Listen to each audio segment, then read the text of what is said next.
Alright, my friends. What's good? What's good? Hope everybody's doing well. Welcome in, guys. Today is a big day for Diablo 4. We have the Campfire chat of the dev update livestream. We're going to learn about the final class balance, about changes coming. I think there's going to be keyboard and mouse support for consoles. We're going to have the final season theme and all the changes basically they're going to do for the season that starts next Tuesday. No camera today. Now we have camera, man. We have camera for sure. Always cameras, boys. We are live everywhere now. Also put it up on YouTube now, so welcome in everybody. Leave a like, leave a comment, Twitch, YouTube. Let's go, let's stretch. And we have some trailers to watch. There's a new Druid trailer, can you believe it? W Campfire, tonight's the night. Yeah, I made a video about my expectations. And guys, today we also have the Twitch drops going. So they're not live yet, but you'll be able to see Twitch drops and you'll be able to earn Twitch drops on my Twitch channel, twitch.tv/rob2628. And this is the stuff that you can get here. So we have this Lakuni two-hand staff. Unfortunately, Bob is too stupid to figure out how to wield this. Campfire chat starts in 4 hours. W Twitch drops. That's right. What's up, man? Birkin, Damien, Olivia, Frederick. What's up, YouTube? Welcome in. What's up, YouTube? What's up, Twitch? Let's go. So here, make sure you connect your accounts, right? If you haven't done so already, make sure to connect your account and you can get all the stuff here, all the juice. And we have some new stuff that they posted here, like information about the season already. I think we saw most of this, like all the amazing stuff that you can earn. I'm pretty sure they're going to be talking, you know, like way more details about all of this. Horadric, Spellcraft. They have a trailer here for the different powers. I think we've seen quite of them already, but let's check it out. So this is the new season theme.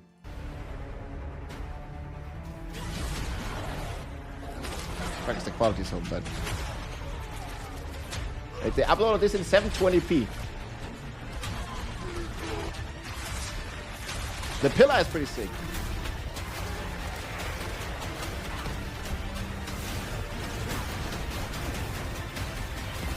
Oh man, Spiritborn. Maybe it's just me, but the barb spinning in their trailer always looks so freaking slow. Like, look at the barb. It just has like no movement speed, and proportion has been fixed, has been nerfed.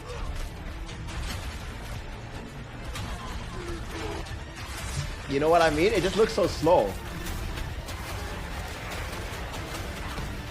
What's up, Rob? Yeah, working parents that love the game. I mean, I like the game, but you know, I also see its problems, of course.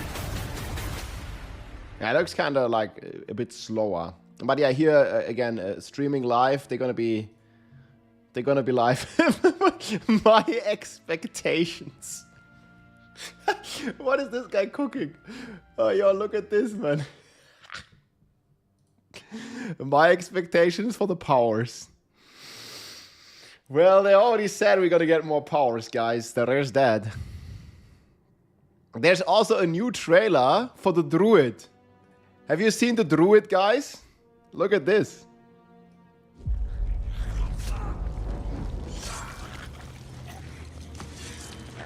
Finally a Druid class.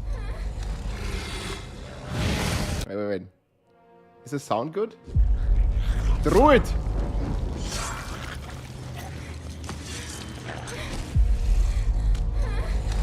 Scary. Invade an animal's den. Pork? Oh, the Druids, guys! Asking to get bit. New trailer. Animals don't worry about why you're in their home. Oh, they're strong. They just want you gone. If only. All these demons trampling across our land. Ah, the trailer's always sick. Let's go, Druid Nation. 17 damage. They're waking up. A world of beasts. Damn. I wouldn't sleep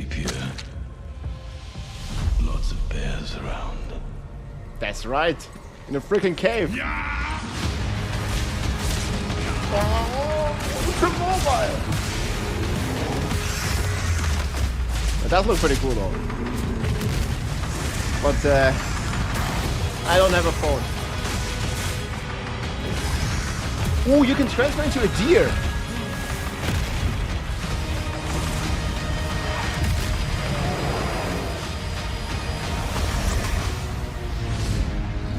Yeah.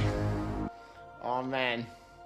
There's so many cool classes in Immortal, dude. There's also the Blood Knight and stuff. Right, the trailer is always looking good.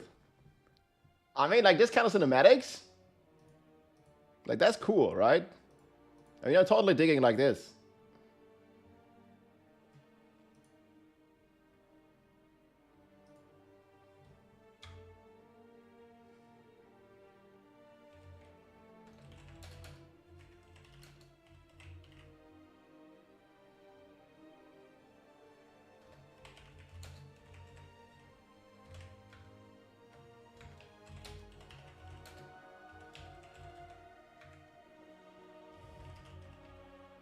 More than 17 damage.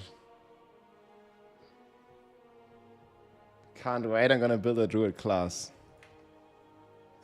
It was good until here. But yeah. Ay. And it does look like pretty cool. So you can get the druid stuff as well. Druids are smart enough to carry the staffs. Yeah, I feel Diablo Immortal has a lot of systems that could be very cool in Diablo 4. You know, like Diablo Immortal, especially in the beta, it was a pretty good game. The only problem is when they introduced all the pay-to-win to it. I actually had a blast playing the Immortal beta before there was any pay-to-win and stuff. Like, I enjoyed that. And you know, the Druid in Diablo 4 is... yeah, this was like one of my big feedbacks as well. Is I just need some stuff for the Druid, man.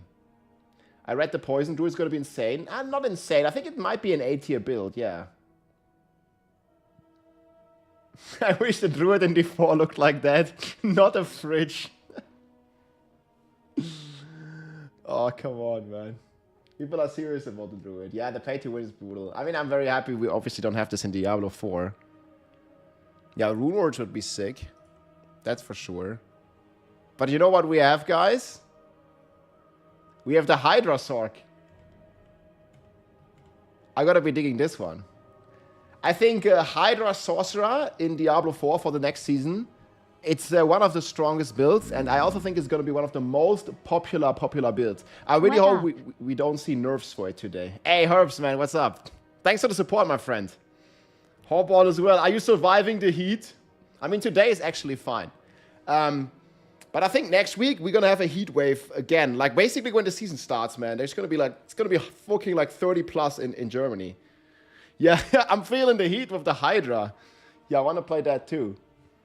The Hydra is fantastic. Yeah, for me, I don't think I'm gonna go Hydra. But it will probably be my second or my third choice. Hydra is cool. If you like Sorc, man, Hydra, and it's very strong. It's like an S tier build. I don't move, so I'm fine. Yeah, it was pretty hot in Germany, though. And maybe it's going a lot better now. There's also a new build that I wanted to show you guys. Not sure if I have this open. Did I put it here? Wait, what's this?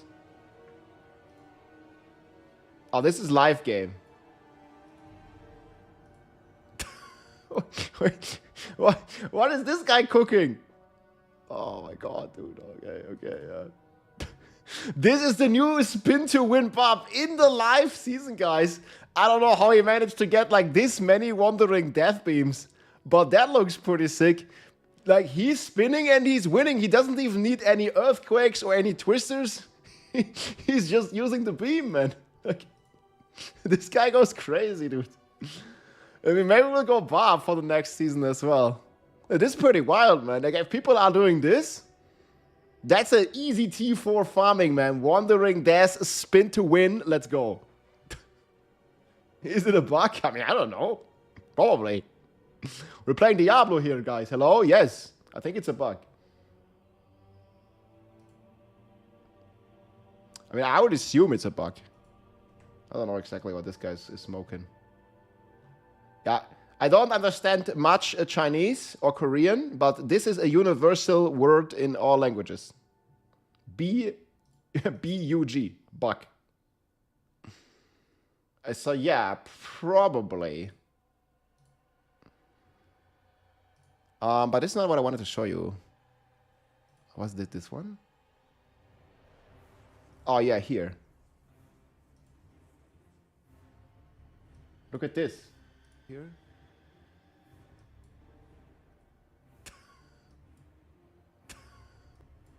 Wait, what is this guy cooking?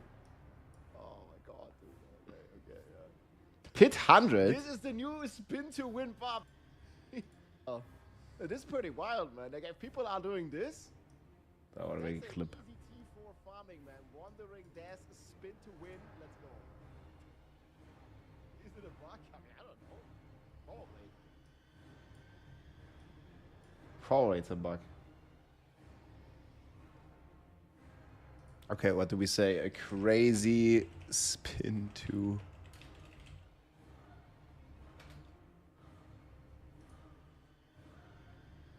Wait, what?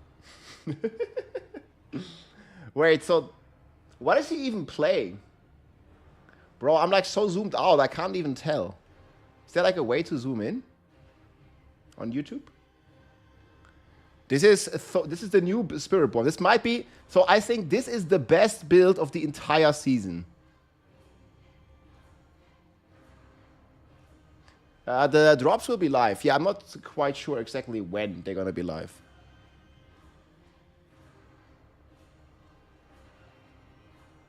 Man, this guy is speed farming 100. He also does 115.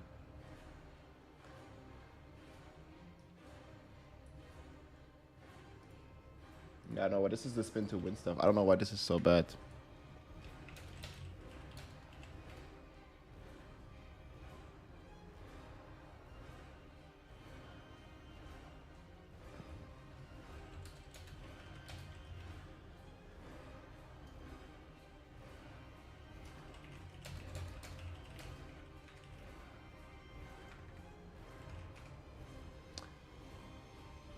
Man, is there like a way to zoom in? Yeah, I think we did like 110, but this guy, look, is 115. And he's kind of speed farming it. Wait, Spiritborn wasn't bait. What? Man, Spiritborn was the second best class ever. But yeah, I was thinking that the Ashava one. Look, so Sorcerer is the best, Spiritborn is the second best. I really enjoyed, okay, I really enjoy Spiritborn. Like, I really enjoy playing Evade. I'm thinking of playing Spiritborn again, yeah. I like the class. But I understand how some people don't like it. But I don't think it was bait. It was just the shower build wasn't strong. Spirit bait. Well, you play whatever you want, man. Like, I'm gonna be playing Barb or Spiritborn, but I'm only gonna be playing Barb if they, you know, make it good. Because Barb right now is kind of shit. Yeah, it's just instantly GG. Like, Spiritborn has one of the strongest starts, even last season. Evade, I mean, how long did it take me to Paragon 300? I think it was like 10 days.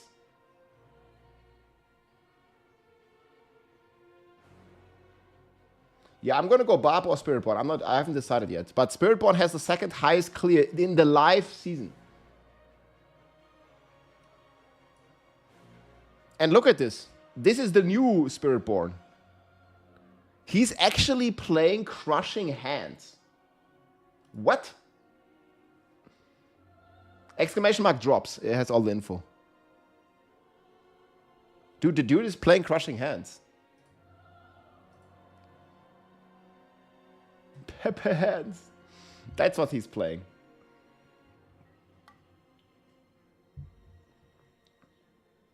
Servus in die Runde. Ey, Baron, what's up? Welcome in, man.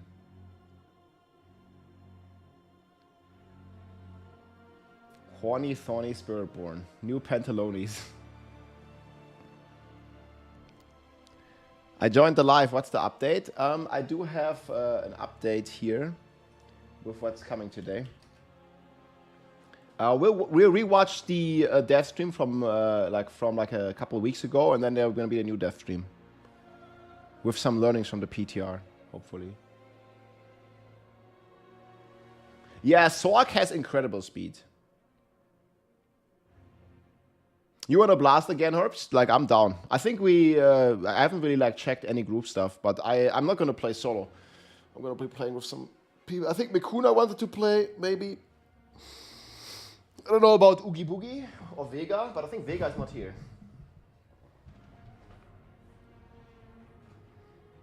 Yeah, you're thinking of going Sorc? Because I'm definitely not going Sorc. Like, Mikuna is probably Sorc. We can have 2 Sorcs. I'll be going either Barbarian or Spiritborn. I haven't decided. If they buff basic, I'm really hoping basic skills get a juice. Yeah, basic skill juice, that'd be sick. Hope so. Okay, yeah, Spirit Call of Frost, man. The dude has 10 minutes for this. Like, his damage is insane. Yeah, that's crazy. This is the video. Do not hit me. Leave a like, man. This guy's great.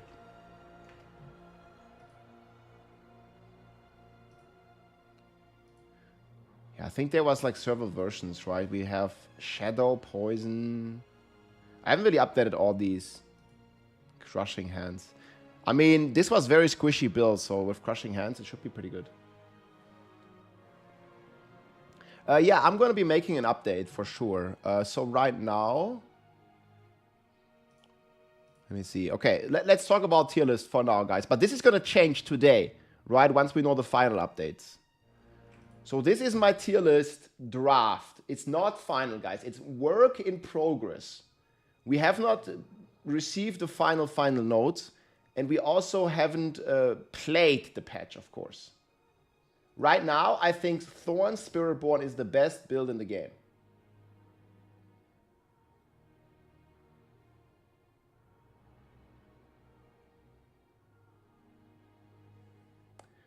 Yeah, then we have the Lagborn. This is not really a real build. Touch of Death. The nerfs to the pants are like very minor. Actually, the nerf to the pants is a good thing.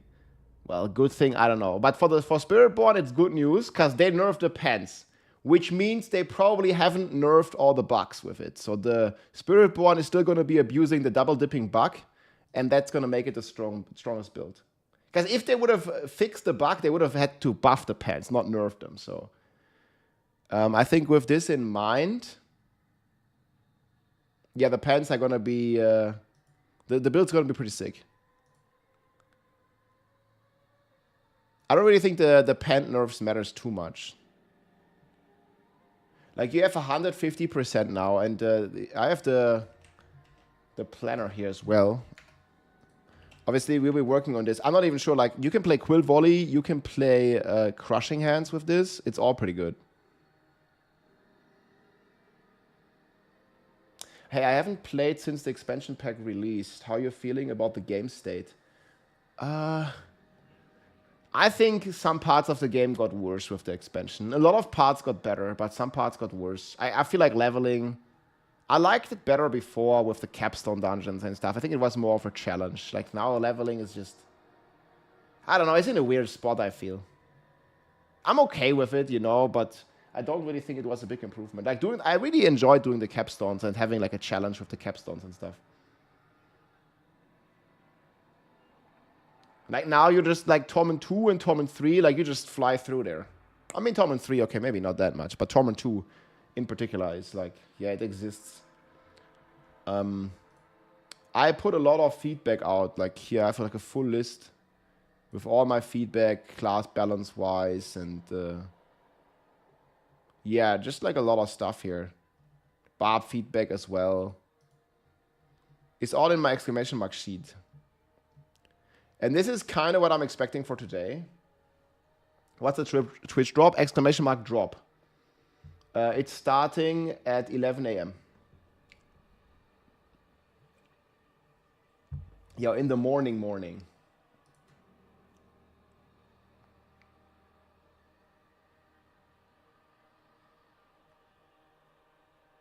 It's a stick with a cat on it. Yeah, this is the drop. It's actually true, man. That's a good kitty. I've stumbled upon your videos past few days and I've been missing playing ARPGs. Do you think Druid will be good? I think the new Druid with the poison, puddle, pulverize is gonna be... I mean, I think it's A tier.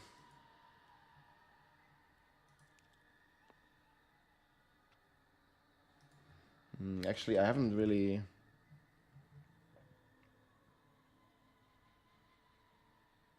I think I'm gonna put this maybe even above the companion druid.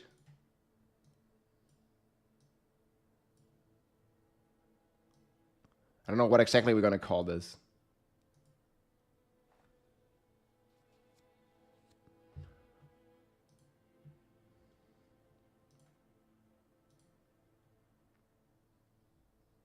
This was the best druid build as of the PTR.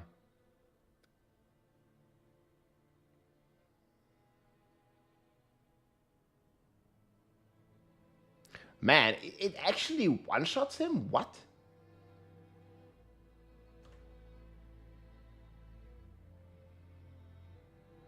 What the fuck? Druid strong again?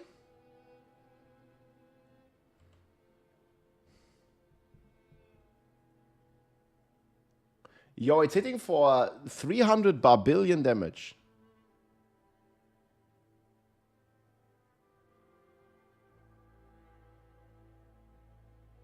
It actually is a pretty fun playstyle. I would put in this in S tier.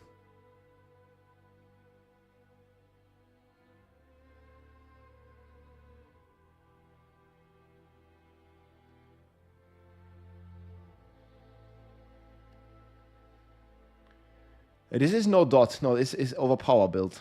Like, they nerfed overpower, but overpower is still the best, you know? Like, they nerfed it, but they didn't nerf it like crazy. 80% verstehen kein Deutsch. Ja, also meine deutsche Audience, glaube ich, 20%, so like 20%. They speak German. Yeah, most won't be able to understand. That's why I also stream, you know, in English. It makes it much easier for people to understand me.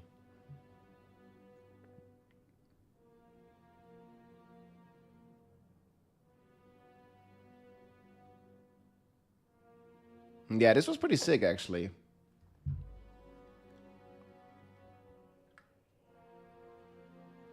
Druid just eating good. No, it doesn't do trillion. It does 300 billion or something. Like triple digit billion. But that's usually fine, like these days. Oh, 700 billion. Was it? Okay, it does trillions. Look at this. I mean, it will be doing trillions. This is 840 billion damage on a druid. That's quite a lot.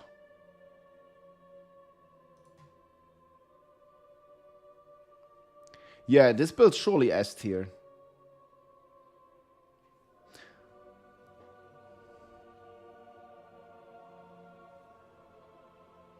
This is the machine gun smelly. I mean...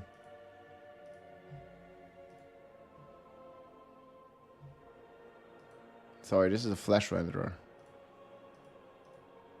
I think we do have a planner for this. Did I embed the video? Yeah. This is nicknamed Fat.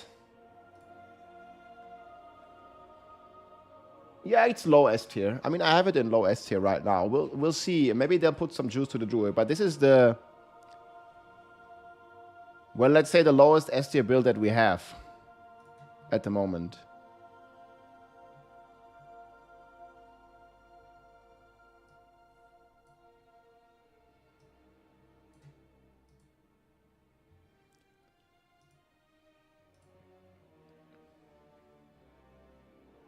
I think this is going to do 105 plus anyway.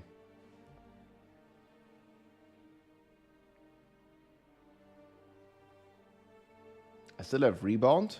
Yeah, okay, wait. That's not correct.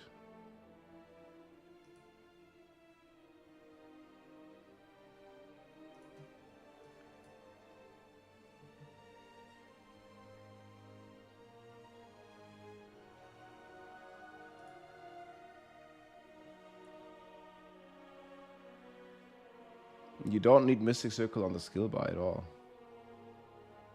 You just have the forest power.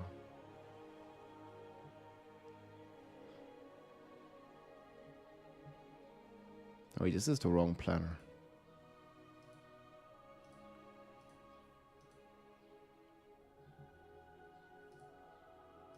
Crushing Hands.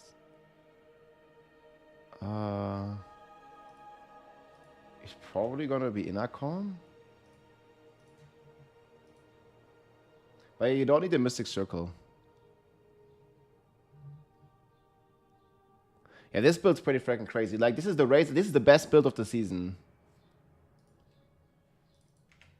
I mean, if they don't nerf it.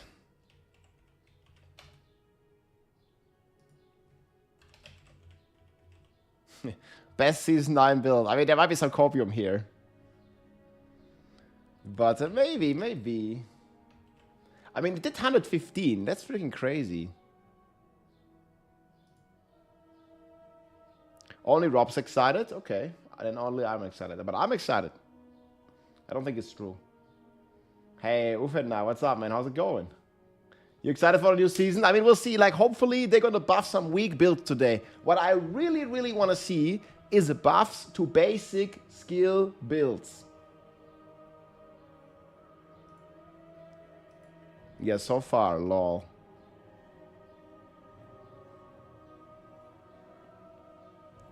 So, we have in S tier, Thorn Spiritborn, Touch of Death Spiritborn, Pure Quill Volley Spiritborn, Hydra Sorg. I think Hydra Sorg is probably even above this. I'm not sure.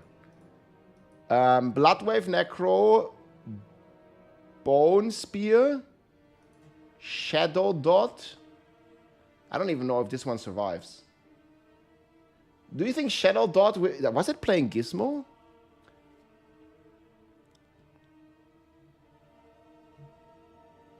This was from Sora. I'm not sure if this was abusing the Gizmo mechanic. This is actually like a dot build. Barb Frenzy. I hope they buff it, man. But on the PTR, it was way too weak, dude.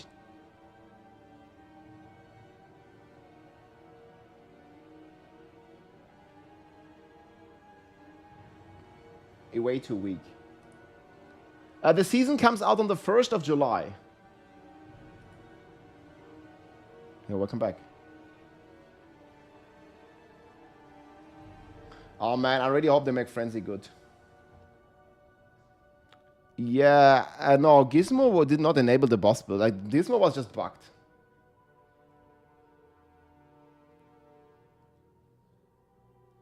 Okay, I think it's impossible to tell for me if he was using Gizmo. Man, it's so sad to see like half the fucking pit fight is the boss kill. It just doesn't really make it exciting, you know? Like you're spending like 10 minutes to kill the boss, 5 minutes to kill the run. It's kind of stupid.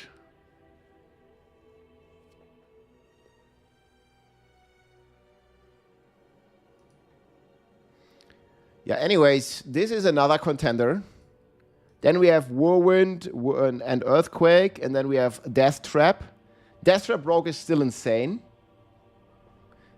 I think we have a good video here we can watch. If you guys are interested in the current state of Rogue, this is from Matthias, the GigaChat. Like, let's watch this. Blizzard said in the last Campfire chat. We also recognize that here in Season 8, a lot of the absolute top builds are kind of the same ones that they were in Season 7. And we know there's some fatigue around that where, hey, Death Trap Rogue, it's the best Rogue build again. Yeah, in Season 7, ultimate builds were carrying the Rogue, including Death Trap. In Season 8, everyone was playing Death Trap. It's by far the best build. And so in Season 9, what's it gonna be? Death Trap has been one of the most powerful builds for kind of 2 seasons in a row here. Maybe we didn't quite shake up the meta as much as we really were aiming for on Season 8, but we hope some of the big changes really achieve that for Season 9 going forward. All right, so this actually sounds great. No more Death Trap in Season 9. But now listen to how they're nerfing Death Trap. A unique pants item, the Eyes in the Dark, that really talk to it and increase its damage output dramatically. We've done some tuning on the Eyes in the Dark. This change to these pants has made this item the absolute worst unique item in Diablo 4. They are unusable garbage in the Season 9 PTR. But at least the problem is now finally They just fucking suck, man. Surely it's not gonna be Death Trap again, right? Right? solved, right? Like no more Death Trap meta in Season 9, right? Nope, not at all. All we have to do is replace these pants with just anything else, like Tybalt's Well, and our damage output is still insane. To prove this to you, I just cleared a tier 103 in the Season 9 PTR with Death Trap. On my first try on an average map, and usually pit pushing requires hours of fishing, so I'm pretty confident I could probably clear 104 if I really tried. Now let's compare that number to all of the other top 10 rogue builds. Barrage and Penetrating Shot can clear 81. Heartseeker and Invigorating Strike around 83, 85. Shadow Step 87. The new Poison Trap build can clear around tier 88. Flurry with the new Helm around tier 91. An exciting new build, the Acer Wrath Penshot build, can clear around 92. Rain of Arrows 93. Second best build we have Twisting Blades Poison Imbuement, pretty exciting at 94. And then of course, the best build in Season 9, yet again, Death Trap at tier 103. Oh man. So they buffed the Flurry a little bit, right? So Flurry might be able to clear like a 93 or something? 93 for Flurry or something? Like maybe? If you're lucky on Rogue. Maybe 95 even. But sure as hell is gonna be a shit build. B+. In summary, the tier list for rogues in Season 9 is essentially a copy-paste of the tier list for Season 8. This goes against everything Blizzard was saying in the Campfire chat. We really are focusing on kind of shifting up that very top. Well, they still have time, because we do want to make sure that Season 9, you don't feel like, oh, it's all the same builds all again at the top of the meta for the 3rd season in a row. Okay, they still have time to change this today. We're still playing Quill Volley. Okay, Hydra Sorg is new. We're still playing Blood Wave. We're still playing Blood Spear. We're still playing Earthquake Pet Twister. And we're fucking still playing Death Trap. Like, oh, it's all the same builds all again at the top of the meta for the 3rd season in a row. We really don't want that to be the case. We want to make sure there's new options. So, I mean, I'm expecting today they're gonna like swipe the board, you know? Like big buffs, big nerfs, whatever. I'm hoping for big buffs, but you know... Like, man, we're gonna be playing like, like they're gonna come out of the PTR like, okay, Blood Wave needs another buff, guys. Look, they did 107 on freaking Blood Wave again. Look at this, man, just Blood Wave, 107. This is stronger than anything the Druid can do. It's stronger than anything the Barb can do. Blood Wave is what? What do you mean weak? It hits for a trillion still. Okay, guys, but like today, hopefully all that's gonna change, man. And I don't want them to nerf like, you know, Quill or Blood Wave or, you know, Death Trap even further. They should just buff the weak shit. If they made bosses more active and fun to kill, I wouldn't mind that. Yeah, I think a lot of people, that's exactly right, Josh Martel. I think a lot of people have voiced a lot of negativity about the bosses having these like shred hold and you having to wait forever until you can kill the boss and all this kind of stuff. So yeah, I mean, I think if you have an overpowered build, you should still be able to one-shot the boss. It's just maybe the bosses will be harder, but like no forced immunity necessarily. Or instead of a forced immunity, maybe they can have like a barrier for 100% of their life. So if you still have insane damage, you can still skip the phase, right? But yeah, that's how I feel. Yeah, KKK. Okay, what are the strong builds that are also fast? Hydra Sorg. Anything Sorg. I mean, there's no S tier build, like there's no like, you know, pit 110 build that can speed clear it. Like we don't have this kind of power level.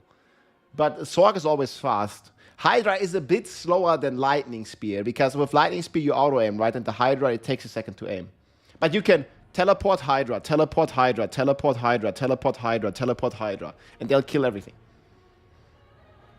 Hey, thank you so much, Cupwave, for the 17 months of support. Much appreciated, my friend. There was more than just Belial. Well, the problem is there's a duplication of Belial tickets, of Belial materials, right? So that's why people only do Belial. And obviously, he drops the most loot and has no immunity phase. So usually, in a normal economy without duplication bugs, we would not have this many Belial materials. You'd actually have to do the other bosses. Meteor is slower than Hydra. I think Meteor is a cool build. It's a bit faster, but it doesn't have the damage. But Meteor also takes a sec before it comes down. Ah, yeah. I think there was, like, was it Lurkin? But anyways, like, Bloodwave and the meta is still, like, so much the same. I think it was Lurkin. Is it this one here from Lurkin?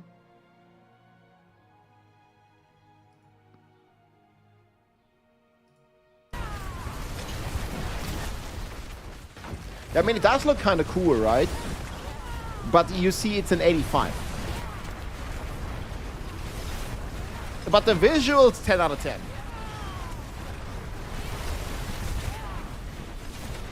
In an economy without duplication bugs, people would have been streaming. Yeah. Yeah, that's exactly, like, it's very, like, influenced by the dupes, because people just have infinite dupe Belial mods, right? Duplication of Belial tickets is a result of Belial being the best boss. I mean, okay, but mainly it's a result of there being a duplication method. You can't balance the game around having dupes in the game. They just need to fix the dupes. You have a video, a Demon from Roxy? 105? Wait, really? No, what? That sounds way too strong. Can you link it? That was on the PTR. I mean, then Lurkin must have done something very wrong here. But you mean in the live game? Okay, Season 8. Okay, yeah. Well, we're talking about Season 9, bro. Season 8, like that's gonna end. Like, that's already over. That's with bugged enlightenment or bugged combustion. Just it's not relevant for the new season. Yeah, bugged combustion. Like, they are going from a, I don't know, like 80,000% multiplier to like a 60% multiplier. They are losing like 100x damage. Or like 80, I don't know, like some big number, right? And we can't judge Season 8 clears, guys. It must be on the Season 9. Did they nerf the Hydra build? Okay, so... Okay, guys, so my expectations for the Hydra build. There was a bug with the Serpentine aspect, giving you an extra Hydra, even though that effect is obviously replaced by a crazy multiplier. So they're gonna bug fix that most likely, because it's just unintuitive. So you're only gonna have 2 Hydras, but they're gonna have many heads, so you're gonna be good. So that's a bug fix. The old Serpentine aspect needs to be like adjusted, basically. And then the new multiplier, I hope, is staying as strong as it was in the PTR. So they also be buffing the amulet instead of only being direct damage with Devouring Blaze. It's now Primordial Binding, and it's basically a generic multiplier as long as you have pets, summons, which you do have a lot because you're Hydra build. So overall, Hydra gets a buff going from the PTR into the live game. I think Hydra gets buffed. They also buffed the Horadric Jewel that gives you now 50% more damage to your summons, and on the PTR it was 30. So overall, it looks like the Hydra Sword is getting even stronger than it was in the PTR, like not looking at the Shatter version. Shatter version was bugged and double dip with Gizmo. That's already been changed. So yeah, I'm expecting like Hydra to clear like 105 or something, like pretty early, and I mean maybe it's gonna go to like 108 or something. I don't think it's gonna go as high as the Spiritborn, but the Spiritborn also got a nerf where the Hydra Sword got a buff, so it's hard to tell. Heartseeker, no. Every basic skill build is a maximum B tier. All the basic skill builds suck, because they did buff the base number of the basic skills, but they also nerfed heavily like all the generic multipliers. They nerfed Moonrise, they nerfed adaptability, they nerfed the Shard of Viranthir, right? They nerfed like all the basic skill stuff. And I'm hoping that they will revert all those nerfs. I don't know why they even buff basic skills, if they're just gonna end up nerfing basic skills at the same time. Like they buffed it, and then they nerfed it. So it didn't really even change much, right? Yeah, so this was pretty good. Meteor. That's Meteor Sword. I think you see it from lurking.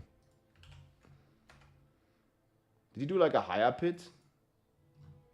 Don't think so. But yeah, there's also a planner here in the video and everything. Fun detected, must nerf.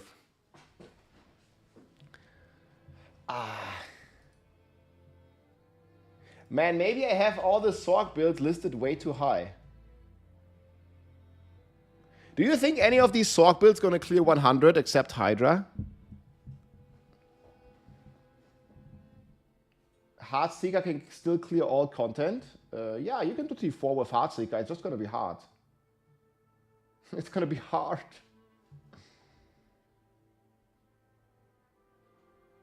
Yeah, most of the top builds have a bug, right? Like, if you're looking at the current leaderboards, like obviously it's unofficial, right? But so almost everything here is abusing a bug, right? Sorcerer, overpower, snapshot bug. And then there's several other bugs, but that's the main one. Spiritborn, also 2 bugs. The double dipping Jaguar main hall, and it's causing the server to melt to basically be able to, you know, create a time continuum transformatum and like basically clear the run in like 25 minutes of real time, but only spending 15 minutes because it's like lagging the server so much. Plus the double dipping. Then there's Barb, which has double dipping with pets. Then there's Necro. I don't know, does the Necro have any bugs it's abusing? So like the top 4 builds already bugged. This one, I don't know. Yeah, it's part of the game, sure. I mean, everything that's in the game is part of the game.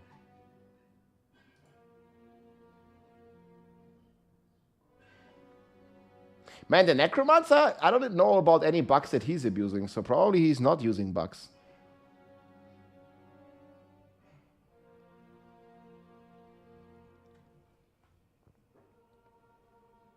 And this is going to be one of the best builds next season again.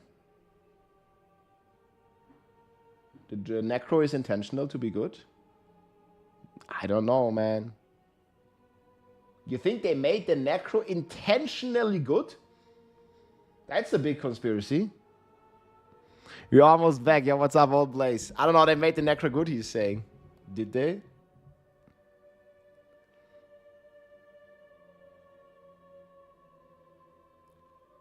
I don't know. I'm enjoying the game, man. You know, for me, it's like, yeah, okay. Like, if people want to spend money on some like microtransaction in Diablo or Path of Exile or any other game, I don't care. You know, I just don't really care so much as long as you can't buy power, obviously. Hey, Vert, thank you so much. Hi. Why you want auction house, marketplace to trade with IG when you have Diablo? Trade. Yeah, but the problem with Diablo trade is it's not a safe environment in terms of you not getting scammed. It's also, I mean, I'm very happy that the trading website like Diablo.trade exists, right? But the problem is it's not within the game. And if people have to go to a third-party website to trade, obviously it's much better than nothing, but yeah, it's still not, you know, the smoothest experience. I would love to see like an auction marketplace in-game solution similar to what they did in PoE 2.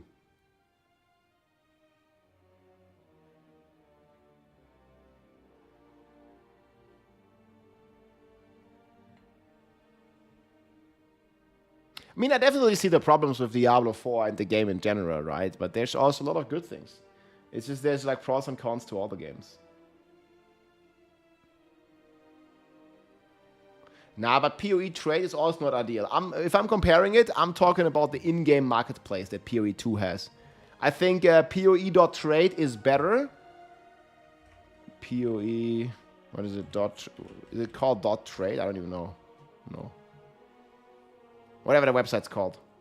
It's like from officially from GGG, but still, it's very inconvenient. Rather than just having it in game, you still have to go to like another browser tab.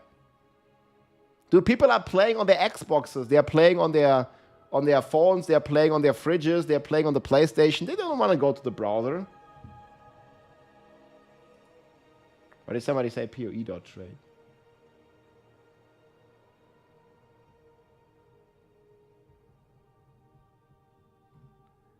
Wait, what is this? I'm getting scammed, man. The best AI, PoE.com. Wait, what is this?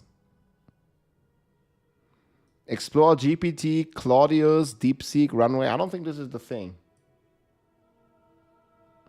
Don't get scammed, man. What the hell? Stop linking this. PoE.com.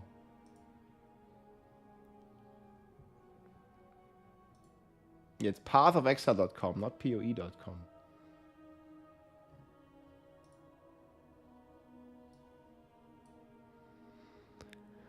Anyways, the Necro, like, so the overpower is getting nerfed.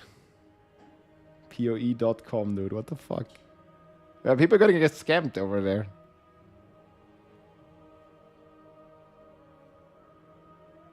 Yeah, this build's pretty good.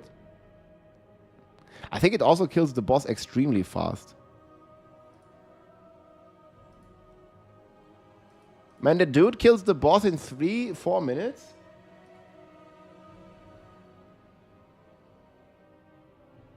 That's pretty crazy.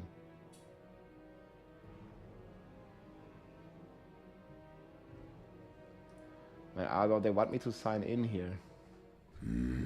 Code for your email address. Are we gonna get scammed or not?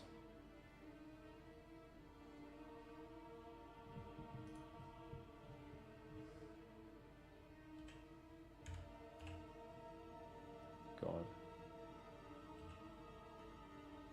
Scammed? Sign in Path of Exile using your Steam account. Yeah, sounds fine. Not on PoE.com.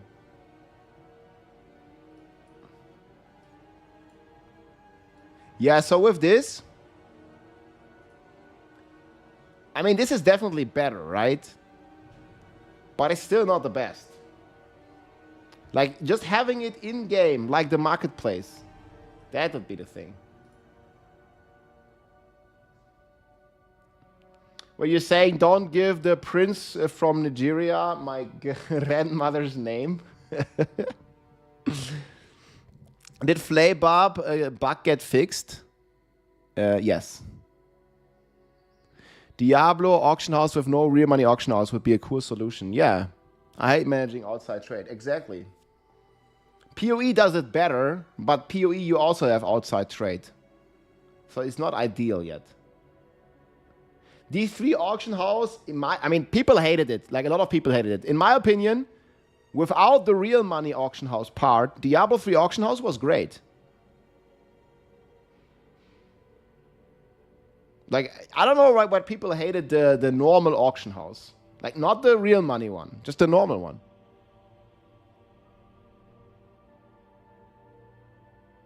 Offline trade? Wait, how does that work? Trade in single player? Ah, okay, when people are offline. Okay, yeah, that's cool. Yeah. Like a bazaar. Yes. This is how the auction house worked as well. Season 9 start is on the 1st of July. So today is Friday. So that means Saturday, Sunday, Monday, Tuesday. 4 days. We always have more damage on Tuesdays. In 4 days, guys, the season starts.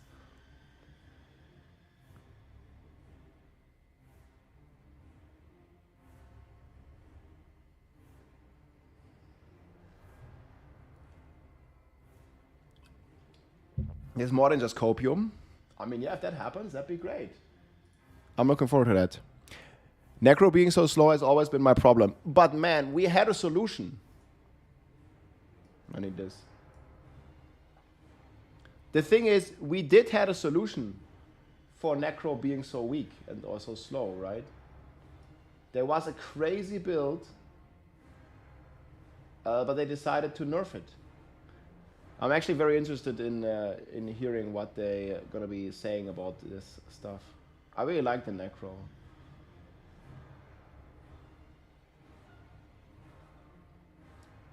Flay, Lunge, Necro.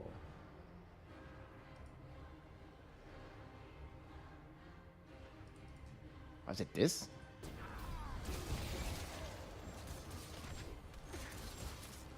I think I have like a lot of footage. This was not the ultimate state.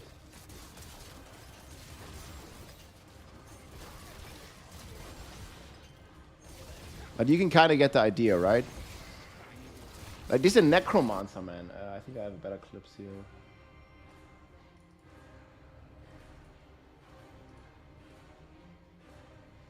Yeah, but this was a build like Evade, in my opinion. Like, look at this build.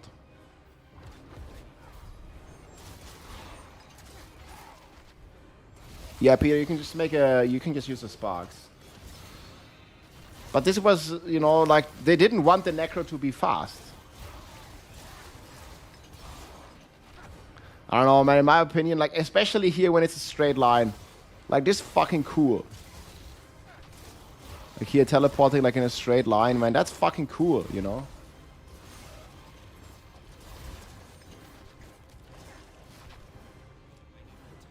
The season is not out yet. Bomb.com.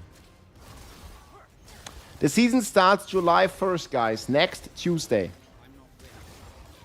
I should make a timer for that. Oh, people are so confused about that.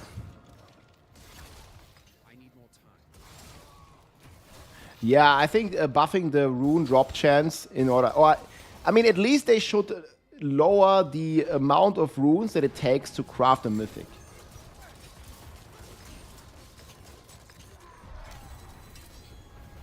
Like, getting a mythic with runes is ridiculous.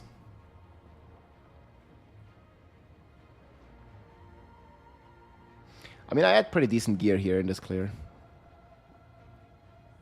And it was still only like a 50 or 60 or whatever. So it's not even like a crazy build, right? But yeah.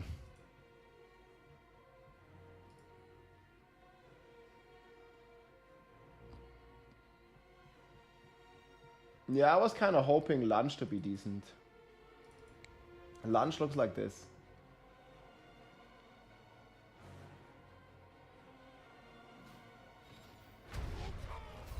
It's not Monday. I mean, it depends where you're from, I guess. Maybe in some countries it's on Monday. Lunch or launch? No, the launch, not the lunch. Why did all my messages get deleted? Where?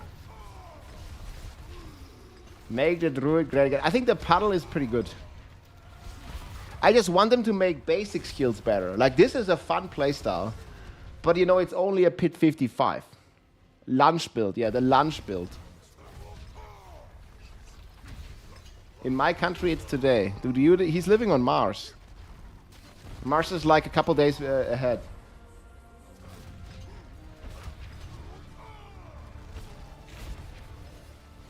Does season 8 end at the same time the new season starts? Yes. On Tuesday, the old season ends and the new season starts right away.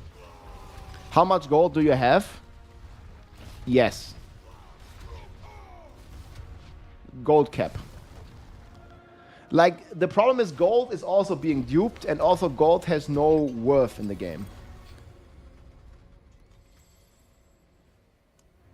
Okay, this one only has 8 billion trillion. What is it? Million, billion, 8 billion.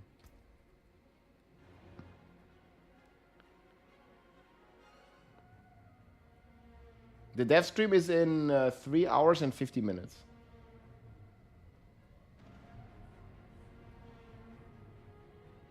Mittagessen-Bild, yeah, Lunging Strike. It was even decent against bosses.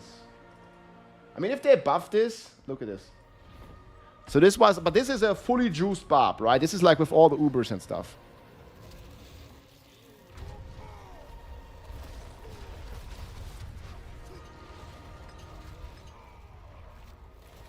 Yeah, I think it's pretty good. This is a T4 boss. So he's hitting for like 20 billion or something. 11 billion, something like this.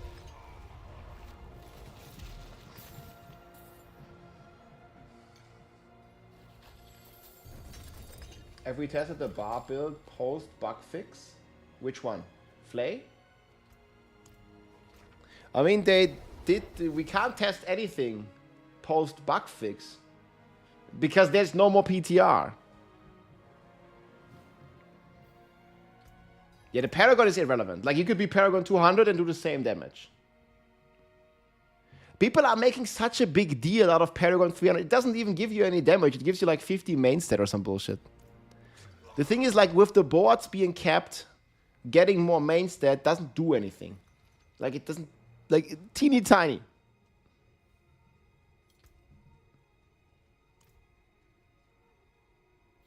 But yeah, the gear was pretty good. Like, this is with Ubers. And look, Belial still takes a bit. Yeah, the problem is they need to buff the basic skills. That's what I'm hoping for today. Basic skill, significant buffs.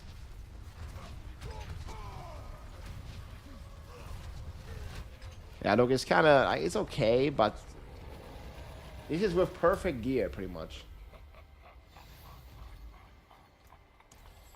And that's the best it can do. That's with like Ramalaldi, Ding Dong, like 400 Fury and all the Jews. Yeah, I'm gonna be either playing Barb or Spiritborn, but you don't have to be baited by anything. You just play whatever you want to play.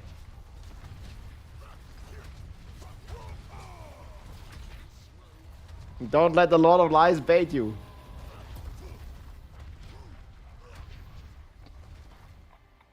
Traitor! Well, if they buff Barb, I'm gonna be playing Barb. But Barb is weak. Barb is very bad this season. The only build that you can really play is fucking Earthquakes for the 4th time in a row. I'm not up for it. I just don't want to play Earthquake pet twister bullshit again, you know?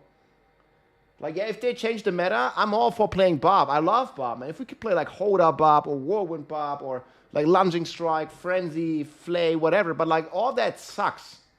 They can't even do Pit 100. Not even close. How is Rogue? Yeah, Rogue is even... I mean, Rogue at least has Death Trap, which is like more fun than any of the pet builds that Barb has, in my opinion. So Death Trap Rogue is going to do like 105 or something. Yeah, Death Trap Rogue's still good. I'm just tired of freaking the environmental effects on the Barb, you know? I want to do the damage my fucking self. Is that too much to ask?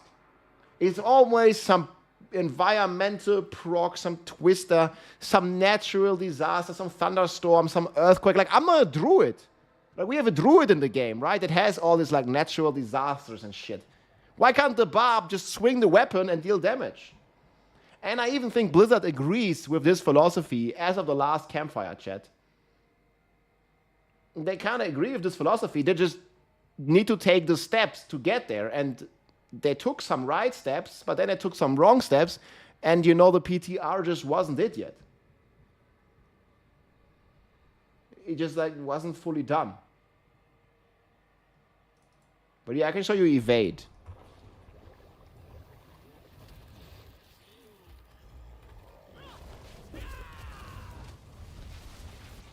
So this was almost even the Evade Spiritborn was almost even stronger than that.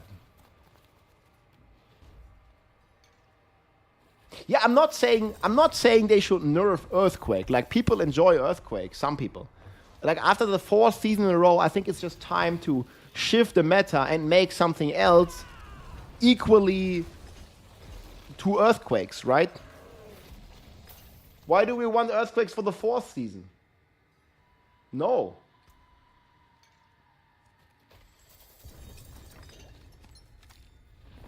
It's too crazy.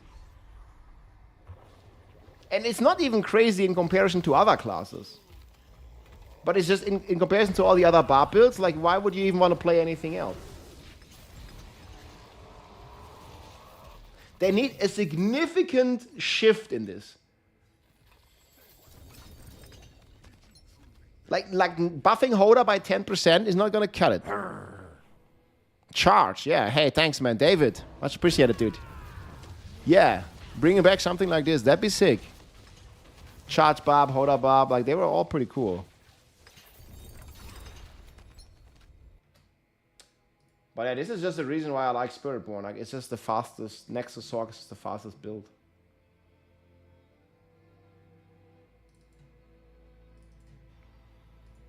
Yeah, this is how the speed farming can look with that, and that's pretty good. Yeah, I'm just mad that we're gonna be having to play freaking pet Earthquakes again, most likely.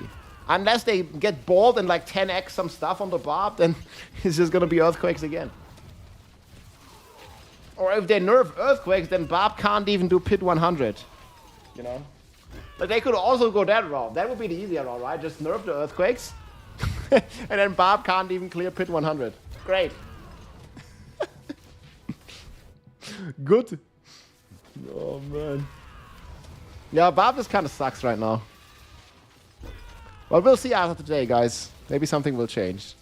Any tip to kill Lilith with Sorc? Yeah, press Frame Shield when she does the stuff. Getting one shot from anything, yeah, but you can just like, there's also a cheat death on Sorc that you could use.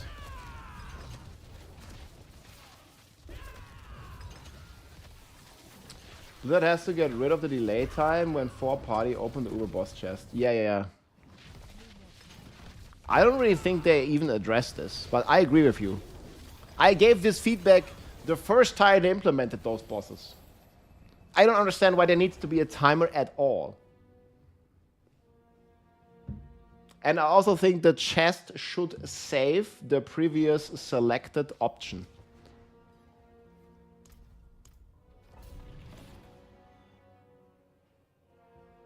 Yeah, Puff. I have bad news for you. 99% that's going to be in the game.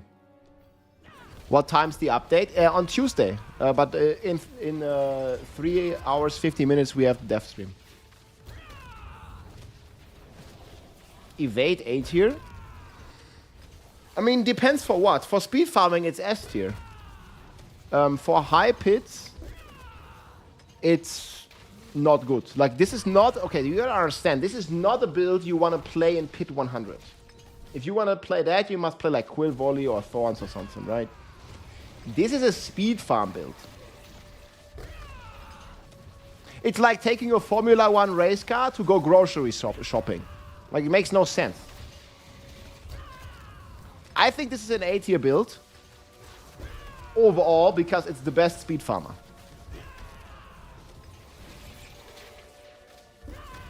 But it's not good in pit pushing, so I don't know how you define A tier. But yeah.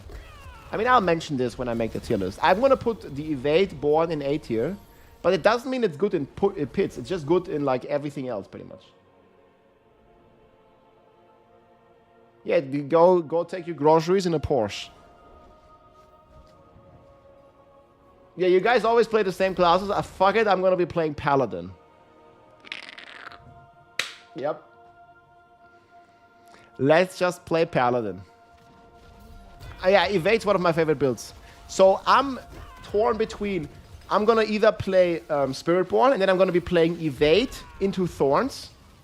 Or I'm going to be playing Barb, and then I'm going to be playing Lunging Strike. But I don't want to transition into Earthquake. So Barb not having a viable endgame build that is not revolving around some pet bullshit is not making me motivated to start with a Barb. I will play Barb, but maybe I'm going to be starting Spiritborn if there's no like significant changes to the Barb, right? Because it's just not fun to me to play Earthquake for the 4th season. I think it's pretty reasonable. Like, I just don't enjoy playing Earthquake again.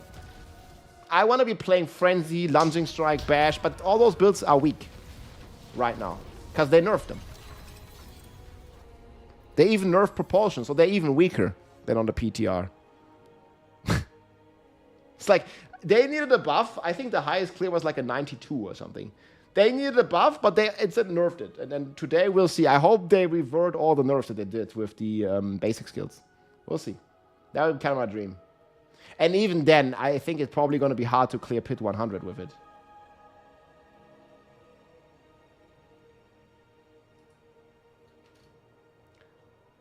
Wait, how am I gonna get Blood Wave nerfed? Actually, I have a question for you as well. Wait, let me see. So right now, actually, Necromancer has the most builds in the big tier. I don't even know if they put much here. And maybe Bloodspear is the strongest. But would that be nerfed? Like, I think they just need to look at Overpower a bit more. I think Overpower is still a bit too strong for build diversity. Yeah, we'll just have to see if the Shadow Dot survives. Did you play the Shadow Dot with Gizmo, Sora? Yeah, OP needs to be... Like, it's still a bit too strong. Or they just buff other stuff, you know? People always want to crucify me if I say they should nerf something. Oh, the Gizmo didn't even work. Okay, so the Shadow Dot is pretty much 100 plus material, pretty comfortable. Actually crazy. Man, but Necro, of course, like Necro doesn't have any good speed farm builds. They nerf propulsion. So Necro doesn't have any speed farm builds, but Necro has a lot of strong builds for killing bosses and for like doing high pits. But I would just really love to see, like, you know, a shift away from this metas and like maybe, I mean, the Summon Mage is decently strong now.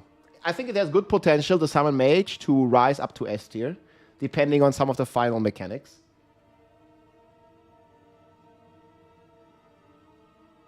You're going Rogue Death Trap again. Death Trap for the 4th season? Okay. Yeah. Sounds good.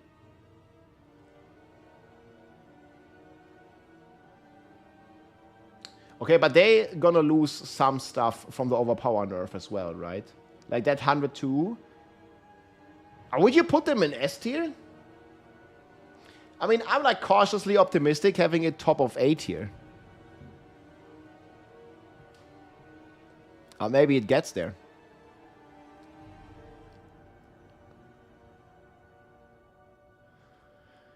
I don't know if it's going to be the same caliber as Bloodwave, because Bloodwave is like a solid 5 tiers stronger. Because Bloodwave, we already know can do like 108. Oh yeah, man, we were just watching this earlier. Not yours, but...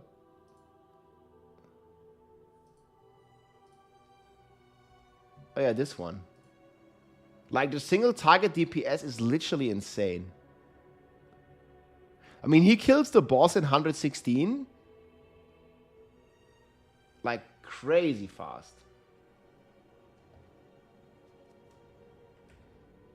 Yeah, I mean, this guy did 116 with this build. That's freaking wild. I mean, we could change this. Like, I don't know. I think Bloodwave is just what most people will play. I'm going to leave it like this. It's just like more of a meme if Bloodwave is the best Necro build again. And I mean, maybe the Blood Spear is going to be like very similar. Okay, let's do it. No meme. We'll see you in the Campfire chat. There already been too much memes.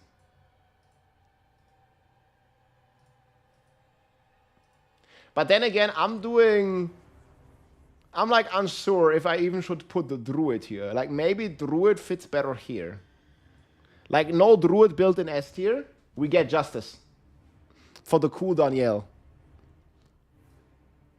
What do you think, chat? Should we put a Druid build in S tier? I mean, we'll probably ask that again after the Campfire chat. And I don't know, bro. Druid build in S tier? It's never.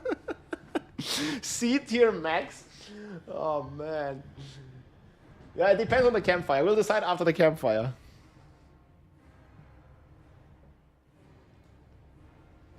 I demand an S tier Druid build. I think the Pulverize with the Poison Puddle, like the Poison Gun Smelly, is gonna be okay-ish. Probably gonna make it to A tier. Keep in mind, guys, A tier is pit 100 for me. That's gonna be tough. It is over 100.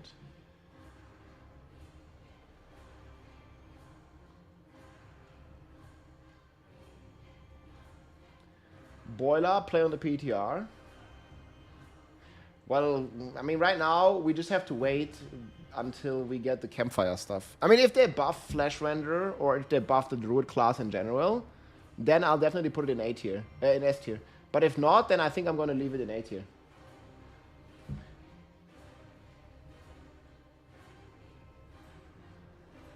It's gonna be is the earpiece gonna be an issue again in the Campfire chat? I mean, I don't really care. But, yeah. People make fun of the weirdest things, man. Like, what do you care about it? My earpiece just fits, man. You know, like, it just, I can do this, I can do this, I can move around, it's okay. Oh yeah, want to watch the trailer again? The new Druid trailer, guys. Have you seen it? Guys. The Druid is making a huge comeback. Huge. Huge.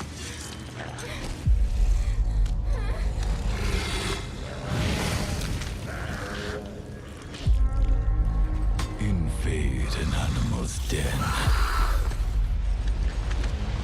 Dude, he looks like a Giggle Chat in this game. Not fat even. He's not even fat. Asking to get bit.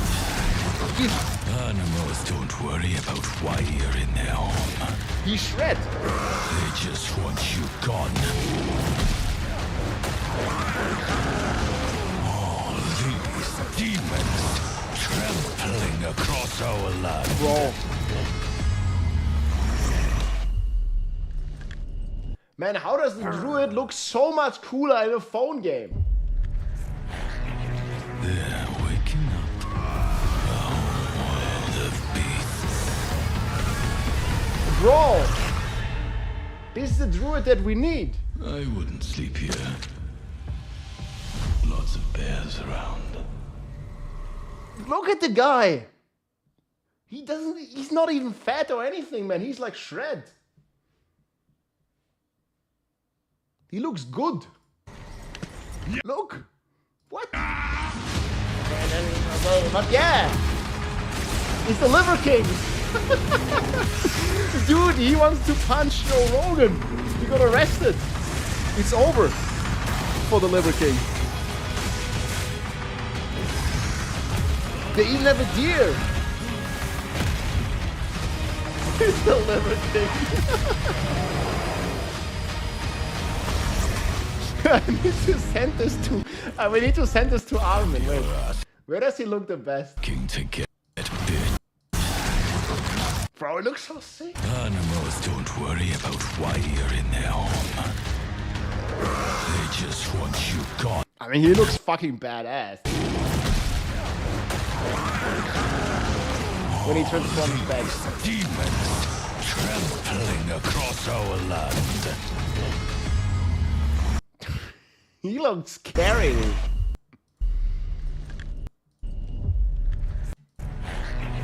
They're waking up. He looks like a Bob. Is it just me? He even makes a war cry. They're waking up. Dude, They're waking up. yeah, he releases like a war cry. Oh man, this is a Bob. What? He's wearing Druid clothing. Man, they just made the Druid cool again. Exclamation mark drops. I think 11 a.m. they start. 3 hours from now. Oh, bro.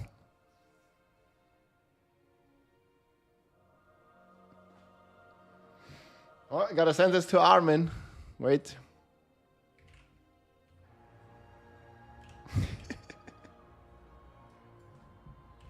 What did we say? Or he just memeing on us?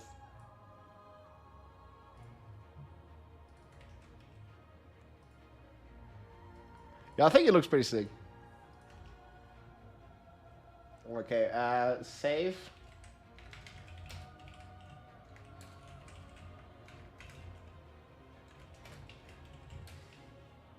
Even a phone game gets a cooler Druid than Diablo 4. Lol.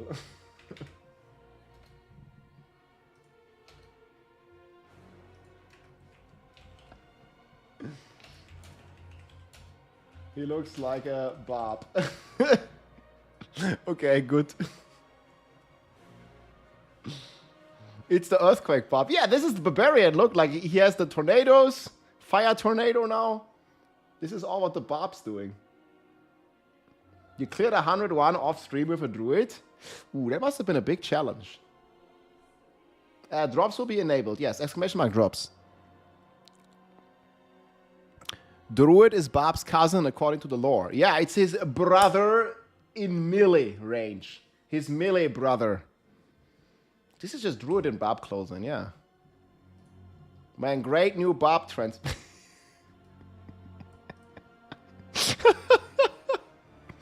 Liver King on his way to see Joe. The MOBA game has more content than Diablo 4 Imao. Wasn't expecting Liver King to be the new season playable character. Oh my god, the comments, what? Why does this Druid look more fun than the Diablo Druid? Oh my god, dude. Guys, today it's gonna change, hopefully. Gross dressing pop.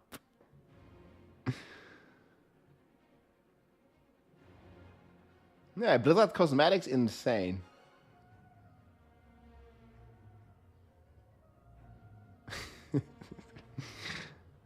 Oh man. Best Druid intro. I mean, that's actually really cool. Blood Knight in D4. Yeah, I'll dig that. Surely, surely. Necro balance. Wait, where did you send me this DM? Oh, I don't have you. Wait. Accept DM, what the fuck? Yo, okay, wait.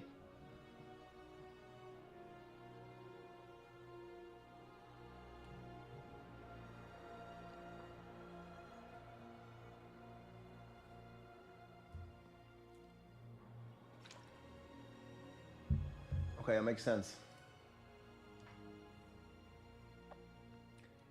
Can I share this or what? Like I copy this.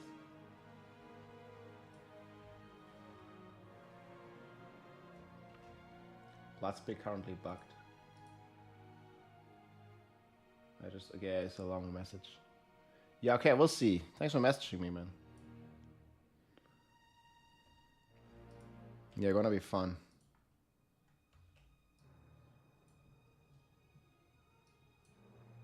Was this as of PTR?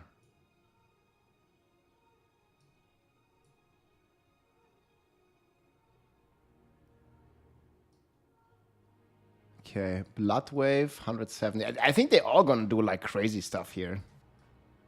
Minions, corrupting waves. That's pretty crazy.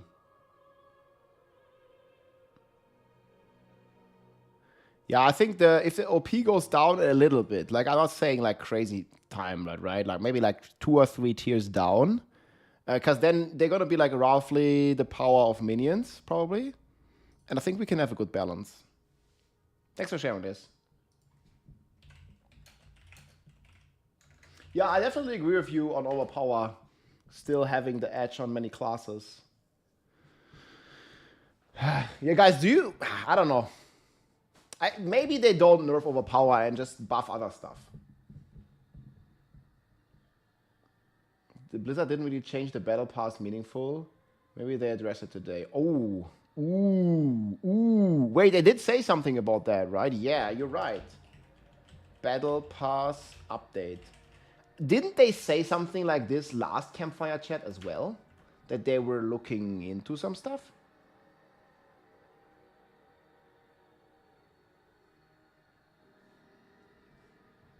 Yeah, maybe.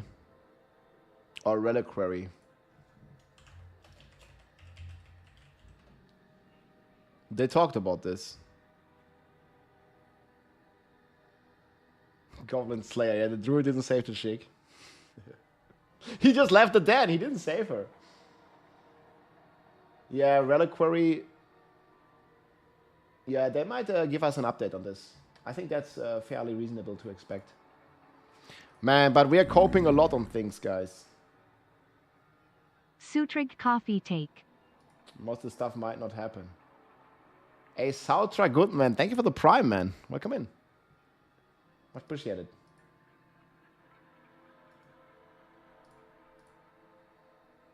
Was it Jesse? Zeit. Oh, they're doing also a community event. That's cool. W.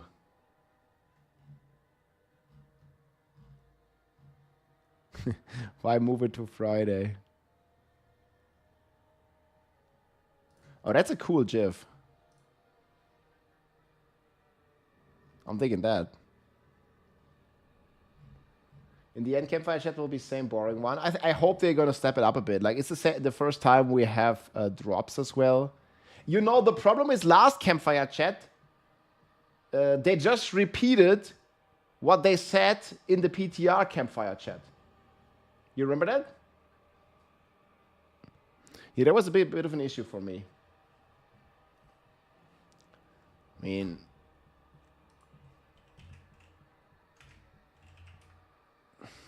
oh, Diablo.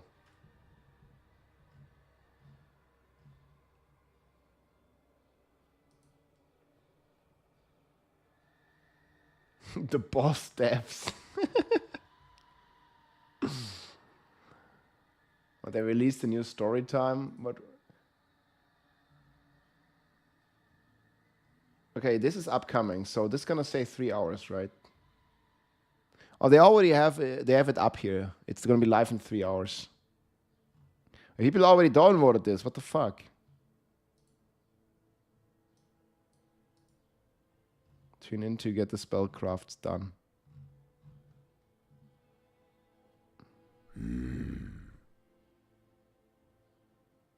Glad to see you're still going at it for D4.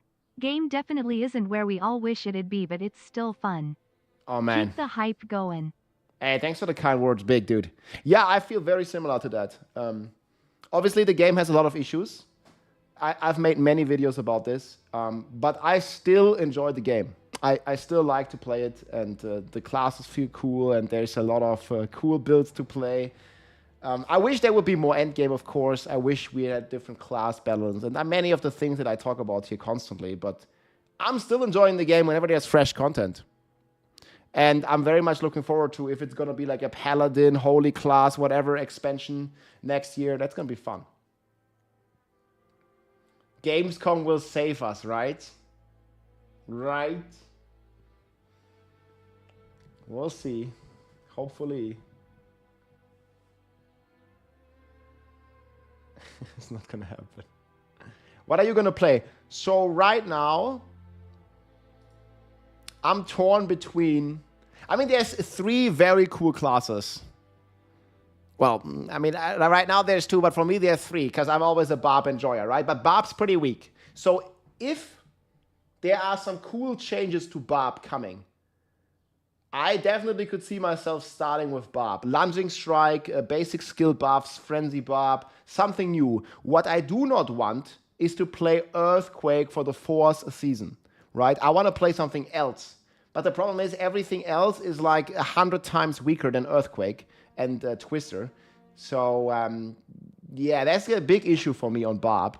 If we see some buffs to basic skills and maybe some reverting of some of the nerfs that were done to like Moonrise, adaptability, then I could see myself starting with a Barb.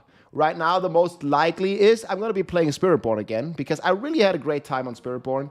I think the Evade build's one of the coolest ever, and the Thorns build sounds very unique and cool to play, so that's my thinking right now. And then I think the most popular class might be the Sorcerer, especially here the Hydra Sorcerer, eating very good. It depends a bit if they nerf it today. I hope not. I hope they keep it and not nerf it. I think people would be very mad if they nerf it, because it's a cool build.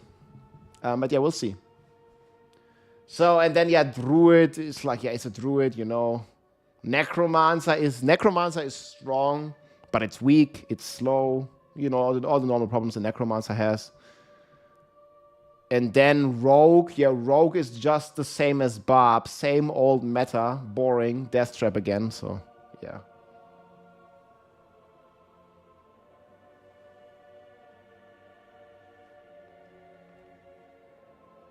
I don't know, man. I could see myself playing Sorc. Like, Sorc is so cool, dude.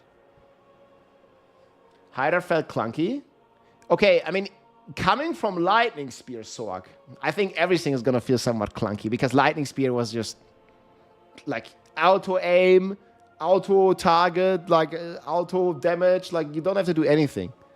With Hydra, you at least have to wait. Like, you teleport Hydra, teleport Hydra, teleport Hydra. But you still have to wait a second for your Hydra to shoot. Right? So I think that's what you mean by feeling clunky. It's not Lightning Spear. But Lightning Spear is a level of speed that is absolutely ridiculous.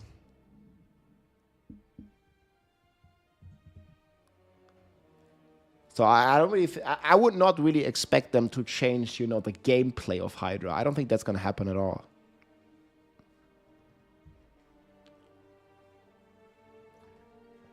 Yeah, there should be more than one S or A tier build per class. I definitely agree. We've been playing the same meta for quite a bit too long now, in my opinion.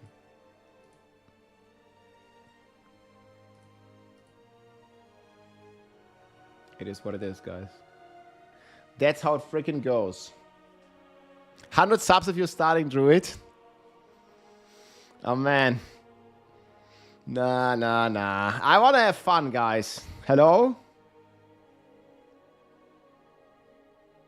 Have you put in a question? I've asked this, yeah. We haven't gotten a reply, but I asked. I was a big fan of, you know, more build diversity with propulsion. And for the Necromancer, the Barb, and also the Druid to finally have some movement speed, right? Yo, David, thank you so much, man, for the support. Meteor needs to be buffed and made less clunky. Yeah, I think the Meteor would be nice if it comes down from the sky immediately. I really like Meteor Sorc, but it's also a bit too weak. Will you start as Hydra Sorc next season? Yeah, we were just discussing this. If you go back 5 minutes, I was sharing all my thoughts about this. But I'm going to make a video on my YouTube channel about this, probably on Monday, about exactly what I'm going to start. You know, today is going to influence that, right? We're getting this developer update. We're expecting a lot of class balance changes. Hopefully, we're getting some meta shake-up like that the devs themselves have said. And if all that happens, then my answer will probably change. Right now, as of right now, I think I'm going to go Spiritborn. If the patch goes live like is right now, it's going to be Spiritborn for me. I just really enjoy the evade playstyle. And the Thorns is just really cool as well, even with the nerfs. Here's the problem. If you guys treat multipliers as do they multiply their detailed additive stats, your build diversity increases. Well, I think multipliers, especially separate multipliers, are definitely a problem, and damage numbers, you know, kind of getting out of hand. No, my sister is traveling. She's not going to be here this season. She's not in Germany anymore. She's traveling. She's back like in a few weeks. But season 10 again, maybe. I hope they change the single target from Hydra. I think Hydra was very strong on single target. I agree the, what was it, the Horadric jewel was the problem, right? So if we would open Hydra build, so... By the way, you can find all my Season 9 builds here. You can just go on this website. And then we click Sorcerer. And then we click Hydra. I probably have to change the direct damage to dot. Either way. I think the biggest problem is this jewel, which makes it seem that the single target is shit, because you're losing this 50 multiplier. Hey, LL Elmo, thank you so much for the T1 sub, man. Appreciate the support. Welcome in. So yeah, this one, you need to injure or kill an enemy, and that's not going to happen on a single target, and that's why it felt so bad.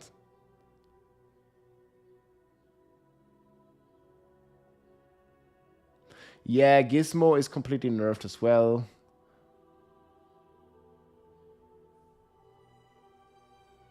Yeah, Bungie is resetting. Hopefully Blizzard does the same. We'll see. Thank you. Half a year, my friend. Much appreciated. The problem is, even after the OP nerf, crit Vern can't compete with it. Yeah, OP is still too strong. Agreed. I'm less hyped for the season than last season. Hoping the Campfire adds some juice. Yeah. Like, what I'm mainly hoping for, guys, is a meta shakeup. I don't want Blood Spear, Bone Spear, Pet Barb, Earthquake, Death Trap. I don't want the builds to stay the same. I want there to be good alternatives. There should be a strong rogue build that is not Death Trap. There should be a strong bar build that can do Pit 100 that is not revolving around pets bullshit and earthquakes. There should be necro builds that not rely on overpower, you know, in there as well. There just aren't.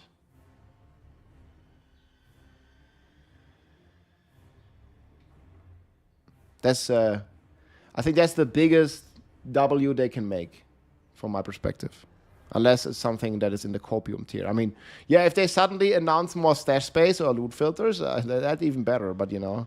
Or endgame updates, but that's probably not going to happen, right? That's the only thing for me that would be above all that. Way above. We shall see. Gremling is Gizmo. Yeah, we'll see with that. Miguelito, thanks for the Prime, man. Welcome in. Yo, what's up?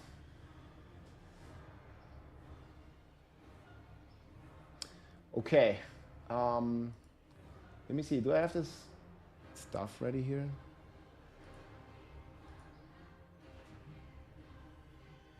So yeah, we're still quite a few hours away from this. 3 hours.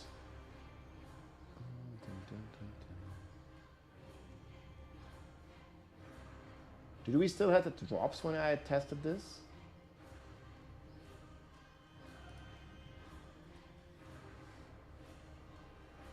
Do you want to see a Spiritborn video? We have Frenzy Barb.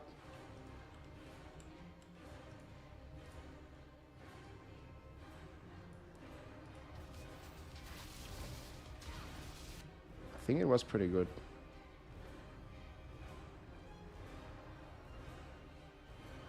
The drops will look like this, but they are not there yet. I'll show them on screen.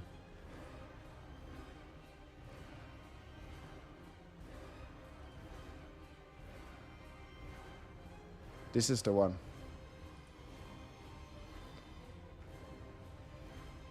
Exclamation mark drops. You can't get them yet. It starts in 3 hours. The Austin Power season.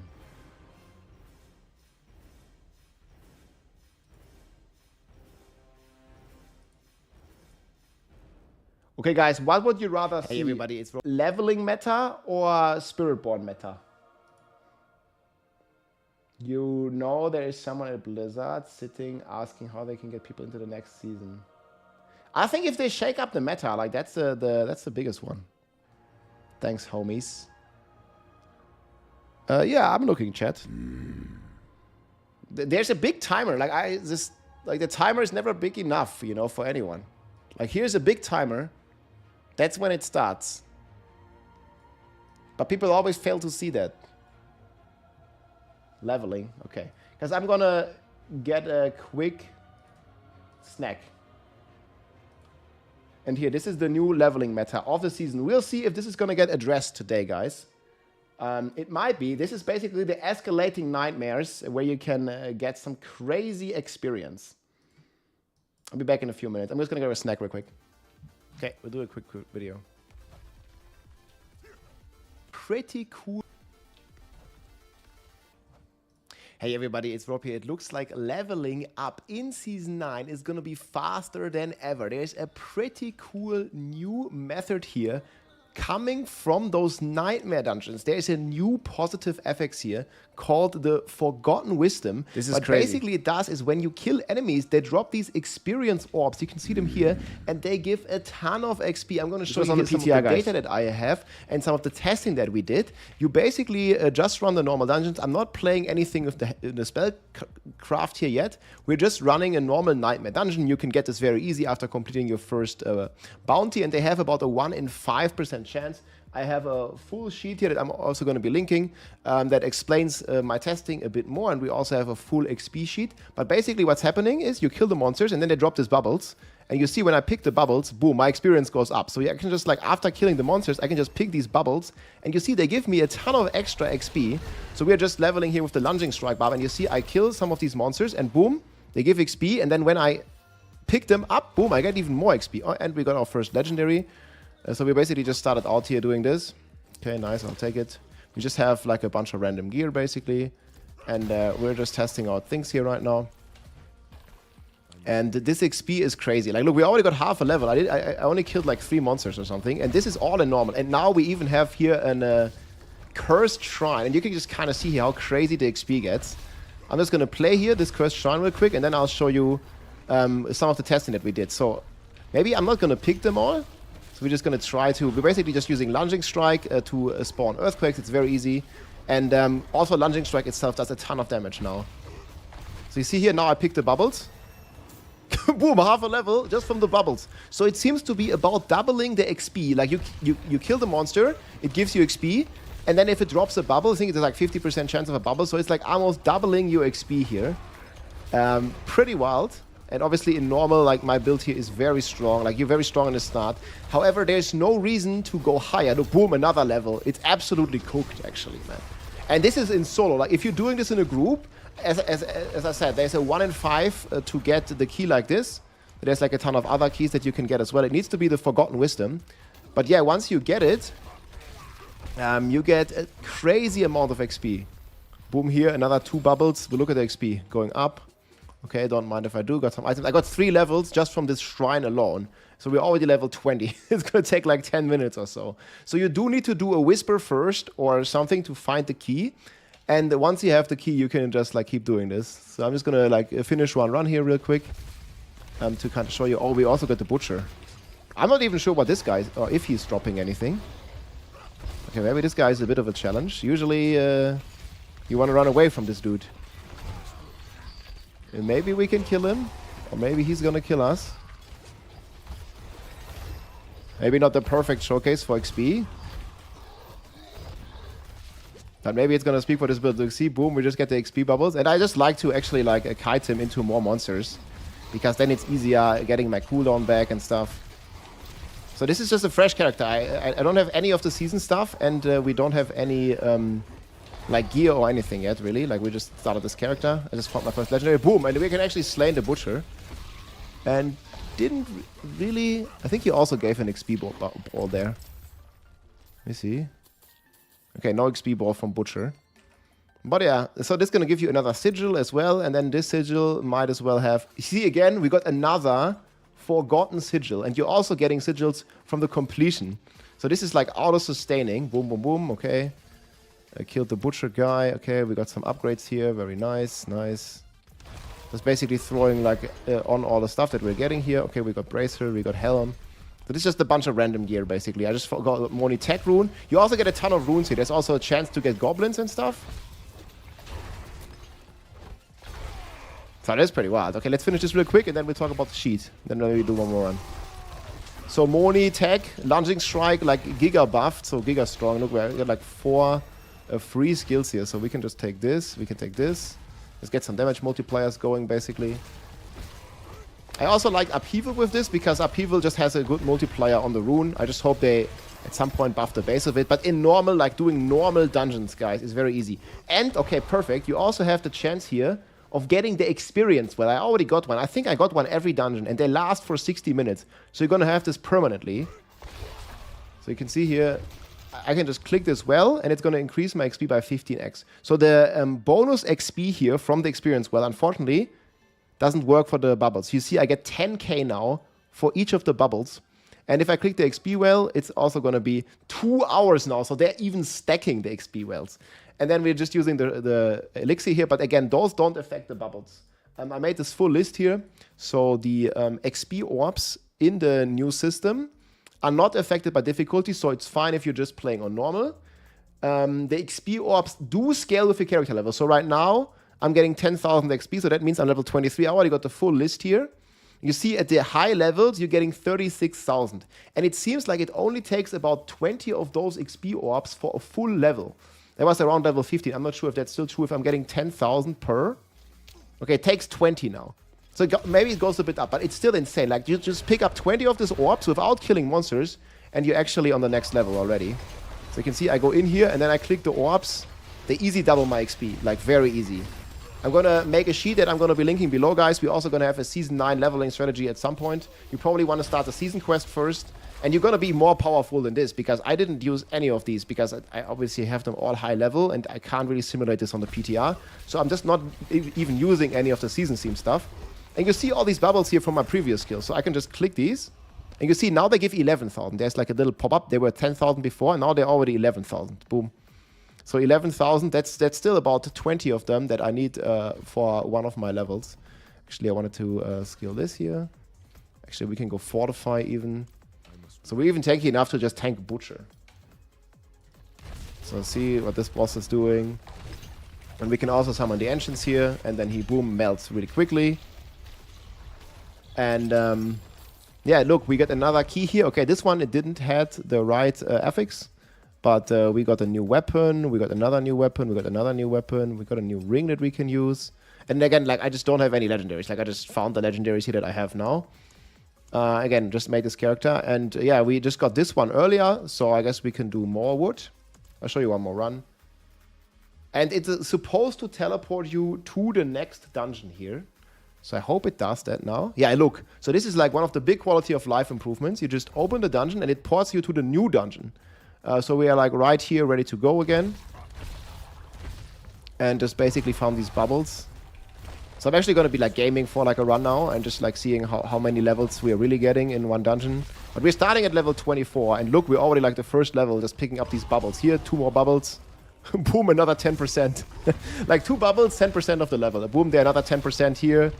Oh man, this is actually insanely fast. And again, like, this just works in normal, guys. You don't have to do anything special for this. Like, you're basically just going to be blasting in normal. And I think if you're like a crazy fast build, and keep in mind, in group, guys, you have 4 chances. Like, if you're playing in a 4-player group, you have 4 times the chances of getting these Nightmare Dungeon sigils. We're probably also going to have like some LFG channels for this, so you can just, you know, everybody brings one of the XP sigils for leveling. Like, you just do a couple whispers, and then everybody has 1 sigil, and then you can already do 4 runs, basically, right? So that's going to be pretty insane. And yeah, we can just like keep slaying monsters here. Basically slaying the sentinels. Okay, boom, I just attack them. The only thing is you have to remember to go back to pick the stuff. So that can be like a little annoying at times. But overall, I think it's fine. So here, boom, XP bubble, XP bubble. So you definitely want to focus like on some build that has movement speed. But man, the levels are literally just flying. Like, we're literally just flying through this. Boom. Okay, more stuff. This guy melts. And again, like every class and every build can do like a normal dungeon. I forgot one of the dudes here. So boom, just find more. I think he's probably gonna be down here.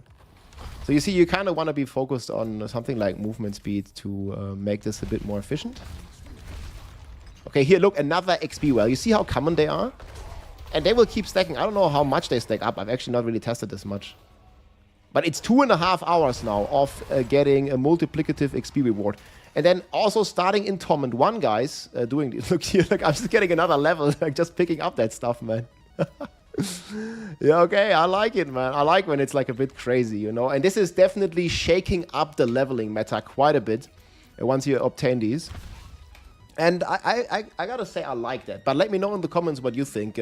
Obviously, you can still do Hell Ties, and you probably still want to do Hell Ties at the start, you know, to get some sigil powder, to get some of those whispers done, to get these XP dungeons, and basically to get this entire rotation going. But then it can also feed into each other, basically. And I must say, I'm really enjoying the new Lunging Strike Barb here. I'm having like or the new one, or the buffed Lunging Strike Barb. It's not that strong in endgame. I really hope they keep buffing it, but it's really nice for leveling. Especially if you find Monitech. These are both blue runes, and I literally just got them in my first run from a goblin. It was actually pretty crazy. But even if you don't have Monitech, you see my Lunging Strike alone is killing these. May take this off for a second, so we're just gonna like take no Monitech here for a sec. And you can see like the Lunging Strike is still kind of blasting this, right? Maybe not as fast actually, like because I already specced a bit into the tech rune with the passives. So it definitely helps. But then again, you know, like it's just normal. Like your build is not gonna really have like much of an issue clearing normal. Like this is literally the easiest content in the entire game, and boom, like we're getting so many bubbles here. Like it's actually crazy. There's also a Whisper well here, healing well. Keep in mind these can also be the cursed ones. So as you saw earlier, like and here, boom, we got another 2 levels. I don't even know how to spend the points this fast, you know? Like, we're getting so many points. Okay, we're going counter-offensive, get some damage.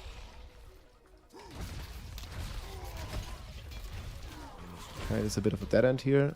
See, and then don't forget to tick the bubbles. There's also a chest here. Okay, this one is cursed. And we got even some crazier stuff. There's also a good chance. See, another sigil here. So we got a mine sigil. Okay, Horadric Strong Room. This one works too. So wait. So I'm not in Torment 1, and I already got a Strong Room. So you can already get those Strong Rooms. And then with that, you can start getting the Whispers as well. So this is definitely the way, guys. Like, this is what you want to be doing for leveling next season. Like, it's just insanely fast, and you like double dipping the rewards. And look, I got a Whisper now as well. And I got another key. So every 5 keys, again, on average, you get one of these sigils that you need. And yeah, they just keep dropping. It might also be worth to full clear. I'm not quite sure about that yet. We have to do some more testing. But maybe it's even worth it to a full clear. Let me see if I'm still getting XP bubbles here. Once I'm killing this. Okay, we are almost full clear. Okay, probably not. So you want to be like going to the next dungeon after you've done the objective.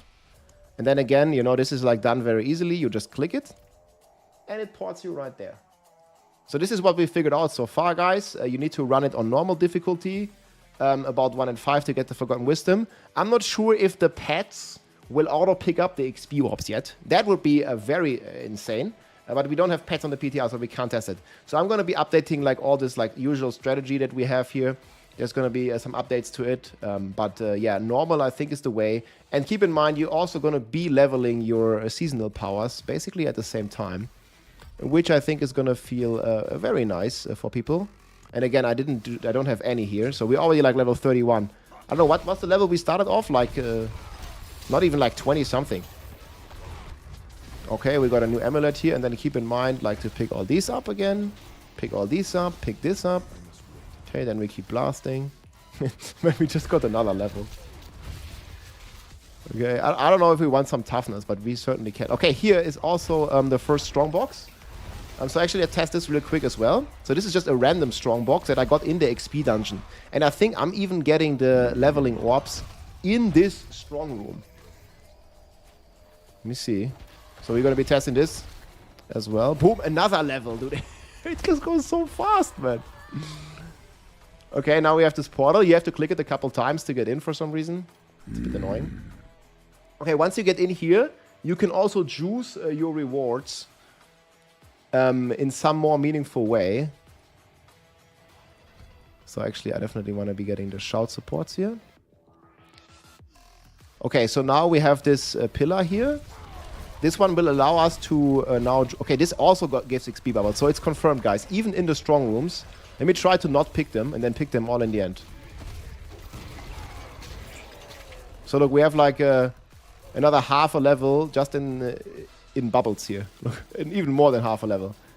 Yeah, and then you can use these here as well. Okay, actually early on you don't really have this many choices. So we can only choose one. Additional ambushes, or tethered monsters to complete the ritual. I think I like this the best, to complete the ritual faster. But I'm not sure like what is the best there. We'll probably have to do some more testing with that as well. But yeah, you definitely want to be killing as many as you can here. So here are the rituals. Again, make sure you play this on normal, guys, so you get the kill speed. Because the bubbles give the same XP on normal than they give on hard and expert. And yeah, I'm not quite sure like how easy or hard these gonna be, like in order to do them all in time. I was like on an endgame character, this was super easy, and I think it was too easy. But we'll see here for leveling. And we're basically gonna be creating some more AoE effects here. Probably gonna be taking some of the shrines too, but you see kind of how crazy this... Maybe this is not the craziest in XP in comparison to the dungeon itself, but it's certainly gonna be good. So see, once we be grabbing the... Oh, look how many! Okay, I take it back, man, it's crazy.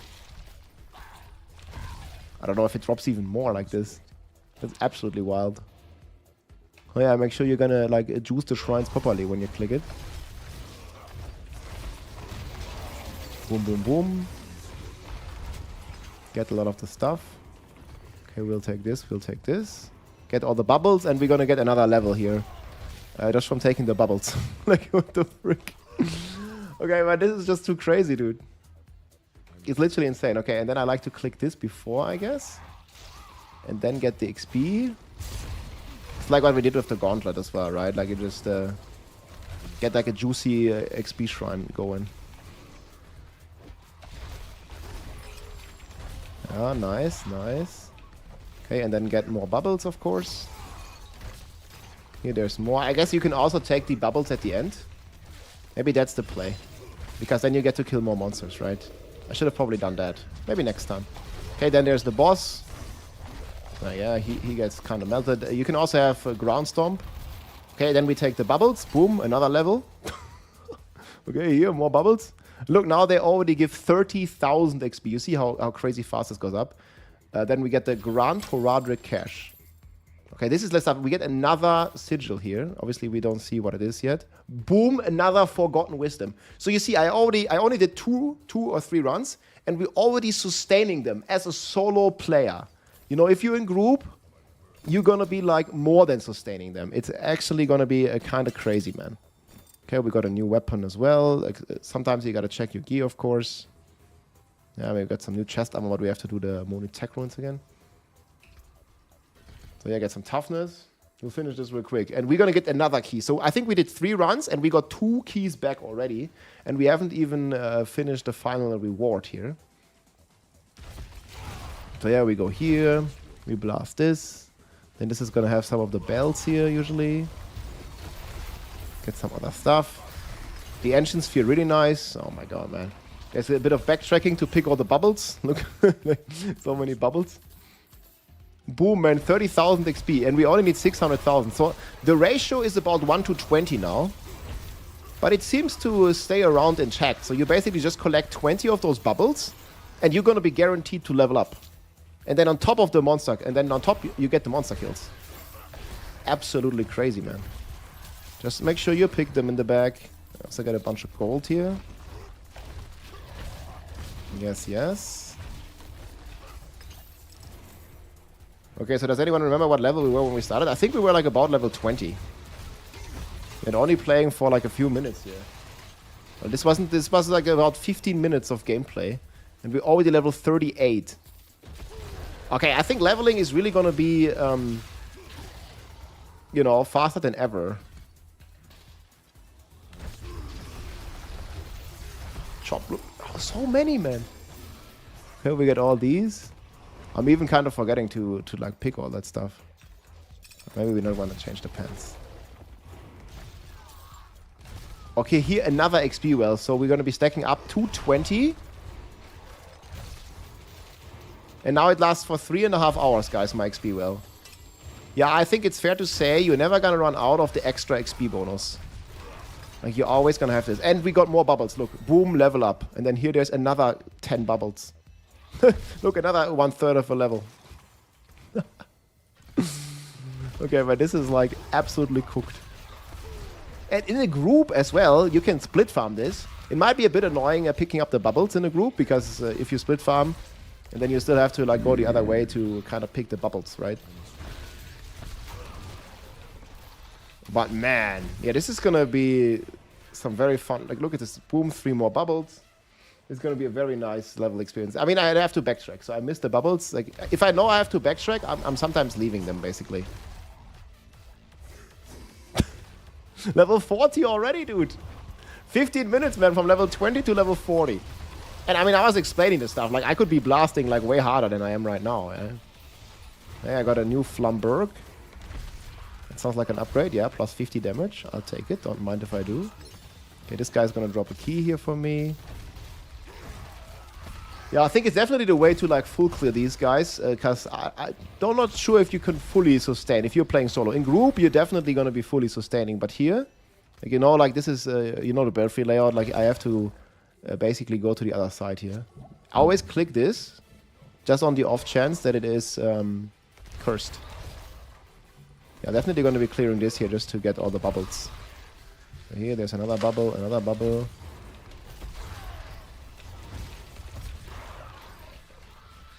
Okay, so just quickly, like, basically checking all this. This one, this one. Okay, another half a level. So definitely worth it. The method is crazy. Maybe we'll already, like, start getting some crit or something. It goes crazy, guys. Yeah, so you can get quite a lot of XP like this. I don't know if they're going to nerf it today. The death stream is in 3 hours, guys. The drops also start in 3 hours. But yeah, Lunging Strike Barb in general is going to be pretty strong for leveling. We're going to have a great time. I hope Hydra gets fixed with the Wisdom. Oh yeah, the XP bubbles from the Hydras. Yeah, they got to fix that. That's for sure. Thanks for the Prime, Kevin. This on PTR, final release will always be different? Yeah, most likely. We'll see how much different all that's gonna be, right? But yeah. I think Lunging Strike has potential if they revert the basic nerfs. There he is. Hey, Danny. Yeah, I was getting a snack. I was also getting a drink here from Holy. Ah, super delicious. We got a strawberry. I even got normal strawberries on top of this. Here, look. Fresh strawberries. Also got a banana. All the good stuff. Hope everything is good. Ey, Saramos! Grüße aus Deutschland. Greetings from Germany. S9 hype. Smiley face. I tested right. Pure Shocking Impact on PTR Eternal and got it to T90. Okay, I'll check that out. Thank you so much, man. Ja, Grüße gehen raus, mein Freund, ey. Dieses Jahr wieder auf der Gamescom. Im August. Vielleicht der Paladin oder Holy Class. Holy Class and Holy Guys for the summer. We just got the new summer cocktail drop, man. I think they're also gonna be at Gamescom. It's gonna be wild. So if you want to have some awesome, tasty, sugar-free drinks, my friend, you can check out Holy and support the stream at the same time. You get 10% off here with my code on your order. And they just dropped a bunch of cool flavors here for the summer. I'm rocking this one, Darien Dolphin, right now. That's basically like strawberry lime. And we have fresh strawberries with it as well. Gerne wieder treffen. Yo, lass mal, ich bin am Donnerstag wahrscheinlich da. Können wir ja nochmal auf jeden Fall abklären. Grüße gehen raus. Cheers. So, Strawberry.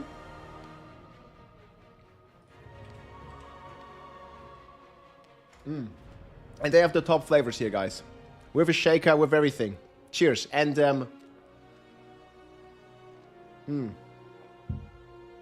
they ship to Europe and also to the United States.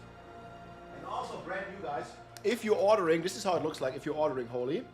This is how it looks like, and you get these like amazing flavors. They have like a mojito flavor, like summer cocktail, or if you like, here this is a pina colada with coconut, and it's just really good. And you also get like, I think we're getting like sunglasses. Like if you order, I think above like 50 or something, you're getting sunglasses, and you're also getting some flippers here to wear at the pool.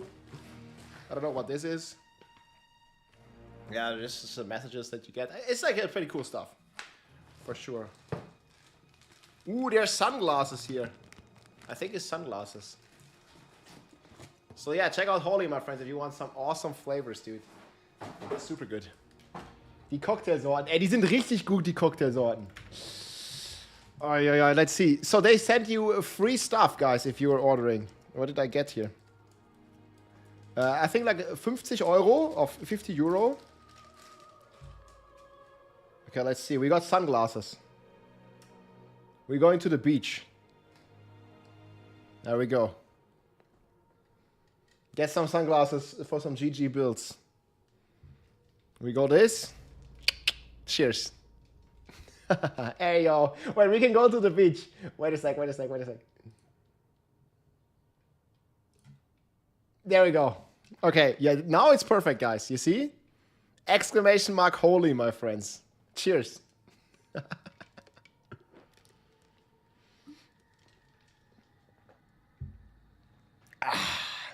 Good stuff. We even have virtual ones, I think, if I do it right. Which ones are better? Got some good holy sunglasses. Yeah, I'm definitely planning to go to Gamescom Cologne, guys. That's gonna be great. Get the glasses. Okay. We're going back to normal mode. But holy is great, guys. Pina colada. Pineapple. Coconut. Here's the code, guys. You can get 10% off and you're supporting the stream at the same time. Energy drinks, iced teas. These are energy drinks. Like, this is going to keep me going. So for the season start, guys, on Tuesday, my plan is to blast 30 or 36 hours, most likely. Something like that. And it's going to be hot in Germany, so you're going to need some proper hydration. It's not only going to be hot in game when you're playing the Hydra Sorc, but you also need some good hydration.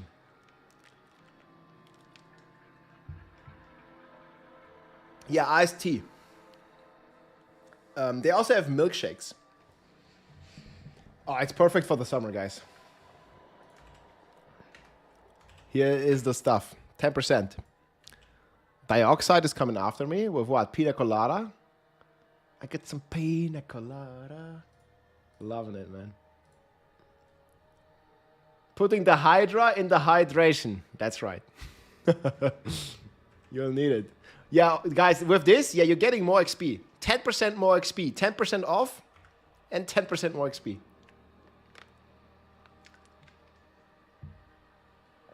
Holy is really good. Yeah, look at this, man. Badass. Hydration Hydra.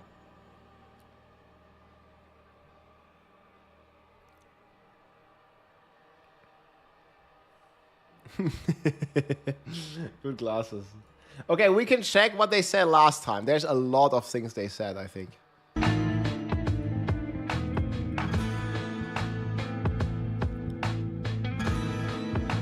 I'm digging the music. Don't we?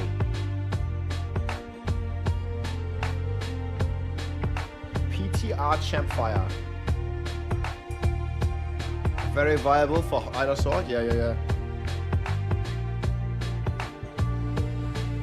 Oh man, is it gonna be a repeat of this? We'll see. I forgot most of this. This was the last one.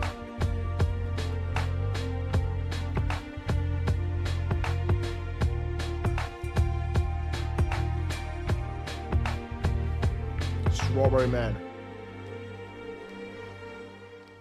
More Death Trap Madness? Yeah. People just rocking Death Trap. They just love it.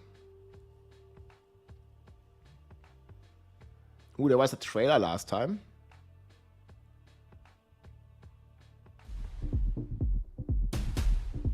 No, this was not it. Oh, they had no sound. Designer on the final design team, and I'm also happy to be here and I'm really glad we actually ended up bringing that to PTR because it got us so much fantastic feedback. I think it would be cool if Adam Fletcher is going to be there next time again. And we decided to pull back on it a bit, and now we're actually pretty happy with where the pacing of leveling is in Diablo 4 right now.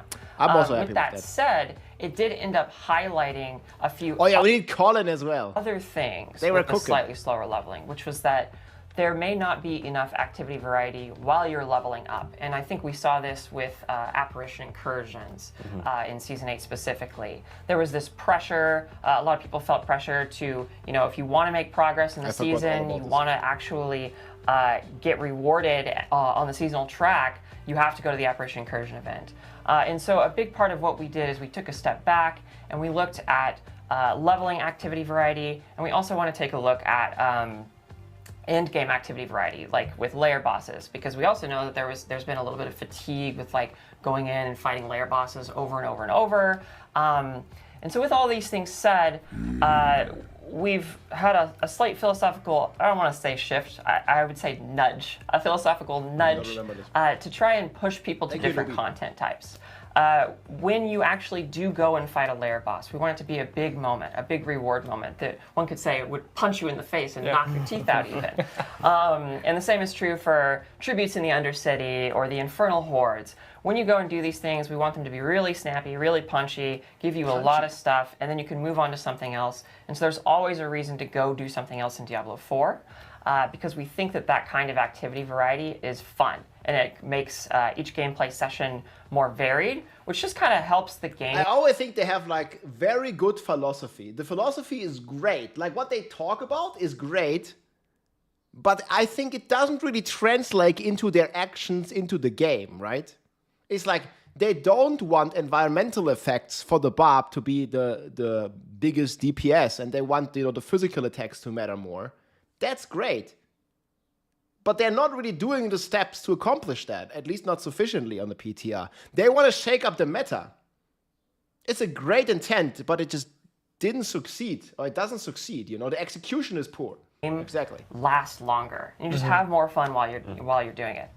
And then beyond that kind of stuff, there's also a lot of permanent improvements that we're going to be talking about on this stream. It's going to be interspersed throughout some of the seasonal content that we're actually going to be talking about. Because with Sins of the Horadric comes a lot of cool permanent additions as well, which is going to be awesome. Oh, my earpiece is exploding. It begins. Yes. It might be a common trend on this live stream. Let me check mine. The earpiece! But yeah, and finally, I just wanted to say thank you guys so much for playing Diablo 4. I know I have personally had a blast playing Season 8. I know a lot of people on the team have had a blast playing Season 8. We're constantly just playing the game, finding what works, what doesn't, listening to what you guys are saying about it, and we're all here to make Diablo as just fucking awesome as it can possibly be. Fucking awesome! And so thank you for joining us on I this believe journey. she said this. That's And not with the that, corporate I way. wanted to pass off to you to talk about class design. Fucking awesome. Absolutely. I'd love to talk a little bit about where we see the class balance and relative balance of the different builds and classes in the current season, in Season 8. Here, I think broadly speaking, class balance, at least in terms of like the spread and diversity of the meta, is in pretty good spot. Certainly compared to some of the previous seasons of Diablo 4, where we had one or two outlier builds that were just so far above what anything else or any other class could do. We don't really see that this season.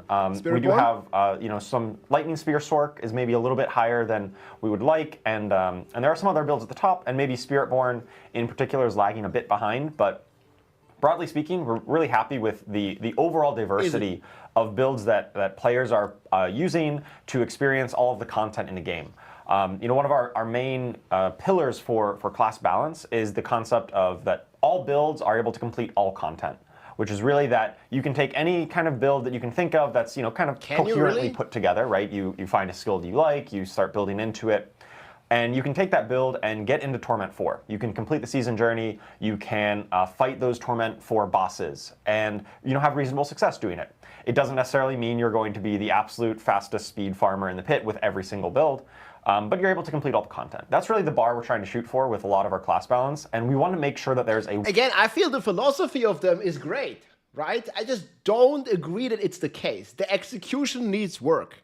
Wide diversity of classes and builds. Like he's saying all the right things, in my opinion. And I think for this season in particular, we've gotten in a pretty good spot.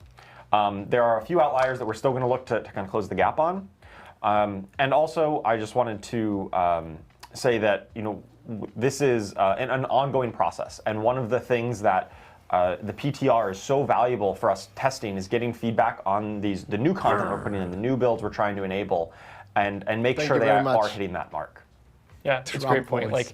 Like, that's the nature of live service games, right? Like, it's always iterative. The We're best always trying builds, to balance amazing things builds. and get them to a spot where they, they Yes. function really well and builds feel really good, and it feels like you're not shoehorned into one. So, yeah, the state of the game right now in terms of Season 8, having all those builds be available to get you through, your entire season's journey is really, really nice. So that's really great to hear. Yeah, and of course, we'll be sharing some updates for the class balance later on in the presentation, specifically around the overpower stat, which has definitely been kind of dominating the meta this season and has been for a little bit. So we're definitely aware of that and going to look to make adjustments with the interest of promoting non-overpower builds to also compete with them. And of course, also They cut it a lot. we also recognize that here in Season 8, a lot of the absolute top builds, those ones at the very top of the meta, are kind of the same ones that they were in Season 7, in the previous season. And we know there's some fatigue around that, where, hey, Death Trap Rogue, it's the best Rogue build again. Hey, Earthquake Barbarian, and so on. Bloodwave Necro are some examples of hey, it's the same class the second season. And we definitely realize that maybe we didn't quite shake up the meta as much as we really were aiming for on Season 8, but we hope some of the big changes I'll talk about later really man, he is so spot on with this. But the problem is you're looking at the PTR and this didn't happen. Like, we're still playing Earthquake Barb. We're still having Death Trap as the best. We're still having Quill Volley as the best. We're still having Bloodwave and Overpower as the best. I feel the philosophy is great. It just lacks the execution right now. Achieve that for Season 9. But today, we might see more changes to that. And going forward. Yeah, and this is kind of like a little bite-sized sneak peek of some of the things we'll be talking about later on in the stream. But again, that's the beauty of having the PTR, right? Is it's, I think Dan said it before, like, this is our time to adjust all the knobs in the dial so that, you can test the content, give us your feedback, and then we can, make some changes before that all goes live to make sure it feels great in game. So yeah. Absolutely. So yeah, with that in mind, with the 2.3.0 PTR, for those of you that are keen and know the roadmap inside and out, you'll know that this next season's is going to deal with all things dungeons. So we have a lot of new and exciting systems and activities that are coming in Season 9 that you'll see in the 2.3.0 PTR. So Dan, what are some of the things that players can expect to get into and try out with this PTR?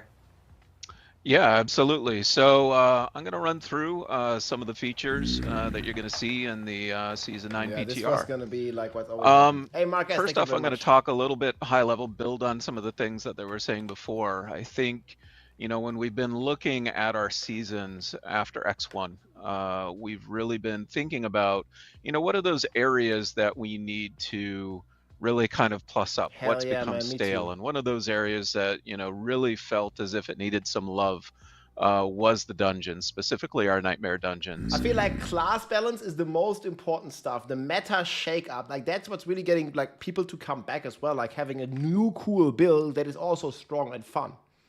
I think that's one of the most important things that I'm expecting from today. Yuri, thank you so much for the Prime, guys. Appreciate the support, man. Let's go. And so we slotted that in Season 9, and that's really been the dominant theme of a lot of the features that we're going to release. Obviously, if you're familiar with the roadmap, you'll understand that this is where we're headed. But it's important that we're still trying to, even within that, promote that activity variety and create a lot of permanent additions to the game. I know that's something coming out of Season 7 especially, a lot of folks had a lot of feedback on. And so we've taken some extra effort to make sure that we can, bring a lot of these changes season on season hope you're safe, man. into the permanent game moving forward. So, without further ado, let's take a look at some of the features. Now, as with any PTR... Yeah, man, I mean, Middle East and all the war that's going on in the world, man, I just hope we can get along and... hopefully you're safe in Gaza. I know the situation is very less than ideal, man. Stay safe, brother. I'm just going to say up front, we're not going to include any story. We're not going to include the quest line, this is all coming track, still. things like that. We're really focusing on things that are more repeatable gameplay that we need a lot of feedback on. First up, Horadric spells. Yeah, I think this so you see an image here of the UI for the Horadric spell. He's a Astaroth coming up, so let's check it out. He was a druid, so I remember we this. are entering his lair. In this part of the fight, first phase of the fight, it's going to feel a little bit familiar. It's going to be riding the amalgam, but pretty soon it varies up quite a bit. And so we're going to leave it at that, I think. Honestly, yeah, I don't want to I spoil was expecting it for more folks. from the fight, honestly. Just go check it out when the PTR hits. So I think at this point, we are going stuff looked to pretty cool. chat with Liam next. So I'm going to kick it back to Irvine. And we'll be taking a break. Oh my gosh, I am so nervous right now. that caffeine is combining with that nervous energy, and it is creating something.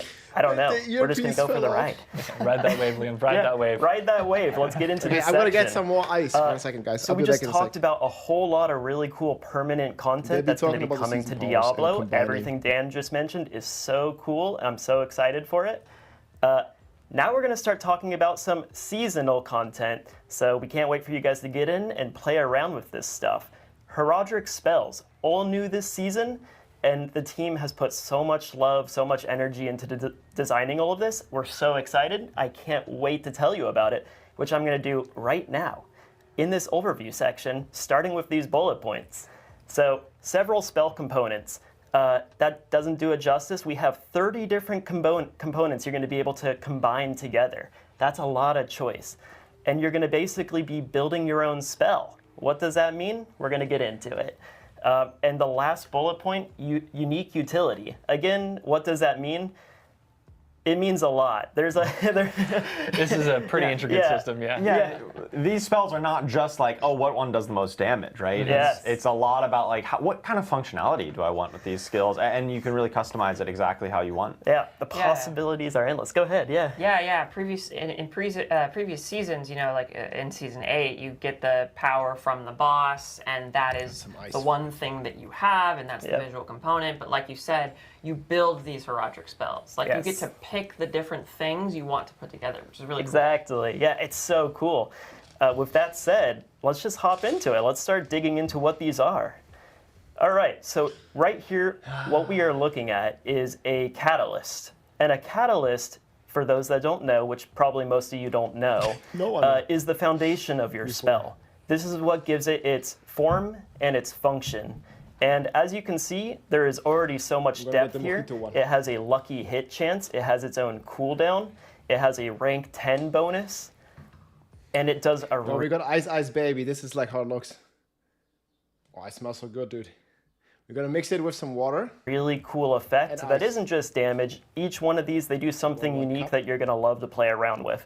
And there are multiple of these. So how do we trigger the catalysts in the first place? How do we get those going? That is a good question. There's even a lot of depth when it comes to that system, and I think the next slide is actually going to be the best thing to convey that.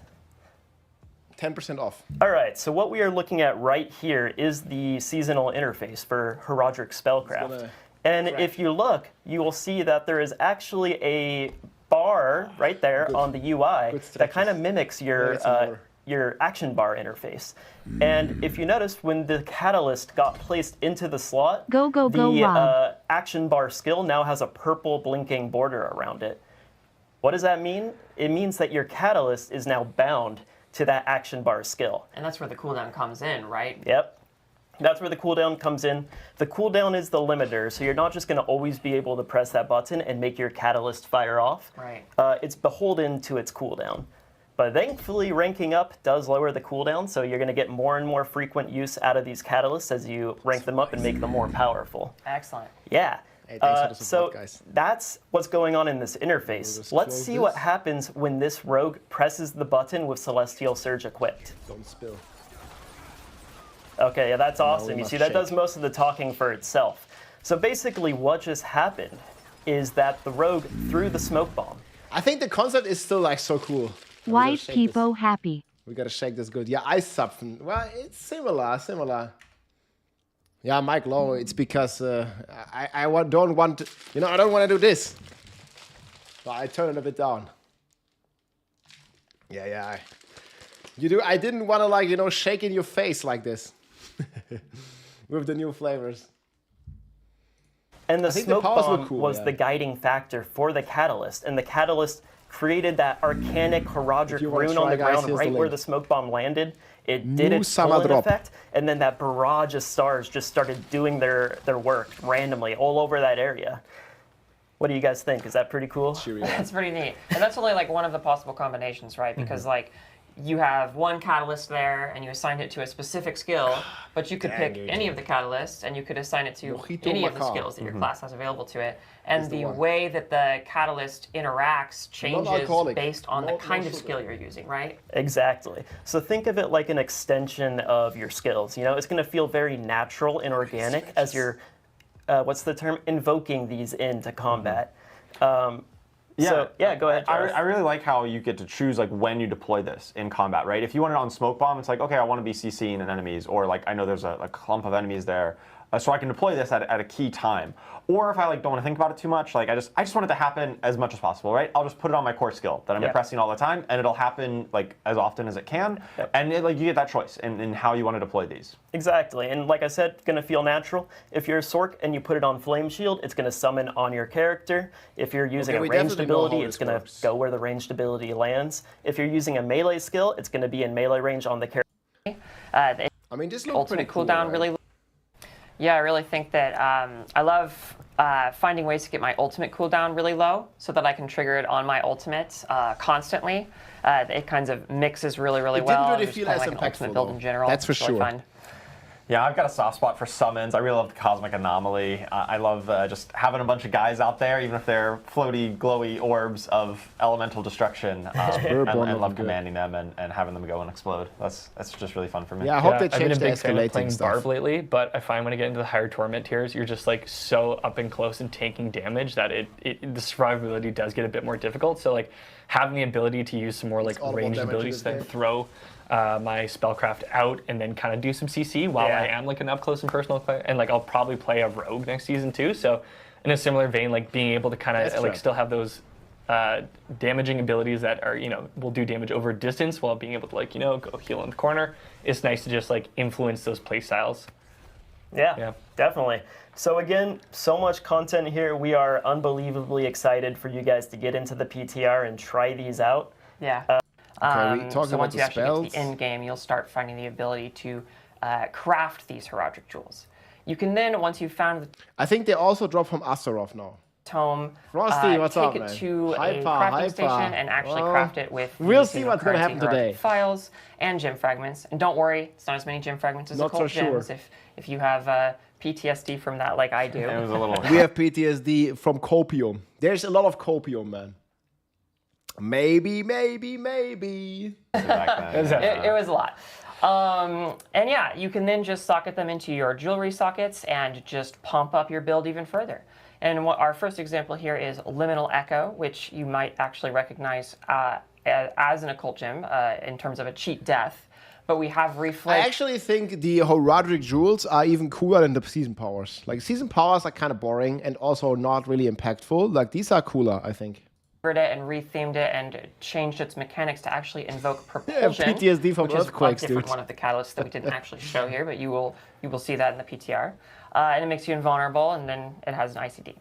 But yeah, we have way more Horadric jewels than just that. There are 15 total. They all do lots of crazy different stuff. So we're going to go over some of our favorite here just to give you guys a sneak peek. So the first one is Tyrant Bane. I hope they buff Tyrant Bane to be like, I don't know, 0.5 or like, or maybe even to work with everything, not just dots. Because with just dots, it's just boring. You can look over that text there, and you might think to yourself, is this Bane of the Summon Hydra is Stricken? definitely cool. And the answer would be, yes, it is. If you are a D3 enjoyer, it is Bane of the Stricken for dot builds. I mean, do you enjoy, like, is it sarcasm herbs? Like, because a lot of people really enjoy the pet playstyle. Like, I'm not one of them, but I know many people do enjoy it. Very personally excited about that one. The second one we have is the Starflux. This one is fantastic. It's just punch you in the teeth, straight value, double your catalyst damage. That's a lot of damage, though, so if you do want to do that, you're probably going to lose control of your Horadric spellcraft to some degree, which causes your catalysts to inherit their infusions randomly, so you don't actually get to determine, or decide rather, how that's going to happen. And then finally, we have Idol from Below. You may also recognize this effect from Occult Gems, but with a twist. I mean, the twist is, it's probably fine. Okay. Jeweled Guardians, I bet they're pushovers. But Oh, don't yeah, worry yeah, yeah, about yeah. it. No, Don't no, worry no. about it. No, to focus on the first The one. crazy thing is these guys give progression and they also help with the single target issue because it's going to spawn extra boys while you're fighting the boss. for that one. That's the important part. Primary core stat, max life, unhindered. Great stuff. Absolutely. Nothing else to worry about. For sure, for sure. All right, and I think we have a video of the Starflux to kind of give you a sense of what that is like. So this is the Cosmic Anomaly Catalyst with the Starflux equipped. And you might notice that they have different infusions applied to them because it's determined. It actually looks really cool in the preview, but in gameplay, it's not impactful. And this can be really actually interesting because, Liam, to your point before, I mean, this is probably like a Torment 2 or something. Like, it does look really cool. It comes out. And this can be really actually interesting but it just doesn't. because, Liam, to your point before, different infusions deal with different enemy Hi, Rob. affixes. Think So if I you am have the going Spiritborn hype. Hey, yeah, Spiritborn. I'm going Barb or Spiritborn. I haven't decided yet. It depends today if they buff the Barb a bit. But Spiritborn is looking pretty cool. Yeah, Daddy, wie sieht der Duru generell aus? Druid looks bad right now. They did buff the paddles and the pulverize in general, but I still think it's not really good.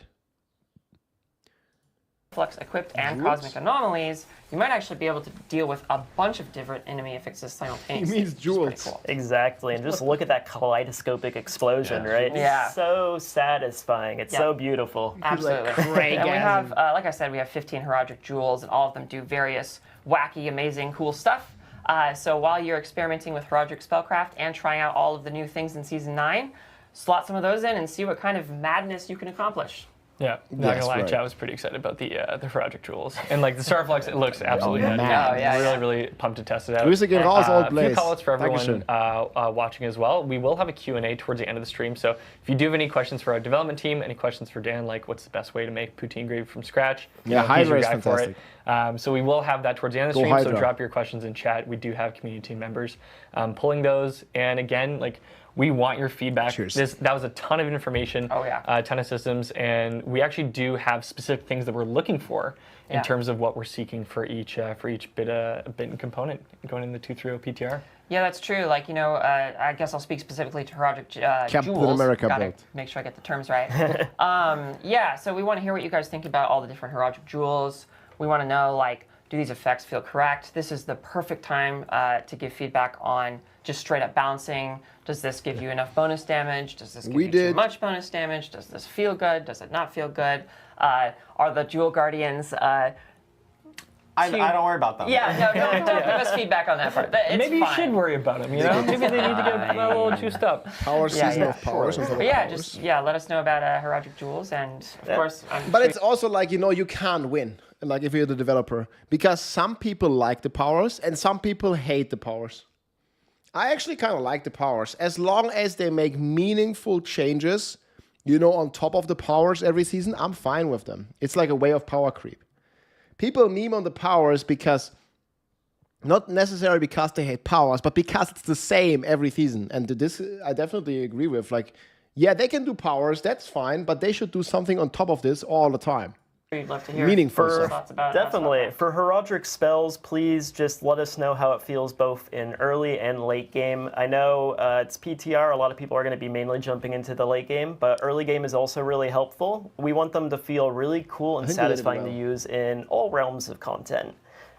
We also just want to know about the effects themselves. Are they satisfying? Does anything feel off? Do we need to like tighten up cooldowns or things like that? Just get into the weeds with it. We will definitely be reading through as much as we can and making these spells the best they can be for launch. Yep, now's the time to get that feedback, tune those knobs. It's the best time to do it. And for everyone watching at home, we also will have the D4 patch notes and the blog hitting after the stream. So if there's anything you missed on the stream, this is going to be happening today as well with the patch notes. Read in depth and disseminate over the weekend before you jump into the PTR.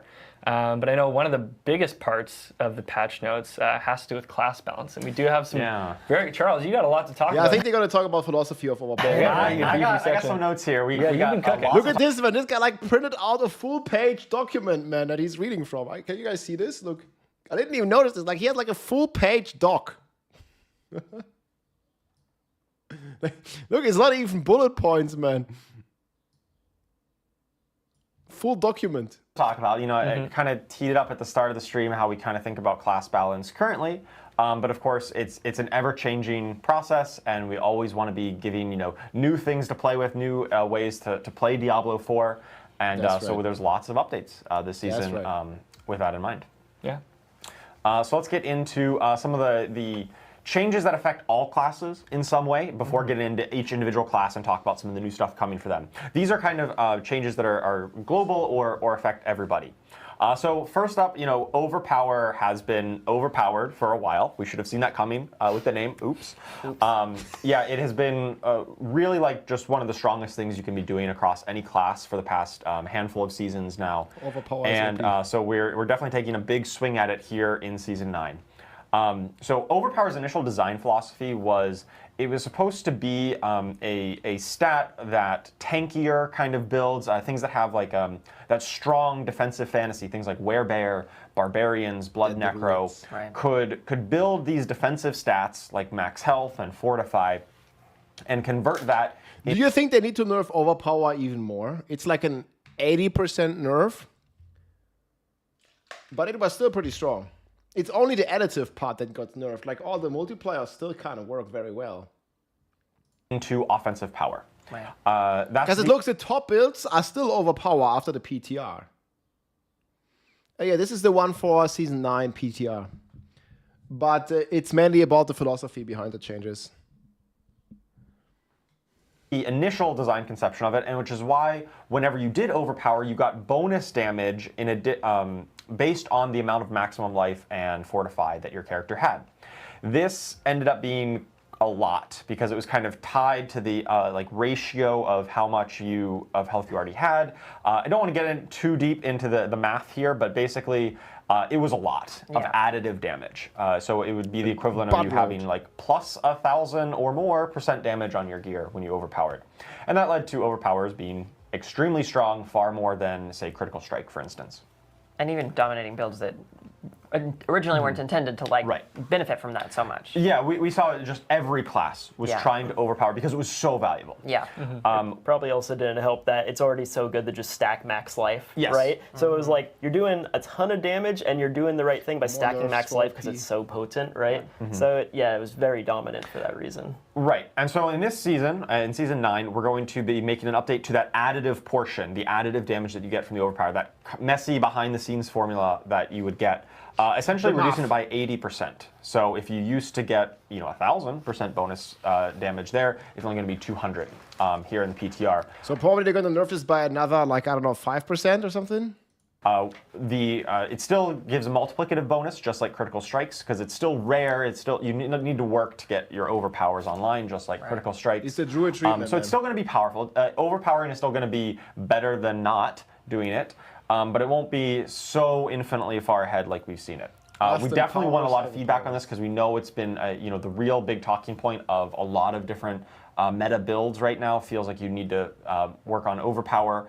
Yeah. That's not the intent. We don't want everybody to feel like you have to do it all the time in order to optimize your damage. So we definitely want to make sure that we open up the possibilities to other classes. This is the PTR Campfire, yes. Kind of tied in with that, the additive damage rebalance. So that's the base power of Overpower we talked about. Another contributing factor was that whenever you got overpower damage on your items, it was just overstated. We balanced those initially when earlier on in the game's lifetime when we had a different estimate of how often players would be overpowering or doing any of these kind of conditional effects like Critical Strike or dot damage or what have you. So we've done kind of a comprehensive pass on items, the base affixes that show up this season, and said, okay, Critical Strike damage, we're going to give you an equivalent amount of Critical Strike damage and overpower damage if it appears in the same spot. Previously, it was something like you would get a one-handed weapon, and it would literally have almost 200% overpower damage and Ancestral, and it would give like 55% critical strike damage, and that's just way too different, right? Yeah. Like that was one reason, like, well, why would I build crit damage when I can build overpower and get 4 times the benefit? I think it should still definitely be more on overpower because it's still harder to overpower than to crit. So we're looking to renormalize that and kind of establish a better base. Yeah, Diablo is going to come to PlayStation Network, right? I've read about this. It's going to be like as part of the, Xbox subscription. Now it's also going to be part of the PlayStation subscription. Yeah, there's a timer, in 2 hours, it's over there. This is the refreshment on the current one for the PTR. Baseline. But I think all these changes, they might just repeat a lot of this. We'll see. Yeah, what did they say about the PlayStation? It's gonna be completely free on PlayStation as long as you're subscribed. How is that gonna go? Is it this post here? Sony announces PlayStation Plus monthly games for July. PlayStation Plus. How much does this cost? So yeah, you can get it. Iceman, thank you for the Prime, man. Much appreciated. Oh man, yeah, Frosty, I really hope so, man. Like, we need some positive surprises. Like, I made a full list, and I called it like the hopes and dreams and the copium, right? Like with some of the stuff that like super cope here. Endgame updates, loot filters, stash space, marketplace, in-game auction house. There's, excuse me, so many more like things that they could do. But yeah, like they're gonna be like into this like plus subscription here. Oh, you watched the video? Hey, thanks, man. Yeah, I'm looking forward to like you making some funny videos on this stuff for sure. It's always great. Wait, maybe I need to watch your like. Did you make a video recently? Frosty always with the GG videos, man. Wait, there's this shocking impact. Well, so there are probably going to be a bunch of new players, actually.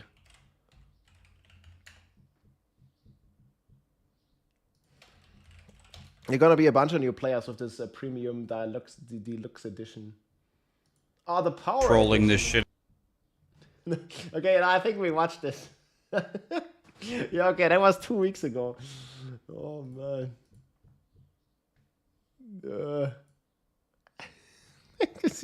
You guys want to watch this? I mean, this was like a long time ago. I watched this 2 weeks ago. Oh, well, this is great. I was in it? Okay. Guys, we're going to continue with that in a second here. This is the Power Edition. This thumbnail always gets me, man.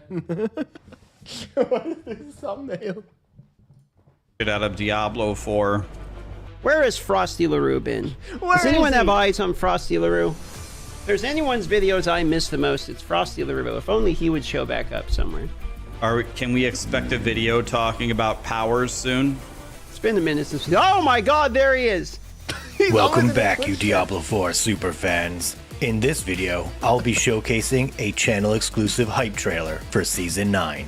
Quickly checking in to see if the devs are still on track with their original mission statement for Seasons, and listening to some of the greatest Diablo 4 superfans talk about their thoughts on the game. Insert segue to trailer here. In a world where rising expectations fall, loot feels meaningless, and your stash tabs expectations fall, loot I really would like to see this return of the leaderboards, man. I mean, the gauntlet was like not good, but you know, leaderboards in general are great. Feels meaningless, and your stash tabs are always full. One game dares to do the unthinkable. Diablo 4 is revolutionizing the ARPG genre with the brand new seasonal feature so bold, so wildly original. You definitely have never seen this before. Powers. Malignant powers were a boost in a previous season that granted you various abilities. Another amazing feature being added to the Season of Blood is the return and rework of some malignant powers. One thing that's making this particularly interesting is with the vampiric powers in Season 2. The Seneschal is this little construct that just creates really wild combinations of powers. If you remember in Season 2, Season of Blood, they were vampire powers. For Season 7, could be a little bit different. Not vampires this time. This time it's going to be witchcraft. It's been about a month since Season 8 launched, Belal's return. We've all gotten in and gotten some fantastic boss powers. Okay, maybe you have seen this before. I mean, okay. I see. But, you know, no matter what they do, like, some people always gonna be mad, right? If they do powers, people are mad. If they don't do powers, people are mad. I actually kind of like having powers as long as there is other meaningful, hopefully, endgame content. I feel like the reason people meme on the powers is because there's not much other content, right? And it's just like powers again, and the main attraction is the powers. Like, powers is something on the side, or should be on the side, and there should be like a main thing apart from the powers. for.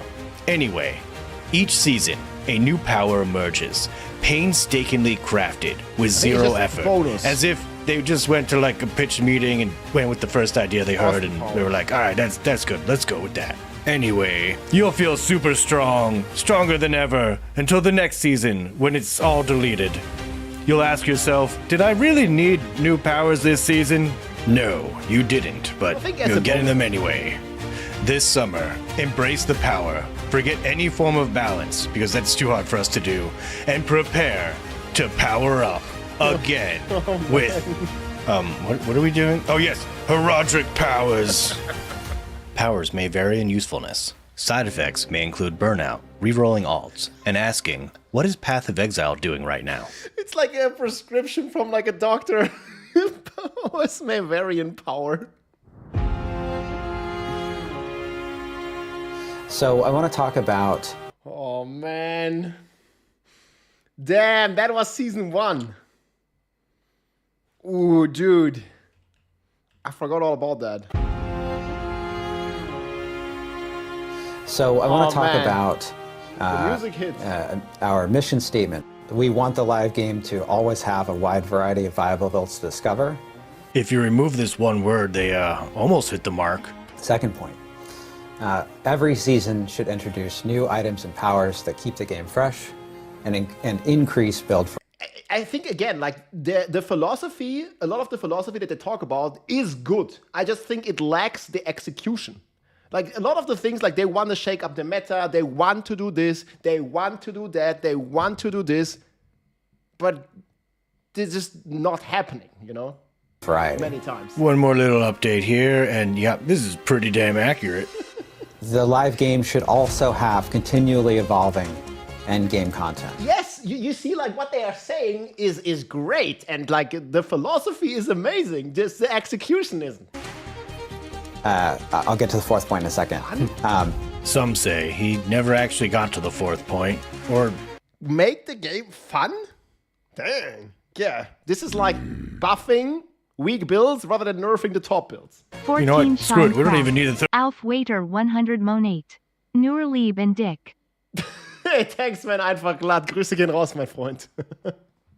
Make the game fun again. Third point, we got, look at point number 2. Malignant powers, legendary powers, boss powers, powers, malignant powers, Magic grade boss powers. Rod actually has a special treat for us here. What? So my wife got me the button for powers. Some of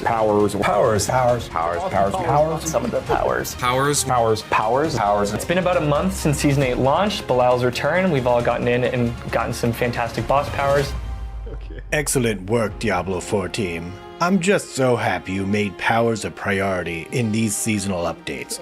Other than maybe, I don't know, a meaningful endgame system that engages players longer than a day? Anyway, let's check in with some of Diablo 4's Giga Chads. Hey folks, this is Ranker, and we're maybe about to talk to Rax right now. There's one person who knows how feisty I am, it's definitely CJ. Damn, Rax always looks sexy and awesome. CJ, can you hear me? The love story continues, man. Or does DM love Riker? I can hear you 5x5. How you doing, Rax? I'm not even mad at all anymore. I'm not mad. I'm just sad. I'm just sad, man. You sound like you're in wonderful spirits. Sad. What do you think of Diablo 4? I'm not feeling great about Diablo 4. It's like, this is the franchise that we have been blasting. This one hits a little closer to home. It's just like, you know, it's the game you just don't want to let go, you know? Did you play in this PTR? Did you log in and try it at all? A little bit. I've been having a lot of issues of like getting disconnected or like everything stops responding, and then I gotta close the game, and then when I try to reboot it for like 5 times, it tells me my character hasn't saved. So it's been a bit of a struggle, but I'm getting there. It's really not catching up to the other games. It's just falling further and further and further and further behind. What do Woody and Rob think? Are they very... I don't remember Rex was that frustrated. Like, I mean, obviously, like, he's been, like, playing a lot of other games and been very successful with that, and that's great. It's just, like, I think, like, he has, like, a lot of passion for the game, you know? You can clearly hear. Further and further behind. What do Woody and Rob think? Are they very favorable toward this? Like, Woody is one of the most kind and favorable people. What does Woody think about this? Yeah, so far it seems horrible. Why do I play with broken masterworking? It's just every... We still don't have checkpoints or something for masterworking, man. Feels sad. Placement for actually good items. Well, items are shit. Why can't they just add a fucking portal so I can walk out of the pit, man? Is that too much? I want to go move on to other games, ignore this for 3 months, and come back at the start of the next season. Dude, look how nice it is out here today. Check this shit out. Look at that. What is lacking in Diablo? I think we need a proper endgame system. The pit has been a good start, but it's just not enough. The pit has a lot of problems. Why does it show 2 stars, but it's only 1? I wonder what the fuck is going on. Fucking awful. No, that's not snow. It's the sun is blasting the... Yeah, maybe hold on. Where is he gonna touch grass? Look at all this. It's dangerous. Sunburn damage, DM. Take care. Watch this. I can adjust the properties here. Like, this is like the problem I have with the new dungeon escalation system that we've just been testing here on Season 9. Like, they say it's endgame, but it's just more Torment 4. Like, it's called Dungeon Escalation. There ain't no escalation as of the PTR. There just isn't. It's just Torment 4, 3 nightmare dungeons in a row. There's nothing escalating about it. It's not really a challenge. You have this like awesome new keys, you have the dungeon escalation, but you're just doing T4 dungeons with all its perks and problems. I figured it out. It was the gain. This is like always the problem, right? You say like you can keep grinding Paragon, but the Paragon is capped, the boards are capped. And also the best way to grind Paragon is to do content that is not even remotely challenging to your character. This is where the hot tub's gonna go. Right there. I think at some point, like, there's just like not really much to do anymore. And for a lot of people, that's already after 1 week. Yep. Oh shit, there is a bird there. You can look at the bird. See the bird? Oh, he just he flew away. What do you think? is just talking about touching grass, but he's not going outside yet. I could go outside, but you know, like, oh, there's a bird. Oh, but I'm not going outside. See the bird? Oh, he just he flew away. What do you think you would like to see added to Diablo 4? If Diablo 4 released powers... Tomb Lord. I mean, I'd obviously be there, right? What about Tomb Lord, Rex? Powers is a game changer. We need Tomb Lord. In every strong room in the new season, there needs to be Tomb Lord. Sounds awful. Wait. Hold on, wait. Hold on, guys, I'm not done.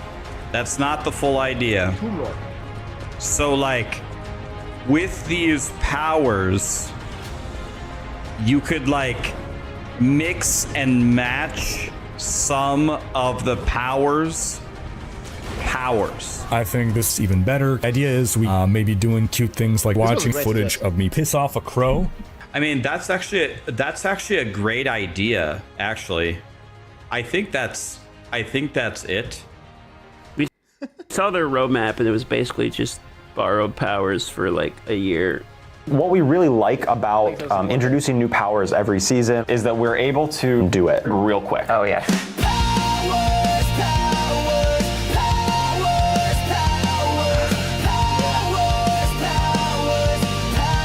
I think majority of the community agrees with some of the feedback, right? I think powers overall are fine for me. This was a great video. I think powers overall are fine, guys. Here's I'm gonna link it here. Check out Frosty, man. Always great videos. I'm sure there's gonna be one for Season 9 or after Season 9. Powers Edition. Again, from my perspective, I don't think powers are necessarily the problem. But if it's the one thing that people are focused on, and Blizzard is focused on, that's just not enough, right? We need like some serious endgame reworks, like loot filters, stash space, like, you know, a lot of the stuff here, like build variety, meta shifts, and meta shakeups. I really think they often talk about, and the philosophy of Blizzard is right when they talk about it in the Campfire chat. I just think the execution just isn't there. as of yet. But we'll see what we're gonna see today. I mean, we were watching this one here earlier, and this is a great video as well here from Matthias that I can recommend a lot as well. Oh wait, there's more in the end? Fuck. Did I forget something? Oh man, I have too many now. Ah! I feel like I need a pill calendar and like a blanket, and I just need to like watch Price is Right reruns because I feel like I'm too old for this shit at this point. Okay. Hopefully Rank will be watching like earlier. But yeah, I think Matthias here puts it pretty well too.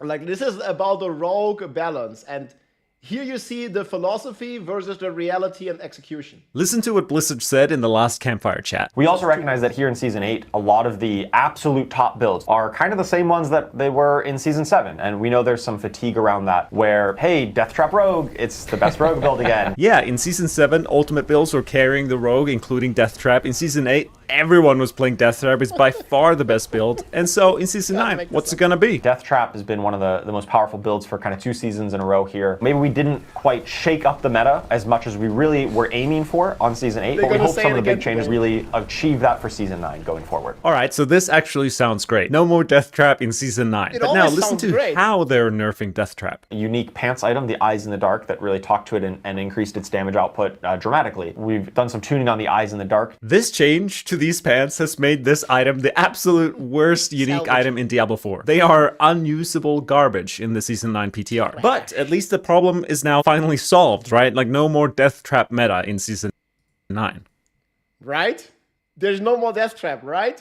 Right? Nope, not at all. All we have to do is replace these pants with just anything else, like Tybalt's Well. And our damage output is still insane. To prove this to you, I just cleared a tier 103 in the Season 9 PTR with Death Trap. On my first try on an average map, and usually pit pushing requires hours of fishing. So I'm pretty confident I could probably clear 104 if I really tried. Now let's compare that number to all of the other top 10 rogue builds. Barrage and Penetrating Shot can clear 81. Heartseeker and Invigorating Strike around 83, 85. Shadow Step 87.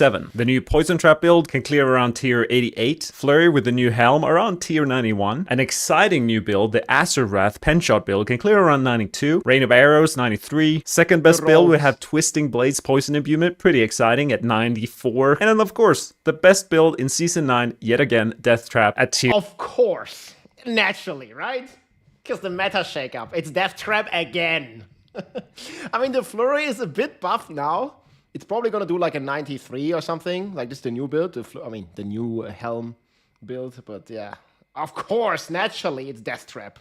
Tier 103 plus. In summary, the tier list for rogues in Season 9 is essentially a copy-paste of the tier list for Season 8. This goes against it seems similar on the Bob. Everything Blizzard was saying in the Campfire chat. We really are focusing on kind of shifting up that very top of the meta, because we do want to make sure that Season 9, you don't feel like, oh, it's all the same builds all again at the top of the meta for the 3rd season in a row. We really don't want that to be the case. We want to make sure there's new options for players who really want to push the limit of their character. Hopefully they live by those words today, because the PTR, that was a fail. You know, we still have Earthquake Bob as a top Bob build. We still have the Death Trap Rogue. We still have the Blood Wave, you know, Necromancer dominating. We still have Quill Volley dominating. It's just, you know, 4 out of 6 classes just play the same meta. Like, Hydrosorg is cool, yes.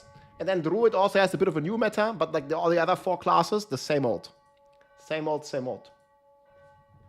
So yeah. Oh, there's the big bell going. But yeah, this is a great video here. Matthias the Gamer. When does it start? There's a timer. 1 hour, 50 minutes. Yeah, we can talk more. Like, I think the philosophy like is good. It's just, you know, depending on like what they can implement. Because that's why I'm really hoping for like a more bold changes. I want the team to be like more daring, more bold. You know, like don't buff Hoda by 10%. Like, buff it by 10 times. You know, don't, like, you know, buff basic skills, but then nerf all the uniques. Like, why? So, yeah. I hope so, man. It's in 2 hours, the new Campfire. This is the one that they talked about, the PTR, but this is like all the changes and the philosophy behind it. So this is still very valid. Comparison of these stats against each other. This affects everybody in some way. As you're building your items, you're going to be looking for different stats. The numerical values will be different there. But we think it gets into a much better state for allowing you to go, for vulnerable damage, for crit damage, for summons damage, and not feel like you're doing it wrong because it wasn't overpower, right? Next, we've got a basic skill buff. There's a lot of things that affect every class this season. So talking about basic skill. So they buff it, but they nerf all the uniques.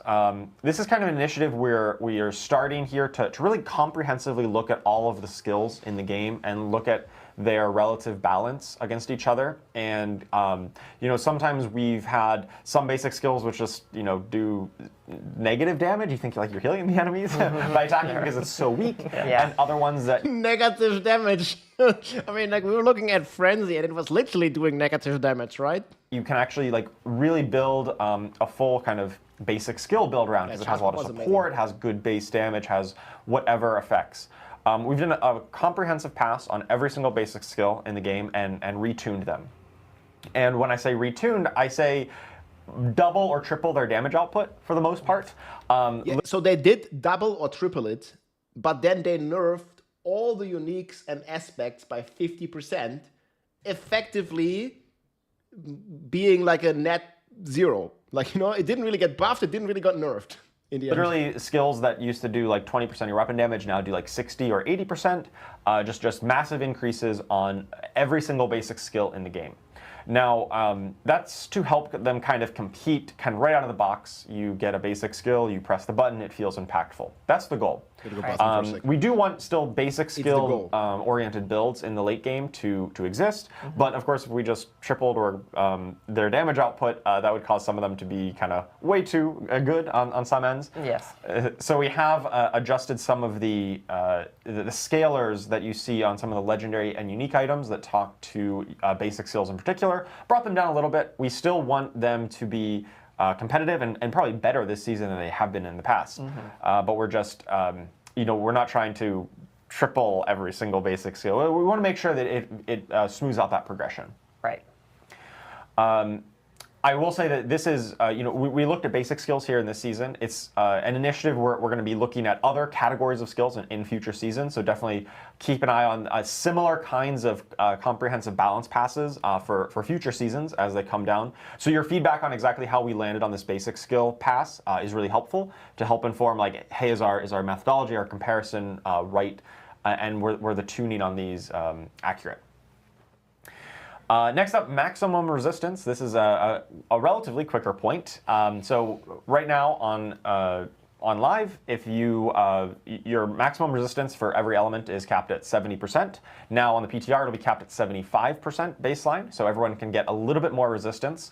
The absolute cap is still 85 if you get some maximum resistance effects, but the baseline you'll get 75 resist in order to be resistance capped. In exchange, there were some unique items that were that had just a whole bunch of all resistance on them, like Yen's Blessing, some boots that just gave you like 50-some% maximum resistance to all elements. Those ones too much of it a little by itself. Yeah, exactly. I think Pulverize has a good chance now. Hoo-hoo, Rob and chat. Hey, Balu, dankeschön. Thanks, mate. How's it going? Yeah, 1 hour, 50 minutes for the new updates here. Yeah. Like basic skills just need a buff, man. And I think that it's good. Like people like Heartseeker Rogue, Frenzy Barb, like some of the cool new stuff, man. I just want build variety. Oh, PlayStation 5 today. Yeah, and Diablo is gonna be in the PlayStation subscription. So there are gonna be a ton of new players, that's for sure. So some of those outliers that really solve your resistance a little too easily, we're going to tone those down a little bit. But kind of in exchange, we give everyone the option to build a little bit more to make sure that building up resistance has a kind of a meaningful journey to it. And finally, on this slide that affects all characters, the key passives, we've also done a pass, much like with basic skills, to look at our various key passives that affect every build and kind of look at their relative power level. And a lot of the outliers that we've seen in class balance historically have come from a key passive that just scales kind of infinitely, right? You build up some critical strike damage, which increases your other damage, and that just scales infinitely, and that causes builds that can use that key passive to be far more powerful than builds that use other key passives, which maybe don't scale that infinitely. So with that in mind, we looked at every key passive, and we've set a bar of about 75% multiplicative damage, a bonus. So if it just said do increase damage, it would say 75% increase. Right. Now some will have more conditions. It's just more caps, man. I don't like it. It only affects certain types of damage, and so we budget those. I think a way better way to approach this would be to change the scaling of the key passive. Like, because there's always a max limit of how much burning damage you can get. Like if you have every single Paragon node and you have every single roll on your gear, there's still a theoretical max for combustion to be capped out. But I think just clicking one button and have the cap immediately is just not fun. Was a little bit higher and so on.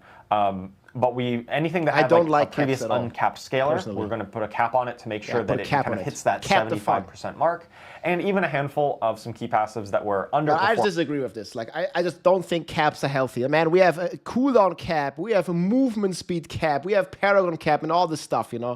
Especially movement speed. Like we didn't have a movement speed cap in Diablo 3. You could literally spin around on your God Demon Hunter, on your Whirlwind Barb at 500% movement speed and be fast AF, right? Or in PoE, you can have 600% movement speed and just blast the game like that. Why can't we have this, fun mechanics in Diablo 4? 200% movement speed, dude. This is too many caps. Cap to the fun, in my opinion, this is. That mark that we're not quite that good have gotten buff up to try to let them compete, and so builds that got some of those buffed key passives will be really happy to see that too. Absolutely. I guess I'll just make a comment. We're not the fun police, right? No. We're not coming here to ruin your day, but what we are doing is we want to make a more consistent experience for our players. Fun police, in my and opinion. we want the pieces to fit together naturally. Your progression is smooth. There's all these puzzle pieces. They just make sense as you stack them up. And we want to move away from having such extreme outliers. Yeah, the extreme balance outliers are really what kind of... This is a good philosophy to move away from the outliers, right? But I just don't think to achieve this goal, it's not good to just introduce more caps and limit the player choice by just enforcing caps and forcing players to just click the thing once and then forget about it. No scaling, no end game, no character progression in this part. Just click the button, click the key passive, and then you have the 75 multiplier, and then forget about it. I think it's just dumping down, making the game more stupid. Can kill the fun of the game. If you're hey, I want to play, whatever kind of build you want, but then you see somebody else doing something different, and you're oh, they are 100 times better than me. It actually does affect how much fun you're having because you feel like you're playing suboptimally. It's like if you chose a druid, then this happens. And by kind of bringing some of these more in line to a kind of a budget of power that we want from certain sources, we help to eliminate those outliers that are miles ahead of everybody else. With that in mind, we think that this is going to promote better build diversity, of course, as you can play more options. So for me, this logical conclusion would be completely the opposite. How does putting the caps promote more build diversity? I just think with the caps, you have less choices. I agree with, if they balance the key passives, in a different way, then they can achieve more build diversity. But just putting caps on it, for me, it just feels like a bandage solution. I just don't like caps, man. I don't think any argument people can make about caps being more fun, I just completely disagree. It's less build diversity if you put on caps. You can't stack more than 200% movement speed. You can't stack more than 75% cooldown reduction. I think it's the opposite. And it won't feel as bad that you aren't being left behind in such a way. Druids. All right, so let's move on. But again, they might change some of the stuff today. I really hope so. The individual class changes, those affect everybody, but of course, every class gets some new stuff to talk about here. And first up, we've got Barbarians. So for the Barbarian, The big talk of them for a while has been Earthquakes in particular. Earthquakes, 4 seasons in a row. Still the top dog. Earthquakes, man. Again, the solution, I don't think, is to nerf Earthquakes. It's to make other Barb builds viable. Because Earthquake is far from the top build of the game. Just not nerf Earthquakes, but make, real Barb builds where you swing your weapons, you do physical damage, your Hoda, your Upheaval, your Bleed stuff, your Whirlwind, it doesn't matter. Death Blow, there's so many options, the double swing. But no, we just always have environmental effects. And it's just still like 10, 100x stronger than all the rest. Barbarians love to, stomp on the ground, and they stomp so hard that they make some earthquakes.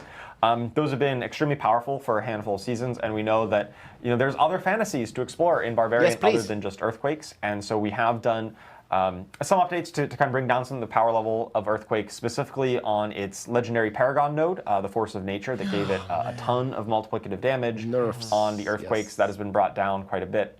To the second bullet point here, a lot of the legendary Paragon nodes in Barbarian, Paragon, and across every other class has been kind of simplified. Bro, I gave so much feedback on this.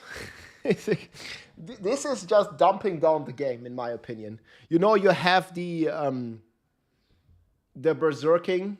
Like, there's just like so much stuff. Like, you want to stack berserking damage on the Barb to get the full multiplier. And now you can completely forget about that. You don't need to stack anything. You just click the button and you have the multiplier. It's the same on simplified, yeah, but I think making it stupid. Some of them used to have effects, which was like, do a thing to get a buff to give you some damage, and it stacks up to 5 times, right? Yeah. It would be like kind of a multi-step. Yeah, I think it's way better having this than just having a straight up multiplier the way it is now. Thing for... did I put it here? I think so. Did we talk about Paragon? Yeah. 22 months of Barbarian domination. Yeah, we dump it down so much that it loses all the endgame scaling. A level 1, a Paragon 1 Barb has the same power level as Paragon 300 Barb if you click this passive, because it's going to give you 45% X right from the start. There's no power progression. There's no thinking anymore, man, if it keeps going this route. Hey, thank you very much, MK Ultra. 22 months, man. Barb Nation for the win. Let's go. Well, hopefully they're going to be making the Barb fun again on some other builds that is not Earthquake. But my hopes are low. But we always hope for the best and prepare for the worst, and then we don't play Barb.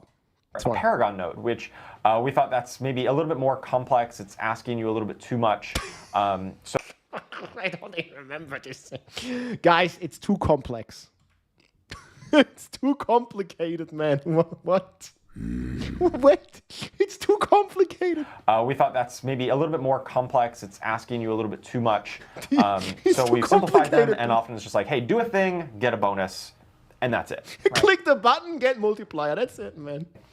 You can't expect Diablo players to stack 400 berserking damage.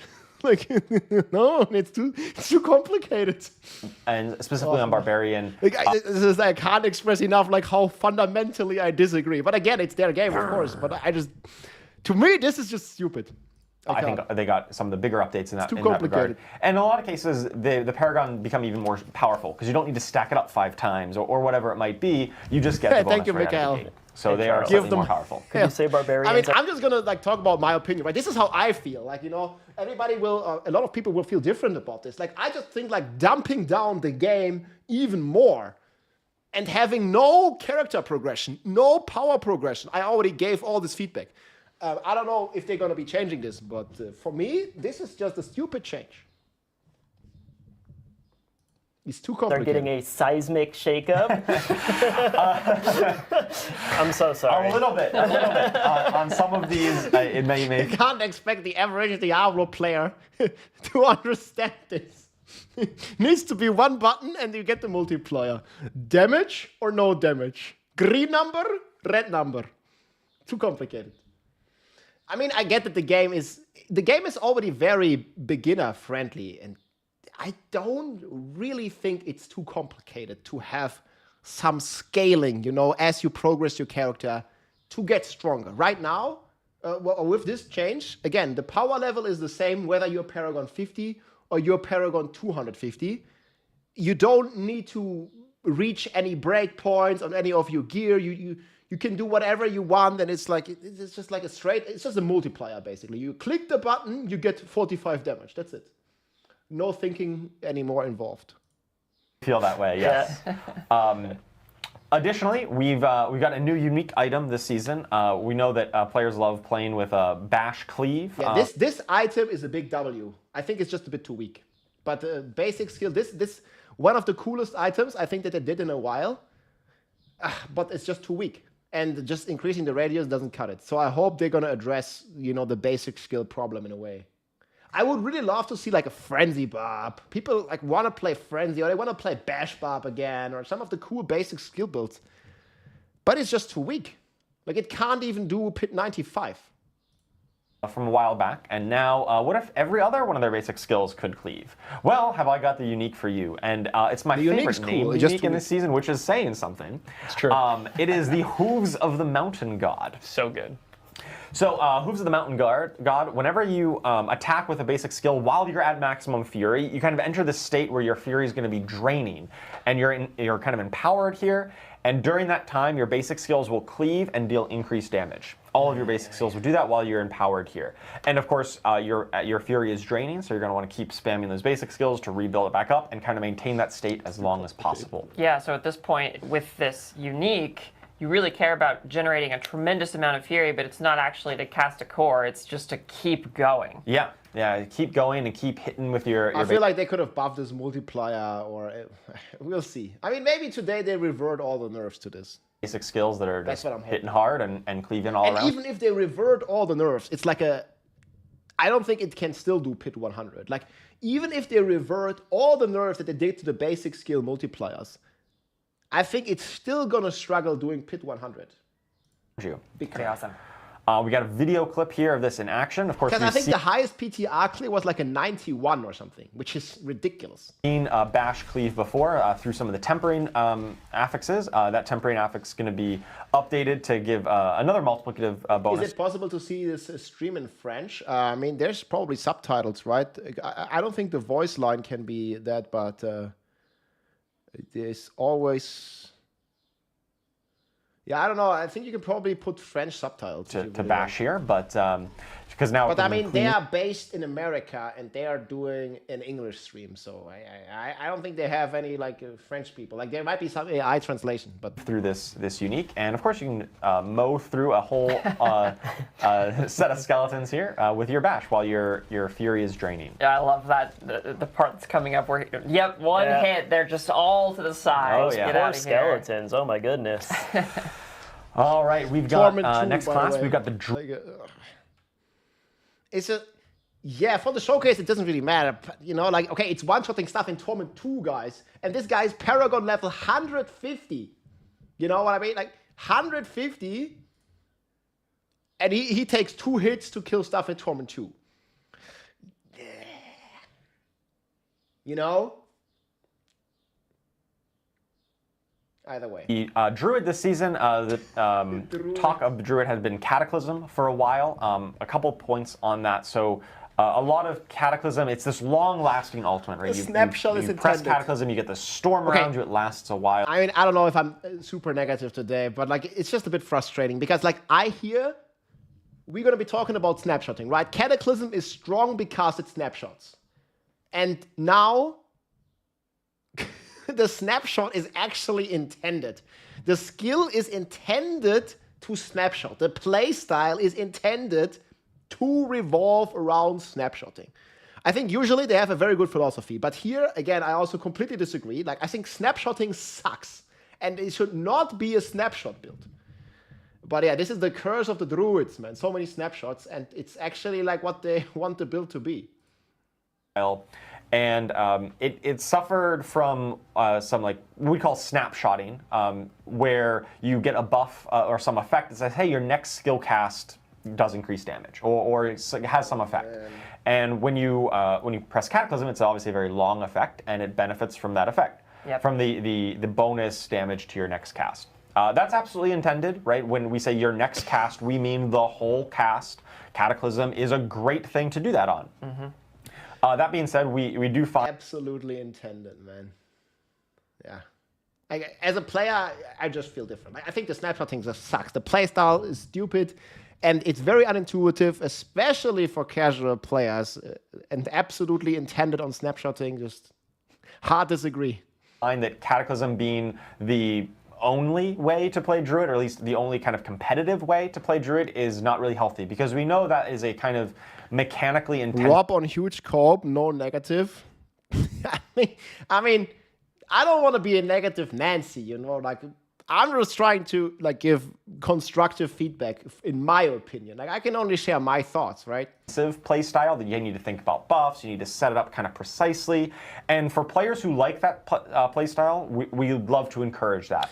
But when it becomes the Who likes a snapshot play style, man? Come on. Only way, or the absolute best way, the kind of mandatory way to play a class, that's kind of unhealthy. And so we've done some numerical nerfs to bring Cataclysm and some of the modifiers to it down to earth a little bit. So it will allow for other opportunities, other ways to play Druid in a competitive way. I really hope this is going to be changed. So some of those are Grizzly Rage.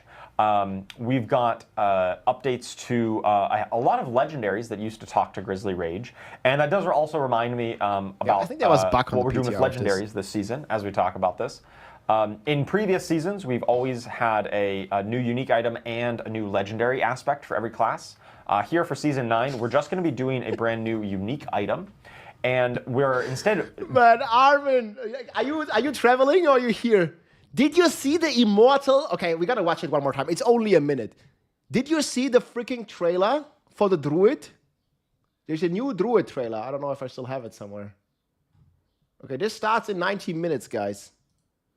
Ah, man. Okay, like, there is actually a cool looking Druid, my friends. It's actually looking really good for Druid. I just wish we'd have this in Diablo 4, man. It actually looks pretty cool. This is a new Druid coming to Diablo.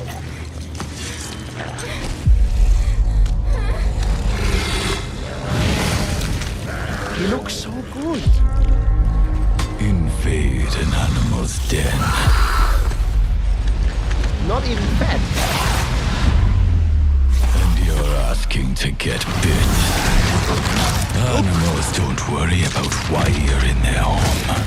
That's a Druid. They just want you gone. All these demons trampling across our land. That's right. Look at this, man. They're waking up. Look, man, he looks like a barb, dude. He's even doing a war cry.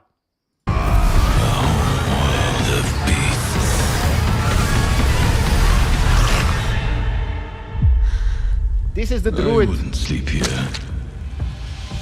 Lots of bears around. Bro, he looks so much better than the Druid in Diablo 4, man. It's crazy. Yeah!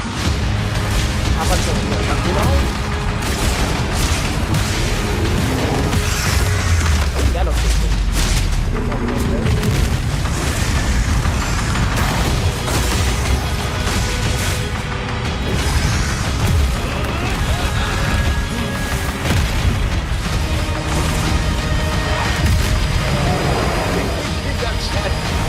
Giga man, it just looks like a druid with a barbarian with a druid transmog. Like, look at him. Like, he actually ripped. He's looking like a Giga Chat. Like, that's like more of the class fantasy. I think he looks way better. So I don't know. That looks like the kind of druid scariness level that I would like to see in D4. That's what we want in D4, man. Yeah, okay, I know you don't have a phone, but still. Maybe we can get this on PC. doing reworks to a lot of existing legendaries. So a handful of legendaries on each class have been rather substantially reworked, where we looked at them and we said, hey, we have a legendary that already talks to Grizzly Rage, but it kind of sucked, right? And we said, well, rather than make a brand new one, let's take this existing one that really wasn't hitting that mark and then just like functionally change a lot of things to it. It may still have, the same kind of theme, same kind of niche, probably keeps the same name in a lot of cases. But instead of like adding a brand new legendary aspect that kind of dilutes the drop pool, right? Every legendary we add makes it harder to find any in particular legendary. You also don't want a situation where, like, if we leave that aspect not desirable, but then we make a new one that is, you're like, oh man, I really hope I find the good one and not the bad one. So that's another positive for this. Exactly. So we've done a lot of updates in every class to take the bad legendaries and look to update them to support some of the new play styles that we're interested in encouraging this season. And so for Druid, several of the ones talking to Grizzly Rage and Poison in particular are going to be... So the Poison one is buffed from this state. I think the Poison is actually going to be pretty decent now. It could be A tier. But then again, it's focusing on Overpower, and Overpower might get even nerfed more. Updated. So benevolent of us finding homes for all these legendaries. It's great. Like, now they have a home to go to. They actually hopefully find a new niche to fit into, and they won't be so sad off to the side and people pick them up and they're like, no, in the gutter. Yeah, that's absolutely the hope is that we're able to look at every legendary and unique item in the game and say, hey, you pick it up and you read it and you're like, oh, I see where this would be useful. And you would feel excited about it. It might not be the build you're currently playing, but you see that it does have a home and a niche. That's our goal. And we know that a lot of legendaries in the game right now aren't hitting that mark, and that's why we're focusing on reworks, at least for this season. Right. With that in mind, with Shred Druid, please. The Grizzly Rage and some Poison updates, let's talk about probably one of my favorite visual uniques of the season. I call it splashing poison puddles, right? Because we're coming up on summer here. Everyone loves splashing in the sun, playing in the water. But we're in Diablo in the World of Sanctuary, and nothing's ever that wholesome. It's poison puddles. Let's take a look at the Rotting Lightbringer. So I think this actually, so they removed this 10 seconds cooldown. They made it always overpower. It's gonna be pretty nice actually now, I think. It's gonna be probably A tier or something. Yeah, okay.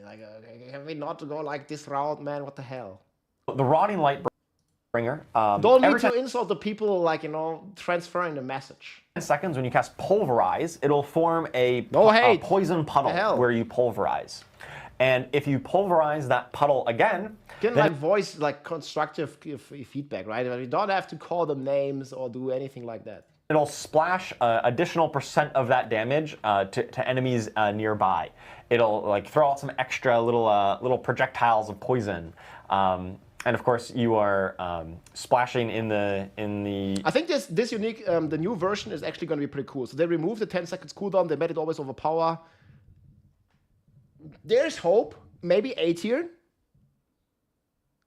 And I think actually in practice... You splash, make a poison puddle, and as you do that, globs of poison go out and hit the enemies around you. Every class gets a new This is also marrying the concept of poison, the theme in Druid of poison and werebear, which has typically been for specifically werewolf, but now we're seeing it here too. Druids are the master of kind of this hybridization and mixing and matching these things. So we always love encouraging you finding ways to mix these up. Right. All right. Enough on Druid. Let's talk about the Necromancer. So Necromancer has had some powerful ultimates as well. This is going to be a common theme. A lot of ultimate skills have been quite powerful recently. In particular, Soul Rift and Blood Wave.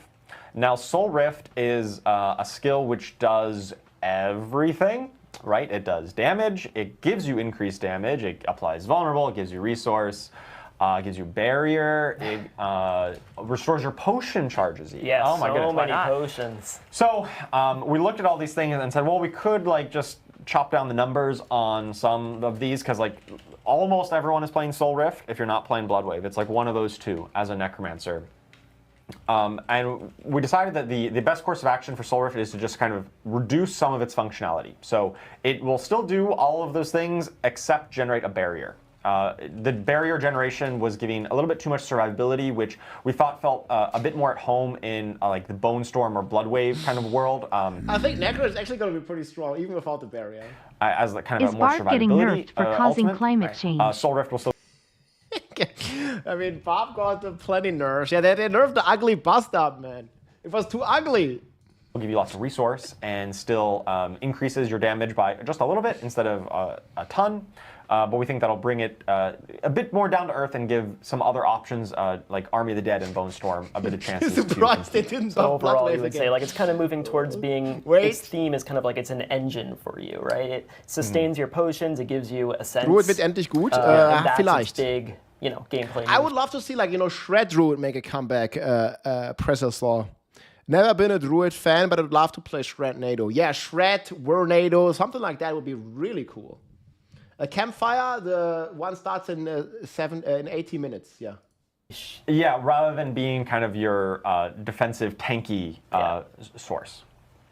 Bloodwave as well has been This kind is of the update as of the PTR. other ultimate skill that most Necromancers have been building around. Diablo 4. This one just Diablo. does a ton of damage, and a lot of that has come from some of the unique items that interact with it. They 80, give 80. kind of a disproportionate amount of damage output in increase to your Bloodwave.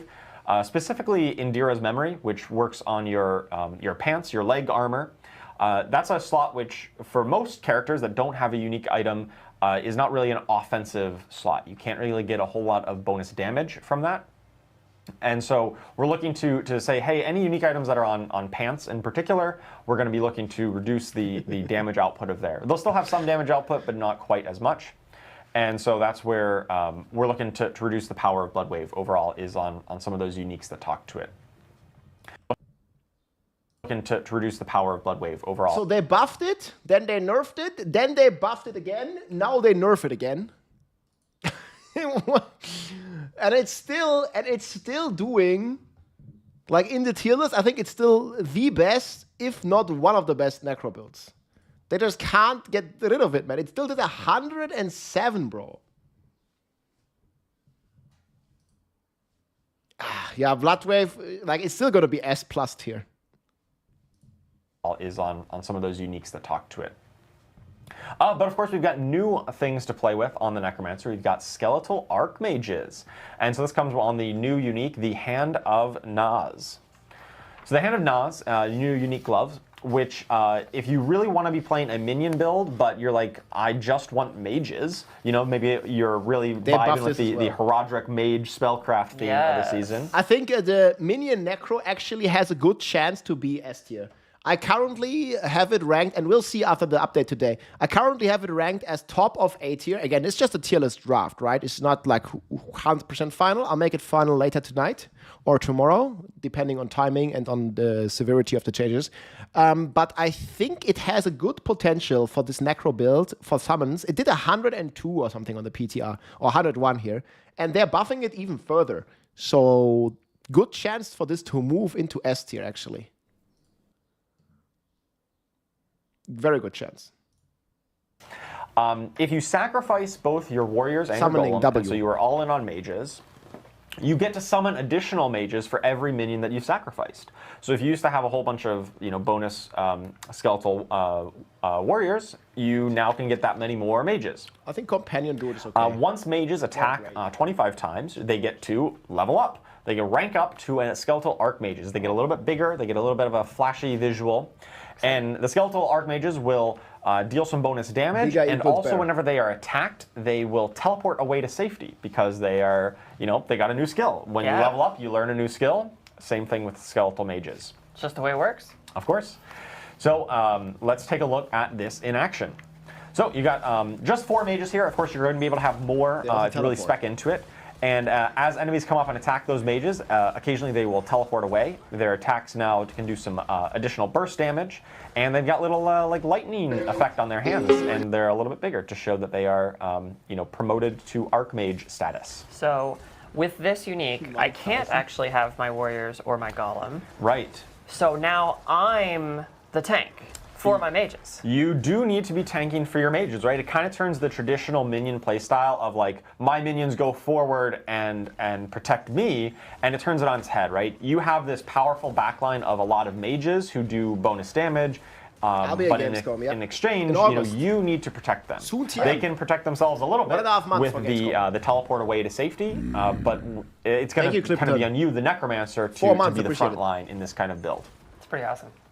Yeah, I think this is going to be a very popular build because it's going to be strong. It's going to do pit 100 plus, very comfortable. All right, next up, we've got the Rogue. So the Rogue, big talk has been their ultimate skills. Death Trap. As ultimate skills are great. They have been ultimate and very powerful for quite a while. Rogue's no exception. They've got Death Trap has been one of the most powerful builds for kind of 2 seasons in a row here.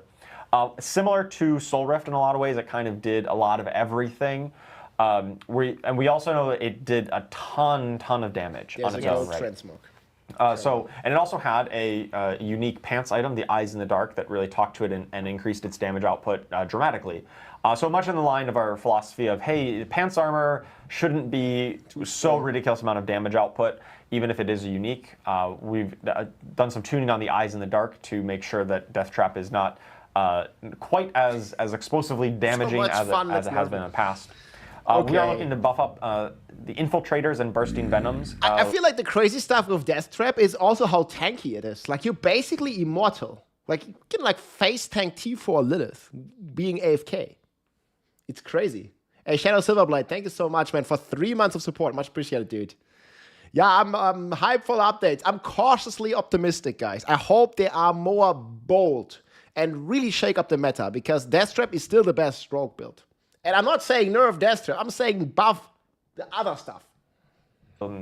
Legendary items that talk to Poison Trap and Poison builds, and saying, hey, there's other traps out there. You can play Poison Trap. So giving a little bit more support here with those legendary reworks.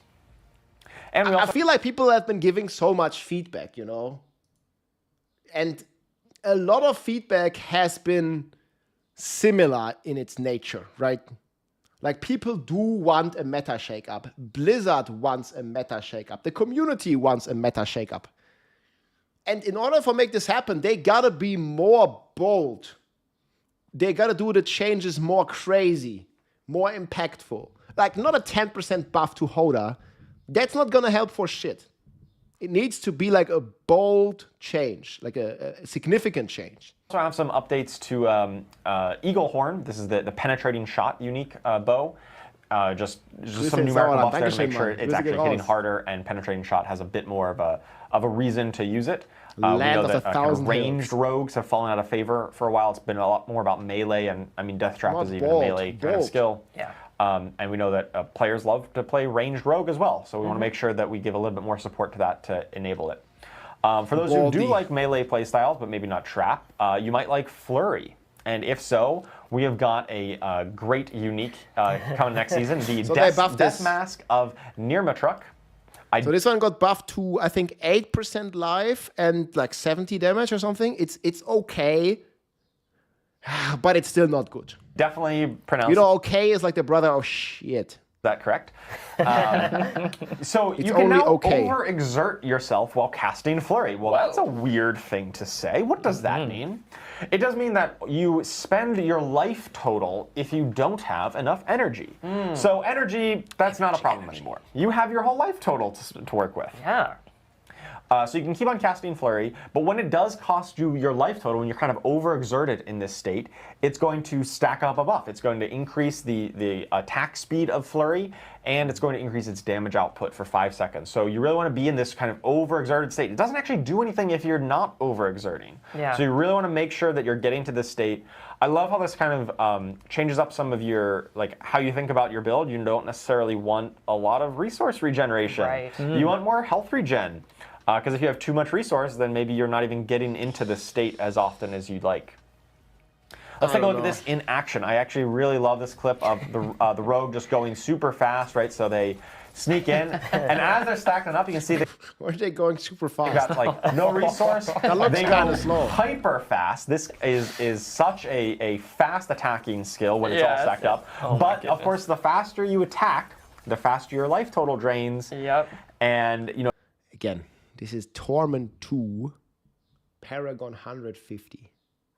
Obviously, it's a showcase, right? But it just still feels like it takes like 5 hits to kill a trash monster. Really low. It's not going to kill you by doing this. You just won't be able to cast it there, but it does mean you're on Like very 5, low life, 6 and hits any stray attack to might kill take you out like a if you're teeny not tiny super monster. careful with it. I will raise a flag for those of you curious about trying this out. It's called a death mask for a reason. Yeah. It might not necessarily be their death. It might be yours, so be a little careful. But on the positive side, you do I get mean, a the look concept is kind of cool, but it's just so weak. like an anime character zooming around like crazy. Oh, like, yeah. look at that. Absolutely. Definitely hardcore players, beware with this one. You know, might be a little risky for you. He's even playing Propulsion, and that's got All right, we've got the Sorceress next. So yeah, but okay, he's Paragon 150, but he's in Torment 2. Torment 2. I don't really think the All right, Paragon level is going to we've make that got big of a the difference. Sorceress next. So the Sorceress has been definitely Just one of sub our nice top videos. And thank builds you, this Inferno. season, I would Recommend say, in it. Lightning Spear. Appreciate it. And I think one of the big talking points around Sorceress for a while has been Lightning Spear. A lot of players have felt like that is the only or best way to play Sorc for a number of seasons now, and it's not just been just one season here. And one of the reasons 4 seasons, man. Look, man, Sorc is so far ahead. It's 6 tiers ahead in the pit. That means it's doing like 10x the damage. And then, yeah, you're looking at the Rock. The Rock is like, 11 tiers behind there. And they're nerfing it.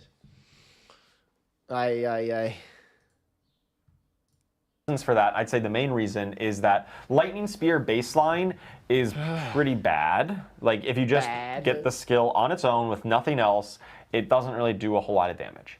But then you get Splintering Energy legendary, and suddenly it goes from 1 to 100 real quick. Oh yeah.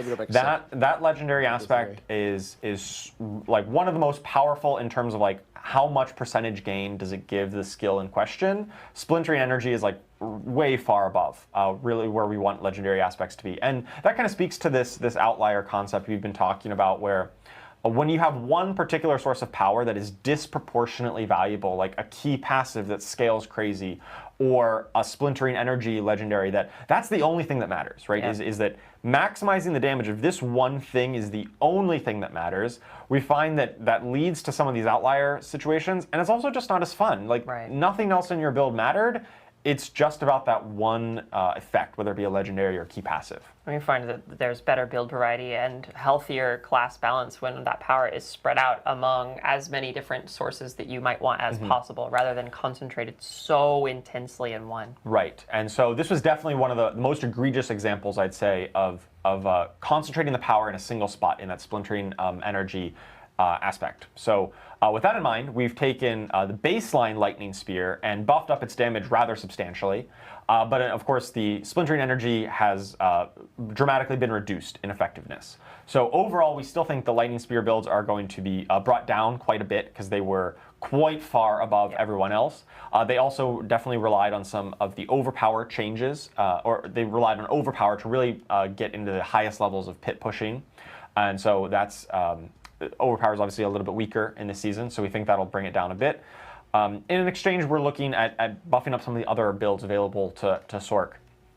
Specifically with Burning, one of the Burning key passive, the Combustion key passive, was one of those that was kind of uncapped scaling. It wasn't necessarily problematic, but maybe that was really just because Lightning Spear crowded it all out.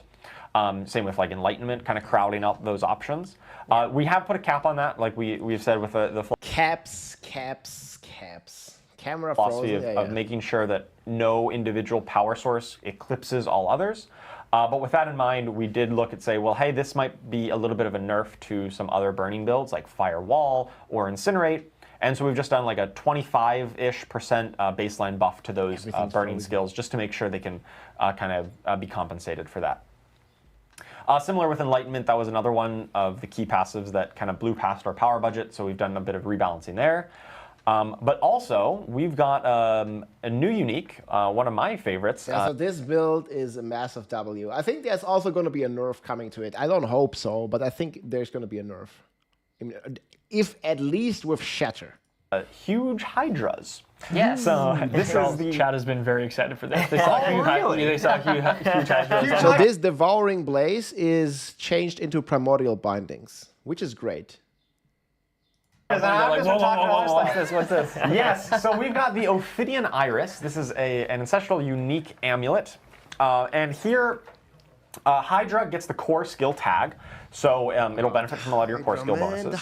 And it'll always summon a 3-headed Hydra rather than, even if you had more heads, if you had like plus Hydra heads, you're still only going to get 3. That's the kind of the baseline number. But for each head that you would have had above 3, the Hydra goes larger and deals like 100% more damage per additional head.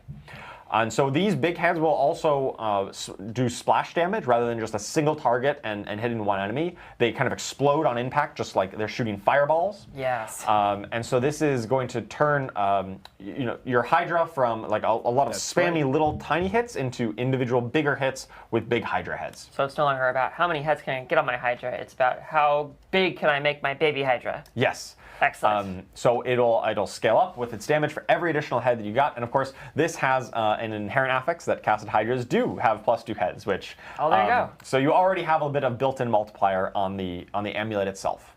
So we've got a side-by-side comparison here, right? So on the left here, we've got the kind of baseline. You got 4 Hydra heads. They're fine. They're there. But after, if you really go up on the Hydra heads, you're only gonna get 3, but they're gonna be much bigger than you, the character, and can be as big as some of those big elites running around the screen. And of course, with splashing, explosion, fire attacks, it should be a lot more appealing. We've also taken a look at updating some other things on Hydra. We removed its baseline mana cost, increased its lucky hit chance. I think Hydra is now the only skill in the game that doesn't cost mana and doesn't have a cooldown. Sounds pretty broken, actually. And also done some other modifications to Conjuration and Hydra legendaries, just to make sure that like kind of a Hydra build really makes a lot of sense and is able to be competitive. So really love to hear feedback in the PTR about how these kind of builds land. And last but not least, we've got the Spiritborn. So the Spiritborn has been probably one of the classes that's been furthest behind, I'd say, in terms of on the current live season. And so we're definitely looking at, I think they're going to be one of the biggest beneficiaries of the basic skill rebalancing work that we did, where we looked at every basic skill. And was there a single basic skill build that was even half decent on the Spiritborn? Biggest benefit for the basic skill changes. I don't think I've seen a single. I don't even think I've seen a single Spiritborn basic skill build, even doing Torment 4. Like, biggest benefit. ×2. They nerfed Moonrise. They nerfed adaptability. They nerfed the Shard of Eranthiel. Obviously, you can't even play this on the Spiritborn. So, oof. Cannonball, thank you so much, man, for the Prime. Yeah, I think Spiritborn basic skill builds have always been bad. And they're still bad. Don't really see any of the crazy benefits that he's live talking season. about. And so we're definitely looking at, I think they're going to be one of the biggest beneficiaries of the basic skill rebalancing work that we did, where we looked at every basic skill and doubled or tripled the baseline values of a lot of them. But in exchange, some of the scalars on legendaries and uniques, we adjusted those downward a little bit. The net result, I really hope they're going to revert all this nerfs. Is still that basic skill builds will be better than before, and I think Spiritborn is going to be one of the biggest beneficiaries of that. Additionally, we've also got an update to the deflection aspect with Razor Wings build. Previously, this was one of those legendaries that didn't really have a home. It dealt like a percentage of counter attacks damage, and counter attack does not do damage. So a percent of 0 is 0. Yeah. So that's right. They buff it a lot, and 1,000% of 0, it still remains 0. What about the Eagle one? Every third attack, but it's just bad. Like Thunder Spike, that's like a part of Evade, but it's not a standalone build on its own. It's just like way too weak. Like even if they 10x it, it's not gonna be like a crazy build. Like these things are like 100 times damage behind and more. Now, this is the PTR Campfire. Going to increase the Razor Wings itself damage when you But me and including a lot of people, like they just forgot it. Thank you so much, Senatox. I'm pretty sure they'll. I was hoping that we're gonna see a meta shift today. I want like everything changed, dude. Like the Earthquake meta, the Death Trap meta, the Quill Volley meta. The double dipping with Shatter, the double dipping with Jaguar Hall, the bugs, the exploits, the there's just like so much stuff, you know. Campfire Chat is in an hour. I still believe in Santa. Ja, ich glaube immer noch an den Weihnachtsmann. Guys, we prepare for the worst, but obviously we hope for the best. Deflect them with this deflection kind of gameplay. And so just a little bit more kind of multiplicative damage support for Razor Wings build. Following with the theme of ultimate skills on all classes, as well being kind of a little too strong. The Hunter ultimate, the Jaguar ultimate, has been the ultimate on Spiritborn since its launch that really every Spiritborn player has used. I think like something like 90+% of Spiritborn players are using a Hunter currently. And that's great that you're having a lot of fun with it, but it also means that there's other options that aren't really being explored. It's kind of taking up all the space in the build variety. And so it's great that you're gonna have a lot of fun with this, but so one of the reasons for that is that the Hunter it resets itself. If you cast it and then kill an enemy, it's gonna reset itself, and it can kind of chain reset. And the chance of chain resetting reduces every time it does, and so it just kind of like feels bad whenever you're like, oh, I guess I ran out of luck and now I have to wait. Yeah. We found that to be like kind of degenerately powerful for anything that triggers on when you cast an ultimate. Degenerately but also it was just not fun when you kind of failed to get that reset. Yeah. And so we're looking at reworking the exact mechanics of the way the Hunter reset works. So it'll still have that like kind of cooldown reduction theme, but it won't be quite as feast or famine as it was in the past. I mean, it actually ended up being a buff, right? So it seems like the intention is to nerf it, but it actually buffed it. I mean, I like it much better the way it is right now, but they might walk back on this change. Hopefully not, because this actually like, I mean, it makes the Hunter even more OP than all the other ultimates, but the way to fix this, in my opinion, is not to nerf the Hunter. It's to buff the Gorilla, the Centipede, the Eagle ultimates, because they are like just bad. Like, I don't think they need to look at nerfing the Hunter. Like, make the Hunter less fun. Just like the others. No, I think they need to make the other ultimates that are not the Hunter more fun. But anyways, the change that they did on PTR was good, so I hope they don't revert it, because in terms of philosophy, it sounds like they wanted to nerf it. We also got a new unique item. This one is the Balatan's Maxiltal. I might have mispronounced that. So this one they're going to nerf. They're going to nerf it to 150%. But I think it's still going to be very strong. This is a very cool item. I wish they'd make more of it. This is it's a big W for the game.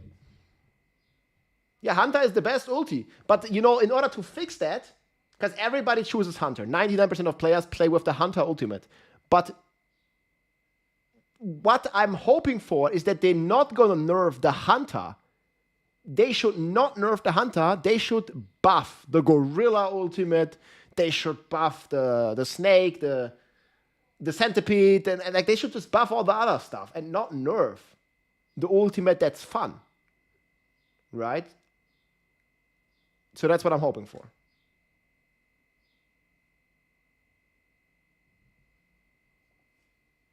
Yeah.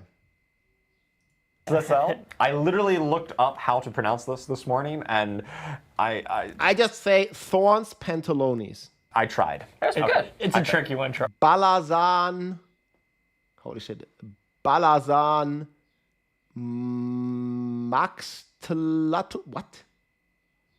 Okay, who can pronounce this? Balazans Max Tluttle. I don't even know. Thorns Pants. Thorns Pantalones. Everybody understands. Charles, it's a very tricky one. So this works with Poison and Thorns builds, kind of hybridizing those two together. So attacks against close enemies, when you're attacking close up, you're up close and personal. Thorns you're going to do bonus percent of your Thorns damage, but as poisoning over 3 seconds. So you get a kind of a free way to apply poisoning here. But if you've also been hit recently and you've retaliated with your Thorns, then that poisoning damage is going to be increased even further. So it really allows you to convert your Thorns damage into offense and it does even reward you for actually getting hit with that thorns. But a lot of this is going to come in that poisoning damage when you're hitting the enemies up close and personal. Yeah, I love how this unique. Hey Armin, thank you so much for the 10 gifted subs, man. 316 subs total. Much appreciated, dude. Hey, I wish you nice travels, man. Stay safe, my friend. Be careful out there. Really takes the core concept of thorns, which is you must be hit, but still it like empowers you very intensely in terms of your offense by leaning into that. Druid. Cool. Yeah, it definitely solves that problem where previous Thorns builds were kind of... We were hesitant to make pure Thorns of like just build Thorns and nothing else to be too powerful, because then you just walk in and you AFK and everything dies. And that's not necessarily fun gameplay.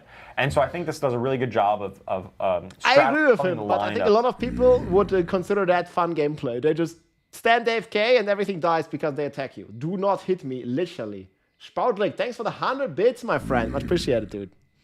Let's go. Active and passive gameplay that Thorns players would really want. Totally. Spoutling. So that's a lot. Yeah. There's a lot of class changes coming in the PTR, and so we'd love to hear all the feedback you have around, do these unique items and the legendary reworks and the other balance changes, are these builds good, right? Can you play that Hydra Sork?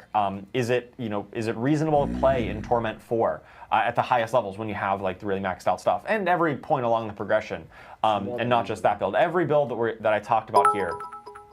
We're also really looking to make sure that we get feedback on the basic skill update. Like I said, we touched I think universal feedback on the basic skill is step in the right direction. But why buff the basic skill when you nerf all the uniques that buff basic skills? That is basically the TLDR feedback. Revert the nerfs, leave the basic skills. And even then, I don't think they're going to be strong. Like, I don't even think they're going to be 8. Maybe Lunging and some others might make it, like Earthspike might make it into 8 Rob, tier. you may have a Barb convert. Barb convert button. I don't know, man. I'm going to be playing Spiritborn or Barb. It really depends on what they say today. Like, if they don't buff basic skills, I'm not going to play Barb, because playing Earthquakes for the 4th season in a row, like, I'm just not up for it, I think it's boring playing Earthquake again. I really would love to see, like, Frenzy, Flail, Lunging, with, like, some of those builds, or maybe even a core skill build, but all points hint towards Earthquake, Twister, environmental bullshit being the best again. And I'm not up for it. If that's the meta on Barb, I'm not going to be playing the Barb. I'm going to be playing Spiritborn then. I'll probably still end up playing Barb a little bit, but like, why would we want to play Earthquake again? Every single basic skill in the game. There might be some outliers still, some things that are a little too strong, a little too weak. Yeah, too weak. Hey, B-Man, thank you so much for the 5 gifted subs as well, dude. Much appreciated, yeah. The Barb Nation, we're going to have some fun if they actually like buff some direct damage builds and not just have Earthquakes, man. And again, I'm not saying they should nerf Earthquakes, because Earthquakes is the only build that's even close to S tier that the Barb has. so yeah, I hope they don't nerf the Earthquakes, because then Barb just doesn't have a single S tier build. And we'll just, like, we're not even going to be doing... If they nerf Earthquakes, I think Barb can't do Pit 100. There's just no build on Barb that can achieve Pit 100 that is not focused on pets, Earthquakes, or Twisters. This doesn't work. So, yeah. You should play Sork and ask Makuna to play Barb. Laughing face. We're going to reverse the roles. Oh, we could do this one season. I think that would be pretty fun, actually. Depending on what they announce, I might skip season 9. I mean, yeah. I can see a lot of people being a bit frustrated with this. I think the most important thing is that they are bold with the changes, that they do significant changes to the meta. Give a really class balanced shakeup. Have new builds that are S tier and A tier. Buff the weak builds to be A or S tier, to be able to do Pit 100. And I think then people are going to enjoy it. And there needs to be fresh builds and not the same old. Not Earthquake, not Bloodwave, not Death Trap. Like, not Quill Volley again. Like, give something fresh. And I think that's the biggest thing that... It's not even that hard to do that, right? They don't need to necessarily change mechanics. Obviously, that would be nice to get endgame, to get mechanic changes and stuff. But this is just a numbers game. The class balance, like they can just fix this by just addressing the numbers, right? They can just, you know, leave the S tier builds and just buff B tier and C tier and the shit builds. Just buff them. You know, you don't have to completely reinvent the wheel. Like, but we could easy skill, basic skill buffs. We should see core skill buffs. And then a lot of the builds and a lot of the classes, like we could play Heartseeker, we could play Shred Druid, we could play Hoda Barb, Whirlwind Barb, Frenzy Barb. I don't know. Maybe even Rend or Iron Maelstrom or like... It's not too crazy hard. Going to be doing similar passes and looking at other kind of categories of skills on the skill tree. We'd love any kind always of the same build's boring. on kind of exactly. And the thing is, Blizzard agrees. Like he's been addressing this. Like they want to do a meta shakeup. The philosophy, in my opinion, is great. It's just the execution, and we will see today. You know what's going to happen with the execution. Where they land, so that because the PTR wasn't it. Like the class balance, just same old meta. I mean, the new stuff was Hydra and Thorns, but that's it. All the other classes kind of like play same meta. Help and inform future balancing as well. And finally, they even put Iron Maelstrom in the trailer, right? It always looks so cool having Iron Maelstrom until you realize that build is like 1,000 times weaker than all the rest. Wanderer, if you are reading this, I have fallen. Where's the This may be my last confession. I lied to you. To everyone. Astaroth's blood remains. Blood that I sealed away with Horadric magic. Upon my death, the wards will weaken. And demons will swarm to Astaroth's blood like moths to the flame. But there is hope, Wanderer. I have left behind the device that will guide you toward these relics. Capitalism America. There. See, it always looks so cool. It looks so cool. This Iron Maelstrom, like, it makes it look so epic. It just ZDP. Look at this. So cool. Now, you hold the key. You must embrace the relic's power. You must protect Sanctuary. Trailer is cool.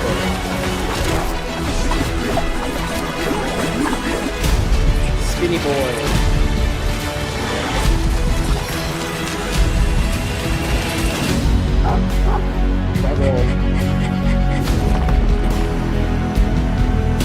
I want to play though.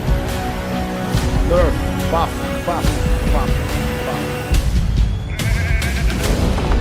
The ghost.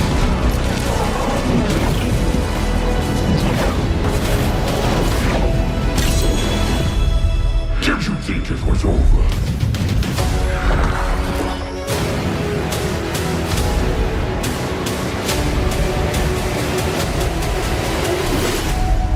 I'm sorry that my sins have become yours.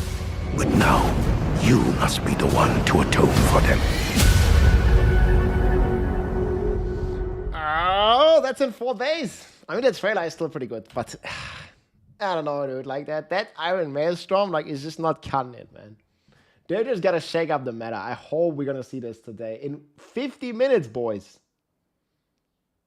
Look what I got. Wait, what did you get? Where? Where do I see this? Great trailer, great lore, mid gameplay.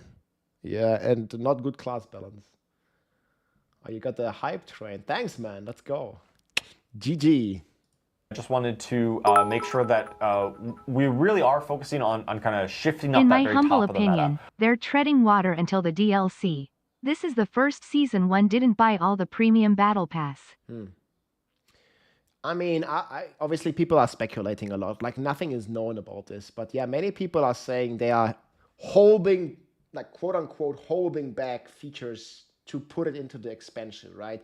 And if you see this from a business perspective, obviously, like the company Microsoft, it exists to make money, right? And it's, I don't know, like they want to satisfy the shareholders and the investors and whatever, right? But this is not the developers that even decide this. It's like people higher up, you know? People higher up, they want to make money. So, I mean, business-wise, yeah, it makes the most sense. Yeah, the new endgame features, like you put them into a paid expansion rather than releasing them, you know, for free. So, yeah. Yeah, you can say that sucks. That's how life is, man. That's how it goes. I think it's a reasonable speculation. The transmog stuff is going to be up in 50 minutes. We can probably put this on again. Yes. Yeah, here's the stuff. Yeah, exclamation mark drops. But yeah, they really have a good philosophy here. Like, they want to change up the meta. They just need to do it. Future balancing as well. And finally, just wanted to make sure that we really are focusing on kind of shifting up that very top of the meta. I talked a lot about some nerfs to the really overperforming builds, specifically overpower. More buffs. Because we do want to make sure that Season 9, you don't feel like, oh, it's all the same builds all again at the top of the meta. For the third time, exactly. So do that today, please. Just buff the shit out of the B tier builds, man. Come on. For the third season in a row. We really don't want that to be the case. We want to make sure there's new He's saying all the right things, man. Options for players who really want to push the limit of their character, and Please it's not just the same thing over and over again. Totally. Wow, well, Charles, take a bow. That was an incredible section. I mean, players are going to have a ton to chew on in the PTR. That is an absolute smattering. Are you surprised he pronounced everything correctly? I mean, you nailed it. I was ready to razz you on the Spiritborn unique again. I'm like, man's been practicing. That's fantastic. So yeah, patch notes and the blog do hit following the stream. So if you missed anything in any of the sections, we will have those available following the streams. You can get in and really get into the nitty-gritties of all those changes. But we do have some more changes still coming that are going to affect the entire game. So Aislinn, I know we've got some systems. We kind of teased it. Dan sort of touched on it at the start of the stream. Get keyboard mouse support we can finally get into it. What do you have for us? Yeah, let's talk about systems, guys. Boom. So the first one I want to talk about is the the seasonal activity variety. That's the next one. So something we saw in Season 8 was we added seasonal currency to the lair bosses. And it was for the Season of the Boss, which we really ended up liking. The reason we like it a ton is because it touches all parts of the game. Like you need to go before to a we bunch continue of with this, guys. So this is just a draft, right? Obviously, today we are hoping that this all is gonna change. I don't want none of these crazy builds. Like I want like new builds in S tier. Hopefully. So this is just a draft, and you can see this here. I will have a tier list updated. It's gonna be on D4 builds. Here's gonna be all my builds. But this is not happening today because we have to take in all the patch notes. We have to check all the patch notes, and stuff is gonna change, guys. Hopefully. I mean, if it's not gonna change yet, then the tier list is done. But then also the hype is very low because we have the same builds. And we have a bunch of bugs that dominate the meta, which are laggy, which are double dipping, which are bugged, and like, yeah, there's a lot of stuff that hopefully is going to change today. This is the draft right now. There is a few new builds, like the Hydrasorg, for example, like the Thorns Spiritborn, that are top, but also a lot of old builds like Bloodwave, Earthquake, like, you know, Death Trap Rogue, Quill Volley, like all the old meta as well. We'll see. We'll see. Different places to actually get it touches all parts of the game. Like Good you need job, to go to Ron. a bunch of different places to actually get layer keys. And so if layer bosses in the end game are a thing that provide access to seasonal progression, that kind of naturally disseminates out to the entire game experience, which we really, really liked. So we actually want to keep that going forward, and we'd like to use that on top of any other ways that the player can earn seasonal reputation or seasonal currency in a given season. And the same is true not just in Torment, but across the entire game through elites and bosses granting seasonal reputation. Whenever you kill any elites or any boss in the game in Season 9, you are going to earn seasonal reputation. And this is tying directly into that problem we were having. That's pretty cool, where, by the you way. know, we felt really pressured to go to Apparition Incursion. We love the seasonal content, and we love the Horadric So you just get reputation everywhere. strong rooms, and we love all the new amazing Nightmare Dungeon updates. But we also want to make sure that if you end up finding yourself in Helltide or in a stronghold because you felt like it, you're actually earning progress, and the game's rewarding you for playing it, basically. This makes me so happy because I'm a very scatterbrained player. I'm always, I'm going to do this activity, then this one, but now I get to feel good all the time. Mika Young, that's thank the you so hope. much. So thank you for that. That's awesome. Wait for it. Thanks, mate. So that's the hope with this update, and I just want to reiterate. 50 minutes, There are guys. still going to be really powerful and good ways to earn seasonal reputation and currency, specifically through interacting with the season. These are on top of all of that other stuff, so that you can just go do a bunch of cool stuff. So yeah, that's that, and let's talk about... Yeah, and they also did change some of the strong rooms and make it more rewarding, give more reputation. I think they also give like permanent XP buffs now, permanent Optic Sight buffs, and this kind of stuff. So they're definitely like, taking a lot of steps in the right direction, but I still feel like they need to be more bold with all this. Like, don't buff it by 10%. Like, buff it by, 100%, 200%. Stuff like that. They nerfed Spiritborn, actually, but it's still going to be S tier. 1337% buffs. That's right, Conger. Yes. Let's talk more about the Nightmare Hopefully. Sigils and what's coming with that. So we talked a little bit about it when Dan was talking about this, and I actually want to preface this section with something that's not listed here, but I think you guys might want to know. You can now teleport to Nightmare Dungeons from inside a Nightmare Dungeon. We wanted to make that... That is a cool change for sure. But it just like further invalidates the open world system that the game has. Like, you don't have to go anywhere, you just teleport, which is good, but then there's the open world with a big question mark. Why is the open world there, long term? Just a quality of life change, because this was Season of the Nightmare Dungeon, so there you go. It's going to be a lot smoother to go from Nightmare Dungeon to Nightmare Dungeon in Season 9 and going forward in Diablo 4. Very happy about that, because it was kind of annoying to have to leave the dungeon and then go to the next one, but that's no longer a thing. Okay, with that out of the way, let's talk about these new affixes and what's so cool about them. is always a problem. So, in every game. In live right now, there were only 2 positive affixes in the game. There was like an experience affix and a gold affix. And that ended up getting pared down over time. And we kind of wanted to take a step back and be like... The experience affix was like 10% more XP, and you got 0 XP in Nightmare Dungeons, and you got all the XP in the pits. So yeah, 10% of 0 was still 0. But with what they did to this like XP bubbles that you can spawn now, like that's actually really cool. And I'm hoping that they're not going to nerf it, because people were already complaining, it's too fast, it's too much fun having experience in the Nightmare Dungeons. And I hope it's going to stay in the game, man. Like, for one season, just let us have it.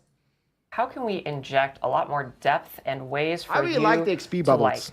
Find what you're actually looking for in a Nightmare Dungeon?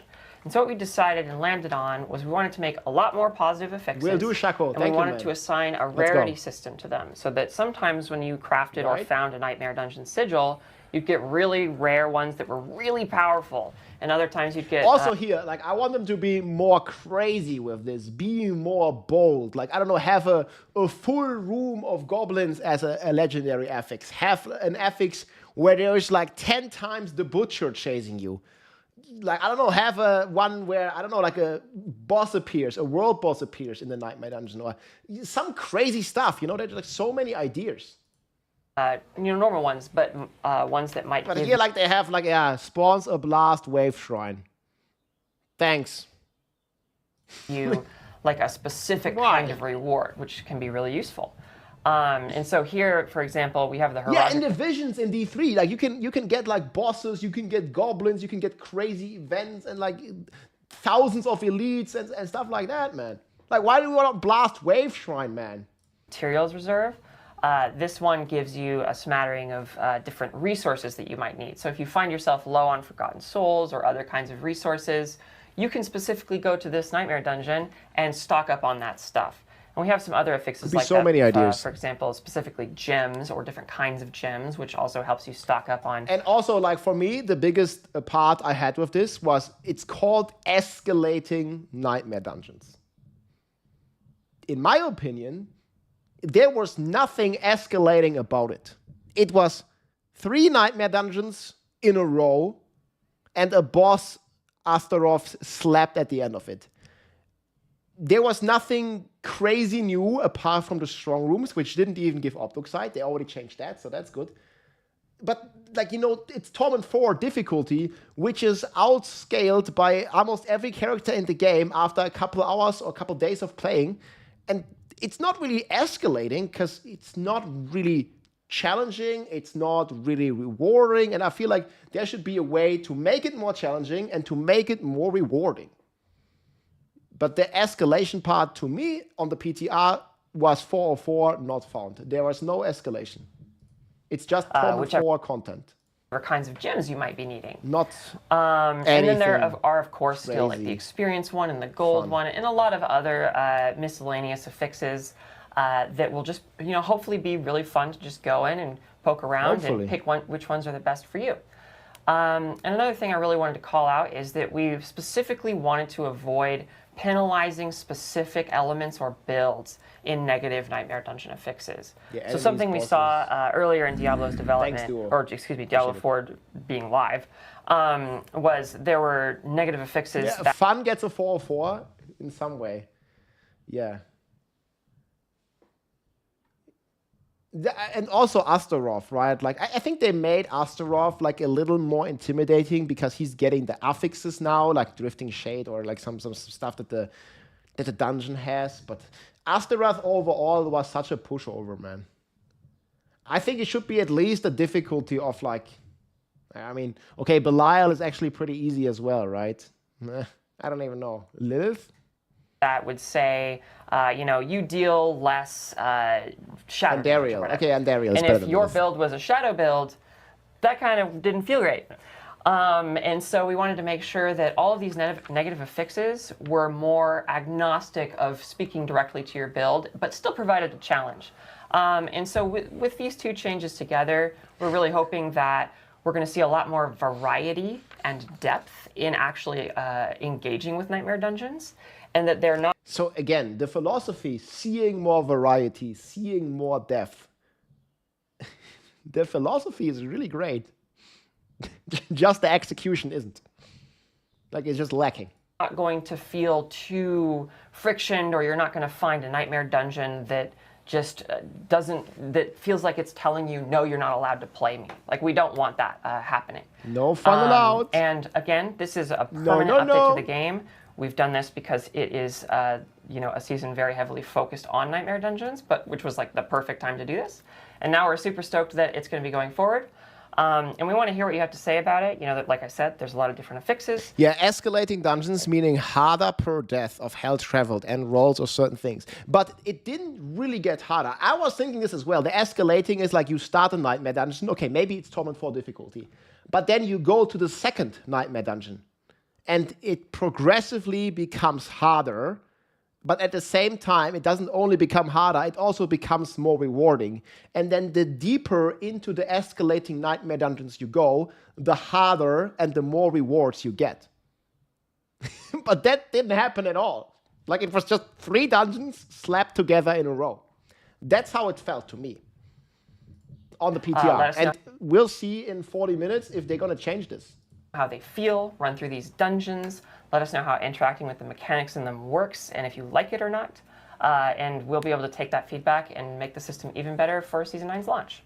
Hell yeah. There's actually a question that Addiction had in Twitch chat, which is, are these dungeon changes permanent? And so for this section, all these changes that Aizen's speaking to are permanent, and the same thing with Escalating Nightmares and Horadric Strong Rooms. Those are going to persist beyond the 230 PTR in Season 9. So, and then everything Aizen's getting to now, that's all going to affect the Eternal and Seasonal and will be permanent. So correct. Yeah, super nice, super good changes. I mean, this is definitely cool. Like, this coming to Eternal Realm. Lots of people always complain. I know probably most here play in the season, right? But lots of people always complain these updates not coming to the Eternal Realm. So this stuff being in the Eternal Realm as well is very nice. add, as long as they make the system good, man, because this is gonna like stay in the game. Yes, super excited about it. All right, cool. Yeah, I think we have an asset here kind of showing off what you might be able to find in a Nightmare Dungeon.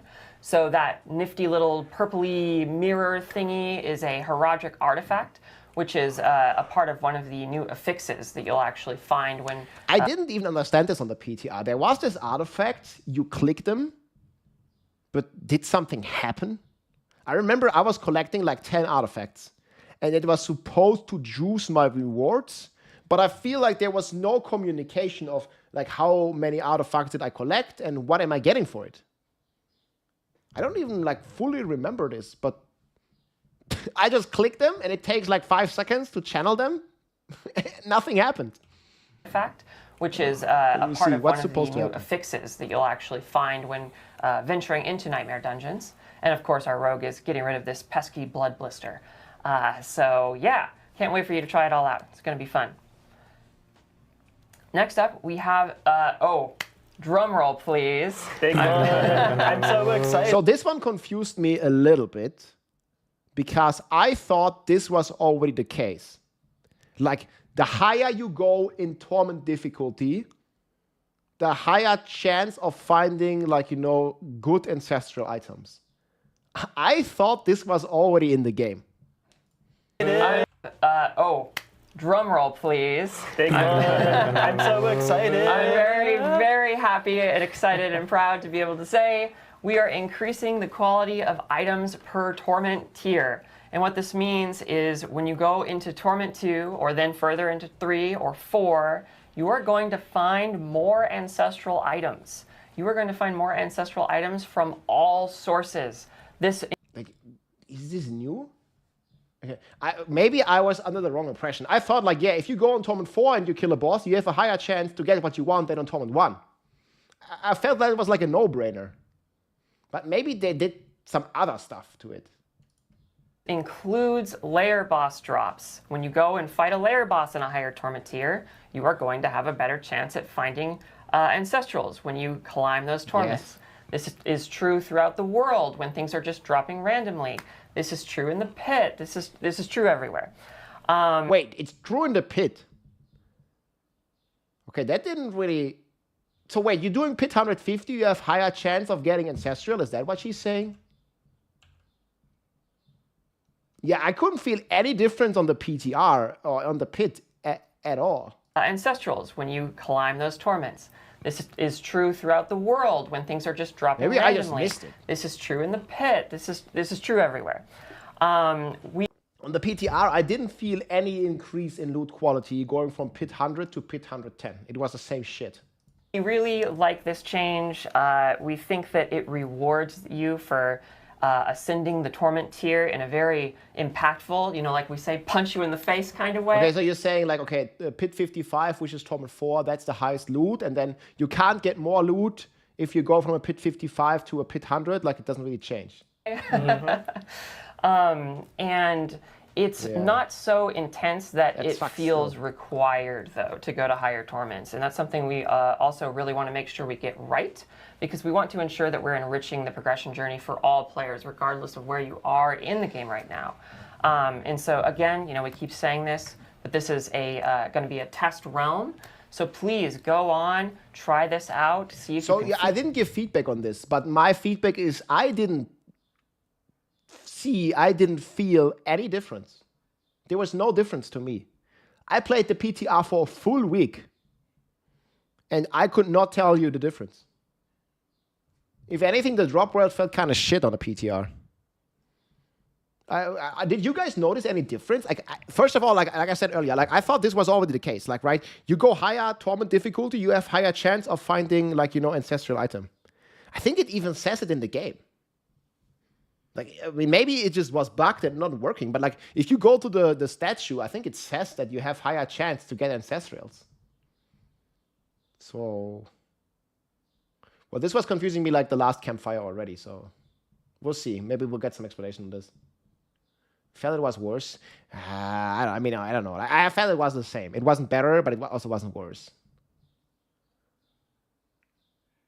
Yeah, no difference in Belial. feel the difference. And, can you feel the difference? Can you not feel the difference? Do you like the difference between these different torment tiers and the loot quality changes that are occurring between them? And that's just another topic that we'd love to hear your feedback on. Let's focus on the content, guys. All right. And with that said, let's just talk about a bit of more miscellaneous reward economy stuff. Here, there's some more miscellaneous feedback that we got from Season 8 that we want to just improve on for the game so that everyone just has more fun. Maybe it's also my bad. I didn't give feedback on this because I didn't even notice any difference. You guys about legendary rune drop rates. We know that those were too low. So we've just increased the chance across the whole game. I think the problem is also crafting a mythic costing six legendary runes is way too crazy. Maybe make it 2 or 3, but 6 is ridiculous. Like, I don't know, like 6 buck runes to craft your mythic. It's completely unreasonable. Even for me, if I play a lot, if I don't trade. Like, I have not found 6 buck runes in the current season to craft a mythic. And especially if you don't engage into trading, like, you're never gonna find it. And I played the shit out of this game. What's a casual player gonna do who plays a couple hours a week? Like, you're never gonna get 6 legendary runes, ever.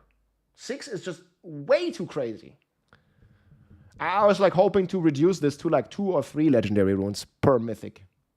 To get that back to a point where it feels like... You found 2 Eom runes in 100+ hours of playing. Exactly. You are playing a lot and you really are trying to make progress towards like crafting a mythic.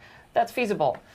Another thing where, again, the big reward moments, we want to make sure that when you actually run a Tribute of Harmony, it feels like a big burst. Like, it's like, oh, yes, okay, cool. This is a lot of runes. This is fantastic. And so now, if you really do want to find a lot of those runes, Tributes of Harmony are going to be a really good bet.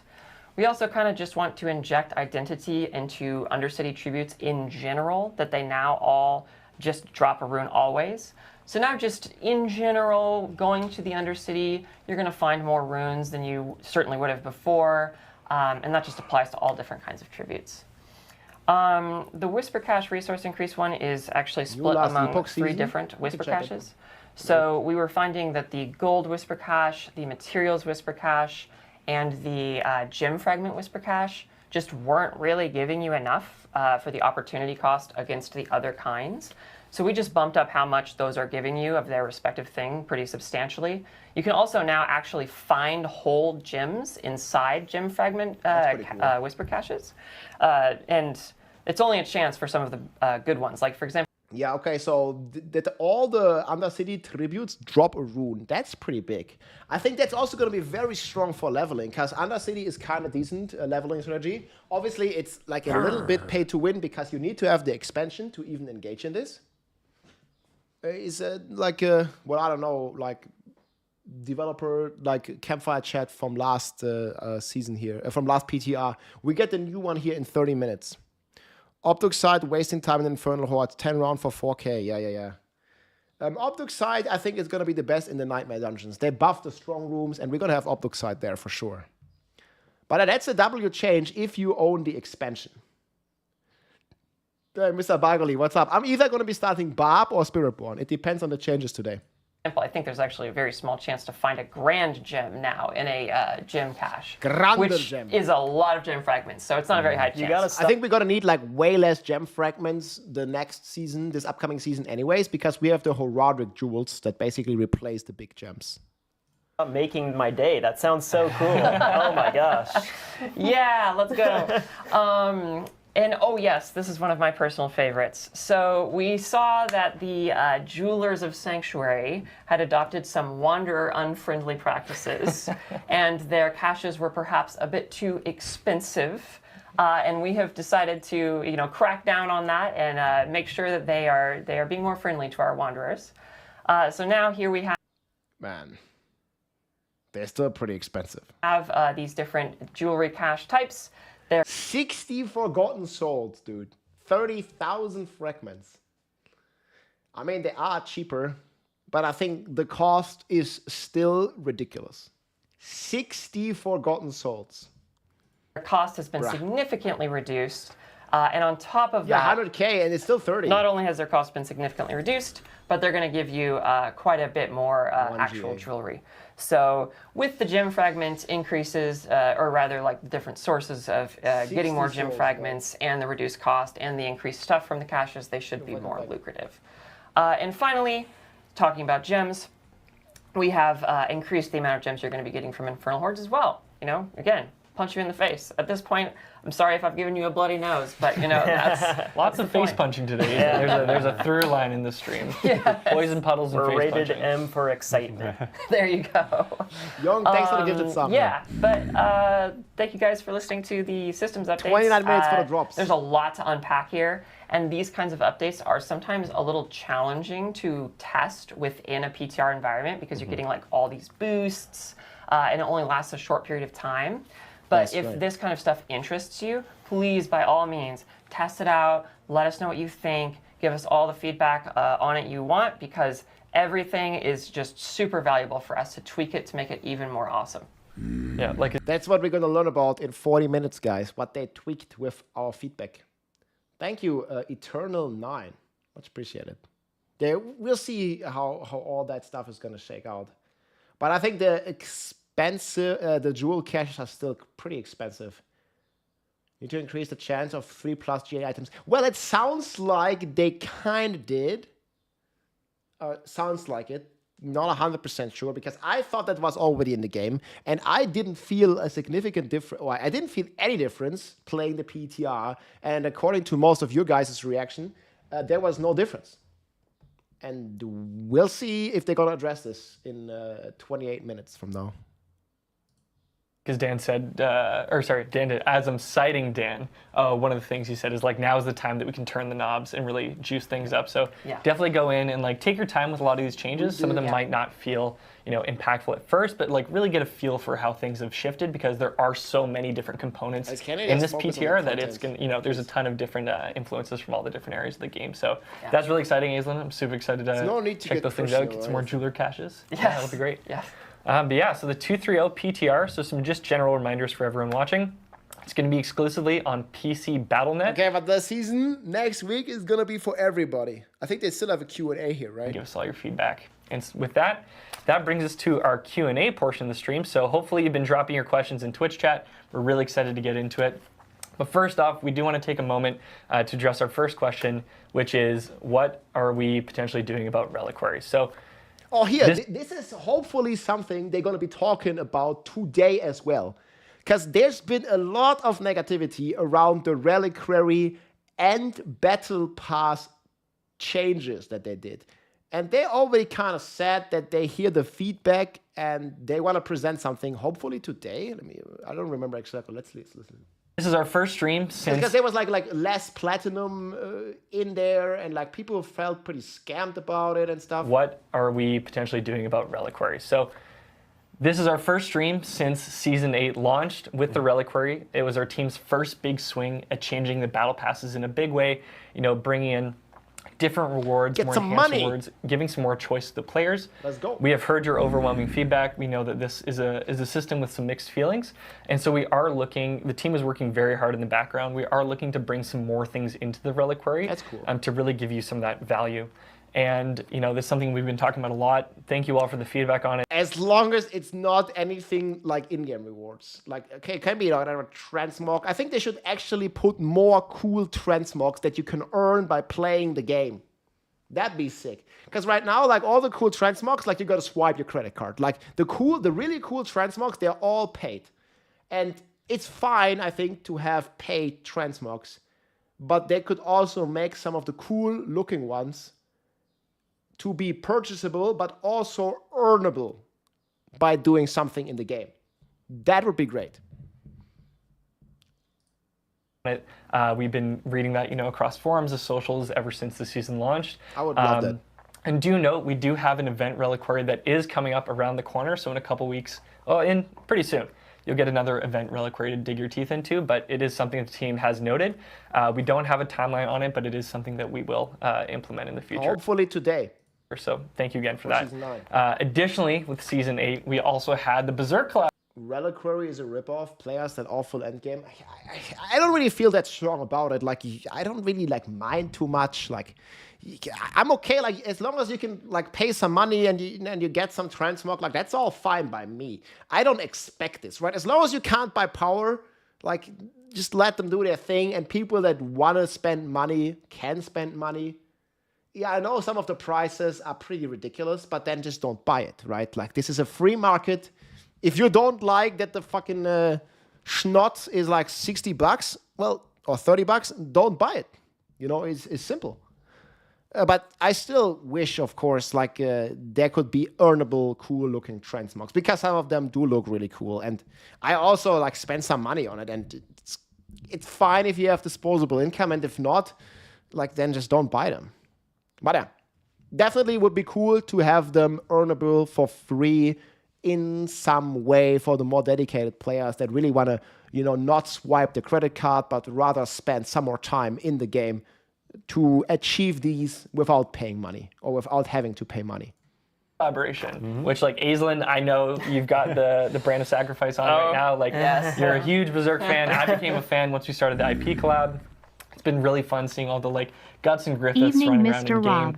Hey, Biohazard, but again, what's up, we man? have heard your 20 feedback minutes. on that IP collaboration, and we've taken that into account. And for those of you that know the roadmap, we do have another IP collab coming down the pipe in the future. So we want to take that feedback from the Berserk collab and really integrate that into the future offerings so that we can, you know, better diversify and change up some of the ways that you access those pieces of content from the I've IP also been pretty collab. busy So, IRL questline. again, last thank 2 you very weeks. much for your feedback. We do really appreciate it.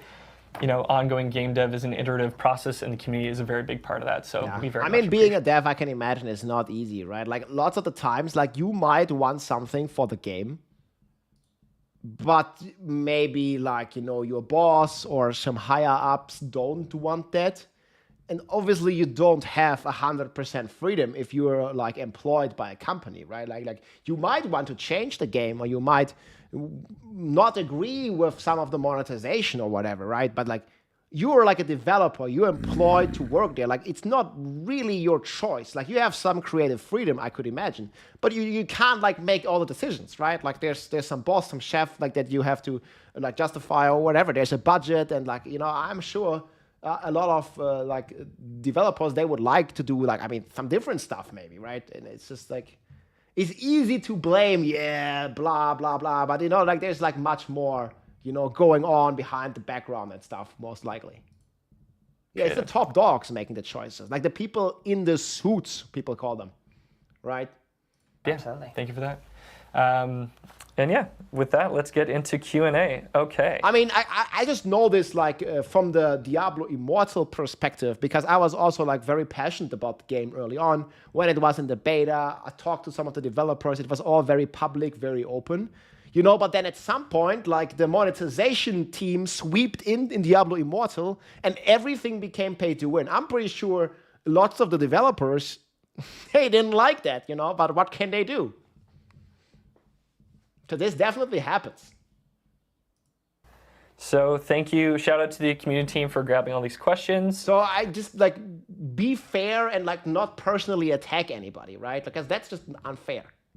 What are we going to start off with? All right. Renata Kane. This one maybe, I might send this one to Dan first.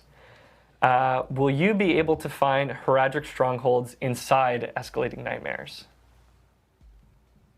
Yes. Yeah, you absolutely will. Escalating Nightmares are nightmare dungeons, and so any feature that you could find in a nightmare dungeon, including the quite reasonable priced in comparison to other games from EA. I mean, I know FIFA has some crazy paid stuff. And I mean, even other games, like, okay, you might call them like it's a free game, but like it basically finances with like microtransactions, right? Like, I mean, there are some pretty crazy prices for like a lot of crazy stuff. Fixes we talked about. I mean, if you want to waste money, you like game developers make it pretty easy, or game companies make it pretty easy to spend your money in like FIFA or like, you know, there's like so many games. It's very easy. Also including Horadric strong rooms will appear in that flow. Awesome. Love that. The Rudder. These new dungeon changes will be available in the Eternal Realm at the start of next season? Yes, the Nightmare Dungeon affix changes. I think I might need to throw it to Dan. No, they're permanent additions to the game, so yeah, they should be available in Internal. They should all be available in Internal. That's fantastic. Yeah. Fantastic. One other question. I didn't have this, it didn't catch the name as it was flying past, but people were asking, where is mouse and keyboard on console? That is still coming with Season 9. However, because the 2.3.0 PTR is exclusive to PC, we're not going to test console changes. However, that is still coming. So fear not. The stream is live. Wow, okay, I have to read this question just because of the username. Big Daddy Den 76. This one's for you, Charles. With Soul Rift not generating barrier, how is Necromancer going to gain defense? There's lots of different options for Necromancer to gain defense. You've got some new options in the the seasonal Horadric Spellcraft. You've got Fortify through some of the blood magic. You've got other ways of generating barrier, but not just on Soul Rift. They've got some passive and some other ways of generating barrier from legendaries. And you may just need to, access some of the defensive legendary options that are out there, which have typically been very underutilized just because you had other ways of solving that defense. We still think Soul Rift will be pretty appealing because it has, a lot of resource gain. But if you really want pure defense, then maybe look at some of the blood skills. Maybe look at Bone Storm instead, which still has a large damage reduction component attached to it as well. Right. Fantastic. Mippy, are there any updates on tempering and masterworking? Yeah, so tempering and masterworking is something that we have been talking about internally. We don't have anything to share exactly yet about how we would want to tweak the system. Well, we're only getting rogue drop. There's new drops as well, guys. Look at this. Season 9, Sins of the Horadrim Twitch droppers. Celebrate new Twitch drops. Week 1, Rogue. Rogue Nation. 3 hours of eligible Diablo content to earn the Glensoul Aberrest item cosmetic. Wait, this is Rogue only? Wait, what about the other classes? Wait, is there week 2? Week 1. Oh, I think it's only... Wait, it says per week. I'm confused. It says per week, but it's not per week? I will figure this out later. Maybe they'll talk about it in the Campfire chat. I mean, the expo looks awesome, right? Like, holy shit. That looks pretty dope. Okay, no. This is for the season start. You see, okay, there's 2 different drops, guys. We have the drop that starts in 10 minutes, 15 minutes. Okay. I see how the confusion is. So this drop is starting in 15 minutes. It's this drop. Grüße gehen raus, mein Freund. Dankeschön. And then on July 1st, that's when we have another drop.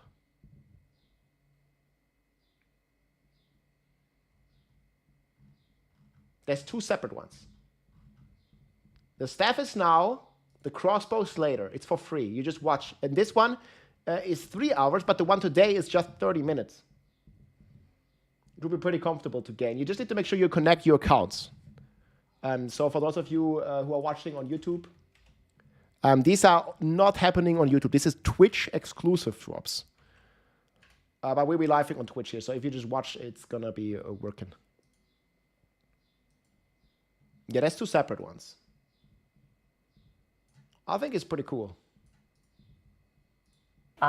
So hang tight. But I can say, in terms of a quality of life update, in 2.2.2, so the patch coming out in Season 8, we are actually going to be updating the amount of non-gold, non-obdicite resource and materials that it costs to masterwork from rank 1 to 4 and on the reset. So the masterwork is getting some changes coming. But yeah, this is the old one, and the new one also just started now, so I'm probably gonna like open this here. So this is the Campfire chat. It's starting soon, and then the drops start as well. The only druids, dude. Ayaya.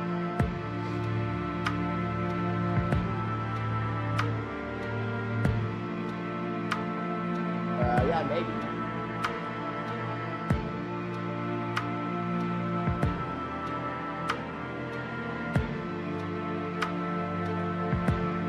other trailer. The Campfire chat, guys. That's a pretty cool track. Sork nerf? I don't know, dude. How Bashbab comes back? Hell yeah, dude. Hope so. Oh, it's Giga Loud, yeah, sorry. It was Giga Loud indeed. I'm gonna tune it a bit down. And thank you guys for all the support. Mahin Gamer T1. Druid Vortex. Thanks, man. Drops are active. Yes, drops on. Actually, let me change this. There's multiple type of drops coming. This one is just 30 minutes. It's starting in like this is the timer here, and then it starts. We can already put this. Get rid of the timer.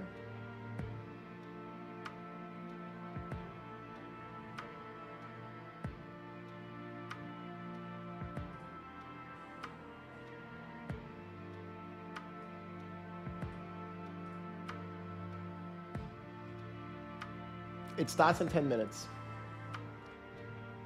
We also have to. There's also a new Last Epoch trailer.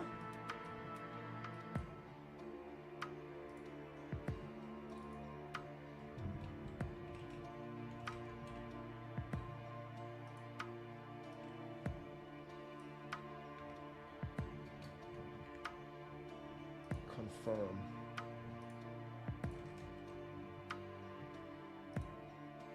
Props.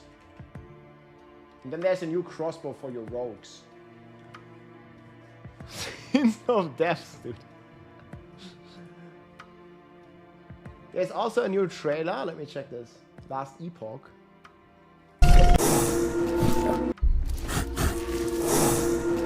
It's a goat.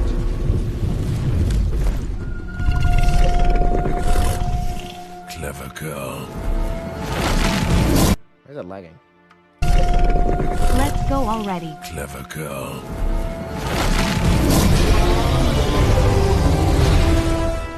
Beneath Ancient Skies. August 21st. Yo, that's gonna be Goldman class. Ooh, man, that's gonna be at Gamescom for me.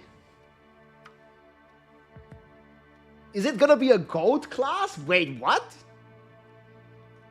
So this is not a pet.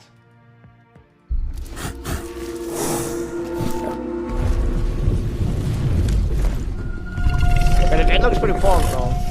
Clever girl. It's a gold with a crossbow and a bow and arrow? The gold class, dude. Beneath Ancient Skies. Last Epoch Dinosaur expansion, August 21st. Pog?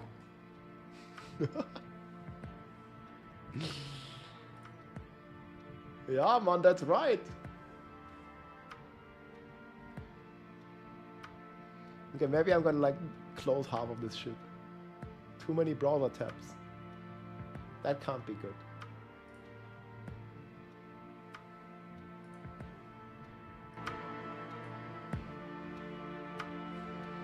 The cat waifu class. Awesome little statue. This is from Blizzard. I think you can get this on like a Blizzard shop. Oh, she's amazing. It's also super heavy.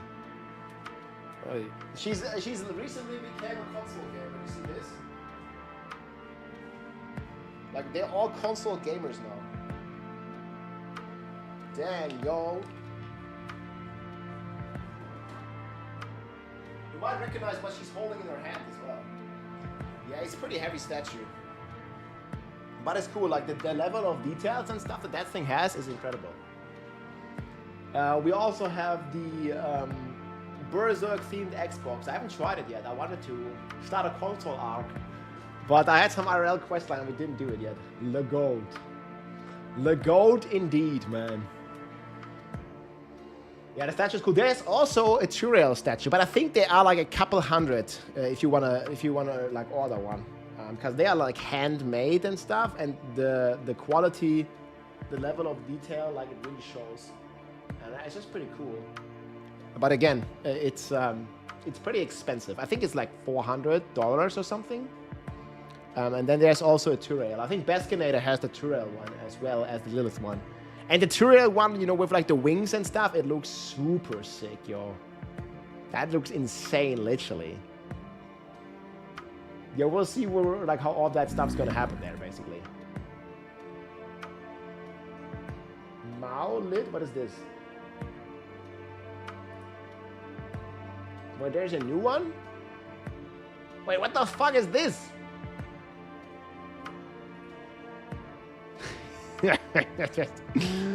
Must pet the kitty. Wait, why is this like a kitty Lilith, man?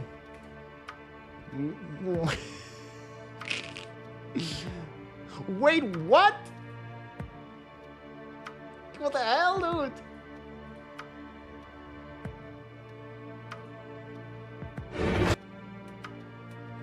Wait, I gotta wear my headphones for this one.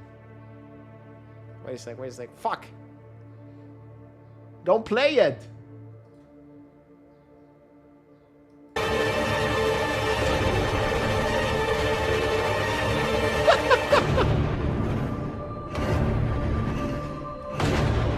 What the fuck is this?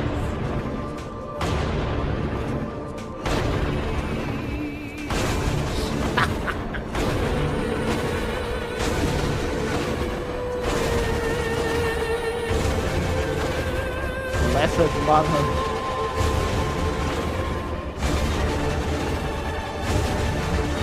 Save us. Bro, what the fuck?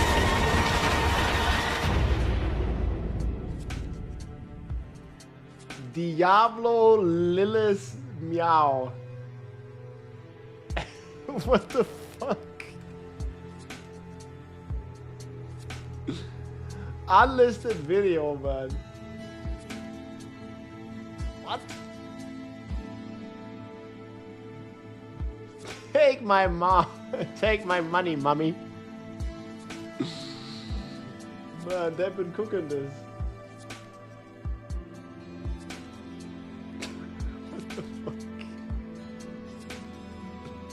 Lilith Mio, light up collectible figure, dude. Aye, man, what the hell? Yeah, they sure are cooking with this. That's crazy.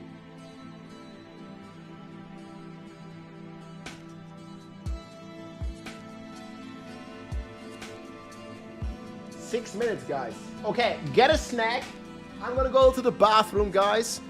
And then we'll see the future of Diablo 4, hopefully. It's, what did they say? It's the last chance for Diablo. I don't know how many you're gonna get. If you trust some of the news outlets, man, or some other creators, it's like the last chance for Diablo 4. I'll be back in a second, guys. Get a snack and let's go.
Alright, who's stacked up on snacks?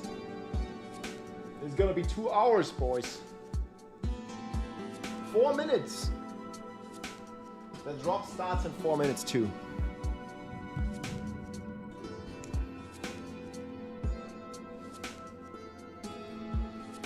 Ah, so many last chances, dude.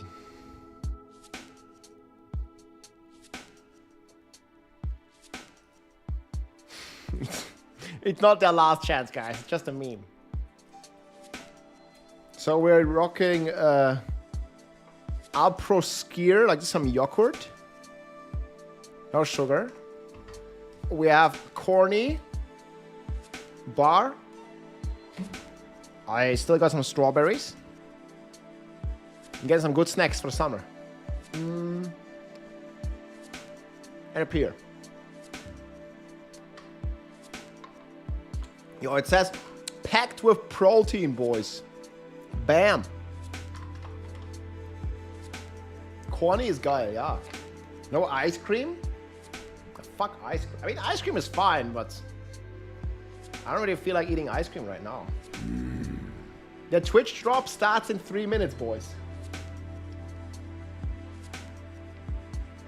It's exclamation mark drop. It's 30 minutes, yeah. So in 3 minutes, basically you just watch the next 35 minutes and you're gonna get your drop. Make sure your account is connected, guys. And if you're on YouTube, I'm sorry, the drop is not gonna be available on YouTube. However, bon appetit, thank you, but you can go to the Twitch if you like. Or you can go from Twitch to YouTube, whatever you prefer.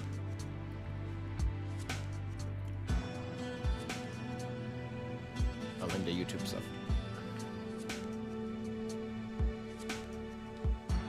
We shall see, man. 2 minutes. The drop will begin. Oh, wait for messages. Let's go. Let's go. Hey, thank you so much for all the support, guys. Oh man, we need to pray for the Barb Nation, guys, today. Can we pray for the Barb Nation, please? The Barb Nation is strong in this one. Let's go, man. Mikael, yes, we go. The Barb Nation goes strong. Where there's a 17-centimeter statue? What's this? Afris.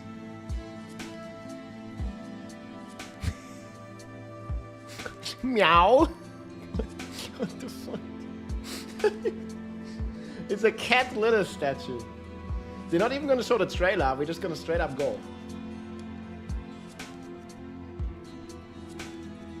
All right, man. Let's do it. Diablo, please be bold. Barb Nation, don't push me to Hydra. Barb Nation, man. We gotta stick true to it. I mean, I would be down to play some Spiritborn or some Hydra if they really like decide to not do anything about the Barb Earthquake situation. Like, I want a different build. I want a physical build, you know.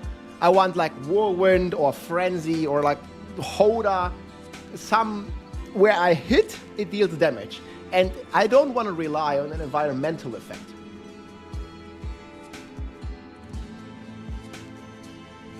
Yeah, I saw the drops. Exclamation mark drops. Let me put this in the bookmark, actually. It's a rogue drop, and this is a staff drop. For Sorg and Druid. Yeah, new crossbow. Thank you for linking, I saw it already. The new drop is now. In 20 seconds it starts.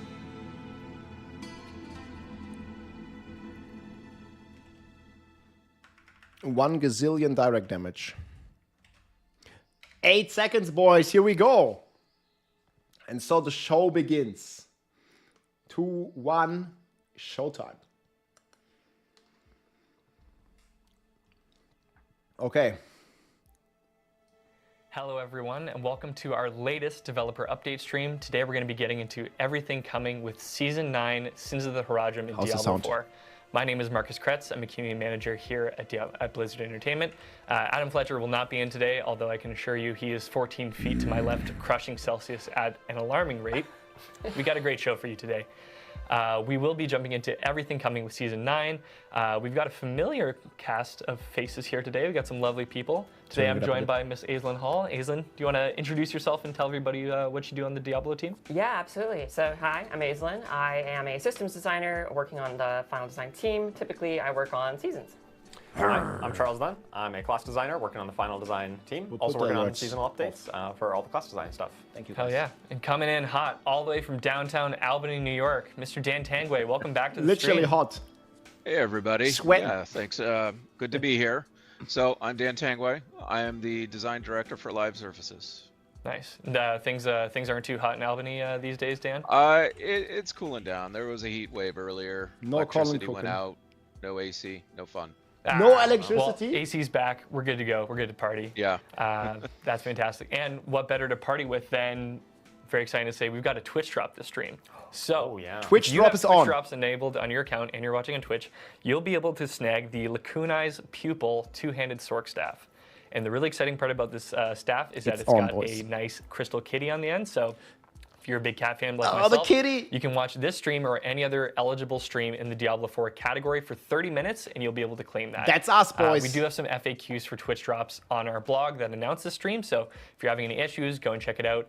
And no, you right, cannot 30 watch the minutes. stream muted. You have to have us unmuted and listen to our beautiful voices to collect that stuff. No mute. So enjoy. To give you a little overview of the stream, it's been a while since we chatted since the Season 9 PTR. We're going to give you a bit of a refresher on the overview, what does Sins of the Horadric bring. Okay, let's We're hear going to it. go through some class balance updates, some PTR changes, and then we're going to get into some Q&A towards the end of the stream. And so, in terms of what questions we're kind of looking for the Q&A section, you know, something like what are the goals of seasonal class updates is a great question. Anything that's really speaking broadly to like the why of how we do things. You know, if you want the nitty-gritty changes, you can go check it out in the patch notes. But we're looking for, you know, nice and broad questions. I asked Dan what kind of question he might want to hear from chat, and he said, you know, do they prefer affix or affix? So, you know, some other things to chew Those on are the for that. important But questions. Stick around towards the end of the stream. Naturally. The community team will be grabbing your questions, and we'll look forward to answering those. Absolutely. So yeah, but without further ado, Sins of the Horadric, they've been sinning. How have they sinned? We're going to find out. Dan Tangway is going to walk us through everything coming I'll with make the it season smaller, okay? and tell us what the Horadric have been up to and why are we dealing with their past choices. Yeah, let's do that. So, graphic here, and this graphic be pretty familiar to a lot of you, but that's going to cover all of what Season 9 contains, and it is a lot. So, Season 9, Sins of the Horadric. First up, you're going to get a new quest line, new seasonal quest line. I'm going to go over a little bit about the premise behind that after I get through this massive list of things. Next up, seasonal content. So, as you saw in the Powers PTR, again. we've got Horadric Spellcraft, and we've got Horadric Jewels. Both of those systems are pretty deep. Transmog I'm looks going to sick. kick it over to Aislinn after I'm done to chat through those. We also have a new season journey pet named Dante. He's a good dog, but he certainly doesn't look good. But he looks good. He'll be He's a good available, boy. as will new reliquary rewards, which I feel are pretty self-explanatory. But then we're really excited to bring to you some permanent updates to the game as well.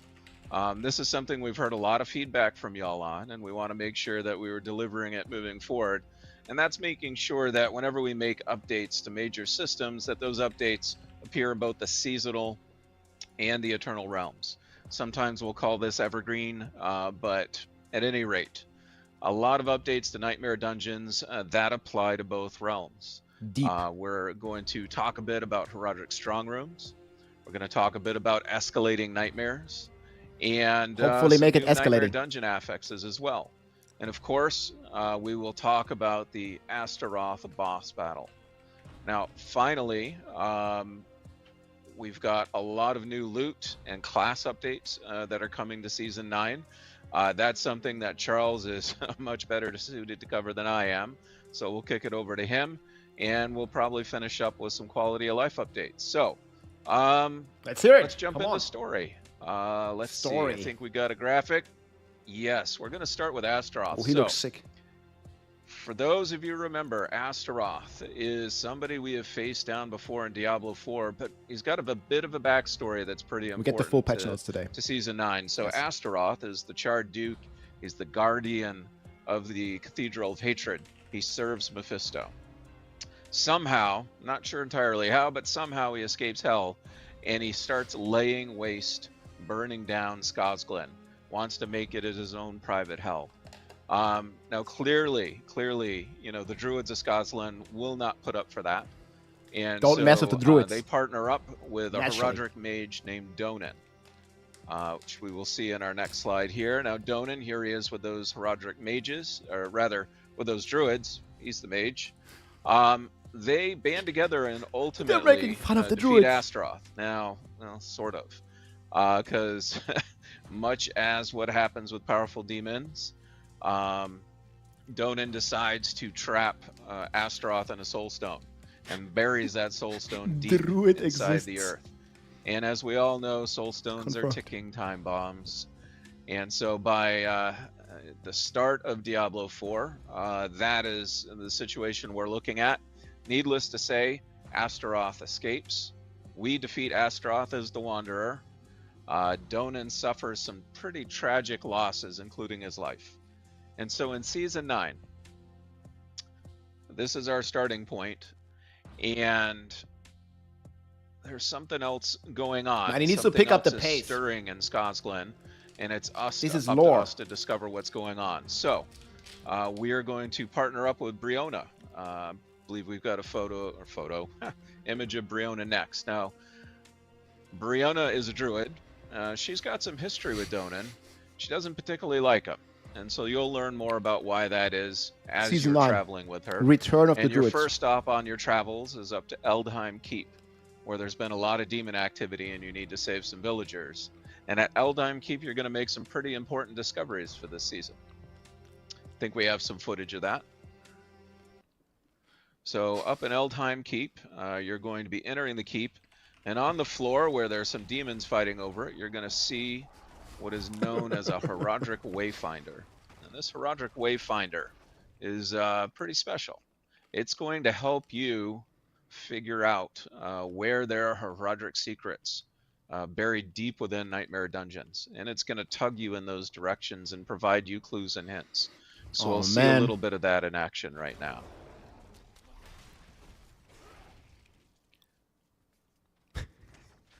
Now, as you get closer, a Horadric totem is going to reveal itself, a gateway. And upon clicking it, you've got to fight a couple of enemies that are guarding it. But ultimately, have to be a druid. you're going to discover that it opens a portal to an unknown part of this particular dungeon. So once we're defeating these enemies, we'll see the portal, and then we're going to jump right through.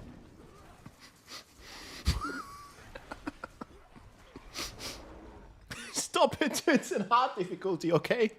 Okay. And so now we're inside what is known as a Horadric strong room. They added the timer. Now, Look. First up, you're going to learn a little bit of the Horadric strong That's room very mechanics. nice. We've got W. a pillar here, and this pillar is going to help you gain more of what is known as attunement. And Progression bar. attunement This is what I asked for. Is the score essentially for the strong room. That's and good. as you gather more, it's going to boost your rewards. But before you get into the actual strong room, you've got to choose what kind of test you want to take. And in fact, you can choose up to 3 tests. These tests are going to modify the strong room in some way, whether boosting attunement or giving you swiftness or varying up how the shrines behave in the strong room. So That's we're right. going to pick 3 here, and that will modify our run coming up. So we're going to jump in, and now we've got a timer in which to kill as many enemies as we can to prove our might to the Horadrim. And so you see we're playing around that pillar again. So the timer is It shorter. flashed, which means we got the bonus. And now any of the enemies we kill at this point will give us additional attunement. And you notice on the side, the UI, we've got a great new UI here now. There are 6 levels of attunement that you can achieve. That's cool. And each of those increases the amount of rewards that you get at the end.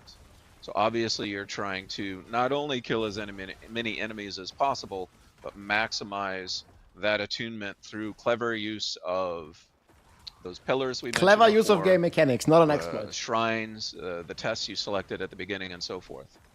Now, at the end, you're going to fight a boss. In this case, we're fighting the Pyroclast. Oh, not Tomb Lord. And that's just a final skill check before we spawned the Grand Horadric Cache. The Grand Horadric Cache has a lot of cool legendaries, and it also has a buff on it that will encourage you to finish the rest of that Nightmare Dungeon. But also importantly for our conversation, it's going to have something else. And that something else is an escalation sigil, which you'll see in your inventory here. New look. Now, this escalation sigil is important because this is the other big gameplay system that we've introduced permanently for Season 9. So let's talk about the escalation sigil for a bit. Now, this is going to spawn a series of dungeons. And at the end of that series of dungeons will be a boss if you're in the Torment tiers. So let's talk a little bit about the affixes because we've done a lot of work on those. Nice. You see our starting affixes here. You get one positive. Make them crazy, please. Now the positive one is Equipment Delve. This is going to give you better loot drops as you go through. Also got Hunters. Hunters is a new affix, probably a little refurbished. I forget what it was called before, but this increases the monster speed of traversal and of attack against you, so that's not going to be too fun. Okay. Now when you get to the end of that dungeon, because I believe in you, you guys can get to the end of that dungeon, in addition to Equipment Delve and Hunters, you're going to get Forgotten Wisdom and Waller Elites. Now Waller Elites we all know and probably hate. I don't like them that much. Waller, Forgotten man, Wisdom is actually going to spawn Can we just XP remove them? Around doors, the dungeon. walls. So you get an extra boost of XP as you're going through the dungeon and complete your runs. So let's see the escalating nightmares in all their glory. So this is a new run here. This one actually, we've got Horadric Bestiary, which is going to boost the amount of rep that you get for this particular run. And it's also got Khazra Hordes. Now, Khazra Hordes is actually modifying the enemies in this case. There's a lot more Khazra. They've taken this up as their home, and they're a lot more powerful in this dungeon. And so you, of course, defeat the Khazra Abomination at the end. And note that we've spawned a portal. So you don't need to go back to town. You don't need to go into your inventory to continue to run. You can just continue it from right here. And when you click on it, you see what you're going to get next. So we're going to jump right in and load up the next dungeon. That's here. good. On the PTR, you had to go to town. We're going to find, if we were reading the thing before, that there's actually a guaranteed strong room Tier in this 2 dungeon. So that's pretty cool. Is it going to be harder? And that's going to give us a chance to actually double dip on rewards. And so you're going to find a lot of interesting combinations to really make these escalation sigils as efficient as possible. But ultimately, you get through your run, and you're going to be able to fight Astaroth. Especially since we're in Torment 3. So, here is the clip of the Astaroth fight. Now, when we were looking at Astaroth, we thought to ourselves, well, we're having a rematch. Obviously can't do the same fight. Please but make him harder. Since it is a rematch, we want to include elements of the previous fight. And so, the fight starts with Astaroth astride his mount, and all of this part of the fight should be pretty familiar to you at this point. But then we want to start changing it up. And what better way to really create the feeling of a rematch is now that you get to fight Astaroth one-on-one. But, even though the Amalgam is down, he's not out this time. And so the Amalgam is sitting in a pool regenerating, creating a hazard that you need to manage, while you also need to fight Astaroth. Of course, he could cheat and walk through the pool. Come on, man. And so that's how the phases will escalate for Astaroth. And within the escalation sigil version of Astaroth, you even get new affixes and things like that that modify the fight even further. So we really tried to make this kind of a unique twist on a boss fight, something that you haven't seen before. And with that, I think I am done covering the Nightmare Dungeon section of this update. So Where's the I'm escalation gonna kick part? it over to Aislinn, and Aislinn is going to go pretty deep into Spellcraft. They didn't talk about it not being challenging absolutely. at all. Thank you so much, Dan. And I'm so excited to go into those Nightmare Dungeons, those strong rooms, and especially the escalating sigil dungeons, because it's Still gonna be no escalation. a huge burst of rewards. It's going to be great.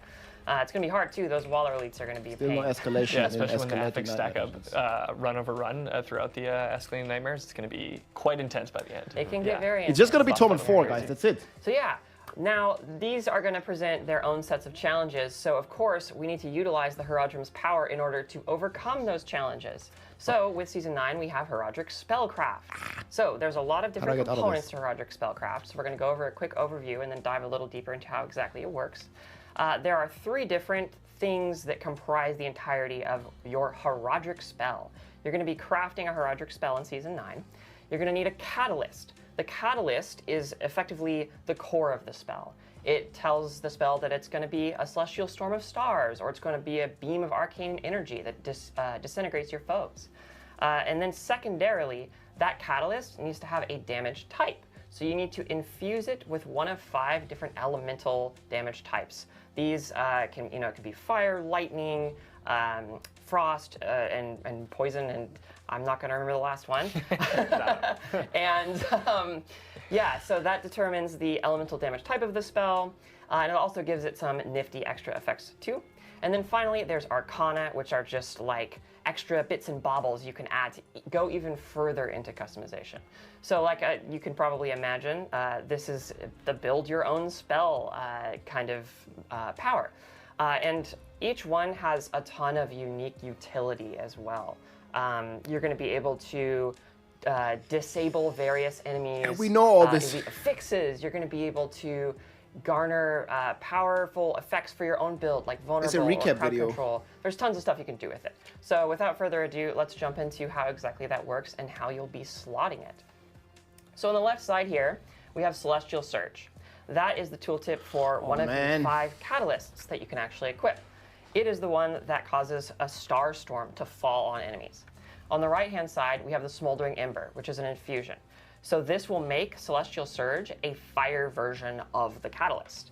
So you will need to slot Celestial Surge, and you're going to have to assign it to one of the skills on your hotbar.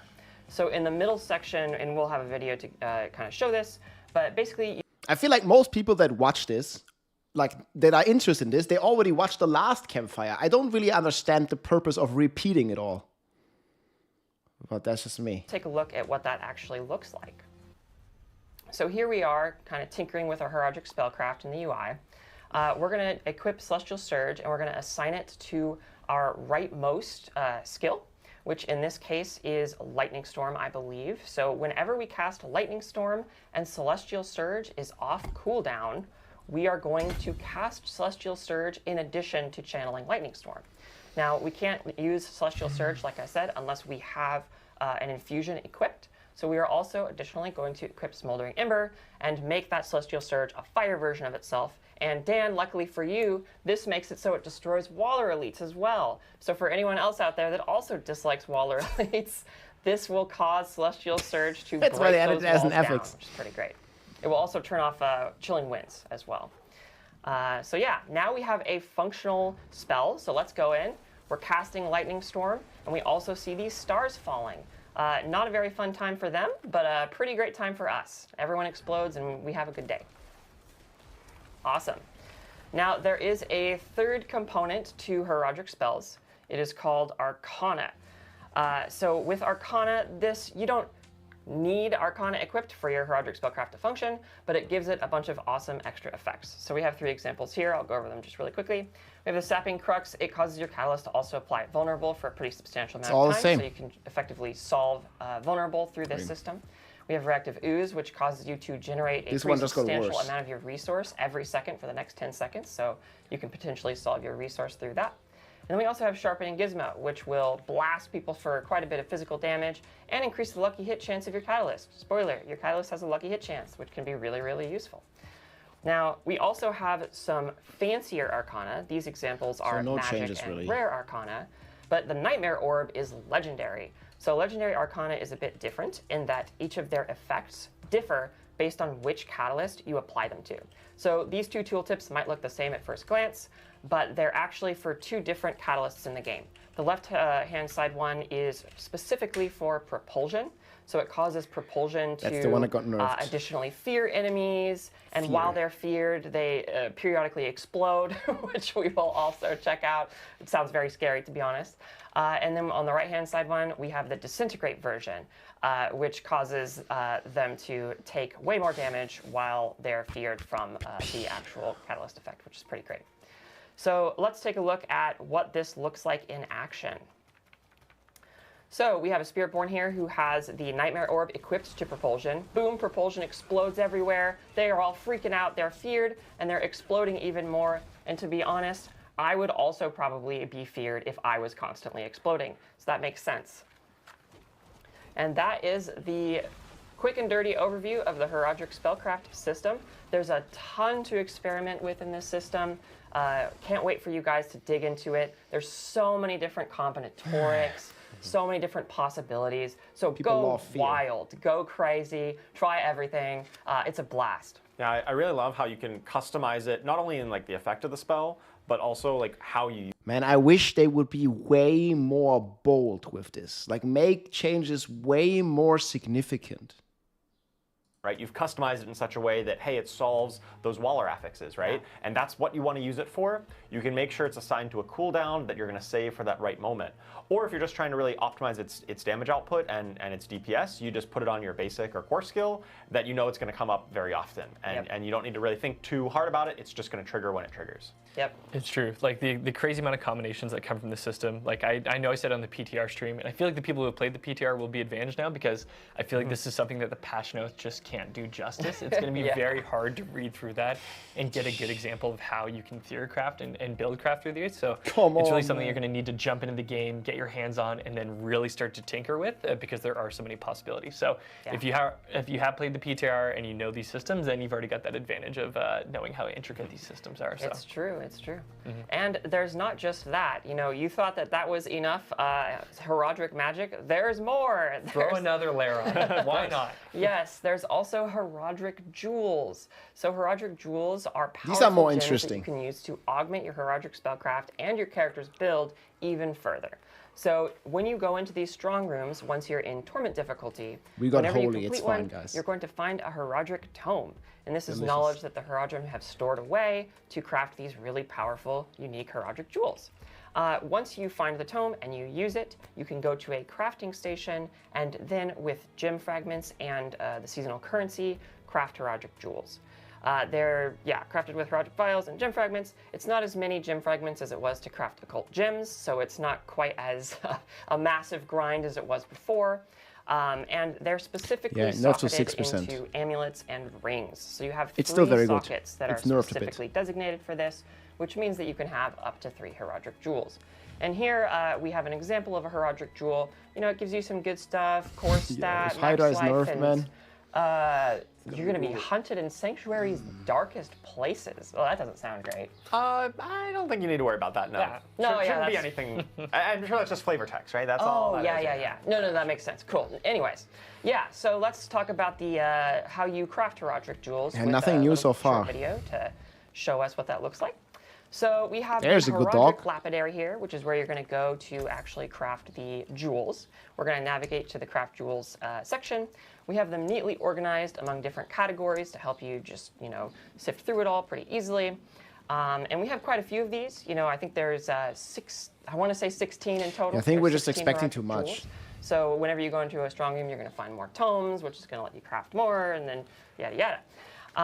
So here with our wonderful Stalvar, the Awakened Arbiter, we want to craft an idol from below. So we need 15,000 of 3 different gem fragments, and then 3,000 of the seasonal currency. Takes another and slot in the voila, inventory. we have our idol from below, which is fine because there's nothing wrong with this and nothing bad is going to happen from this gem at all. So it's no problem. You'll also notice that it gives you bonus armor and 15K is resistances. okay. So you're not actually missing out on any of the bonuses you would typically get to your defense from normal gems being socketed in those slots. But so wait, what's this? Yeah. It sounds like the idol from below is actually I'm hearing not great. that's not actually just flavor text. It might be functional. Oh my god. Oh no. Okay, so when you have the idol from below equipped, sometimes mummies will spawn. They're the jewel guardians that are guarding this jewel, and they will attack you, and they can be we already saw all this. scary. So be very careful if you decide to equip this jewel, especially if you're playing hardcore. My goodness, please don't equip this jewel if you're playing hardcore or expect to die. Yeah, they don't just spawn when you're alone in an empty room. Sometimes you're in the midst of an already big pack or a boss fight even, and these guys will come out trying to get their jewel back from you. Yep, it's pretty spooky.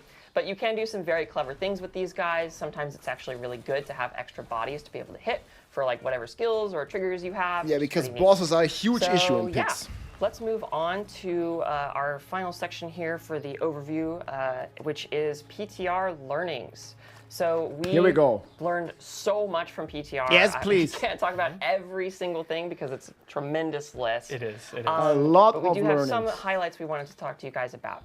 So first Okay, here of we all, go, guys. going over Horadric Spellcraft. So we have made it so all of the deactivation effects that you get from infusions and various things, 3 seconds longer. So when you do actually deactivate an enemy affix like Waller or Chilling Winds, etc., it's going to last 8 seconds, up from 5. This is because we want to make sure that it feels as punchy as possible. When you do get that deactivation, you have a good amount of time to take them out and counterattack them. Secondly, we want to talk about the change of Siphoning Gizmo to Sharpened Gizmo. So we found that Sharpened Gizmo was challenging for us in the sense that we want to maintain the competitive integrity of the game. That's really important for us. No negative damage. And Sharpened Gizmo was Siphoning Gizmo. Siphoning Gizmo was on the PTR. Yes, sorry.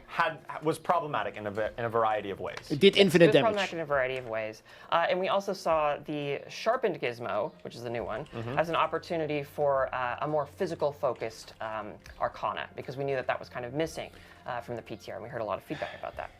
The next thing I want to talk about is I just the disagree, but propulsion, it is what it teleport is. change. It's nerfed. So this effect It's a bandage caused you to be able solution. to teleport effectively infinitely in a lot of builds. And it was transformative, and so transformative to the point that it was actually stomping on build identity in many cases. And we really want you to experience the full breadth of what different It made characters Necromancer can and offer in Druid Diablo fast. 4. We don't want it to all be condensed down to one thing, right? Yeah, when you're playing a different class and a different build, you want your gameplay to feel meaningfully different. And these, the Horadric Spellcraft here is kind of a complement on top of what you're already doing. It's a unique utility. It's an interesting wrinkle to your build. Yes. And on the PTR, we found that this particular teleport propulsion interaction was basically eclipsing everything else. And every single build, if you just looked at It was clip very of weak. different people playing different It did classes, pit 55. it looked identical. Yeah. And that's not Yeah, exactly this the is. kind I of gameplay fully that we disagree think with is this, healthy but for it is what it Diablo. is, guys. Yeah, we want to make sure every build has. I different hate silhouette every and part of feels this. Very different and textured. So that's really important to us. I don't think it's a good solution Another at thing all. I want to talk about is that Well, yeah, Disintegrate has I a said much everything I said, wider but area now. So before it was kind of a tiny little beam between you and just nerfed. the Disintegrate thing, but now it's much bigger. So you should be able to disintegrate many more enemies with it, which is great. And then beyond that, there are tons of miscellaneous changes to Horadric Spellcraft. So go read the patch notes after this and check it all out. Yeah, if you've never read the patch notes before, and especially in the blog, It is as what well, it is. Anything you see that's colored in blue are all changes that have been made since the PTR. So we've gone through, read your tons and tons of feedback, and there is just a sea of blue throughout the patch notes and the blog. Patch notes will be publishing following this stream, so go check those out and check out all the blue because those are all the changes that you've all influenced. So thank you so much. Absolutely.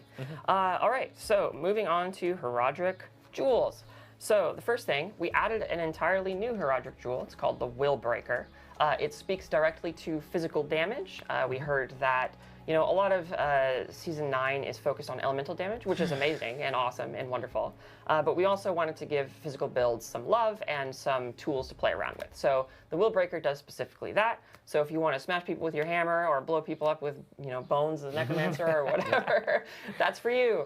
And then secondarily, Liminal Echo, which is the cheat death jewel, will not be dropping in hardcore. We heard a lot of feedback from the hardcore community that it maybe went against People the don't like philosophy and the spirit of hardcore. So we really wanted to respect that. And this is also an ongoing conversation about what is the spirit of hardcore. So please keep giving us feedback about that. It's been super that's good. helpful, and we want to hear more from you.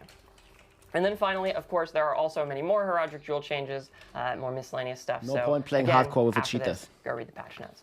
And with that, I believe I'll be passing it over to Dan to talk about a Softcore with myriad extra of change. changes with everything else. Yeah, a myriad. It's all nerfs. So y'all had Let us a go on. lot of feedback on the Nightmare Dungeon updates. So I need a piece of paper. Okay, there's a to chance. read them all off. I can't keep them all in my head. Make it challenging and rewarding. First up, let's talk about the Horadric Strong Rooms a bit. So the Horadric Strong Room UI was not clear enough. Yes, and good. so we Here added we go. a new UI to the Horadric Strong Rooms. We added extra kill count messaging and extra timer warning. So it plays much, much tighter now. And when you enter Nice, it, nice. you should be able to pretty much pick up what's going on. Now, we're not going to tell you how to get those high scores, but the fact that you should be getting a high score should be pretty apparent now. Yeah, they tell you. That's good. Pillars didn't feel great. You know, you had to stand in one spot for a long time in order to get the bonus. So, you know, we've made the pillars faster to complete, made the radius a bit larger, and now all 4 pillars will also be available at the start. So you can better choose what your path through the Horadric Strong Okay, Room that's is pretty going to cool, be. guys. That's all good changes. We also heard from a lot of you that the Strong Rooms really didn't support blasting well enough. Yep. And that comes in 2 flavors. It comes in challenge, and then it comes in the fact that Strong Rooms were overstaying their welcome a little bit. So we've added a pit-style death penalty. If you die, that timer is going to get knocked down. That's and cool. You're going to have less room to earn. Can actually die on purpose. We've added additional ambushes as your attunement. We set the activity length to 100 seconds instead of 120 seconds. And also, if you should hit that max attunement, we're not going to force you to run out the timer. We're just going to spawn the boss right Okay, that's really good. Now, a number of you also commented on Blood Bishop again. So we hear added Tomb Lord. We built out a pool of bosses, mini bosses rather, that should spawn at the end Many of more bosses. the Strong Room. And there's actually going to be a surprise or 2 in that pool as well.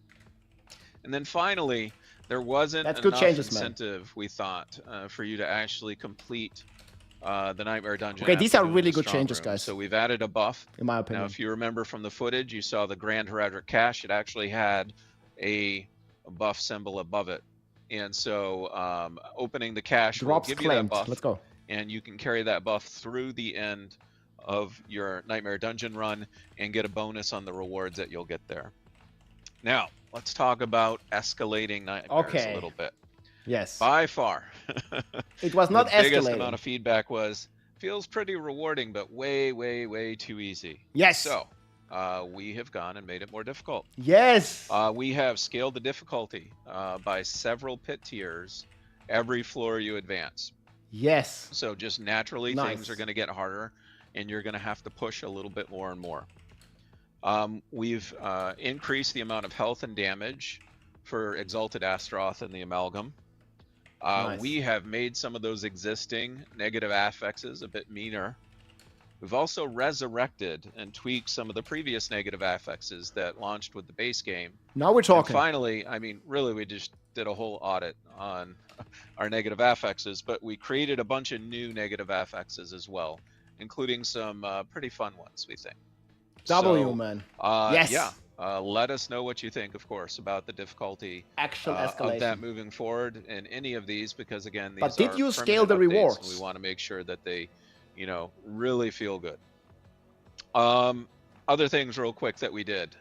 So we boosted the scalable rewards to match the increase in difficulty. Yes. So as things are getting more difficult, we still want to make sure that the rewards are keeping up, that we don't Okay, tip yes. in the other Please direction. do this for the pit as well. It was a little hard to notice the gizmo that's on the floor that allows you to jump to the next dungeon, so we just opened the portal automatically, which you saw in the footage. That's the really escalating nice. sigil didn't stand out enough, so it's got a beam Finally. now. It's got its They should have own art, opened with this, to so be that honest. feels pretty good. And then finally, we had asked a question during the PTR. You know, do folks want to have to wait until Torment 1 in order to be able to do escalating nightmares? And we heard from you, and you said, no, we don't want to wait. And we agree. So we actually created a pre-Torment version of the escalating sigil. It's not as rewarding because you're not in Torment. And it won't feature the Astaroth boss fight at the end. The Astaroth boss fight, the Exalted version, has been tuned specifically for Torment.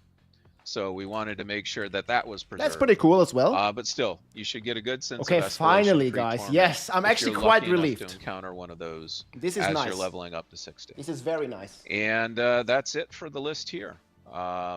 Again, Please keep giving us feedback. That's good stuff. We love to They hear should have from opened you, with and we this. want to keep improving the game. So It's not a back fake over reaction. to you guys in Irvine. Fantastic. Thanks This is for the walking feedback us, I gave. through that, I made Dan. many Yeah, videos. I mean, it's been, we had the PTR early in June, so it's been a while since we had it, but yeah, we received such a ton of great feedback. Oh, yeah. And yeah, Dan, like, it sounds awesome. Like, the strong rooms are punchier, the escalating nightmares are more nightmarish, and, you know, They love those words. Dan made a great point, too. Like, those are going to be permanent additions to both, excuse me, Eternal and That's great. Seasonal realms. So we do really want your feedback on that because it is going to be an iterative Everything is and harder, permanent process, but also more permanent part of rewarding. the game.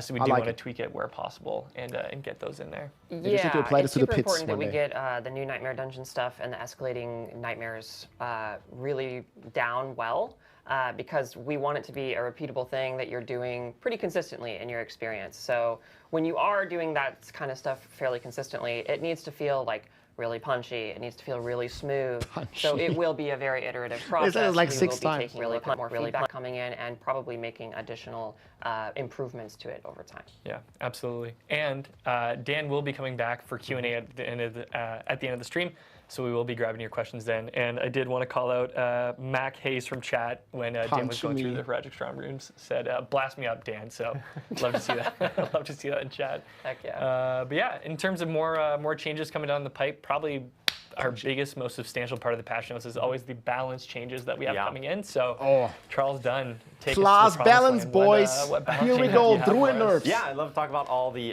class updates that we did for Season 9. And so my section, I'll be Pray for talking the Bobs. about some of the new stuff that came in that you may have seen on the PTR, but also talking about some of the adjustments we've made Druid since buffs, come on. the PTR. Druid. Some of the learnings, some of the feedback we've gotten, and how we've iterated since then.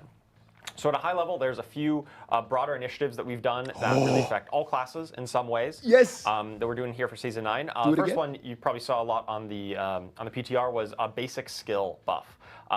Listed about basically every basic skill in the game, and most of them were buffed rather dramatically. Some of them No, they 2 weren't. or 3x their damage increase. But you nerfed all the uniques. The impetus here was that we wanted to look kind of comprehensively at They the weren't game as a buffed. whole, the wider balance, and think, you know, are basic skills really fitting where they should in terms of their overall damage output and how they fit into builds, and really they were just like well behind the curve. Yeah.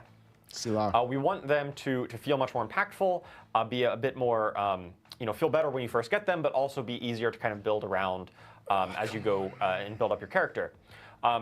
We buffed up the baseline versions of a lot of these skills, but we did take a look at some of the legendary and unique aspects that interact Nerfed with them. Our goal wasn't to be like, oh, basic skill builds, you know, kind of like we saw with Spiritborn and Barb in the past. We didn't want those to be like, oh, here, this is we're making them the new meta. Didn't want to have Bash This is Barb again. more Too much around, fun. like, Man.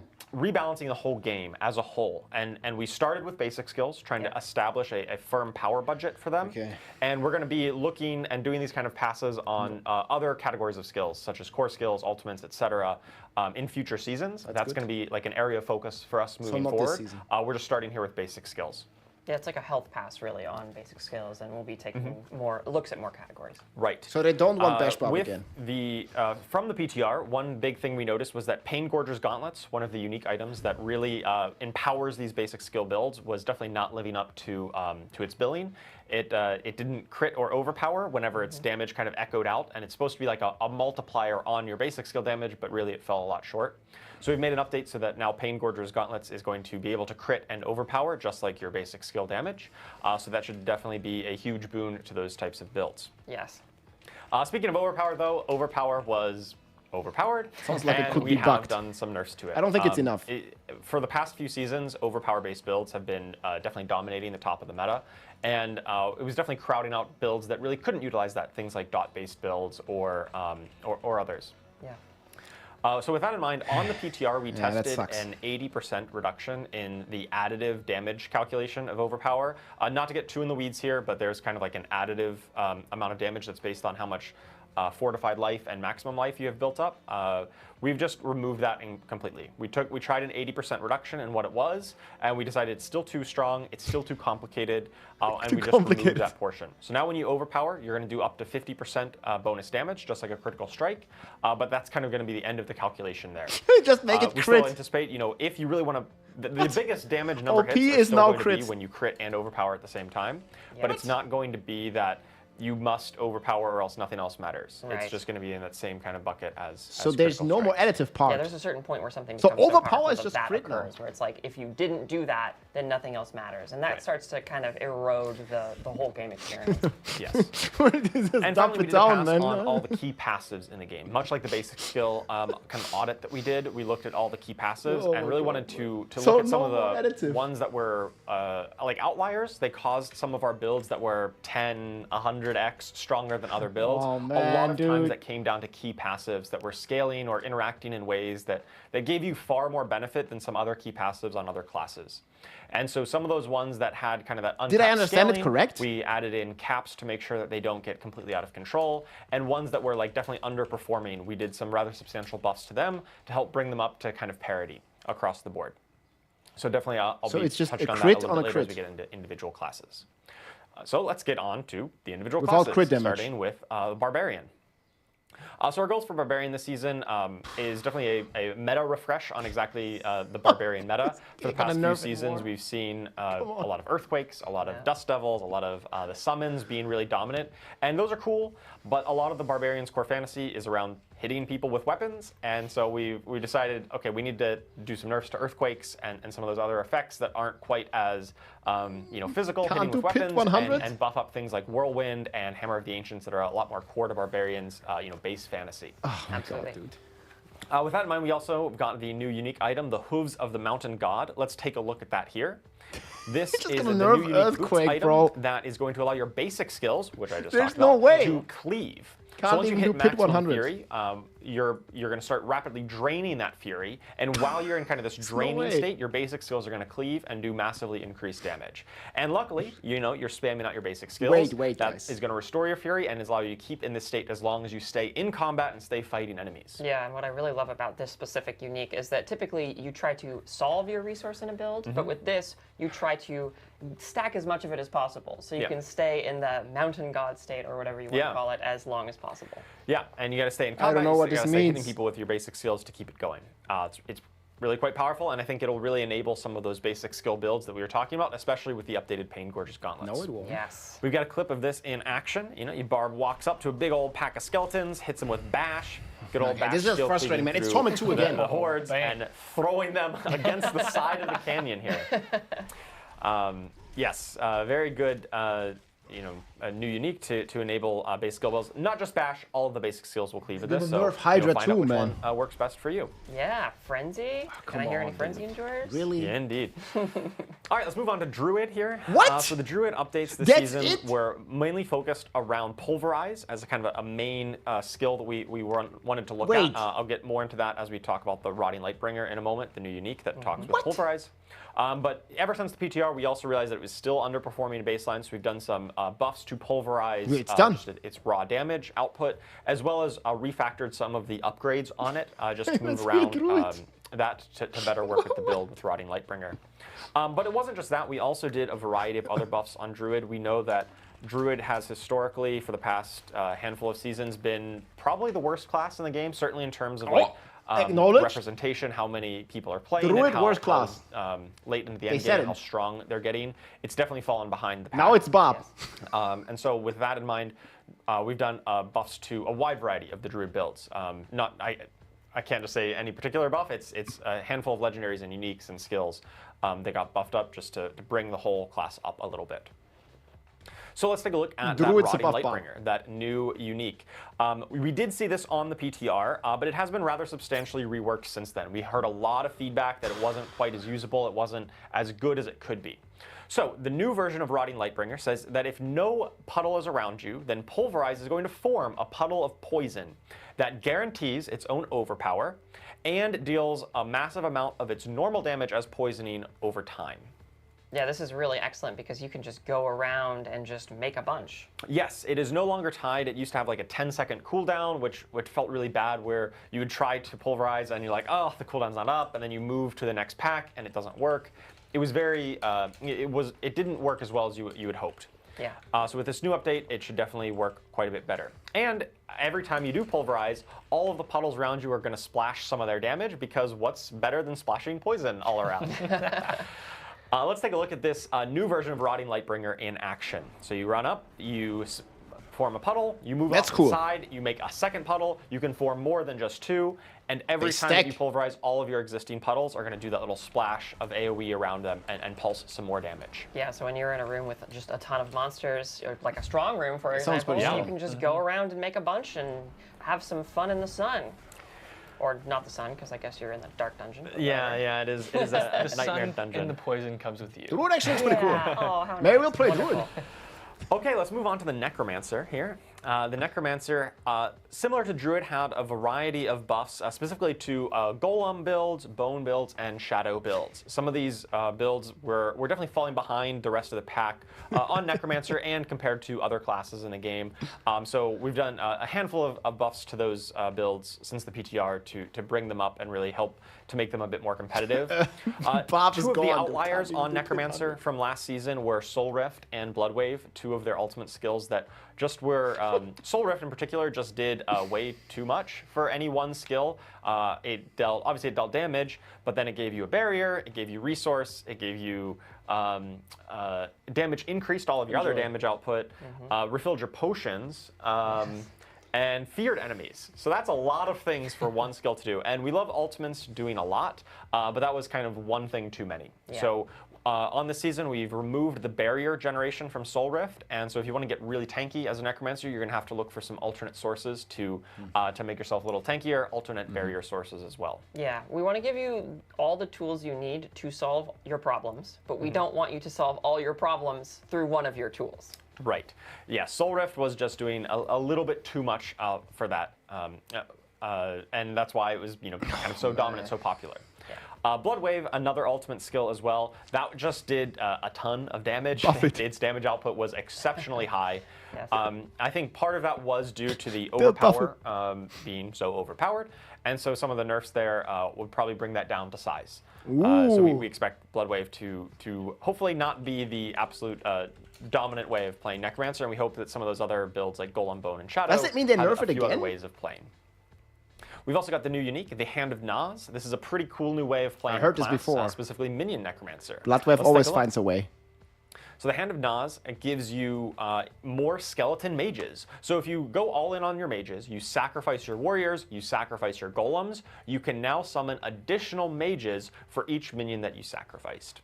So you can have far more mages than before. Yes. And just like any good RPG, your skeleton mages can get experience and level up. Yeah, So let's go. they attack 25 times, then they get to level up to a skeleton archmage. And when they're in the archmage form, they are harder to kill. They're going to teleport around to safety if they get attacked, and their attacks are going to occasionally shatter and deal bonus damage to the target and nearby enemies. We can take a look at this in action. You've got your big old back line of a ton of mages. You won't have your skeleton warriors. You won't have your golem if you really want to maximize your mages. So that really puts you, the Necromancer, as kind of being the front line for your army of minions. Kind of turns the traditional minion necro on its head a bit, whereas your minions are often the front line for you. And then you pump out the damage. In this kind of build, you're going to be the front lines trying to keep the enemies off your mages while they pump out the DPS from the back line. Yeah, really, this makes it so you have a college of mages, one could say. And mages aren't the greatest at tanking, so... Man, I was you really gotta hoping they figure that out buff basic yourself. skills. All right, we've got the Rogue up next. So the Rogue, we did some updates to Death Trap and So Shadow lovely. Clone in this season. So much like Necromancer, Death where Trap's they had still a couple meta. of ultimate Let's go. skills that Come were really on. dominant in the meta, specifically Death Trap and Shadow Clone on the Rogue. Death Trap was kind of like Soul Rift in a lot of ways, where it did a little bit too much of everything, did pull in, did damage, other damage increases. And the big problem with that from a balance standpoint was that it was very easy to be able to just hold down the Death Trap button and spam cast it. Yeah. That was due to a number of While effects being immortal. interacting to give you cooldown reduction on it and reset its cooldown, including whenever you overpowered or killed an enemy with it. It would help tick off some of that cooldown reduction. We've removed that functionality, so it's a little bit harder to get to that full... This is all the full stuff that they did zero on the cooldown Death PTR, Trap. not the If you are still really changes building your character from the out, PTR you'll still to be able life. to get there. It'll just be a little bit harder of a journey, similar to the philosophy on Soul Rift. We want you to be able to solve these problems, but it was a little too easy to do it on Death Trap and really short-circuited the progression cycle of building up your character and feeling that growth and that strength. It's just more Shadow nerfs. Clone was doing a ton of damage, much like a Blood Wave, and it kind of went a little bit against the fantasy of, you know, your Shadow Clone should be augmenting your strength, and it should be kind of mirroring your damage output. What in reality, based on what it was doing, was like you did a little bit of damage, and the Shadow Clone dealt a ton of Too damage. many pet multipliers. It felt more like you were the Shadow Clone. Yes, it did feel like that. Shadow Clone mimics your effects, but it also changes some of the skill tags that it works with. So Shadow Clone is an ultimate skill. It is a cutthroat skill. So no matter what it's casting, that skill is an ultimate and cutthroat I don't understand skill. why they don't It just basically buff the allowed weak it builds. to access some extra multipliers, some extra bonuses. Baseline, there is a kind of damage penalty on the Shadow Clone, and we've kind of increased that so it doesn't deal quite as much percentage damage, but is still a good modifier to your damage output. And we've also added some damage reduction component to it. So the Shadow Clone kind of takes some of the hits for you, right? Takes you know, some of your damage and gives you that damage reduction instead. We talked about key passive earlier. Victimize is a key passive on Rogue that while we have reworked, it was one of those ones that was either like super weak or super strong, depending on the precise tuning.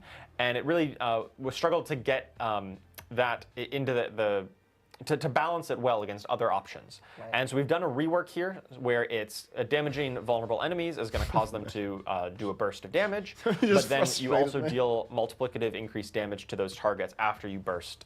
You trigger that victimize effect on them. What's the fun to look and forward to? We think this will get it to a much healthier state where it's like more consistently useful rather than all or nothing. And the new unique for Rogue this season is the Death Mask of Nirmatrek. And this one works with your flurry builds. Let's take a look here. Yeah, we'll see when the patch notes. Like So maybe this the is Death just Mask, like you can now misinterpreted for me. overexert yourself while casting flurry. And what does that mean? That is a new term to Diablo 4. It means that if you don't have enough energy, you're going to spend life instead to cast your flurry. And when you do spend life to cast flurry, it's going to increase its damage and your attack speed This can't even rather do pit 100. substantially for a period of time. So you do get to go real fast, attack real quick, but be warned, the faster you attack without any energy, the more life you're spending, the closer to death you're going to get. It's called a death mask for a reason. Right, we've got a clip of this in action. So you are running through, you are dashing to enemies around, and casting flurry super fast, even when you are out of energy, and now your life total is going to start draining the more flurries you cast. I never get tired of this clip. Is it It's Torment perfect. 2? It's so ludicrous. Take 6 hits to kill a trash monster. Clip, you know, really embodies that like fast, stabby, frantic style that rogues are known for. Yeah. This is like a B tier build, I love man. how this like turns your build crafting Like a options trash on its monster, head. 6 Typically, hits. you want to get, oh, give me tons of resource generation. But you don't necessarily want that here, right? You want to be on low resource so that you can trigger the spending life. Because this effect basically does nothing if you're not spending This was life. horrible, man. And for all those hardcore players out there, Maybe be very warned that this one, it won't actually kill Like, this you, doesn't but it hype can bring you people down up to for about the 8% season, you life, know, it's at just which point pretty much anything else will kill you. It will certainly help you die, that's for sure. Hazen, you were talking Like, about what are you running this looking on forward to hardcore playing for Rogue? Like a next season, weaker I Death was. Trap build? I might be a little crazy. Like, what are you looking forward to playing All Rogue? right, A let's weaker move on Death Trap to the build. Sorceress. Same for Bob. So the Sorceress, we've got updates here to Lightning Spear was one of the big I was ones. really hoping they'd be Lightning more Spear bold had with these been kind of changes. dominating the Sorceress meta for quite a while. Watch them nerf Hydra It was now. like That would be the really worst case scenario the if premier they build nerf for a Hydra. long time. And this Let's had a hear it. really interesting situation where out of the box, Lightning Spear was kind of terrible, right? You look at this skill and you're like, okay, they how much kill damage Hydra, does it it's do? over, How man. many enemies does it hit? What's its cooldown? And you're like, oh, this is awful. Like, it doesn't do anything.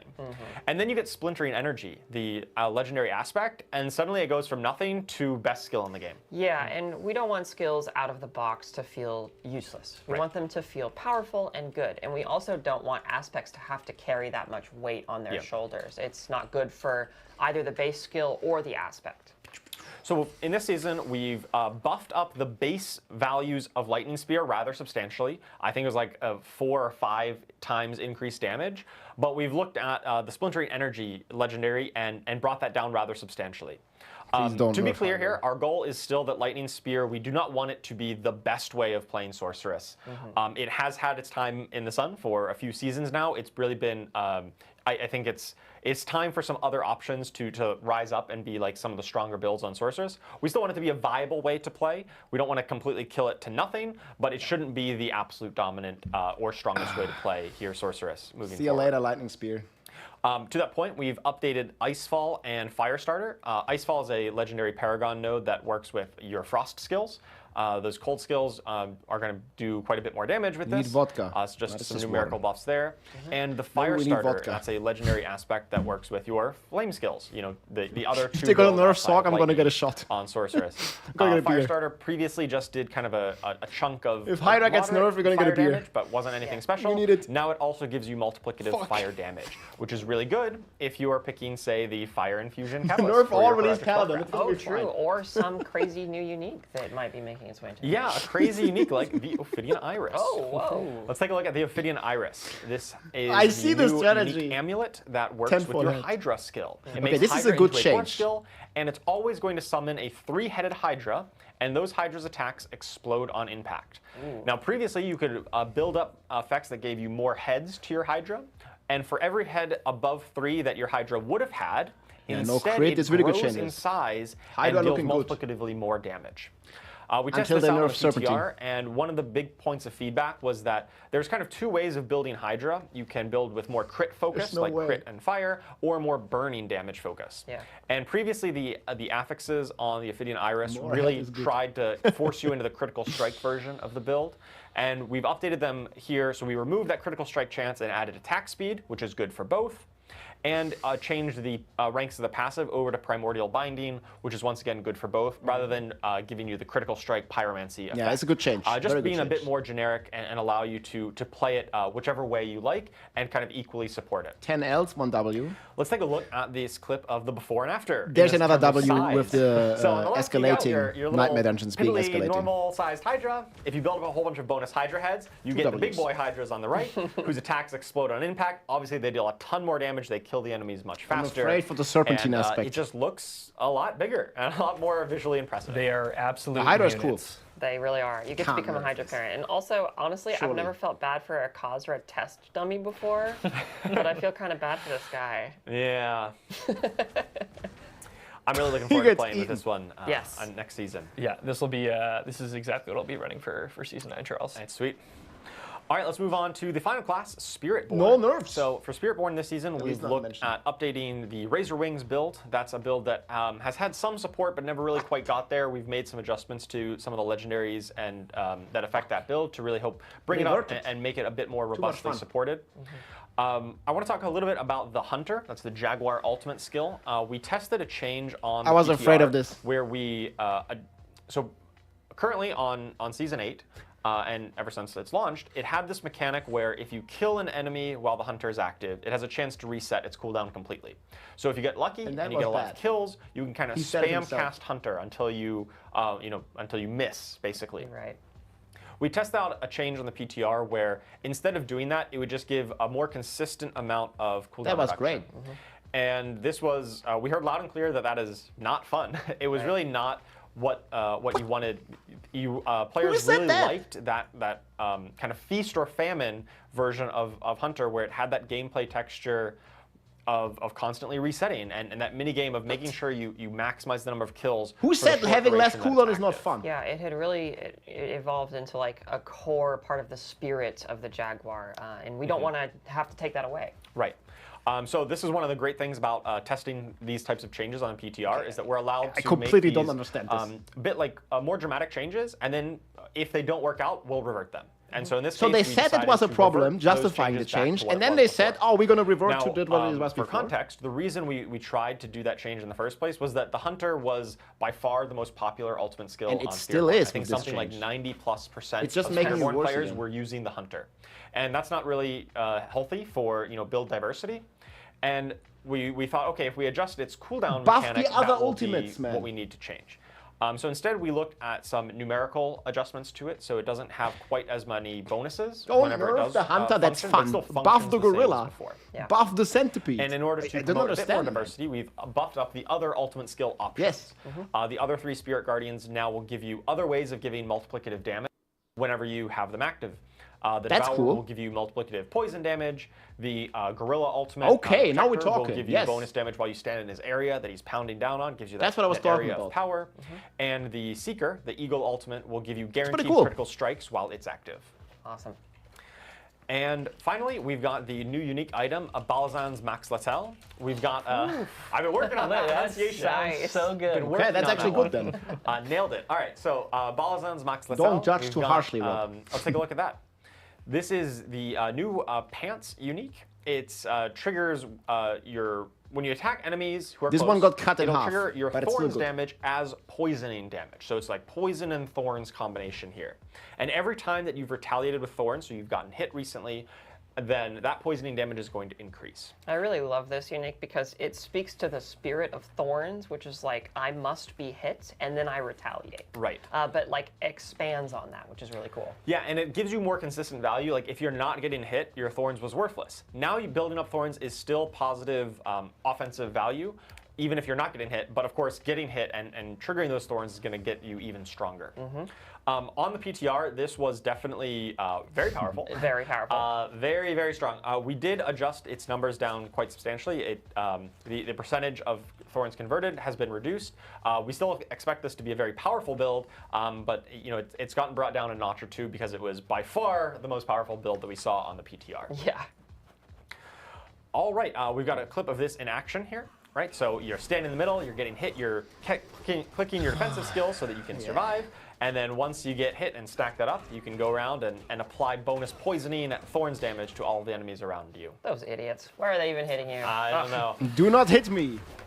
All right, and so that covers all of the class updates. Once again, make So sure no you check Jaguar out double dip fix, no the bug patch fix. notes after the like- live stream here. Check out the blog. It's got all of the details. I kind of glossed over some of them because there's so many details to go into. That's a lot. Go and check those out for all of the very specific changes. It's just that weaker, we're but making come playable, Season yeah. 9, I think you can and do like can't 110. wait for you to see to try out all of these new effects. We have to see the patch Thank you for that, notes. Charles. Take a bow. Yeah, the patch notes are absolutely massive this season. They won't be hitting in all languages following the stream. We're looking to have those published just prior to the start of the season on July 1st. So some languages will be available, but Okay, but we get expect the most of English them, ones. towards the start of the season because the patch notes are absolutely massive. So Yeah. like Charles said, dive into them, get those Can't changes. just put them and, into Charles, detail. can you get that Spiritborn unique name one more Yeah, time? I translation. Max Latel. Balazan's Max Latel. Heard it here first. The man's a pro. The man's a pro. Thorns so, As Pantalones. we've gone through the stream, we've got all these great components from Season 9 coming through. We've got the Project Strong Rooms, we've got Escalating Nightmares. Guys, we I have think all these Hydra excellent dodged the balance nerfs. changes and class updates Let's coming go. in. So it feels like we've Slog got this Society. nice cake, and we just need a little bit of frosting and some sprinkles just to. I feel bad for Necromancer and finish it Bob, up. man. So I know, Holy Aislinn, fuck. you've got some nice little tidbits to get into towards the end in terms of system updates. So what can we look forward to in Season 9? Yeah, so not only have we done all these awesome, specific Season 9 things, Let's we've wait for the patch also notes. done our best to improve the game eternally or in an evergreen fashion or permanently, however you want to say it. So yeah, a big thing that we learned from Season 8 is that we be right back really sick. like it when we feel like we have different ways we can play the season. So in Season 8 specifically, you went into the apparition incursions, and it sometimes ended up feeling while you were leveling like you had to do it a bit more than you actually wanted to. Like you'd rather go do some other things. And so the way we want to change that in Season 9 and going forward forever is elites and bosses are now going to grant seasonal reputation regardless of what the season is. It doesn't matter what the season theme is, you can always make progress towards reputation by killing those strong enemies. So that should make it so it doesn't matter if you're going to the seasonal activity, you're still going to make progress. The seasonal activity or whatever exists in a season will still be a really fantastic source of that specific seasonal power and rep and currency and what have you. But we want you to feel like you can just take some detours and explore the game at your own pace and in your own way, and the season still recognizes that.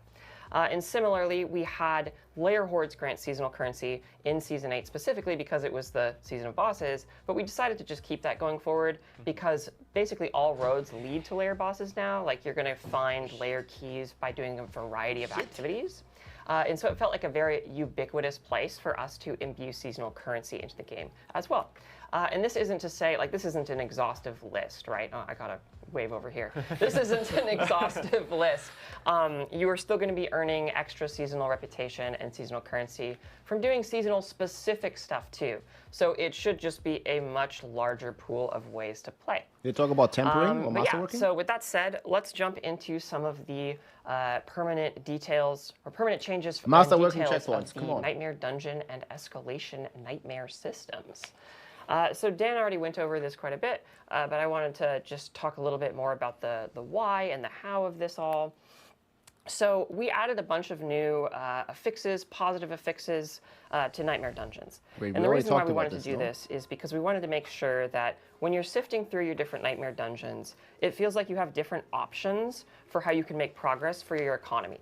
So you'll notice that these blue affixes, like the Horadric Materials Reserve, Gem Reserve, Gold Reserve, they're pretty self-explanatory. If you go into those dungeons, you are going to get more materials from the chests that appear, or more gems, or more gold.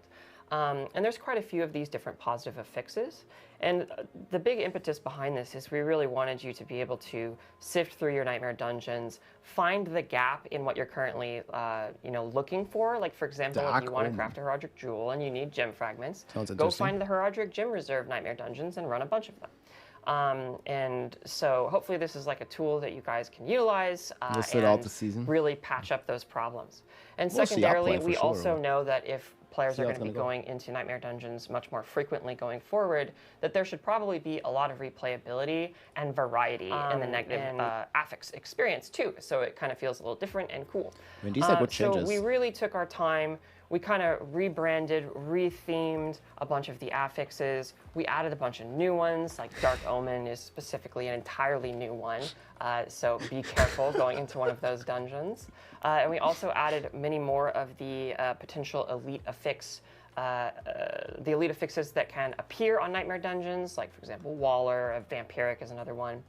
And this is all just, again, to make Nightmare Dungeons feel like there's more variety as you're playing through all of them. Awesome. So yeah, I think we can go forward here and check out what a actual Horadric Reserve looks like. Just as a PSA, so if you go in and you're chomping through a Nightmare Dungeon, that's what a Horadric Reserve will look like. So there will be a bunch of those throughout a Nightmare Dungeon. Make sure to open all those to get your nifty new positive affix rewards. And then on top of that, of course, we have the new permanent addition, the Escalating Sigils, which are just Nightmare Dungeons, but even punchier. So, as Dan was saying, I don't know why, whatever it is, they punchier. You're getting even more rewards from these things as you're escalating. They're going to raise in difficulty as you go through each escalation, which I would like to point out does mean that you can finally no Bob built an Torment S 4 tier. with these now, which can get very terrifying. We'll wait till the patch notes. And there's also unique affixes that can only appear on escalating sigils. And here we have the actual Astaroth affix, or rather the Astaroth list of affixes that we're going to be dealing with when we fight Astaroth. So I wish Bash would be amazing. We can see that one of the negative affixes here is Meteor Storm. That's an Astaroth-specific affix. And that actually changes the way the Astaroth fight works. And there are quite a few of these. So every time you go in and fight Astaroth, it's going to feel a little different. There's going to be different challenges you have to face. And there's also going to be a lot of really fantastic rewards that he drops too. Like, for example, the Riches of Keys gives you, I think, like Infernal Compasses and Undercity Tributes. And Lord Zier's Offering gives you quite a few keys to go and fight Lord Zier. And, it's all modular, it's all randomized, and it's a lot. It's a lot of rewards, which is great. But it's a lot harder too, which is also fun. But yeah, so that's the overall on these Nightmare Dungeon and Escalating Sigil things. And I just want to say, as one last thing, like I mentioned before, this is something that we want to continuously improve upon because it is such a major new thing. And we knew that Nightmare Dungeons needed some love, and we're really happy we got the opportunity to do that here. I really like the changes to Nightmare Dungeons. That's really good. Foster and cultivate the system going forward. So please, any more feedback you have, shoot it our way. All right, and with all that said, let's move on to some more general quality of life updates to the game as a whole.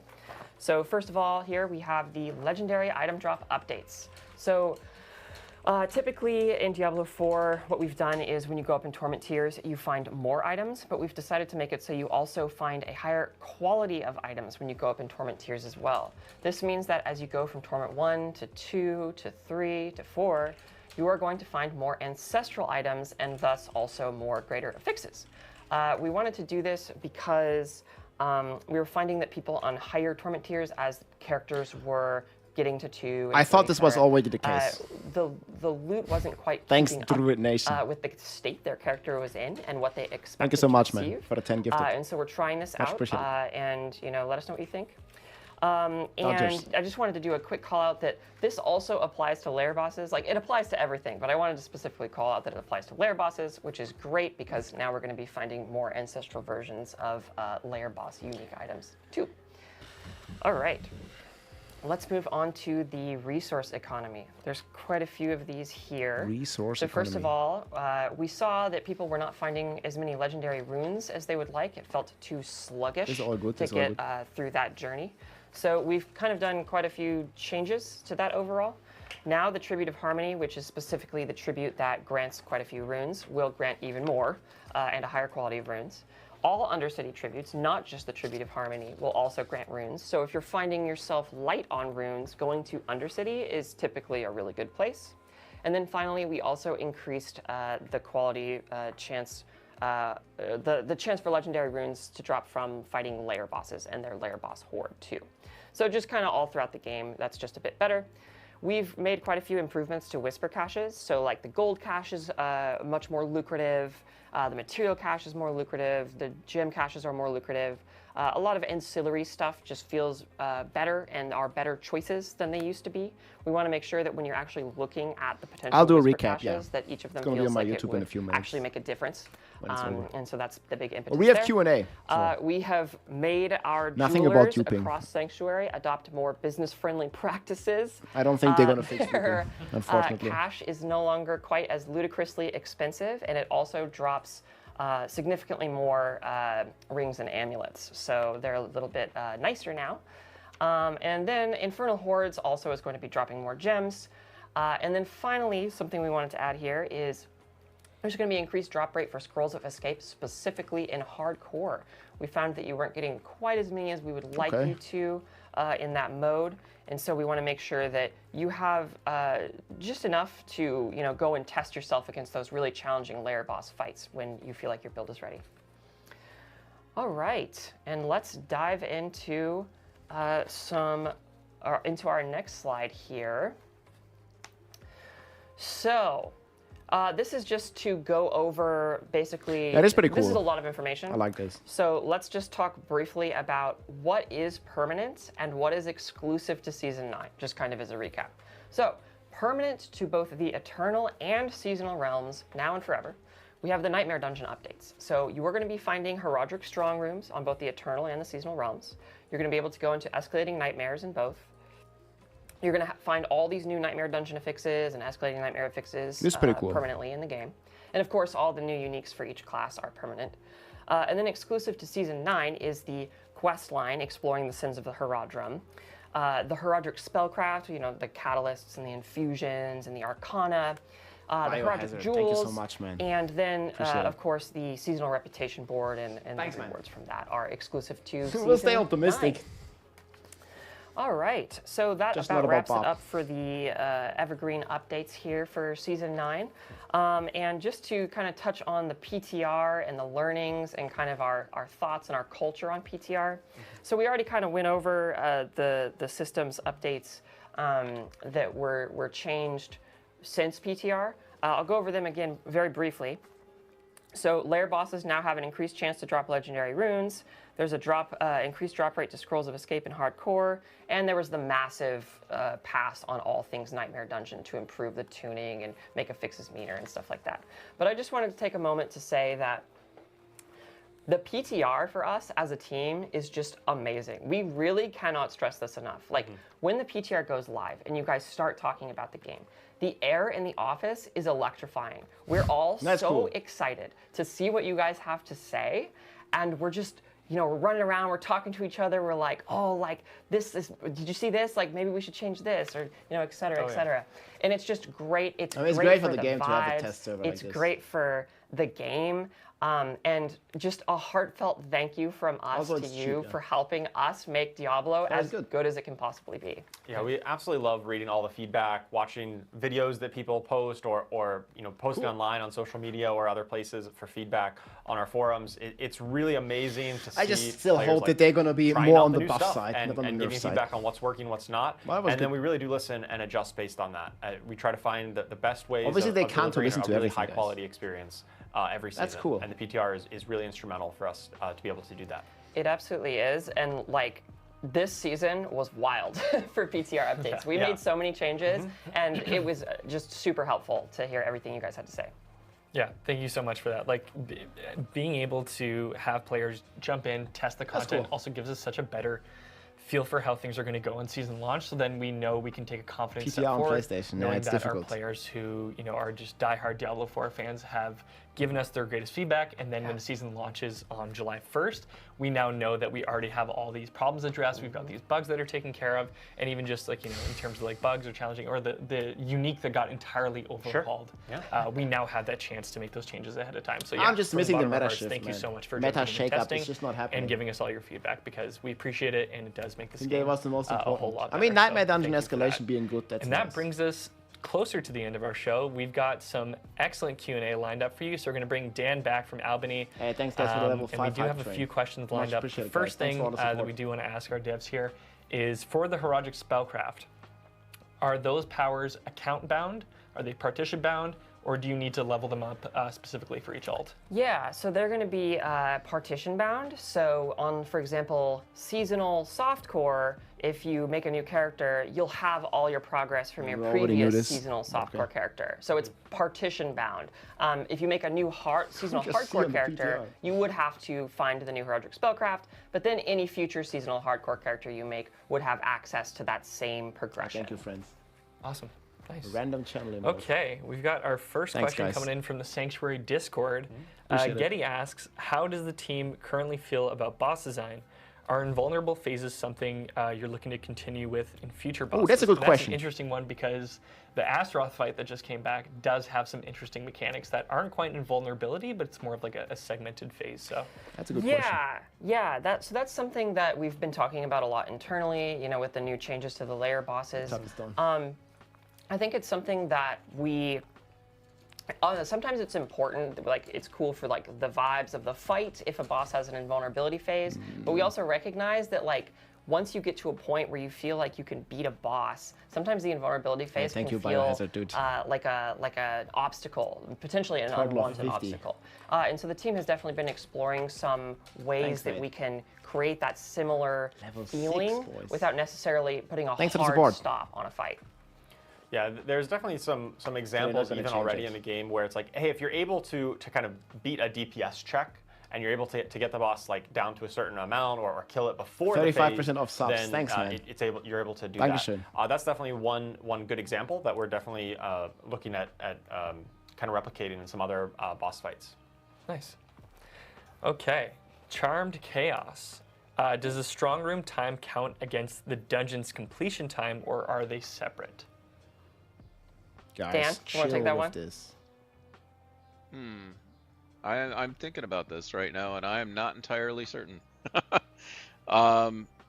My guess is that it does count towards the dungeon completion time, but yeah, I think we're going to have to, go back to the team and post an update online about that. Cool. I guess it's a philosophical question of, hey guys, can we like stick to the content? Defying the logic of where you are in the dungeon, or you do blast through it pretty quick, which is good. But then, you might take your time leaving it or going back in to find some more goodies. So yeah, that's an excellent question. I've got another one from Why So Blue Panda Bear. Don't play the game, but not on T4. At Diablo, do we still get Obdicite in these escalation Nightmare Dungeon runs? Oh, yeah, you do. They actually there's buffed also it. even some, or not some, there is an affix that increases the amount of Obdicite you get. And again, also the escalating Nightmare dungeon runs scale. So as you, or scale with rewards, excuse me, and difficulty. But as you go up and up and up, you just get There's more a lot of changes. Obdicite Yeah, I'll make a and summary. The affixes become better. So if you find like the extra Obdicite affix later on, it's like showering Obdicite. It's a lot. That's unreal. That's absolutely unreal. This one's for you. Might be for Aislinn. The Bird King. Has anything been confirmed about GA or general greater affix rates going up at higher torment tiers? Oh, yeah. So that slide we had talking about the increased quality per torment, they will be going up, yes. You're going to be finding more ancestral items, and so consequentially, you're going to be finding more greater affix items and items with more greater When do affixes we as get well. Paladin? Unreal. Thank you for that, Aislinn. People keep going for the Paladin. Scream Hard at Diablo. Question for Q&A. Will we start to see seasonal power systems incorporated into the base game? There have been several that I was fond of that could add depth. Also good question. Yeah, I can talk a bit about that. Obviously, every season when we make thanks for the hype some of train, these guys. powers, like the Horadric Spellcraft or the Witchcraft powers and the boss powers in the past, they were exclusive to that season. Yep. That being said, we are a team with a bunch of designers who are always looking for good ideas, and especially good ideas that have proven to work in the game. And so we definitely, when we're looking at making future systems and future improvements to the game, we are absolutely looking at some of the best performing seasonal powers and thinking about how we can integrate that into the game. So it's very likely you'll see some of the better received and more popular seasonal powers potentially return in the future. Yeah, if you want the drops, but you watch on for the time Twitch, being, YouTube. They Yeah. do still exist just in their season, but they are absolutely still on our radar to bring back in other forms and other ways for future content. Mm-hmm. Yeah. Yeah, and I do love, even for the season overall, instead of having seasonal powers that we have, and then look at Yeah, the focus on the content, such a man, not the massive people part of delivering the the message. mechanics of What this the season fuck? are just already It's going to probably be not even permanent their in decisions. eternal and seasonal realms, which is Right. so nice. So it's true. Yeah, really just those power systems are I just want really to the see more seasonal buffs to weak parts. builds, And man. a lot of our focus on seasonal the Prime development is plussing up base aspects of the game, like the Nightmare Dungeon system as a whole. We're looking at making sure that part of the game is improved and is evergreen. And then a lot of the powers are things that are exclusive for the season, but we are still looking out for good designs and ways of bringing back the popular ones for the future. Hell yeah, absolutely, Charles. Mippy at Diablo, are the escalating Nightmare sigils craftable or only droppable? Important question for leveling. I think I might send that one to you, Dan. Yeah, that's another one I'm not sure about, guy, man. unfortunately. So I believe they should only be able to Yeah. drop from the Horadric strong rooms. That's where you'll be finding Yeah. escalation sigils. Right.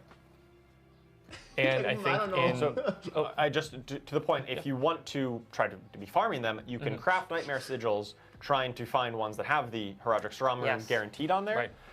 And then run the ones with the strong room. So it's a little bit, you can't maybe craft them directly, but you can craft Dan the ways man. of farming them. You can definitely go out of your way to find Horadric strong rooms, You which know nothing, then Jon Snow. brings you to escalation nightmares. Yeah, and if you're looking for those pre-torment Nightmare escalation sigils, you're going to be getting that from the seasonal reputation track. So before you are pre-torment, if you want to play those and get used to them before you actually get to face off against Astaroth in I like post-torment Jon levels, Snow. you will be getting that from the seasonal reputation track. He's so great. Look out for those.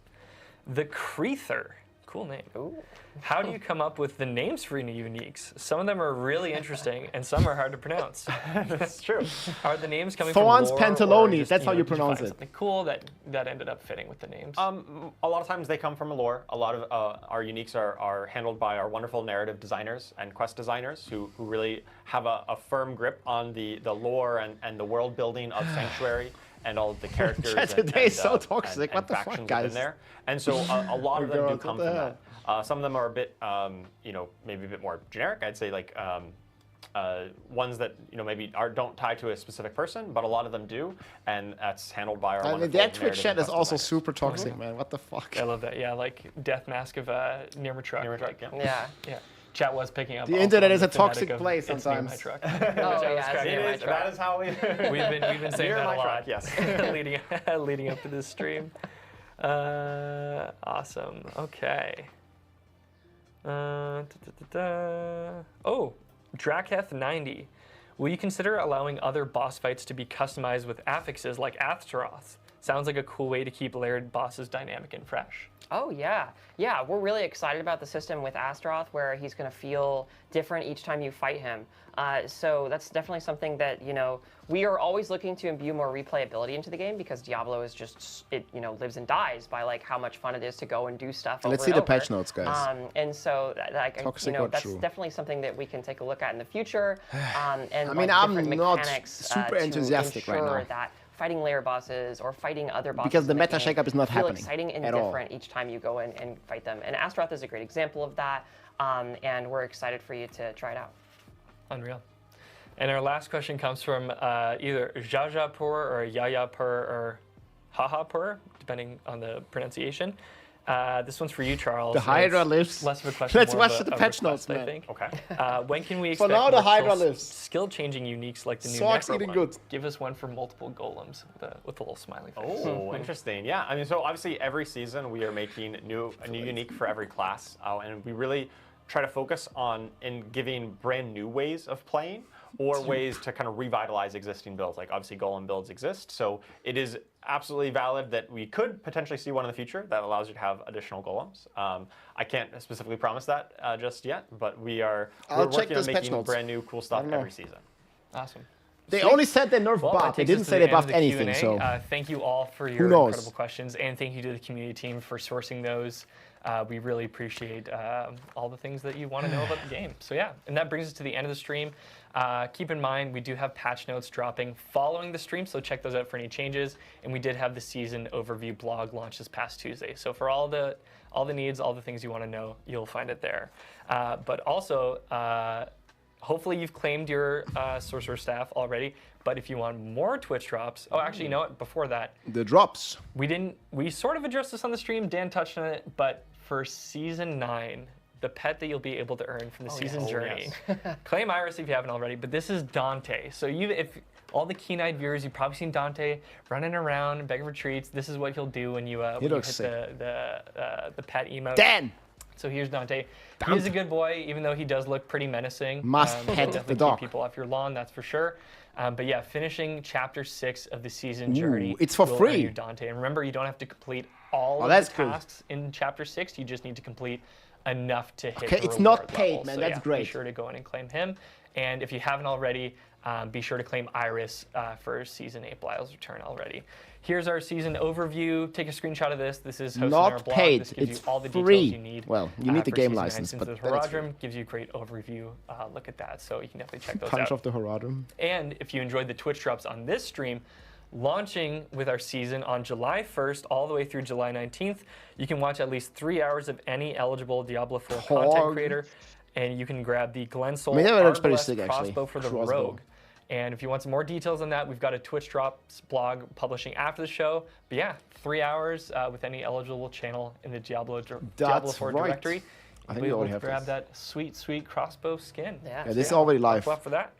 This blog post. And then we do have a very special delivery because also with July 1st is Charles Dunn's birthday. Yeah. So happy birthday to Charles Dunn. With the season start, we've got a very special. Here's Adam. Let's go. My birthday is July 1st, so we're launching a whole It's a Diablo season cake. just for my birthday. Yes, so it's all for Charles Dunn. Happy birthday. Yeah. Adam getting ready for right at the end, and then Adam popped in. I was like, okay, now it's cake time. Birthday, bro. Thank you so much. It wouldn't be a stream without a surprise. Adam appearance. Feels birthday, man. Love that. So yeah, so you can Guys, stop celebrate being the so launch of the stream, negative. and What you can the hell? celebrate. Like, I'm also Charles not happy Dunn's- with or, sorry, everything, the but launch of the it's season not and all Charles doom Dunn's and birthday, gloom. which is fantastic. And then following the stream, Adam's looking good. if you did That's have right. some more questions or you just want some more Diablo 4 content, Aislinn Hall is going to be joining Nacho Happy in the birthday. Sanctuary Discord for another edition of Burning Questions. So Aislinn's doing double duty today. Right after the stream, she's running back to her desk and then jumping in the Sanctuary Double Discord duty. to answer all those burning questions with Nacho. And we will be rating Nacho's stream following this one, so you can stick around and just check it out here if you'd like that as well. I just hate when I do people are want to like give super. a huge thank you hate to is a strong everyone word, involved but like, with the stream. man, what the Thank you to hell? production Okay, for like putting there's some everything together. problems. Yes, sure. Also, for those of you at home, thank you for being But here and boo. joining with us. I can't believe, I think Rich called it out. It's our 29th stream for Diablo 4, which is just Free crazy. cake fall. You know, Dan sticks around 3 hours later on the East Coast, so Dan's been staying up late with us throughout this week. So you all don't get to see just how busy Aizen, Charles, and Dan all are, and they dedicate a lot of time at their schedule to be here. So we really do Gotta appreciate eat the you being cake. here. And thanks for tuning in. So yeah, July 1st, Season 9 Sins of the Horadric is launching. Check out those patch notes following the stream, and we'll see you all in Sanctuary. Awesome. Thanks, everyone. Thanks, guys. Bye. GG. Guys, the drops I think will still be on for a bit, I hope. I'm not 100% sure. Did I get the drop even? How do I get to the inventory? Drop inventory. Okay, I think this is it. Yo, okay, we got it. So you gotta, guys, to claim your drops on Twitch, you can go here, and you see if you watched eligible amount, you can just click claim, and boom, I got it. Drop claimed.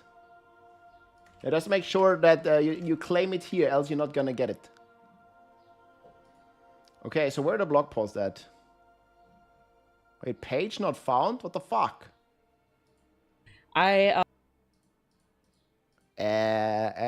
Okay, wait. I have this. Season 9, Sins of the Horadric. Okay, guys, let's check the patch notes. I mean, I have very mixed feedback on this. Like, the class balance changes, man. Like, I don't really think any of the top meta is changing. Like, it's the same old meta for most classes. I don't know, they just said they nerfed Earthquake more. They said they nerfed Death Trap more. I don't know how much they nerfed it. But if they nerfed it much, then there's not going to be an S tier build for Rogue, and there's not going to be an S tier build for Barb. And then the Druid, like, who knows? Yeah, the overpower nerf might actually, like, it affects the flash render Druid. So maybe Druid, Barb, and Rogue not going to have no S tier build. 3 classes deleted, man. Can't even do Pit 100. Meanwhile, the Spiritborn, Necro eating good.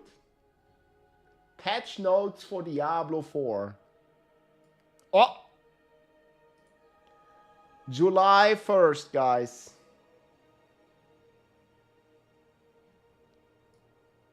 The first thing I read. Hunter, Spiritborn, nerfed from 100 to 50%. Yo, okay, so they cut the pants in half, they cut the Hunter in half. Okay, guys, this is gonna change everything again. Maximum ferocity nerfed from 4 to 2. Exiled Hunter, previously cooldown per attack.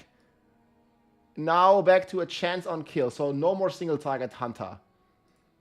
Enemies affected by toxic globes.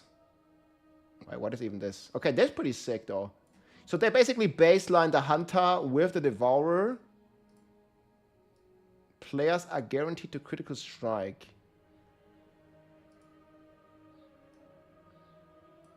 Oh, that's gonna put a bit Spiritborn nerf. Oh, these are actually very good changes though.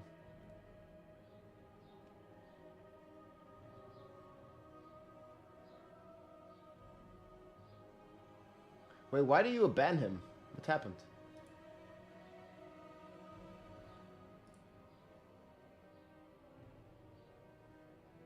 It's not a spoiler. No spoilers? Just leave them. I'm okay with spoilers. I want to know, man. I don't want to read everything now. Balazar, nerfed. Raider. So wait, did Hydra got nerfed? Razor Wings. Okay, guys, do you want spoilers or no? Then we're gonna go through all the way.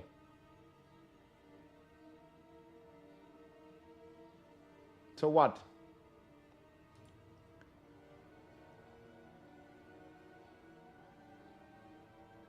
Hydra buff. Okay, no spoilers. Let's just keep going then. I want to make a summary at some point, but there is just too much changes here. Like, if things like this change, I mean, I would always be for spoilers, but you know. Ability change to now increase potency damage for each active Razor Wing.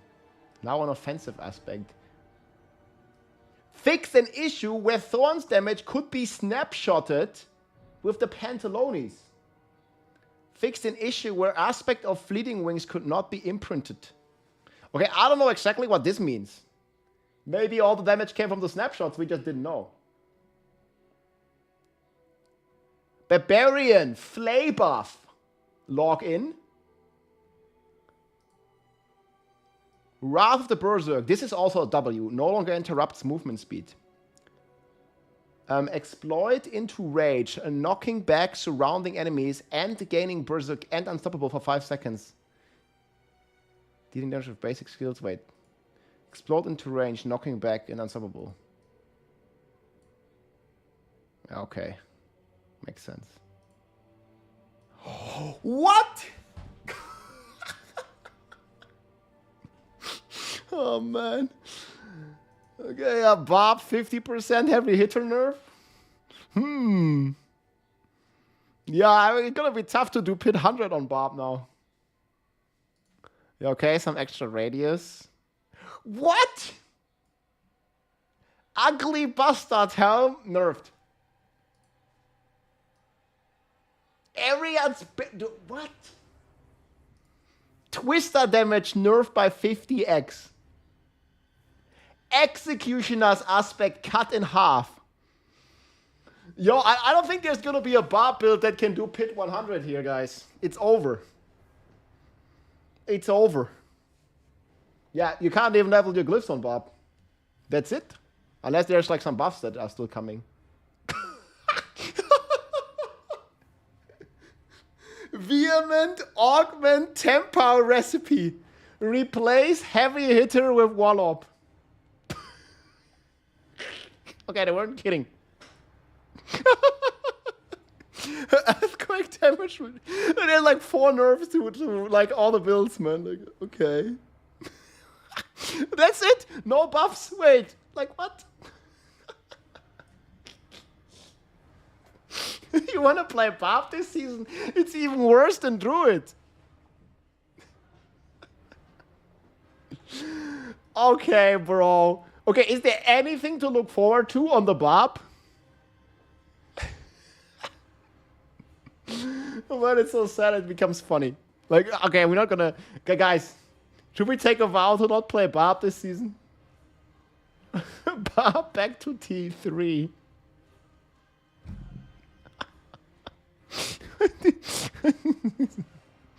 Man, we go from like 600% X on heavy hitter to 30. It's like divided by 20 or something.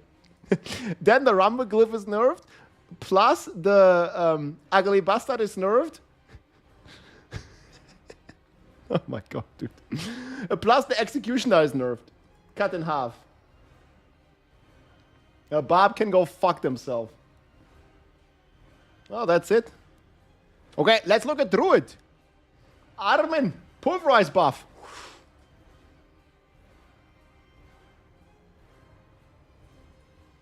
Every 10 seconds, Pulverize overpowers. This one is gone. 30x, I hope. I guess this is kind of decent. Pulverize, overpower damage. Well, that's pretty nice, no? Wait, it goes from 75x to 20, but 20 from all sources. This is going to synergize with the Poison Puddle. I'm just going to say, RIP Bobby mode. Oh my god.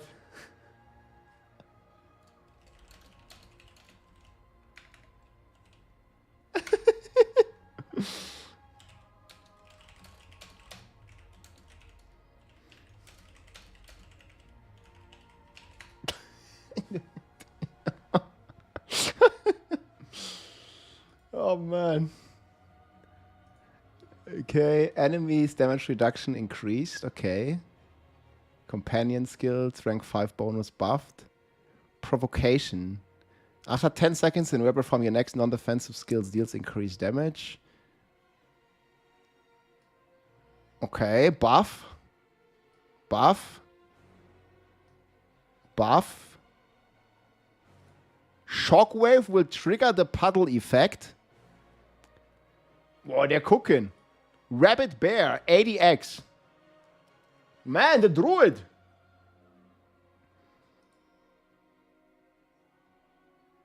Is there any nerfs here? It's all buffs.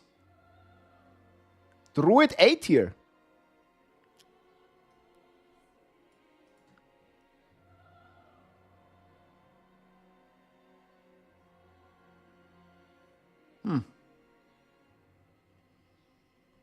I mean, Druid's looking good.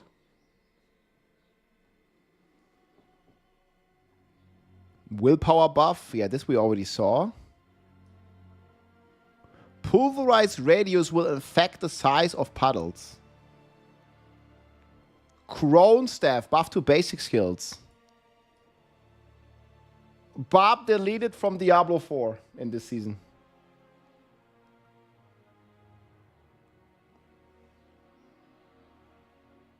Yeah, guys, I think Druid's looking good. No? I think this is at least an A. This has potential for an S tier build. Like, there's a lot of synergy here now. We'll see. I think there is potential for the Druids. I mean, the Druid's better off than the Barb. Like, Barb got deleted from the game. Okay, Necromancer. Wait, actually, let's do Sorc. We're going to do Necromancer after. I'm more interested in Sorc because this probably I'm going to play. Okay, Sorcerer, guys. This is more people interested.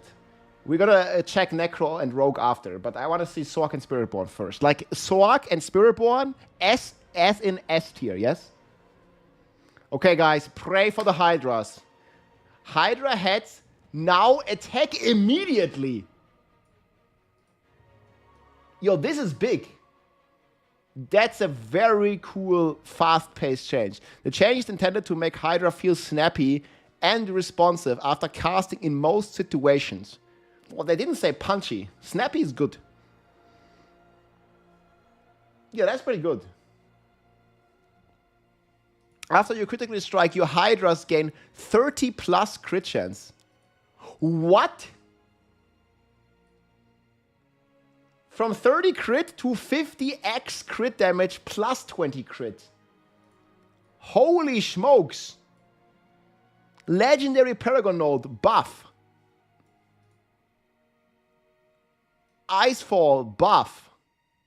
Yeah, okay, Iris, big buff. Buff, buff, buff. Here's the nerf, guys. Serpentine Aspect. Casting Hydras consumes all your mana from 2.5 per point. And you're going down to 1.5 per point. Has anyone done the math yet? Okay, how much is that? Let's do it real quick. The update allows the Hydra enchant to benefit from Serpentines without consuming all your mana, which only consumes when skill is cast. This is pretty cool, but obviously they nerfed it at the same time, from 2.5 to 1.5. Seems about a 50% reduction in power. How much mana do we want to assume? How much mana?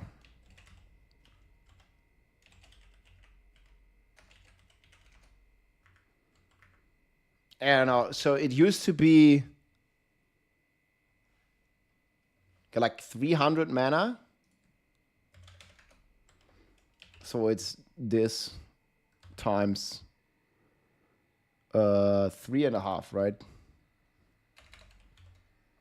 Jesus. And now it's this. Wait, was it 2.5? 2.5. So that's an 8.5 multi. Right, and this is a 5.5 multi. Roughly. Nerf. It's not that big a deal. 50%, 55% less damage. Hydra does 55% X less damage. So it's like cut in half, but there are buffs. Where did I put the patch notes? Fuck. But there is a big buff, okay, at least to the direct damage build. And there's a big quality of life here. And there is a buff to the Horadric jewel. Yeah, but the thing is, the best build was dot. And crit damage does not benefit the dot build. Oh, I think Hydra is a bit weaker. I don't know if they fixed the bug with Serpentine. Okay, we also get an addition. It's hard to say. I think it's about the same. Because, yeah, we're getting crit damage, and the Hydra enchantment gives you another Hydra, which is 50%, because you're going from 2 to 3 Hydras, right?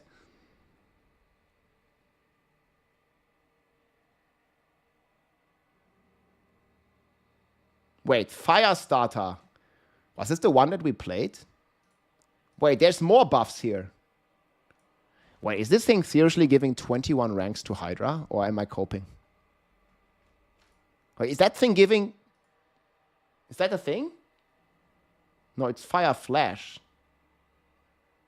Wait.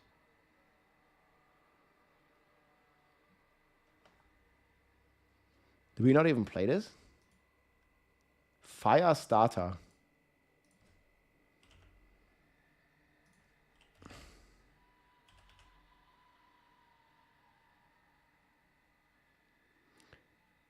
Is this thing giving 21 ranks to Hydra?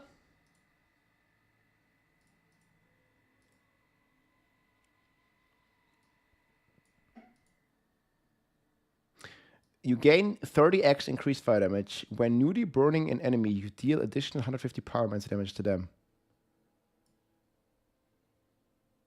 Wait, this looks insane. Mikuna is complaining? Nah, come on. Dude, like, Sorcerer has nothing to complain. Like, this looks much stronger than before.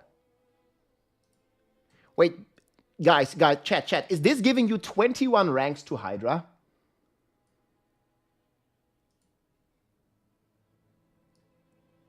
Is this giving 21 ranks to Hydra? Ranks increased. Oh, no. It's not. It's the... Okay, sorry. It's the aspect level. Dude, it's so confusing. Wasn't there a thing that gave you, like, crazy ranks? But still, this is insane. When newly burning an enemy, you deal 150 pyromancy damage. And 30x. Yeah, reading out of 21. Okay, it's the aspect. But wasn't there like an aspect that gave you Hydra ranks? What was its name? I mean, there for sure was an aspect that was doing something. Maybe I did play this on like a dot build. Oh, here. Yeah, I think I confused it. I think I confused it with this one. Because there is an aspect that gives you a shit ton of Hydra ranks, like this one. Yeah, it's Battle Casters. I confused the two. For a second, I was thinking this one was buffed to 21 ranks, but it's not. Okay, I would say what's the verdict on Hydra? What do you feel? It's hard to say. I think it's about the same. It's about as strong as it was on the PTR, and that's insanely strong. Slight buff, slight nerfed. It's +5 ranks, yeah. I think it's slight nerf. I'm more like on the slight nerf side. But if you play, like at least the dot version, right? The direct version, which was a bit weaker, is buffed. So they're probably more similar to each other now.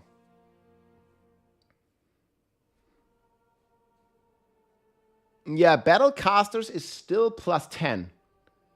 Yeah, so maybe this direct version has more potential now. Because it gains a 1.5x. Plus still having crit. Like, this sounds pretty insane. But then again, the dot build was a couple pit tiers ahead. I think the two will be somewhat close now.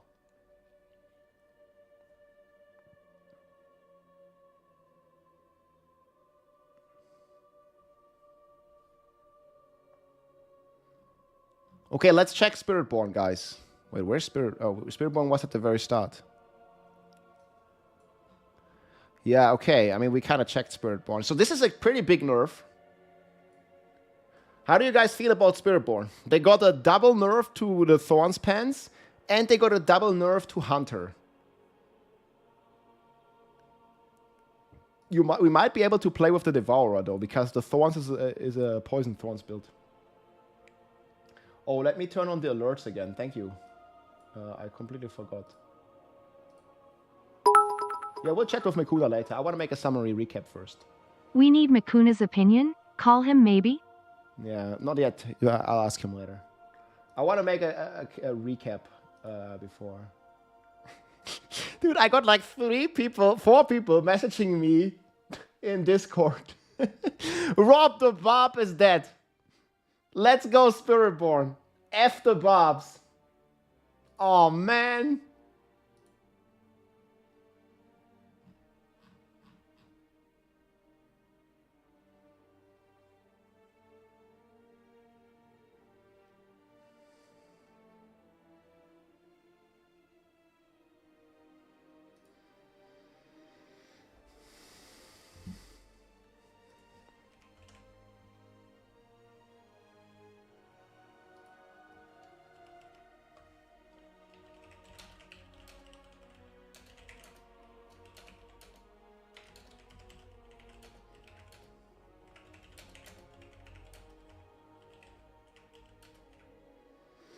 Yeah, I feel the Bob, man. Holy Schmidt.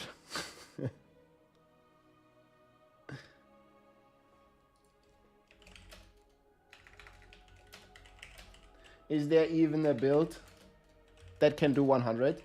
Do you think there's a single Bob build that can do 100 now?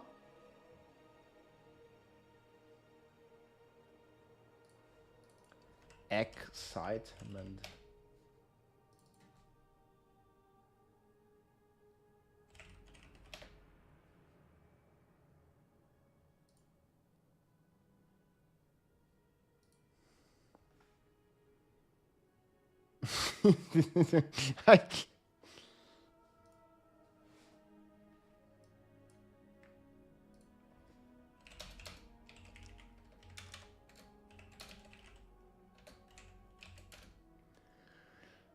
It is what it is, I guess. Looking at Bob. Wait, what is this?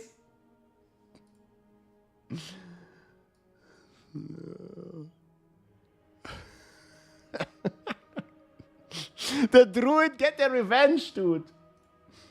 What?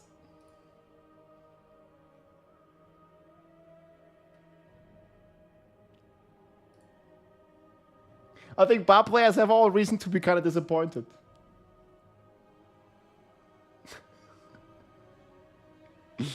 Ouch. Bob is the new meme class.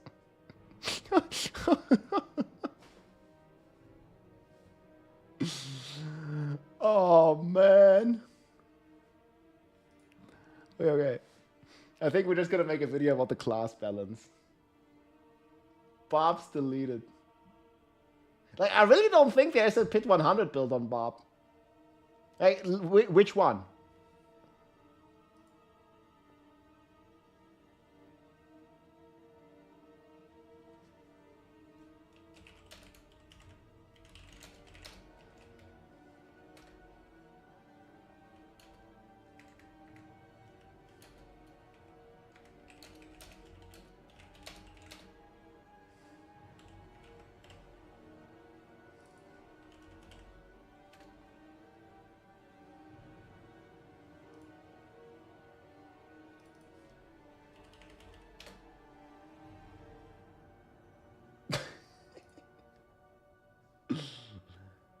It is what it is. Clipped is not liking this. I mean, I'm not liking this, but like, okay, we're just gonna like skip Barb for a season. Fine. Barb start with B, so top Barb will be B tier? Yeah, do you think there's an A tier build? Like Pit 100 is A tier in my tier list. Like, in order to, like, okay, this is just my subjective tier list, but in order to become A tier, you must be able to clear Pit 100. I don't see it. Which build? What is, like,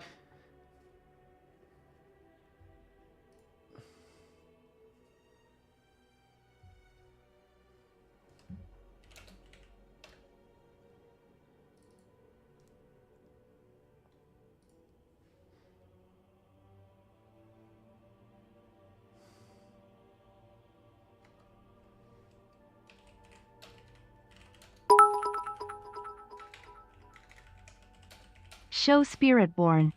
Yeah, we will.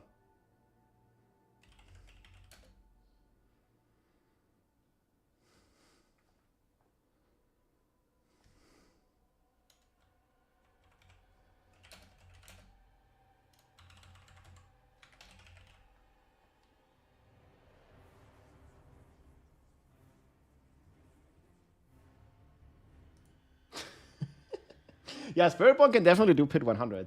Yeah, I don't think there's any build that can do Pit 100 on Barb. Like, it's all gone. Not even Rupture Barb.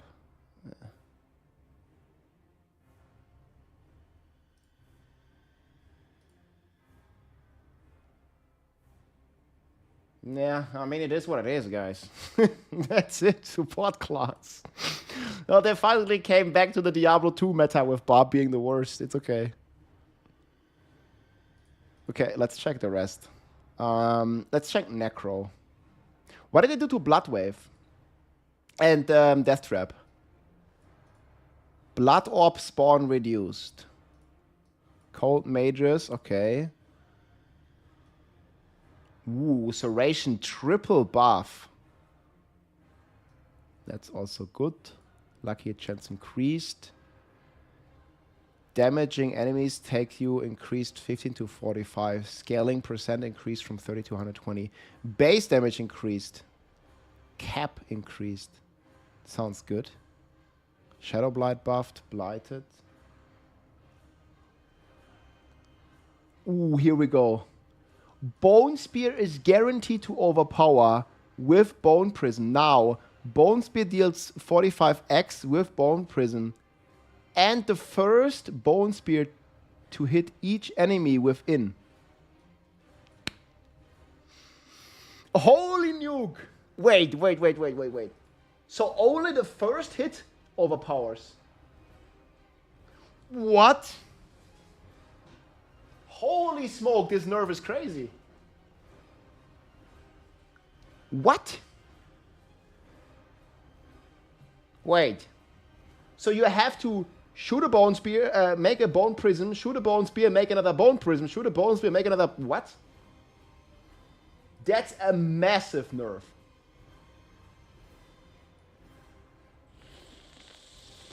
Yikes.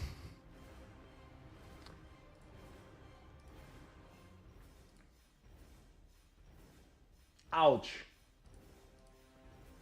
Oh, Bloodwave again, huh? Intelligence bonus normalized, freeze duration, tooltip, Indra's memory. Holy shit, that nerf, man.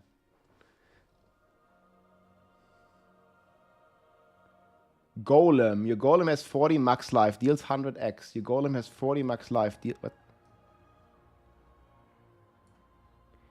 Your Golem has 40% increase. Isn't it the same? Okay. I think it's just a typo or something. I mean, this just looks exactly the same. Yeah, I'll link this. Yeah, here.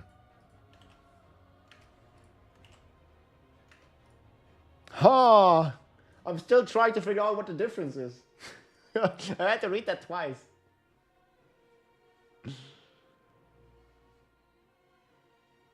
Oof. Wait, but what's the nerf to Bloodwave?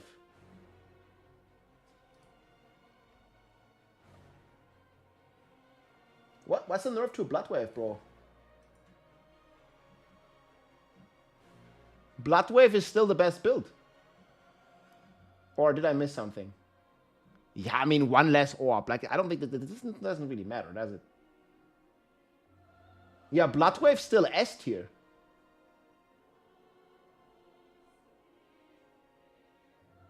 No, that's for Bone Spear, not Bloodwave. Bone Spear lost the OP. Obviously, the OP nerf is also going to affect Bloodwave, but it doesn't really matter. Like, Bloodwave did 108. It's like some small OP nerf. Yeah, that's going to put it down to 106. That's still insane. Yeah, Bloodwave, yeah, back to the best.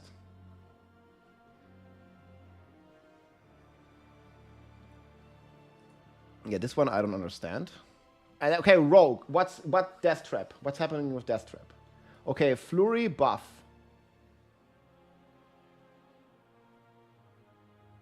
Wait. Flurry. Successive casts of Flurry increase its damage and reduce its energy. Successive casts of Flurry increase its damage and store 10 energy. Huh. Okay, that doesn't really sound that great.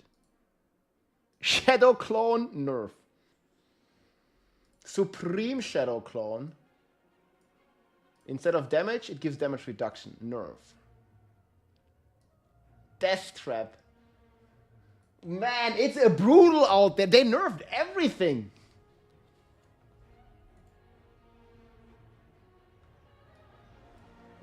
The pull is gone.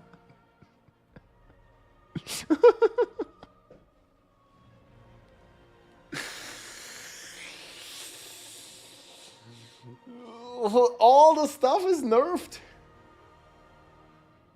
I mean, Hydrosorg is looking alive, boys. Hydrosorg's the way.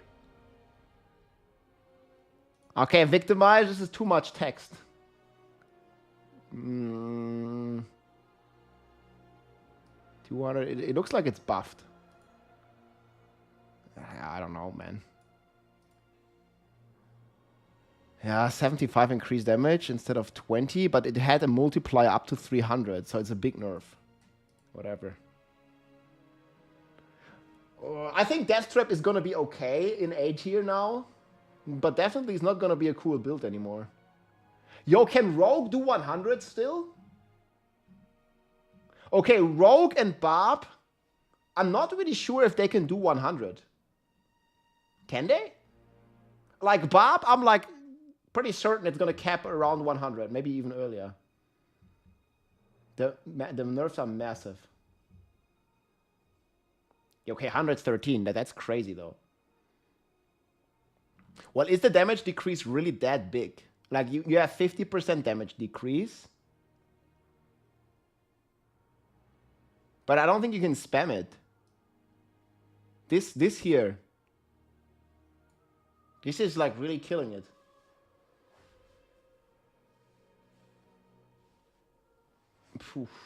Yeah, I'm probably gonna put it in A tier. Yeah, we'll make the tier list update after this. I'm probably not gonna. I'm gonna log it in tomorrow, not today. I need to sleep over some stuff. But I mean, it looks to be a nerf fest out there. And Spiritborn double dipping is still ramping crazy. Actually, we need to get like confirmation if the double dipping is nerfed or not. I mean, if Spiritborn double dipping is gone, holy smokes.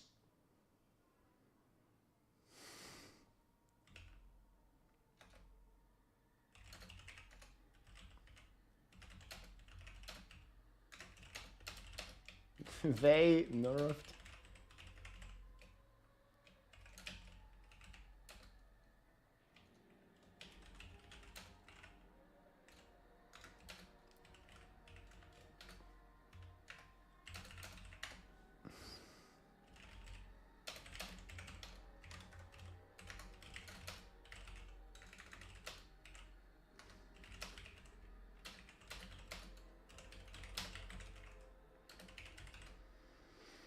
Yeah, I mean, positive is that the escalating nightmare dungeons is pretty nice. Okay, I think we have everything now. We read everything. Like there's like some more rogue stuff here. Damage bonus increased slightly. Okay. Why did it bounce off? Yes. That's pretty cool. Wait. Ooh, there's a small buff here. But I mean, it's probably around the power level of freaking Talbot's Will. PP Puddle Party. Wait, the dev mentioned the Jaguar Hall double dip? They did?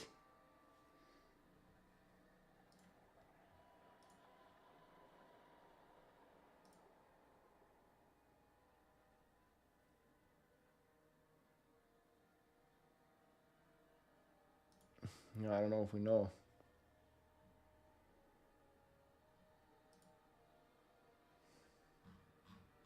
I think Druid is looking pretty good now.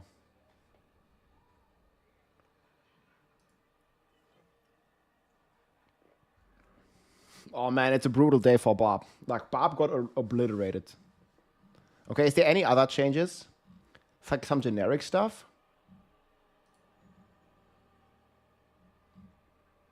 Okay. Okay, new Willbreaker. This one is cool. This is a new Horadric jewel for physical builds, 40x. That's very nice.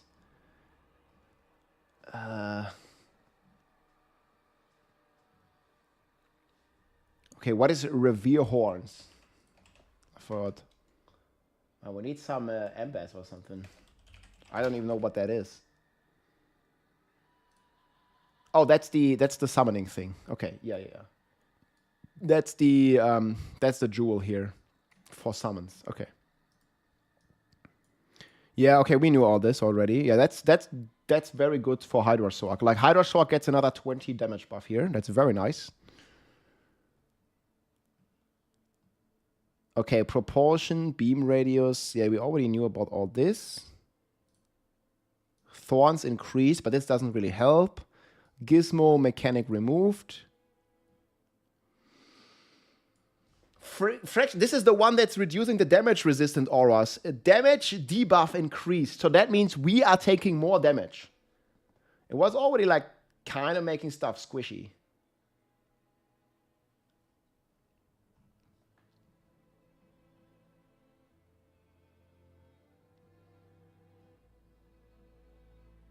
Cosmic anomaly. Miscellaneous. The monster health increase per pit tier after Torment 1 has been slightly reduced. Wait, does this affect Torment? Wait. Sork number 1? Sork number 1? I think Spiritborn, but Sork is number 1 or number 2. Yeah, Sork is top. Wait, the monster health increase per pit tier after Torment 1 has been slightly reduced to ensure a wider range of builds successful in their journey. But this has ripple effects all the way through, right? Maybe we can do pit 100. Ah, fuck, man. How are we going to make the tier list if this is rescaled? Yeah, okay, this is a bigger wild card. Like, maybe every build's going to do pit 100, like, depending what slightly reduced means. You know, even slightly reduced, like, if you times that, times 100 pits, that's a lot.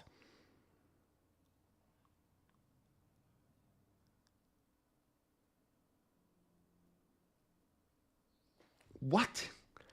Additional experience orbs dropped in a Forgotten Wisdom Nightmare scales better and behaves more consistently. They buffed it? Yo, it was already crazy. It was already completely crazy. And they're buffing it. Okay, that's pretty cool.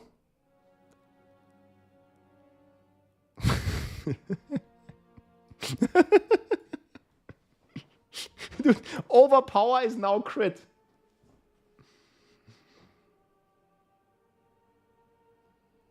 Yeah, this is even faster. We're gonna be like 1 hour, 260, hopefully. Come on, overpower, dude. Remove the inherent additive damage portion of overpower that was based on your life and like, overpower is just a crit, but instead of, you know, crit chance, it has 3% chance. Towards your next list update for us. Have a great weekend, Rob. Thanks. Hey, thank you very much, Mikael. Thanks for tuning in, man. Thanks for the support. Yeah, I will be making a tier list tomorrow, finally. I need to sleep over stuff. So, overpower is just crit. On the PTR, we tested 80% damage reduction. Still found overpower base builds to be overperforming. Okay, I agree with this. Overpower now grant up to a 50% damage increase when it triggers. Similar to crits. Or just like crits. So it's just worse than crit. So overpower is the same as crit, but worse because it's rarer.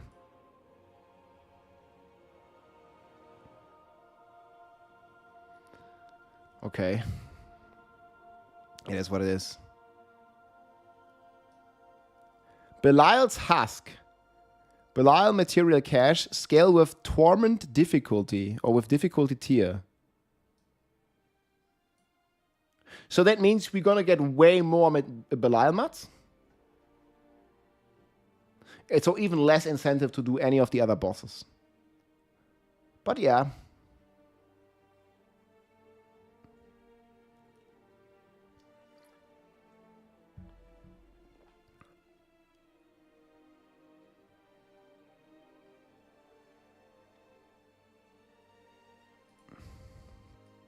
Okay, fixed issues. Oh man, there's more changes. Wait, how long does this go? Okay, it's almost done. Oh, we have bug fixes, guys. Horadric Spellcraft didn't function. Astarov could become invincible. Yeah. Dot. Yeah.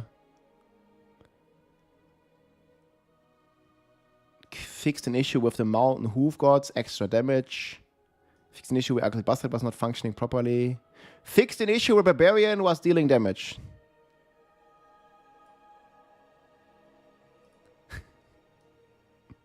Fixed an issue where Barbarians were having fun and dealing damage, guys. Damn. Oh. I want to be more positive, but man.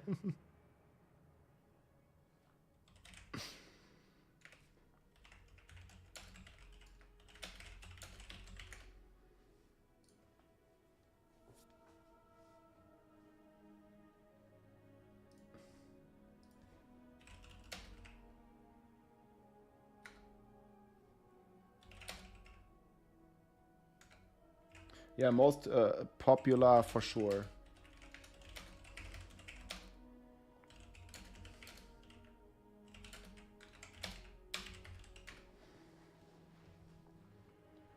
-1 pity. Okay, Mikuna says Hydra Sork is roughly the same.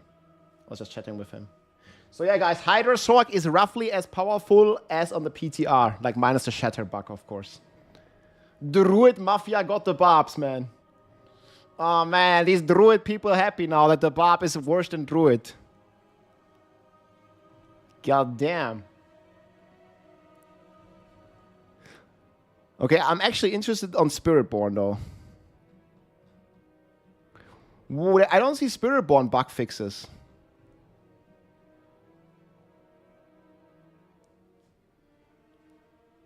Yeah, I don't think there are any.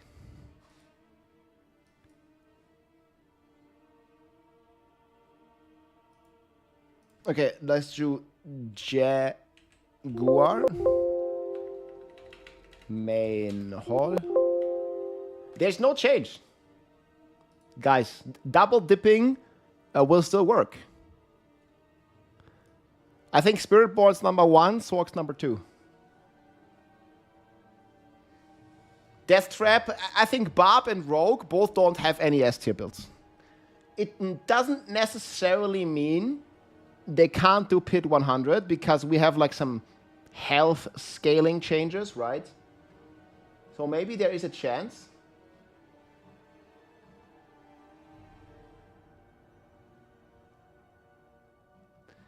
Where was it?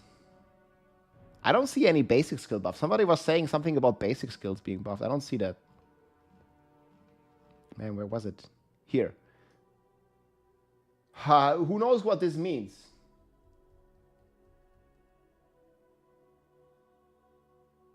Shatter, Sork bug fix? Really? So, yeah, okay. Sorcerer, fixed an issue where Serpentine aspect allowed you to summon an additional Hydra. Well, this was obvious, because that's the old effect. But you're going to have the enchantment, which also gives you an extra Hydra, which should, I mean, they did say it should the math correctly and work with all the multiplayers. Obviously, we'll have to see if that's even true, right? Yeah, dupes are not fixed either, I don't think. Fixed an issue where Hydra attacks would not properly increase their crit chance. Okay. Fixed an issue where Shimmering Ice Armor.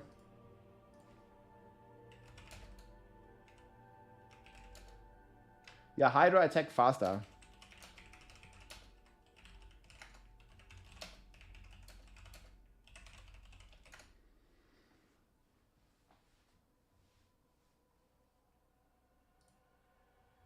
Yeah, okay, this is also a buff. Like, this one was obvious bug fix, guys. It's the old effect of the aspect. Like, I don't know what you guys were thinking. Like, they reworked Serpentine to be like a 10x multiplier, and then it still had the old effect where it was giving an extra Hydra. Like, obviously, they were going to bug fix this.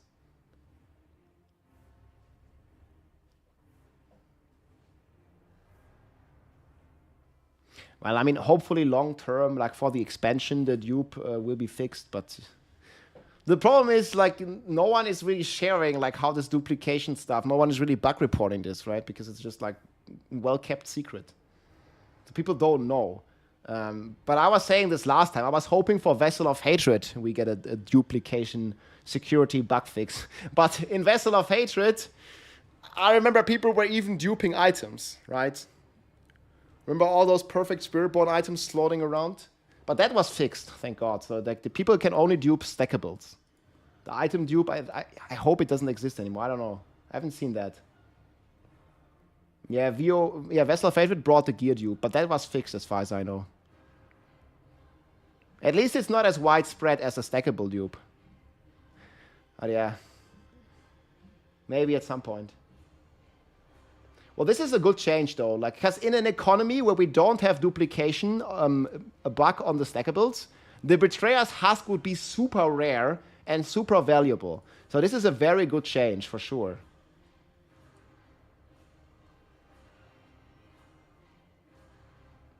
Is it really Diablo if there isn't a dupe? I mean, Diablo 3 didn't really have dupes. Obviously, we have a long history with duplication problems in Diablo 2 as well.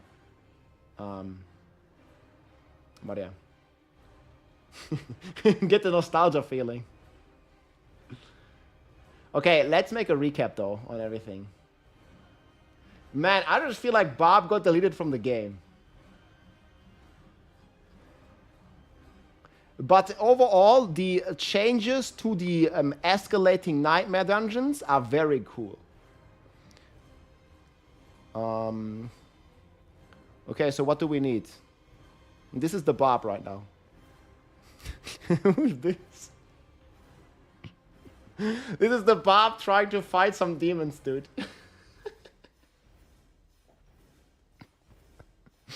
No, it's not gonna be day one. Like, maybe day 2.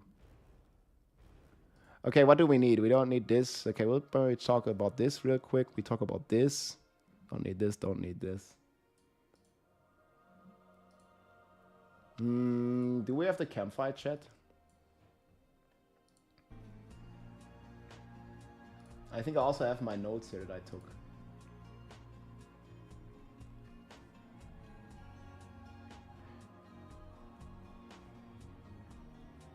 Okay.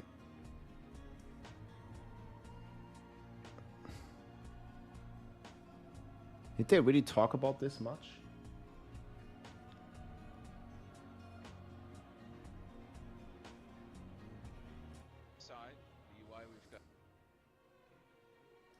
Yeah, the UI here is very nice. Where does this footage start? We'll show some of this. This is definitely a very cool change. I was actually not expecting this. That is like some very cool stuff that they... I just can't get behind like Bob being deleted from the game, basically, you know? Like, that's really annoying to me. Like, legit, like, I don't think there's a single build on Bob that can do Pit 100, like, with the old scale. Like, obviously, if there's some scaling change, we don't know, but...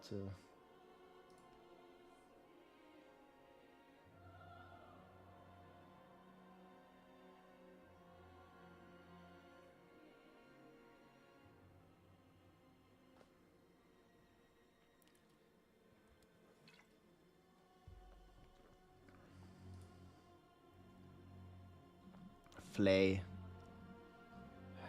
Nah. I think Flay was like Pit 80 something. Right, without the bug.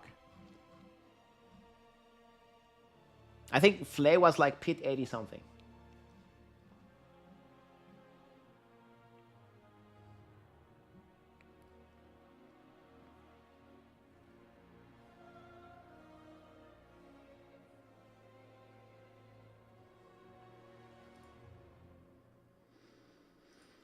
I mean, if everything is nerfed, you know. The only constant one is Sorg, and Sorg is really constant. Sorg's looking pretty good. I think Hydra Sorg probably going to be most popular build this season. Hydra Sorg is eating pretty nice.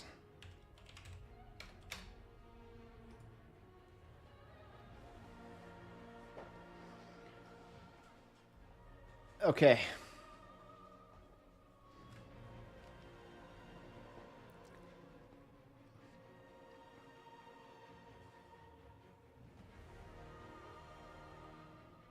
Yeah, Hydra's pretty cool.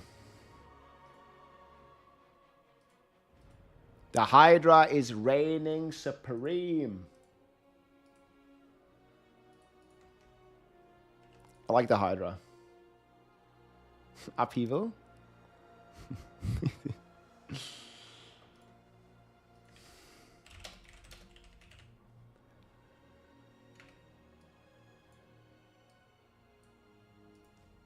Okay, we'll do a quick summary. I'm gonna try to be like a bit more neutral, but oh man, it's a nerf fest. Like, would you guys agree it's a nerf fest though? Like, I like that the escalating Nightmare Dungeons is actually escalating, but I feel like the class balance nerfs hit harder.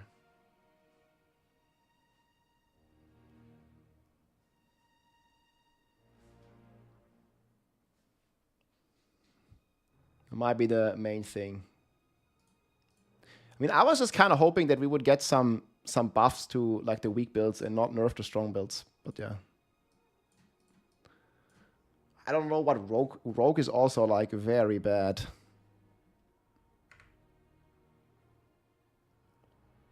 I think I'm looking forward to the escalating Nightmare Dungeons, but I don't really think there's anything to look forward to as a Barb player or even as a rogue player. And I don't really know like about all the classes, but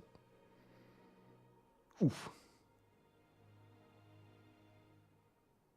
Send you nice Barb group videos. Well, like, is that with earthquakes or something? I don't know.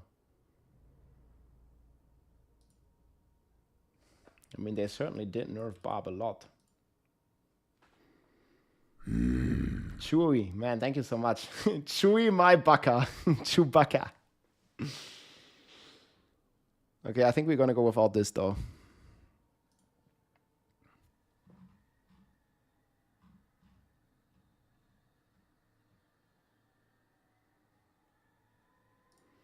Now you know what I want to like mainly focus on. Like, I think I'm going to start with the class balance. Yeah, just going to do a quick summary. I took quite a few notes here with the strong rooms and stuff, PTR learnings.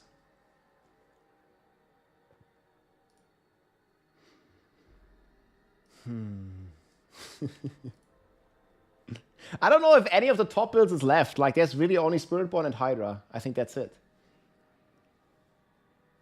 They usually do... Yeah, they did say they make tweaks early on if there's bugs. Yeah.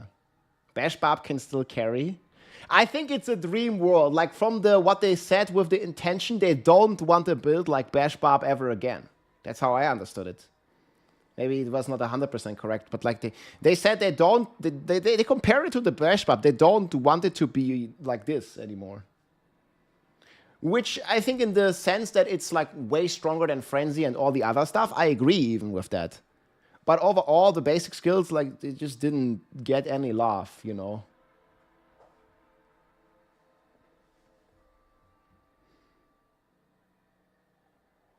There's a lot of bad news, but there's also some good news.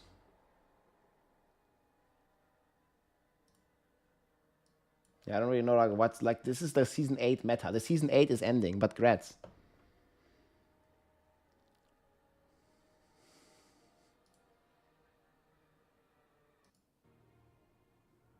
I mean, it is what it is. It's okay. Yeah, mostly bad news. Oh, I want to end with something positive though, because there's like some cool stuff. Where's the pet?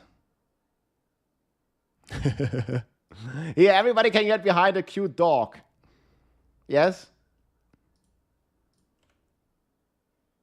Everybody get behind a free cute dog. It's free.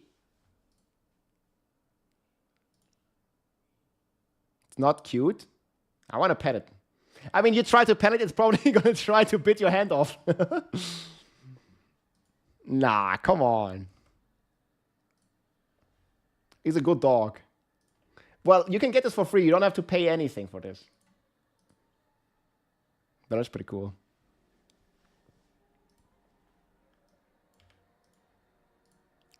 Okay, we'll start now. Nice doggy. Hey everybody, it's Rob here. We just finished the final patch notes and Campfire chat for Season 9. And boy, there are a lot of nerfs, but also some pretty positive stuff here with the dungeon escalation. But first, guys, we have the full patch notes. I'm going to link this below. There is a ton of changes coming.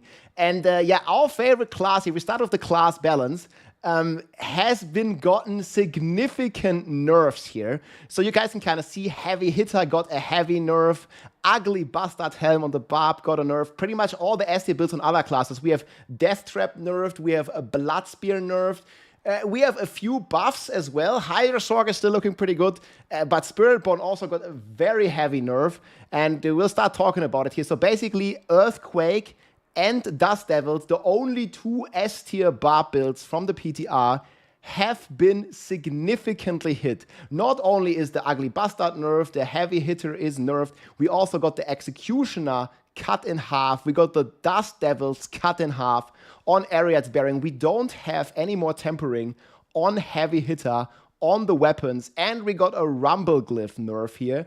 That's pretty significant. So yeah, Barb doesn't really look to be even Pit 100 viable. We'll see. There's also some small changes to the scaling of the systems. So depends if Pit 100 in general gets easier. There might be some builds that have a chance. There is a small, teeny tiny buffs to Flay, and Pain Gorger is getting a rework, so it can now crit and overpower on Pain Gorger. However, I don't really think that's going to be enough. And overall, being a Barb main, there's not really much exciting stuff for me personally on the Barb to look forward to, because I think the top build is B tier on Barbarian. Next, we have Spiritborn. So they reverted some of the Hunter changes that they did on the PTR. They also did decrease the injured damage bonus that the Hunter is giving and reduce the ferocity. I think overall this is going to be pretty okay, because they also buffed all the other ultimates to have multipliers. Like the Devourer gives poison multiplicative damage now, the Seeker gives crit damage for Eagle, and the Protector also gives you multiplicative damage. So that's pretty cool. The top Spiritborn build revolving around Thorns has been cut in half, and obviously is also been cut in half again by some of the Hunter nerfs. However, I still think the Thorns Spiritborn is going to remain pretty strong. Evade is also a pretty strong farmer. So Spiritborn initially is looking still pretty okay. I will update my tier list hopefully tomorrow. Like, I'm going to sleep over all these changes once. But yeah, there's also a ton of other buffs here, like minor things here coming to the Spiritborn. I don't really think it's going to be this crazy. They also fixed some snapshotting issues. So that's going to be pretty all right with the Spiritborn. And then going on to the Necromancer here, there is some buffs to a bunch of stuff here about the pets, so that's pretty cool. But there is a big nerf here to the Blood Wave Bone Duster aspect. So the Blood Wave was kind of the Bone Spear was kind of the strongest build. And they have nerfed this here pretty significantly. So previously, whenever you cast a Bone Prism, it would basically allow you to permanently overpower. But now they are changing it so only your first hit can overpower. And this is a crazy nerf. Overall, they are also nerfing overpower in general. Overpower basically will work like crit now. So none of your health, none of your fortified damage multipliers are even working for overpower. So overpower is basically like crit. I think they have this here. Yeah, so here, this is the developer's note. So on the PTR, they tested an 80% reduction in the additive overpower values. It was still too strong, and now overpower will only grant a 50 multiplier, basically the same as crit chance. But obviously overpower is only a 3% chance, while crit you can get up to 100%. So yeah, this is a very simple change, and basically overpower is crit, but very less likely to happen, and you don't get any additive values from your life or from your fortified life. So yeah, overpower got yet another significant nerf here, and that also is nerfing other top builds. However, like, you know, the Blood Spear is getting nerfed twice. You're getting the nerf for the overpower itself, and then also for the chance of overpower. So that's going to be hurting the Necromancer a lot, and I think Blood Wave for the 4th season in a row is the strongest skill. However, the minions and the summons are kind of catching up. There's some very nice summon buffs here as well. And then on the Rogue here, the most popular build was Death Trap. This also got yet another nerf from the PTR. So you can kind of see here, it no longer reduces the cooldown on Overpower baseline. The Death Trap pull has basically been removed, and its damage has been cut as well. There are some other changes here to Victimize, making it weaker. Close combats here has been a bit of a buff. So there's like other things. Flurry is getting a bit of a buff, the new unique. However, I don't really think this is going to be enough. And from what I see right now, Rogue and also Barb, they both might end up not having a single build in S tier that can do the current Pit 100. I don't think any of them can do it. We'll see what the rework to the Pit scaling will do. It's very hard to say right now. This is just my early thoughts here, right? But then there's also good news for the Hydra Sorc enjoyers. So Hydra Sorc has been one of the top builds of the PTR, and with all the changes that they did to Hydra considered, it's looks around the same power level as of the PTR. So Hydra Sorc, with everything else being nerfed, Hydra Sorc is looking incredible strong. They also have some big quality of life here. So Hydra Sorc enjoyers like really winning. And yeah, the Hydra heads, they attack immediately up on spawn. This is going to help it a lot with speed farming. They also significantly buffed the rune upgrade here. Previously, it basically only made you crit, but now it also giving you crit damage multiplier of 50% X, and it's giving you 20 crit chance on top of this. They also buffed the legendary power node, and all this is going to make the direct Hydra damage build more competitive with the dot build. They also changed the amulet to be attack speed and primordial binding instead of just devouring blaze. So you have a lot more variety on the Sorc, and I think Hydra Sorc is probably the most hype build here. You see, this is the amulet change that I talked about. They also did nerf slightly the Serpentine aspect from 2.5 to 1.5, but at the same time, they allow the Hydra enchantment to also benefit from the Serpentine aspect. I did some rough calculation, and it looks like, you know, the Hydra loses 55 damage with the Serpentine aspect. I'm assuming like a 300 mana pool. But overall, with the other 50% buff and with the enchantment being strong, this looks to be very, very good. You're also losing, there was a bug with the Serpentine aspect that they fixed as well, where it allowed you to still gain the old effect. So you lose this extra Hydra from the bugged aspect, but you gain it from the enchantment. Plus you gain this 50 crit multiplier. So I think Sorc overall is eating very good. And then talking about eating, we have the Druids here. And the Druids actually got some significant buffs, it feels. So throughout the board, they got quite some love, especially Pulverize. I think Pulverize with this like new puddle aspect has been the main focus. So you have this like poison puddle all the time now. You get a ton of damage buffs to Pulverize. And it looks like, I'm cautiously optimistic here, but it looks like Pulverize with the poison puddle is at least going to be an A tier build. So this looks to be able to clear Pit 100.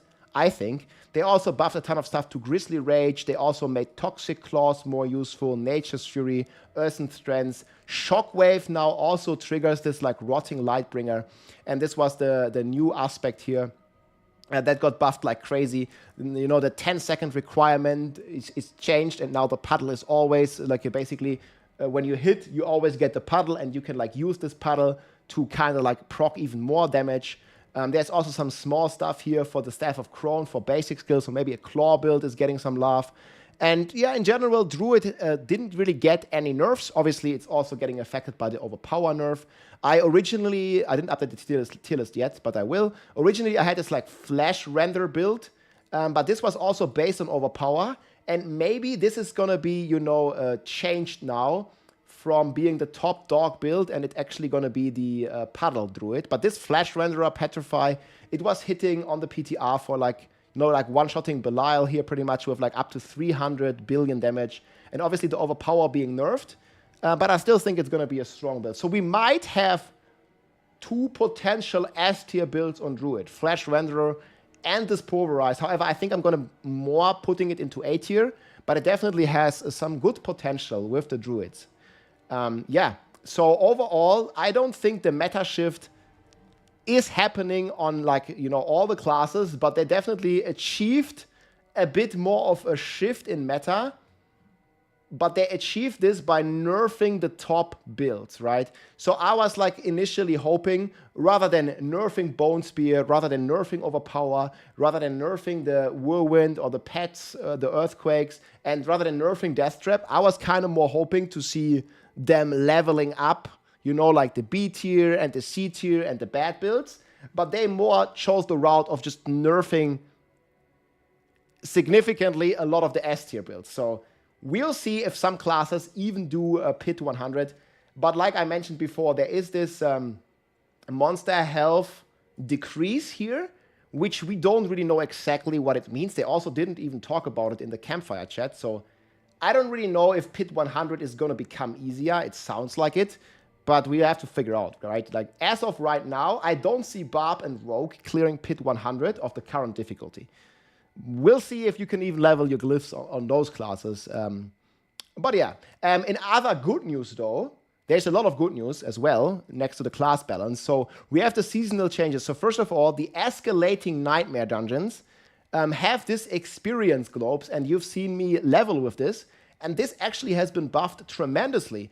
So the Forgotten Wisdom, this was like the little experience globes that you got. They actually are scaling with difficulty now and behaving more consistently. So leveling is going to be faster than ever, I think. Like this was already 1 hour to like level 60, maybe 1.5 hours if you find this aspect. If you find this like, you know, positive dungeon aspect. And yeah, if you're going to find it, I think you're going to be leveling extremely fast with those Forgotten Wisdom experience globes. So that's pretty cool. And I'm definitely looking forward to like, you know, shake up the leveling meta a bit. And overall, guys, they have done a lot of changes to the escalating nightmare dungeons and to the strong rooms. So I just took some quick notes here talking about the strong rooms here. They listened to a lot of feedback. They really did. You can see there's a timer up here, like a progress bar, similar to the Undercity. This was part of my feedback. So you have a direct way to tell like how far you are along in the Horadric strong rooms. And the pillars that you get there, they complete faster, they have extra radius. And in general, this is much less tedious and much more fast pace now. There's extra monsters. You can see the density being kind of crazy here in the footage. There's extra ambushes. And one of the biggest changes, if you finish at 100% progression, the strong room instantly completes. Before on the PTR, you had to wait. If you had a fast build, like a Hydra Sorc, and you cleared everything, within the time, and you still had like half a minute left, you just had to wait there and do nothing for half a minute. But if you reach the 100% last tier progression, you're not only going to get more rewards, but the timer is also going to finish instantly. They also reduced the timer, and they added a ton more cool bosses here. So it's not only going to be Tomb Lord or Blood Bishop, there's going to be some actual new bosses like you can see here. So that's pretty cool. And in general, guys, there's much more incentive of doing this. The strong rooms also give you a chance to get more experience, to get more Obducite, and a variance of permanent buffs, which are pretty cool. And then talking about, the escalating nightmare dungeons, they actually did increase the difficulty. And you see here, like, this is the kind of key that you need for those escalating nightmare dungeons. It's legendary now. And they made it harder the deeper you go. So you have this like tier system, right? It's always 3 difficult tiers, and they increased it by their words 7 pit difficulty per death. Like there's like the tier 1, tier 2, and tier 3, and in tier 3 it's actually like triple increase of difficulty, but also at the same time you're gonna get like way more rewards. It's gonna be way more rewarding, and the Astaroth fight in the end can now have special affixes as well, which was looking actually pretty cool.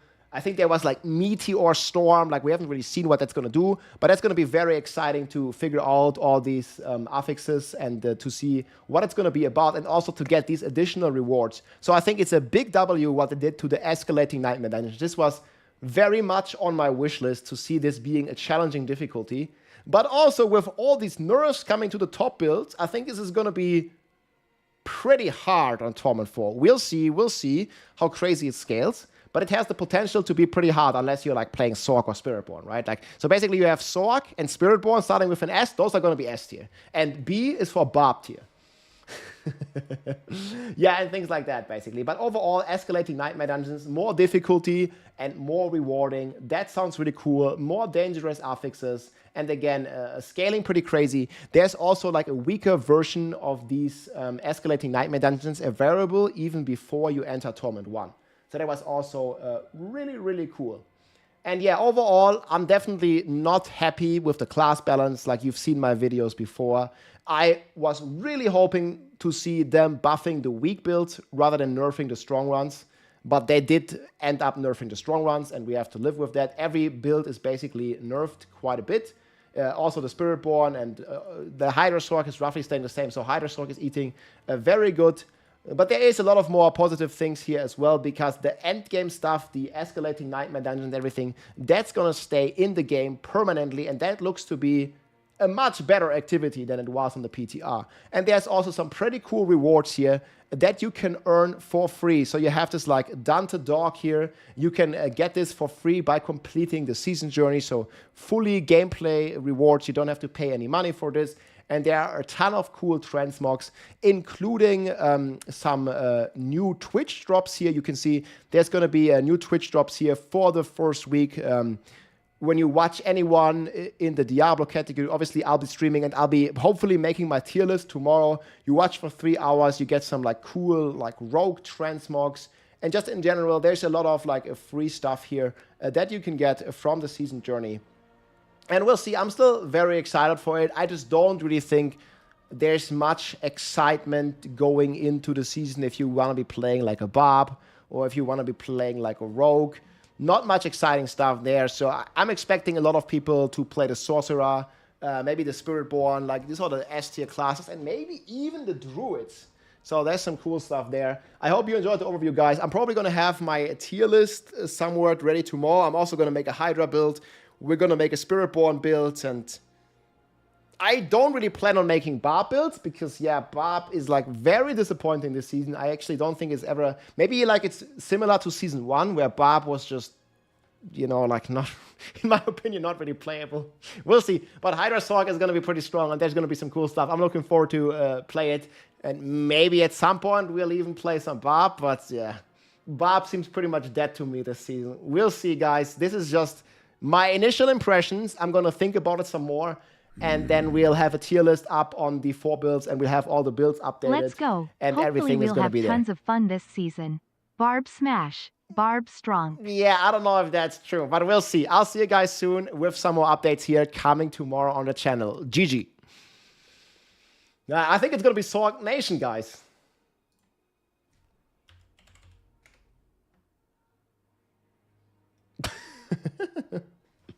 Barb deleted from the game.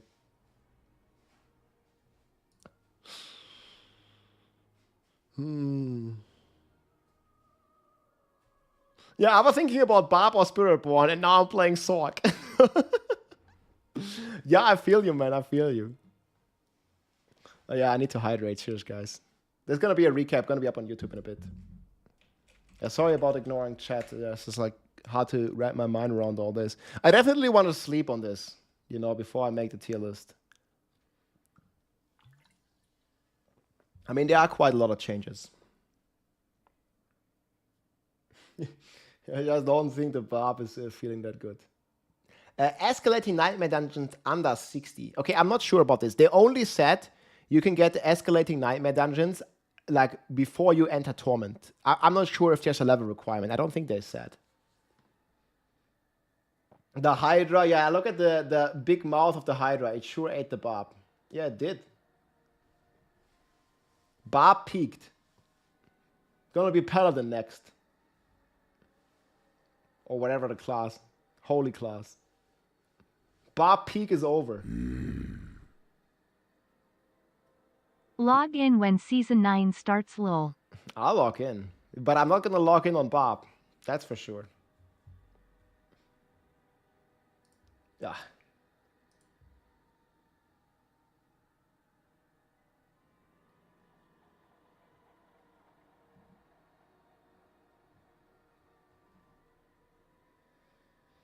So is Spiritborn double dip fixed? It's probably a big question. I mean, if the double dip is fixed... Also, they didn't talk about the Lagborn. Yeah, okay, I'll update the tier list. We'll chat with Mikuna. Let's see. Mikuna is hyped about the Sorg. Ooh, okay, that's true. The Overpower is also nerfed, though, for Pulverize. I mean, Banished Lords wasn't that great before either, right? What's going to be the best Barb build? I don't know if you can say best and Barb in the same sentence this season. The best Barb build is, I think, B tier. I don't even think it's going to make it into A tier. I can't imagine a build on Barb that can clear 100 right now. Unless there's some bugs. Or Pit 100 is nerfed significantly. I just don't see it. Like, tell me, which build you think on Barb has potential to do 100? I don't think there is any. I think it's the same on Rogue. But Rogue might be a bit closer.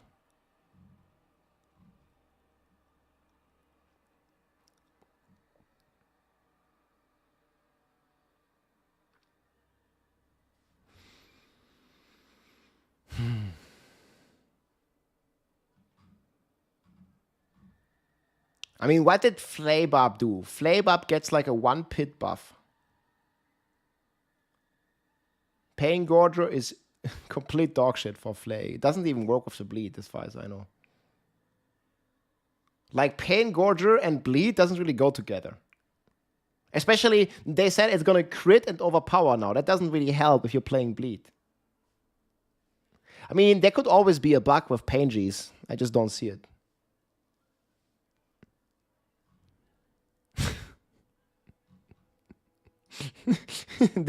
This is just so insane, bro.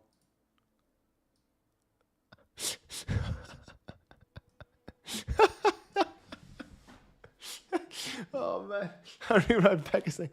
Yeah, just look at this. Look at this screen, man. Oof. This is the one screen that destroyed the Barb. Here, be a sec.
I'm gonna open the window here and stuff.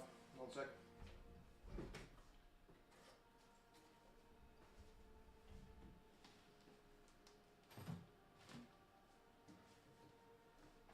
Freaking hot.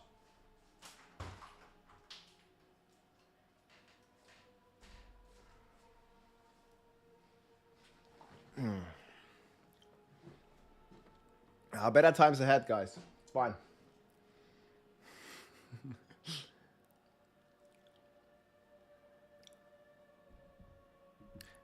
I mean, I think the nerfs to Earthquake and Twister are okay. If there would have been some buffs to some other stuff, right? But there ain't. Or they're very minor.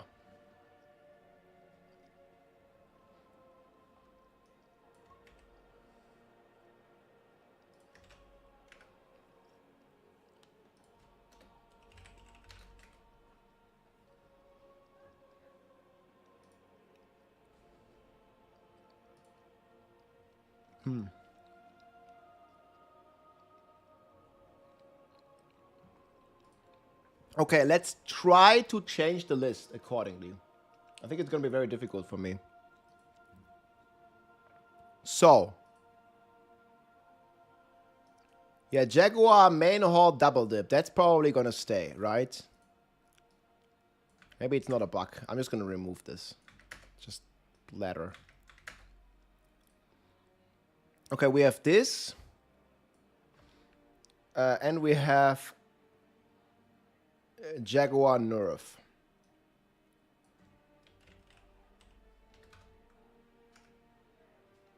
I mean, Jaguar Nerf plus Bug probably is going to affect all the Spiritborn builds. This is still going to be doing... Wait, actually, this might be the best build now.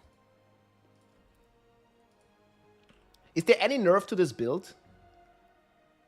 Chocolate heart? I'm just eating a bar. Gotta get some protein for the Bob.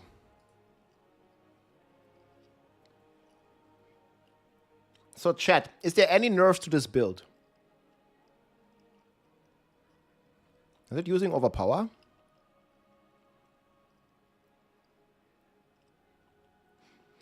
I mean, this needs 2 bug fixes.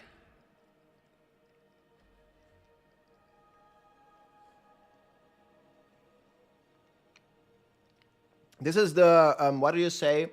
Chronomancer Spiritborn.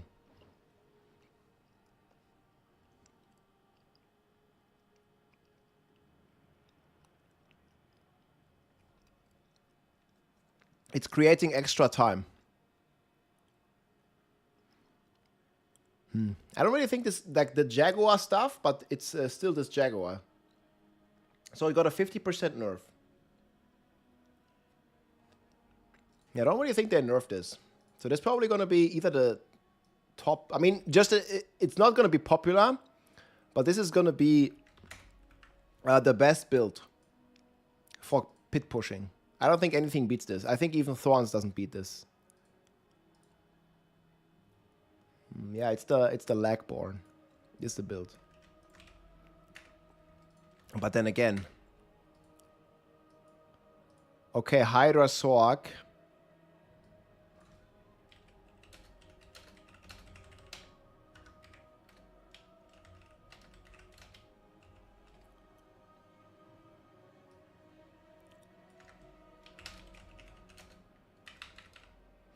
Direct version, both decent, I would say. Oh, Blood Spear. Bro, this one is gone. OP nerf plus Bone Prism.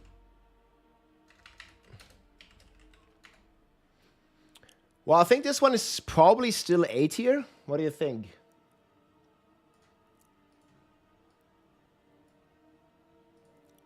For now, I'm going to put this below Mage. I think Mage is stronger. We'll have to figure out exactly where we put it later. But it's definitely not S tier no more.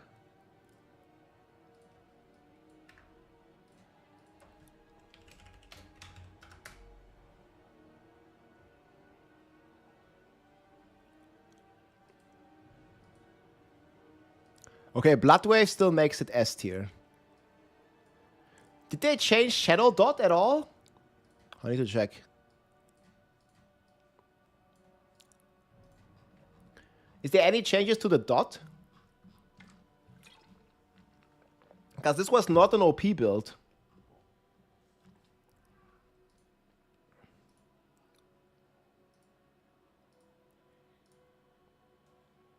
Shadow Dot got buffed? Man, this one is insane as well, actually. Man, I think Necro is actually pretty strong. Just not Bloodspear anymore. It's gonna be Bloodwave again.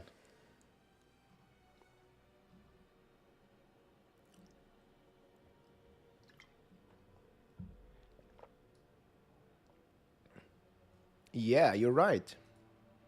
Wait, was it playing Shadowblight? I need to double check.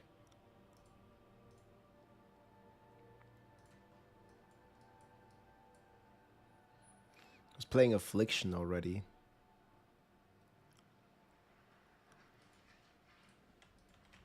Oh, it also got buffed, okay. Wait, cap is increased to 9. Wait, so how much was it? It was 400. Wait, okay. Damaging enemies. It's from 15 to 45. Wait, this is a huge buff.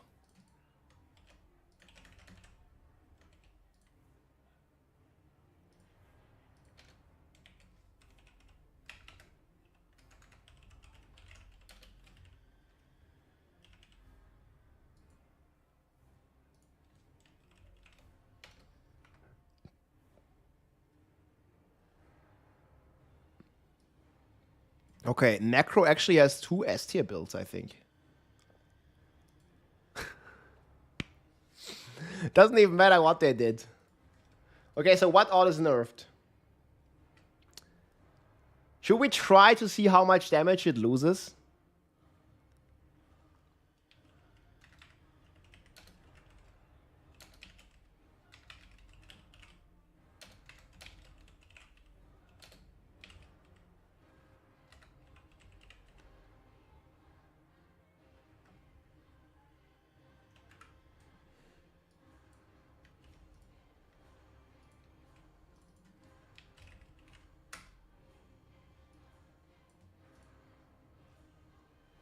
Yeah, I don't think these exist. Probably... I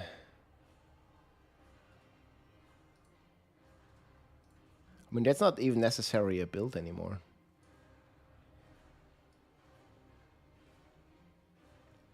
Can they do Torment 4? Maybe.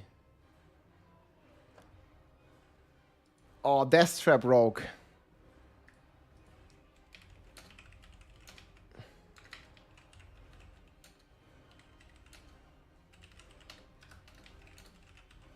Yo, I think Death Trap Rogue might stay A tier.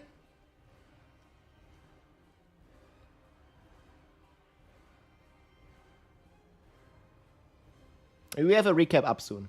Let me check. Nothing yet, okay. Okay, wait, so where do we move Death Trap?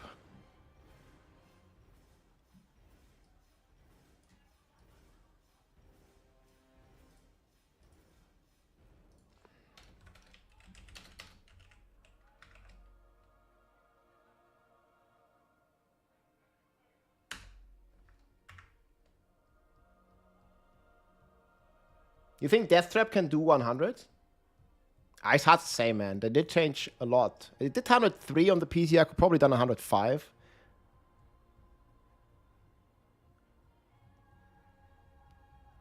Yeah, and we're not going to play Barb next season. That's for sure.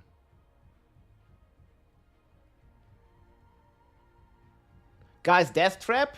We'll decide tomorrow. Bottom of A or top of B? What do you think, guys? Death Trap Rogue. I mean, it's gonna feel shit to play. Can you even make it perma?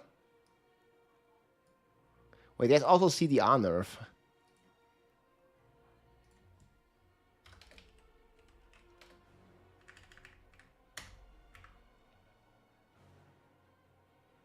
I mean, it's for sure B tier. Like, B tier is just you can do T4.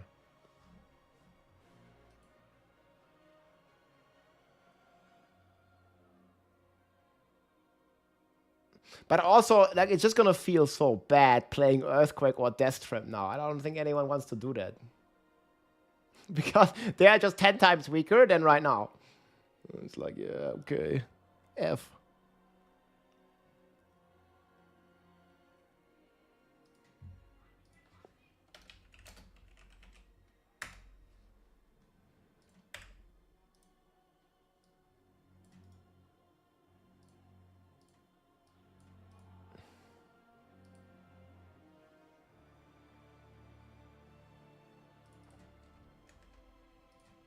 Yeah, I'm gonna put Barb last now.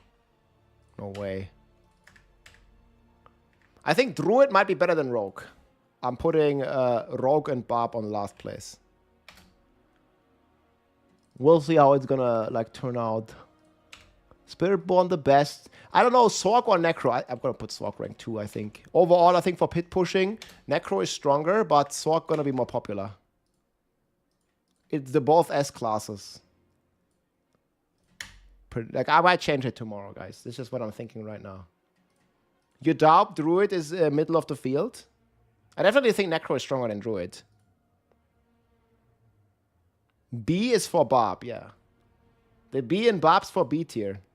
The S in Sorc is for S tier. It's fine. Puddle Party. Yeah, so... Puddle Pulverized Druid.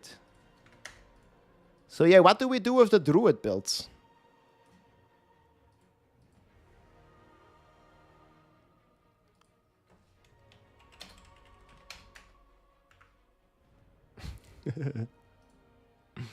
What do you do with the Druid builds?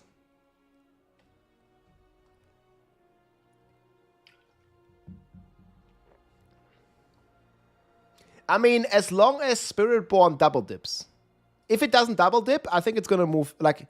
So if they fix the bug, like all these are gonna move into A tier. They are just S tier because they double dip. With Jaguar main hall. If they fix it, which they might have, they just haven't said it, they are gonna move down to A tier. So what do we do with the Druid stuff? I think we're actually going to put them top of A, no? Like this? Wait, adaptability has a change? I didn't see that, or what? Fix an issue where the value was incorrectly displayed. Oh, wait, what? Wait. I thought they listed all the changes on the top. Wait. Did we not read all the patch notes?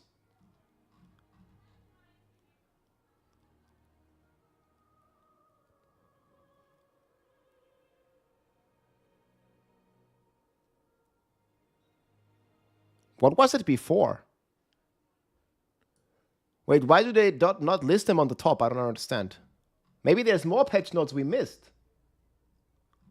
No, I only read the blue stuff, like on the top, but there's more. I mean, this is just a repeat of the blue stuff. But this is not a repeat. What was it on the PTR? Okay, wait, we'll figure it out. Actually, I might have not played it. Fuck. What was it on the PTR, guys? I think it was 0.6. Wait, actually, we should be able to see this. I think it was 0.6. I don't think it's changed, guys. I did read all the patch notes.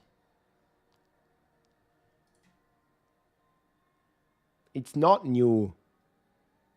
Nah, it's the same. It's 0.6. It's new, but not new as of PTR.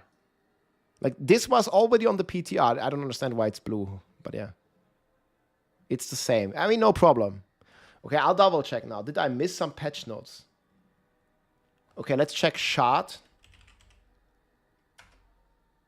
Nope, still the same.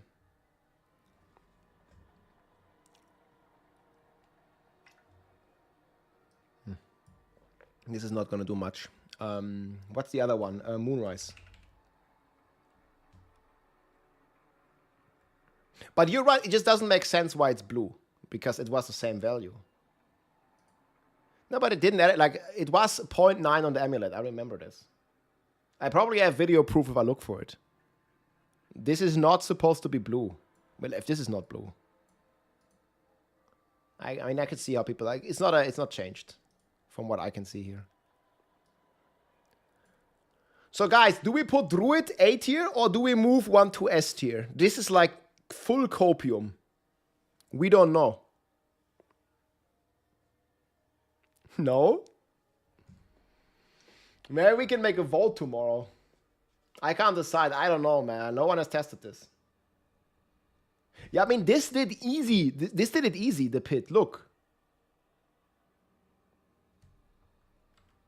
This did the pit easy. Like, boom, one-shot Belial. I think it was hitting even for like a couple... It was hitting for up to 1 trillion. Like, even with OP nerf. Maybe you're going to lose 20% damage.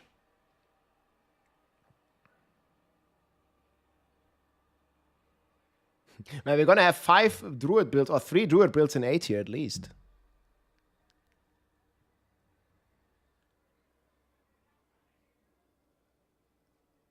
Yeah, but it's just additive. I don't think it's that big a deal. Hard to say. This stuff is almost impossible to predict. I think it's very clear that it's at least A tier. And it might be better.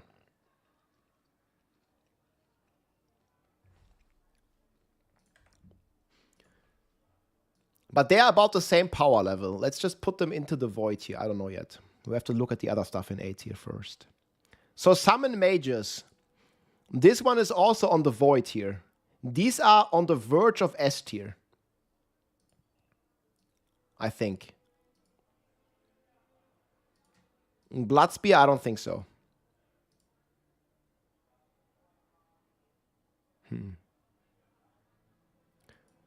Companion, Boulder, Cataclysm.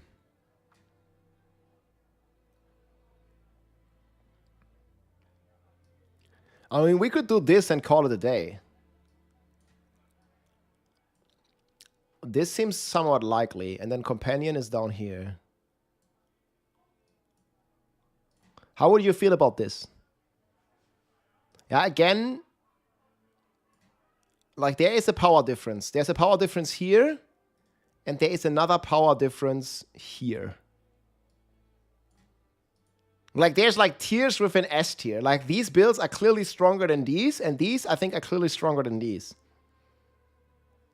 By clearly strong, I mean like 50% damage difference. But in order to jump a tier, you need like triple.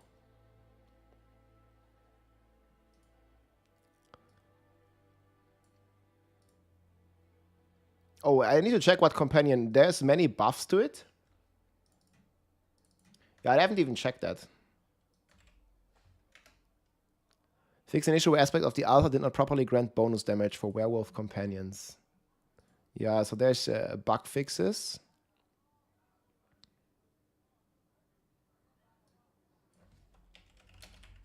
Is there any direct buffs to it? I'm not locking this in, guys. This is just my draft. We'll for sure sleep on it.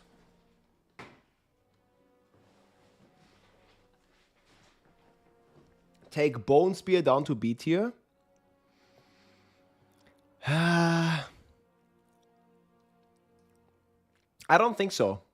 I mean, it's doing pit 116 now. Yeah, okay, but you have a point, though. It's hard to say. Yeah, it definitely doesn't deserve to be top of A. It's like bottom of A. Maybe I'll put the Companion Druid here. I think I also need to move these down.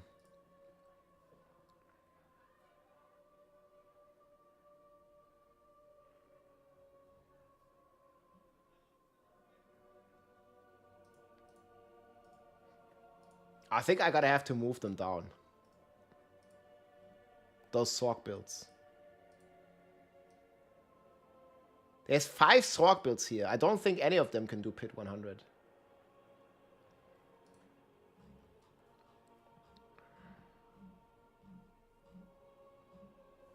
Let me see.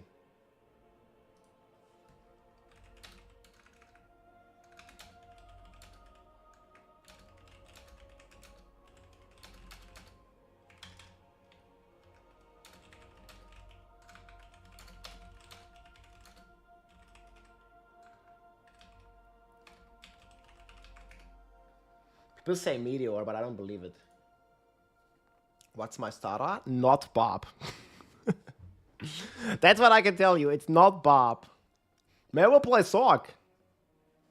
I just don't want to play Bob. Like, there's nothing exciting to look forward to play Bob.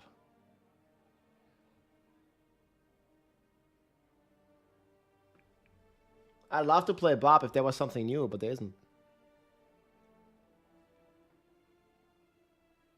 They even nerfed Propulsion. Storm Strike Druid ST. Yeah, good luck. Good luck with that. Let me see.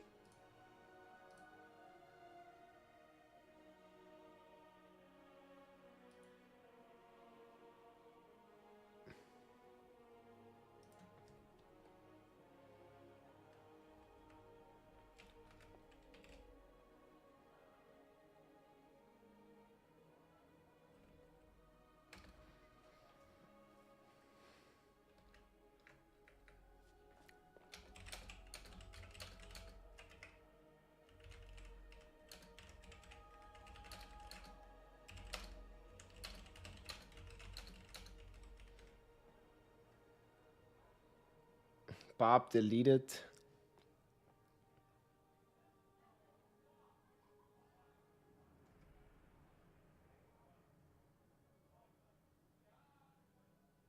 It's actually pretty good. Well, what do you guys think? Look at the dagger in the heart, man, of the Bob Nation. Look at the dagger, dude. No, it hit us. It hit the Bob right where it hurts. This used to be the Druids, man. This is the true war cry. Bob's special ability, man. Oh, dagger in the heart. No! I think it's good. Her. Yeah, that was it. That sounded too positive. Chain Lightning Sorg will be speed farm? Maybe. My feelings exactly. Like right here it hit. Right here. I'm okay with the Earthquake nurse, but like some compensation, that would have been cool. Here's what it is.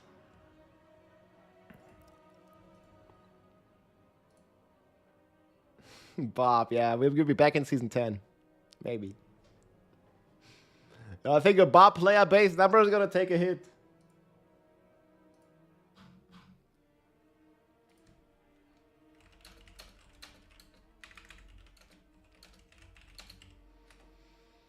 Dead body is burning. Druid Mafia succeeded. Ah. Well, so do we put the Druids in?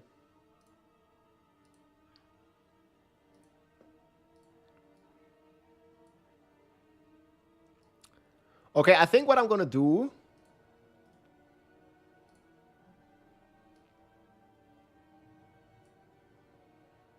is this 4, yeah. I think we're gonna do this. This.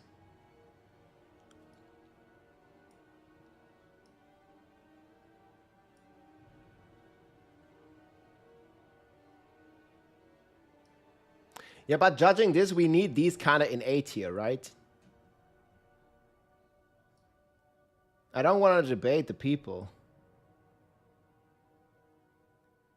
Like, Minion has potential to do 105. It's going to be very tough, though.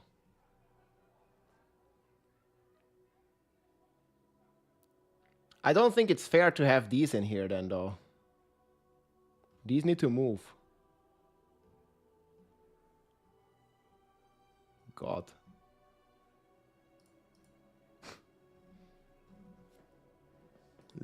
I mean, if I move these two Druid builds not into S tier, maybe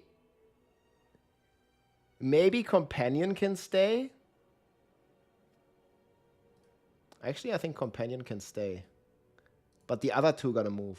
Even though both are got a small buff, right?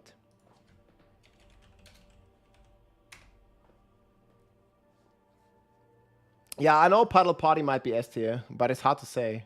We could move it into S tier later. We decide tomorrow. I don't know. What if we move these down? What would you think if we move those down? Then that would be our A tier. Like Boulder, Cataclysm, like fuck that.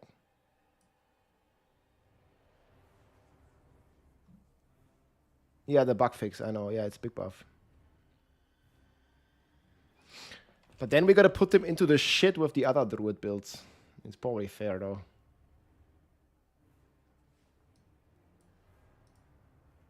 Yeah, we're gonna move them down here.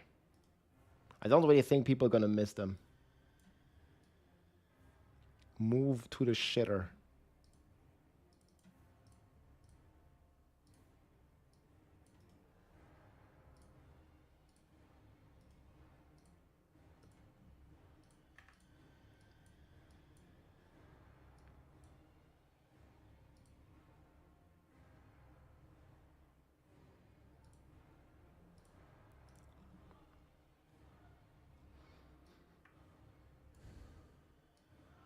Do we put Lunging Strike and Flay into A tier? It can't do Pit 100. It's just honorable mentions. I don't know if we like this concept. It explains stuff a bit better.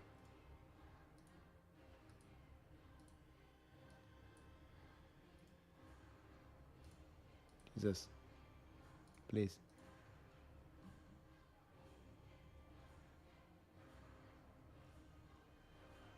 You saw the vulnerable proc? Yeah, that's one pit tier. Not even. Well, yeah, it's one pit tier. Yeah, I mean, Flay is definitely top of B tier, but I don't think it's gonna do 100.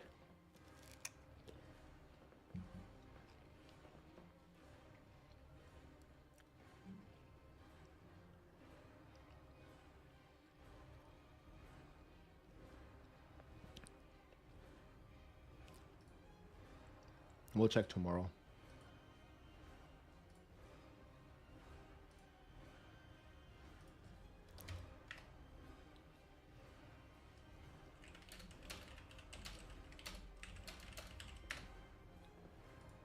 Been ready. We'll see how much they nerf the pit. Yeah, but let's say, okay. Let's say if they change the pit scaling, then all that's gonna happen is this. The relative power is going to stay the same. If they change the pit scaling, I'm going to do this. Right? That's if they change the pit scaling. It's not really going to change what's in S tier. Like, they make the pit 10 times easier, it's just going to be like a different number here. You know, it doesn't really change the relative power level that the builds have to each other. So the pit scaling doesn't really like do anything for this tier list. Aside from moving this internal number.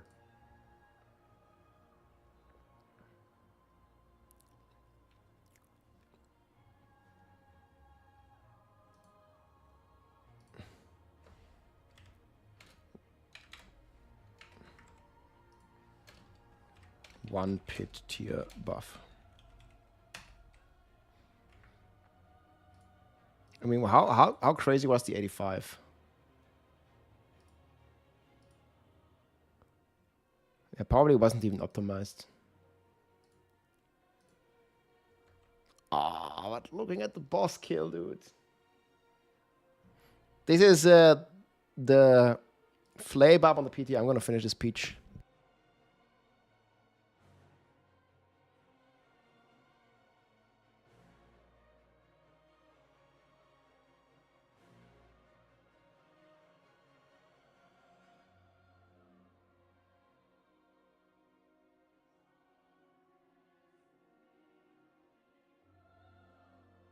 Yeah, this looks kind of despair.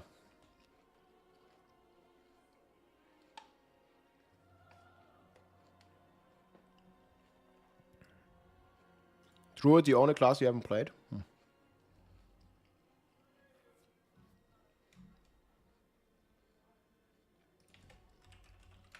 Yeah, I don't know.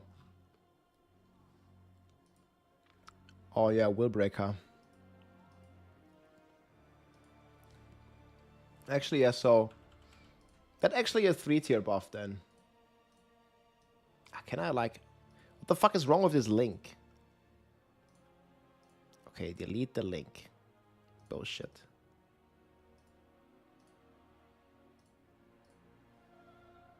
Okay, I delete it. Whatever.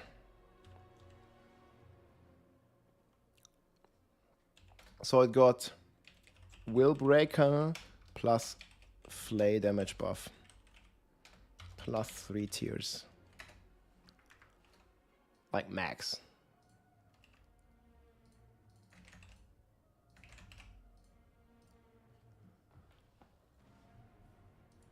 So this can do like a 90. If we're being optimistic, it probably does 90. Or did we get any other buffs? We got propulsion nerf, but like for the push it doesn't matter.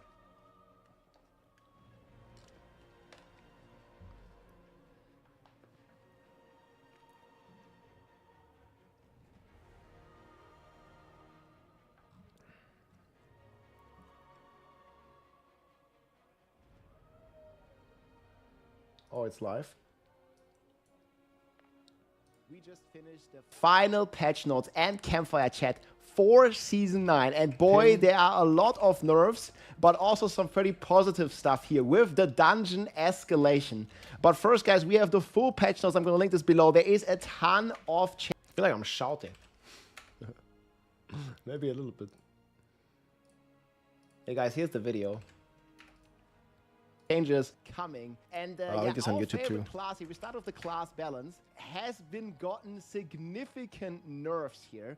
So you guys can kind of see Heavy Hitter got a heavy nerf, Ugly Barb got a heavy nerf, Barb got a nerf. Pretty much all the SD builds on other classes. We have Death Trap nerfed, we have a Blood Spear nerfed, we have a few buffs as well. Higher Sorg is still looking pretty good, but Spiritborn also got a very heavy nerf, and we'll start talking about it here. So basically, Earthquake and Dust Devils, the only two S-tier Barb builds from the PTR, have been significantly hit. Not only is the Ugly Bastard nerfed, the Heavy Hitter is nerfed, we also got the Executioner cut in half. This guy's talking a lot about nerfs. Cut in half. On Ariad's Bearing, we don't have any more tempering on Heavy Hitter, on the weapons, and we got a Rumble Glyph nerf here. That's pretty significant. Yeah, Barb doesn't really look to be even Pit 100 viable. We'll see there's also some small changes to the scaling of the systems. So depends if Pit 100 in general gets easier. There might be some builds that have a chance. There is a small teeny tiny buffs to Flay, and Pain Gorger is getting a rework, so it can. Yeah, we'll see. And anyway, this is the video, guys. Mittelschullehrer, ey, Grüße gehen raus, Mann. Hello, Mama. Mama Luna, what's the good? Yeah, I think this is going to be Hydra Sorg all the way, my friends, for us. Leave a like, leave a comment, helps a lot. Yeah, let me know what you think about the changes, guys. You can post also in the video. I'll check them all after stream. I'm definitely a bit frustrated with like Barb stuff, but overall, I think there's some good stuff with the endgame systems. That's probably what matters for most people. Like, if your build or class is nerfed, like, it's probably okay as long as there's some Nightmare Dungeon true escalation.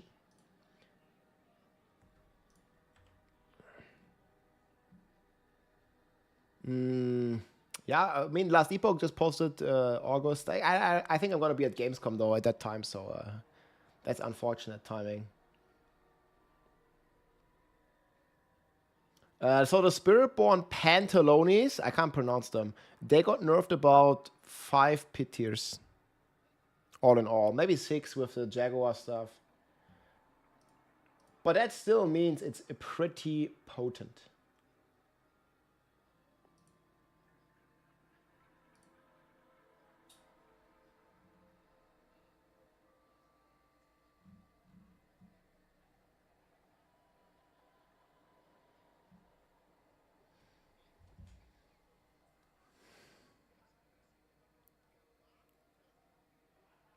That's on the Friday, okay. Okay, I gotta list this.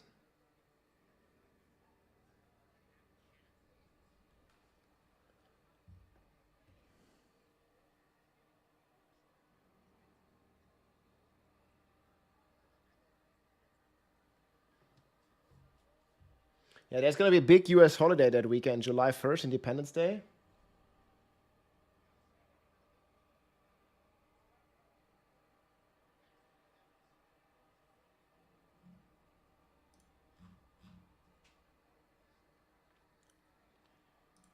Sure.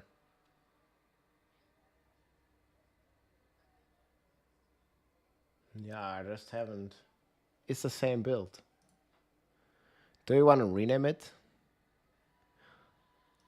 I need to make a... Does anyone have a companion planner? This one I haven't even started. Machine Gun Smelly. Yeah, poison. So what do we call this? Pulverize?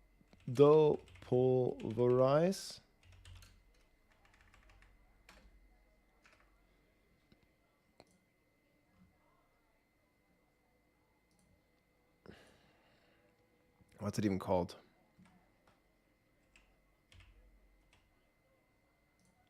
The Rotten Lightbringer.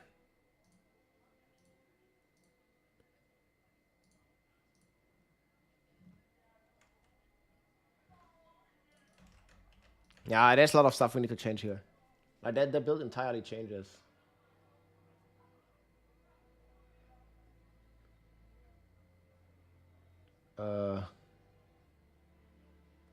Well, shit. I mean, probably good to have additive now.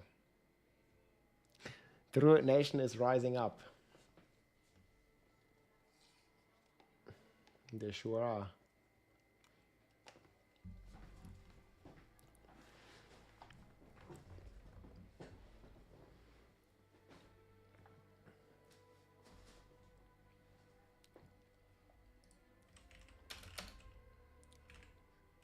Yeah, but heavy was like 600%.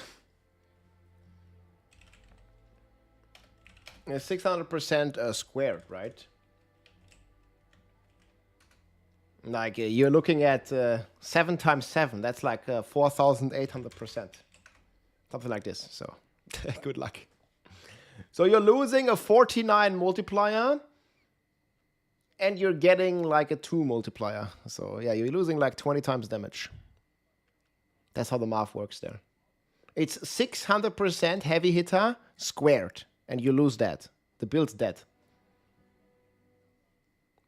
Because heavy hitter was buffing your ultimate and was buffing your earthquakes and twisters. So it was double dipping. It's probably still going to double dip, it's just much weaker.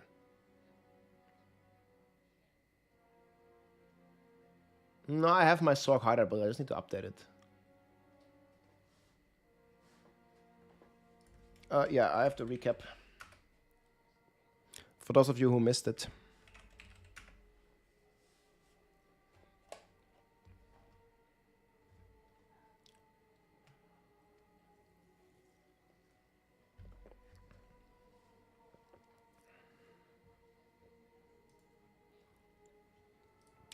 So my current plan would be evade into Thorns.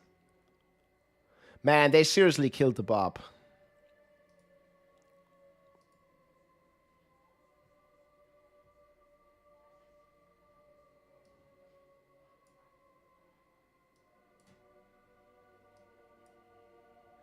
I think my tier list is gonna be mainly S and A tier, like B tier.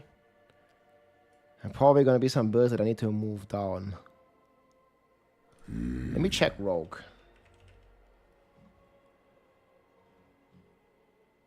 Twisting, McFlurry, and Rain of Arrows. That's probably right, actually. McFlurry might be a buff.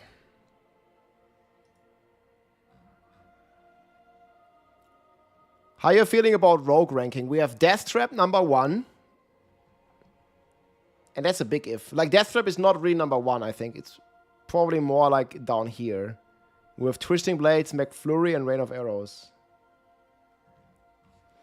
So that's my Rogue rating. Well, Barb is like... You know, on Barb you have some basic skills, and then you have a bunch of other bullshit here. Probably lunging is the best on Barb. I mean, maybe there's going to be a build that can clear higher pits, but at least on lunging you can play speed.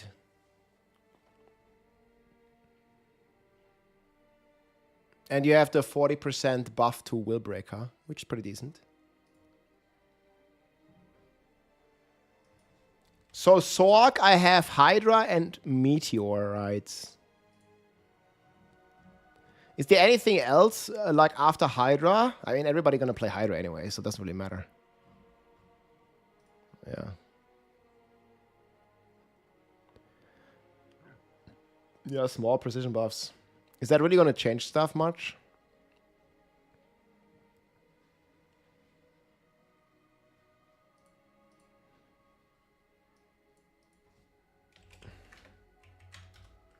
mean, this Spiritborn's only that strong because they bugged.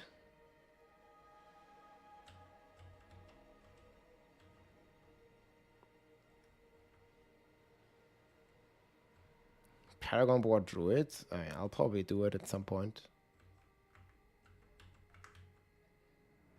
For which one? The Puddle? The Puddle Druid is like, a planner is not ready at all. It's like a different planner. It was using no Puddle. Now it's using Puddle. I have to change the entire thing. It doesn't have any more puddles.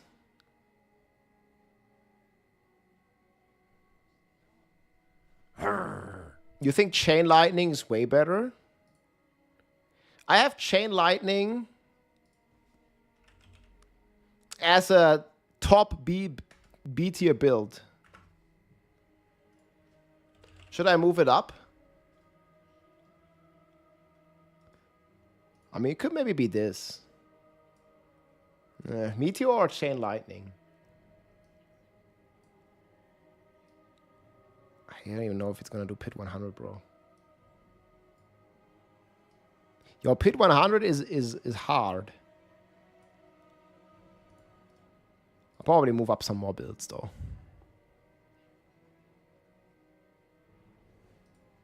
I'm not gonna do this.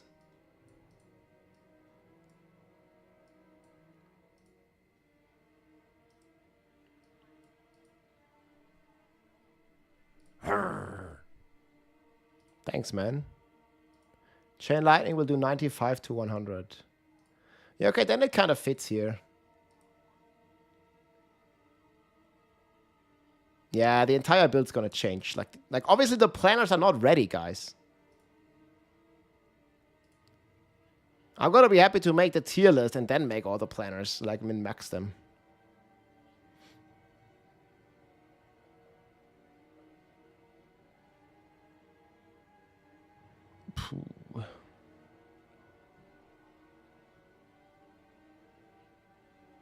What are we thinking about this? 3 Spiritborn builds.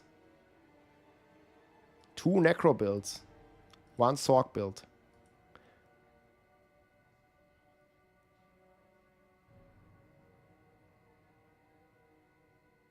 Spiritborn is the best because it's bugged, yes. It's double dipping the Jaguar main hall. I think if they fix, so if they would fix Spiritborn, it would probably be this. This is probably how the tier list would look if they fix double dipping. Something like this. Like this would be A tier, right? It would be looking like this. If double dip is fixed. But it's not, most likely. I mean, we don't know for sure. Shocking Impact Sorc? Yeah, but can that even do Pit 100? Oh yeah, you sent me the video, right? Wouldn't that be like B tier? Like, B tier needs to be, I don't know, Pit 90, 95 maybe? It did Pit 90.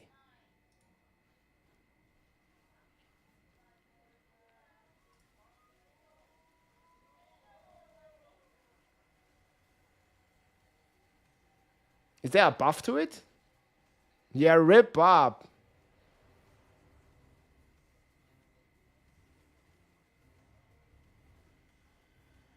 Yeah, but you think it's gonna get like 5 times damage, 4 times damage from that? I mean, maybe it's a B tier build.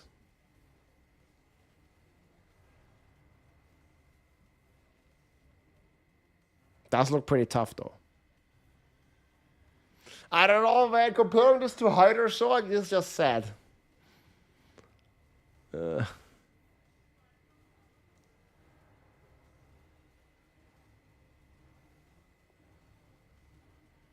I mean, let's pretend this is a Pit 95. It's still not A tier.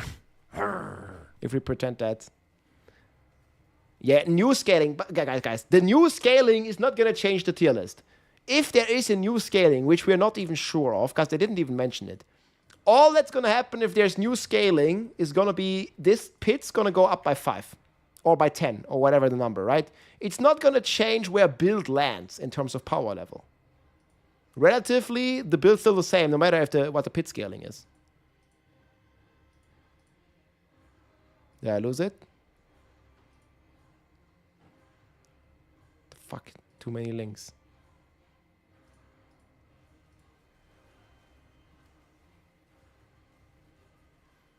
I mean, I can add it if you want.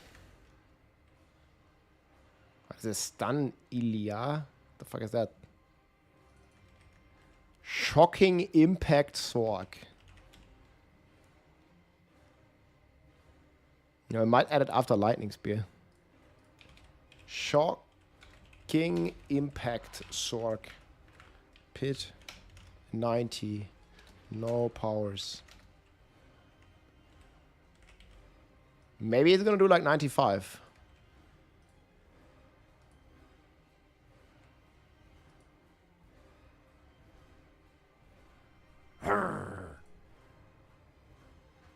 See Alice a speed farm build. Well, I mean, I could put it here. I'm gonna have this like honorable mention. I don't know though. Wait, like, don't you think Chain Lightning can do pit 100? What do you think, Zaramos? You failed Seahawk at 85. Oof.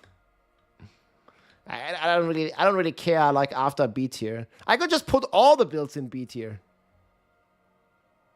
Like I don't really think it matters. Like people don't care. Like if you're like bottom B tier, like who cares? You know, they could all go on the same tier. I don't really think it matters. We're gonna do S, A, and top of B. That's it. Don't have time to do anything else. If I want to at least be somewhat right.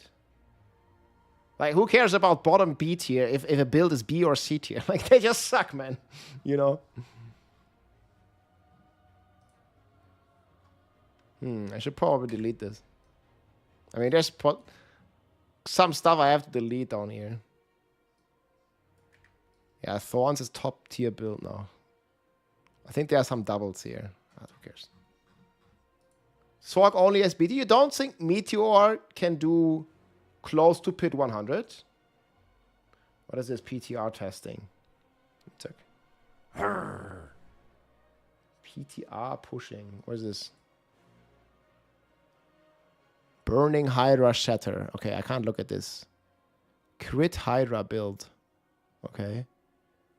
Lightning Spear.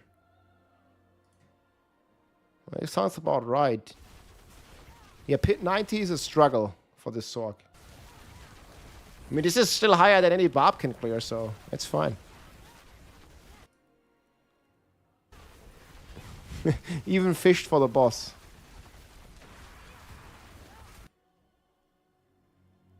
Chain Lightning, 87. But how optimized were you, though? So you guys think Chain Lightning can't do like 95, 100, something like that? Hard to say.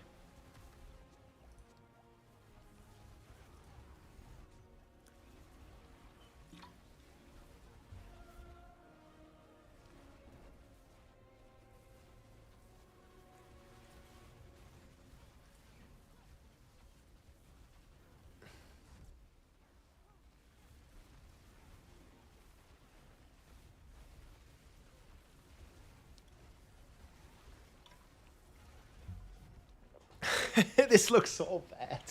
Fuck. Man, this is an 87. And it's kind of struggling.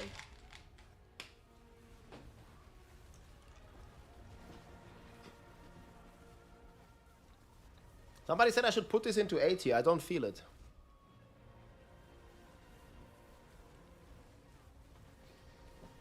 This does not look good. It certainly doesn't look like 80.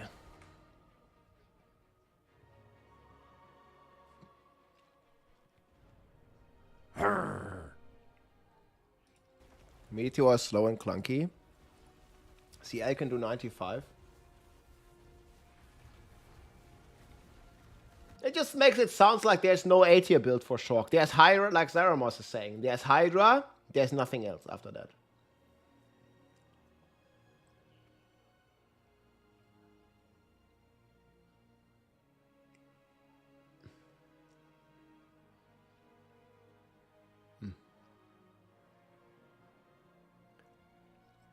I still think Hydra and...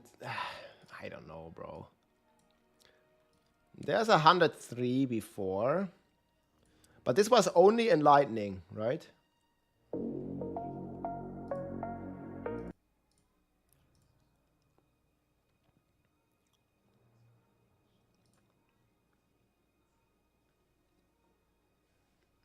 Okay, we'll keep it in A tier. And Meteor? I don't really think it matters too much. Like, 99% of people are gonna play Hydra Shock. Like, what does it, like... Yeah, there might be, like, some people yanking the chain here and, like, having Meteors, but it's not gonna be a build that people play. It's gonna be some off-meta build. Probably still stronger than anything Bob can do, but, you know. I definitely think I'm gonna rank this, like, bottom tier.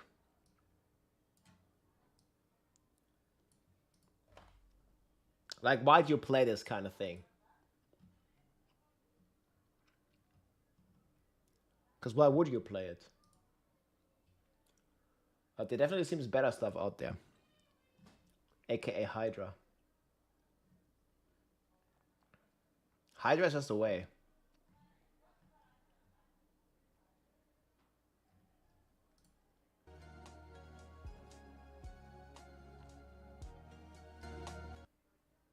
This music is a bit louder. Yeah, I have Death Trap like bottom. I keep moving this around, like these are all like barely A tier.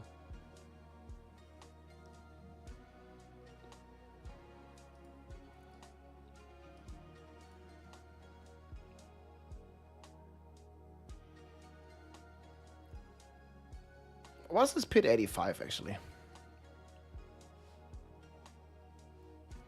The thing is, what else you gonna play but Death Trap? I think it's still solid.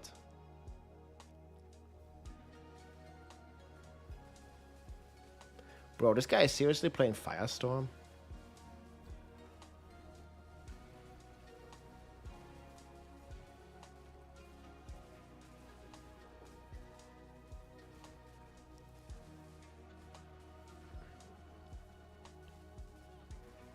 Storm Strike Druid? I don't think so.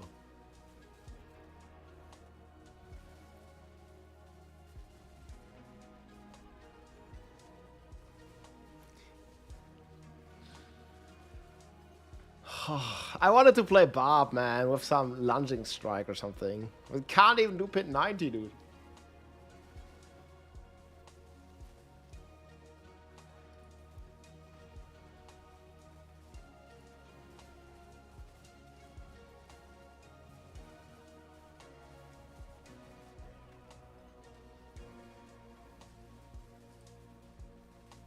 Sure, we hope so.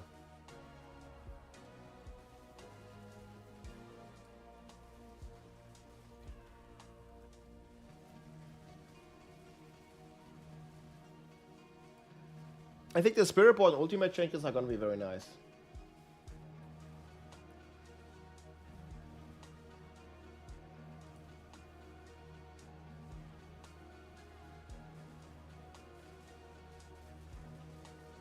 Yeah, lots of double dipping.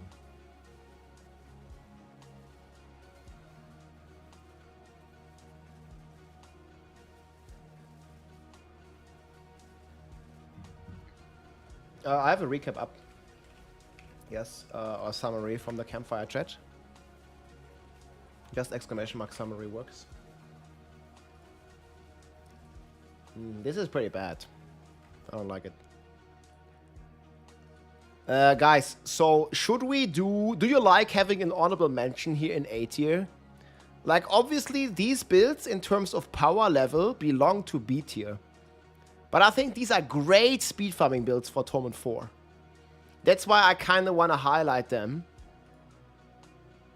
a little bit.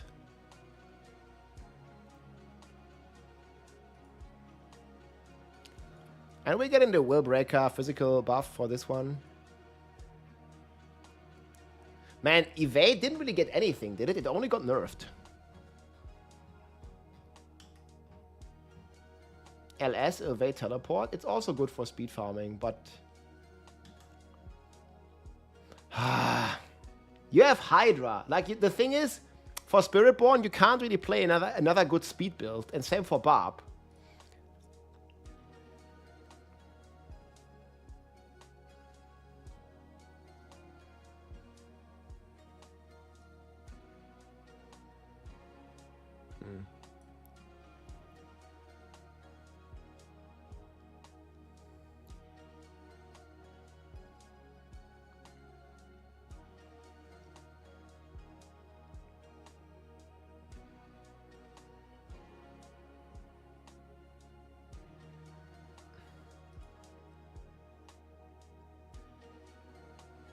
Well, like, look what Evade can do. Like, Evade just didn't get a change, right? This is my Evade build. This is on the PTR, right? There's no nerf to this. I mean, the Hunter is a bit weaker than this, but it doesn't really matter. It's only against injured targets. Like, this is what the Evade can do. So I guess Sorcerer Lightning Spear is similar to this. You think? I mean, I had PTR ping, but overall I think it should be fine. Like, there's a bit of rubber bending. You're probably even a bit faster with this. This was like decent gear. Actually, I didn't have that much potency. I think you can do this on like 65. 69.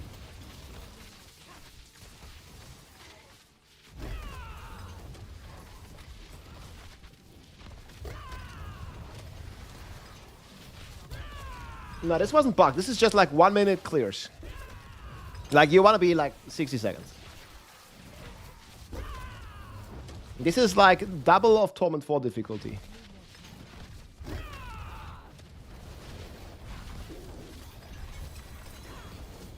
I mean, this is a really enjoyable build. Like, this is one of my favorite all-time builds. Yeah, cool. Make me a planner. I mean, I'll look at it.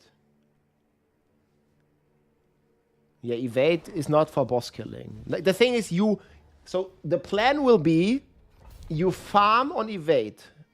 You level with Evade, you farm on Evade. And then when you're doing boss kills or pits, you are switching to Thorns. I really, enjoyed Spiritborn early on last season.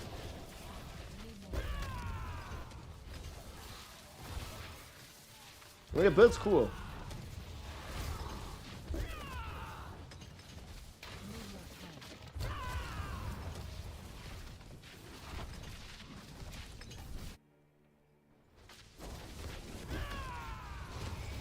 It's gonna be sub 10 days for Paragon 300 with this, easy. You can probably do it in a week.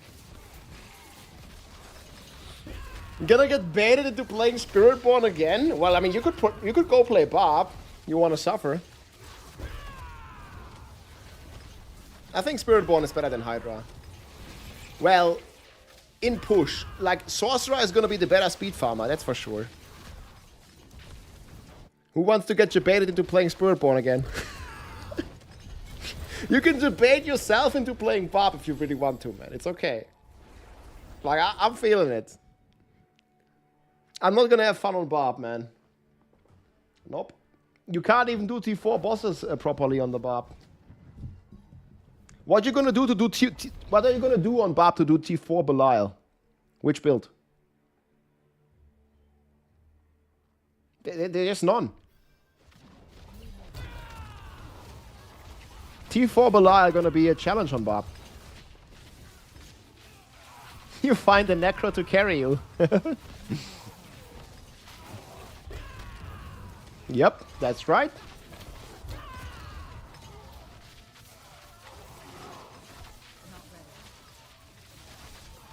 Mighty Throw? Ugh. The Overpower got nerfed like crazy, but yeah, maybe Mighty Throw is gonna do a little bit of damage. But you know how crazy OP is nerfed. This just looks like fun. It's not crazy strong, it's just fun build. But this is faster than anything you can do on Barb already. Yeah, if only this build could scale. I mean, I had pretty damn good gear, right? But yeah, you see, my potency wasn't that crazy. This is like a mid to bad roll. Okay, whatever. 1 GA. It's okay, this one. Okay. This was also a bad roll. You usually want Stormfeather potency. Yeah, this one was also missing some stuff. Like 1 GA. Like, this can also get way better. Okay, this one is pretty decent. But still.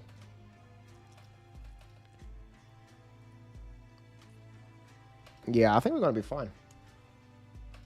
So we played...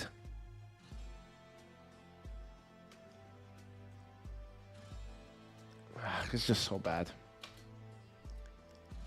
Okay. This one is also a bit nerfed. Okay, a barrier, that's very nice. And we get fortification.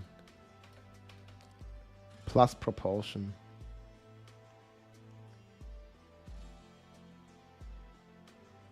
Yeah, whatever. Doesn't matter. Could probably play pull. 3k armor.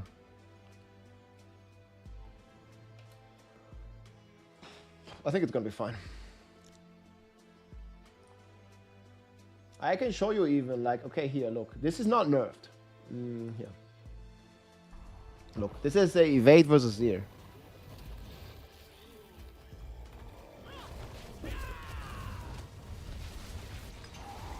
Pretty decent.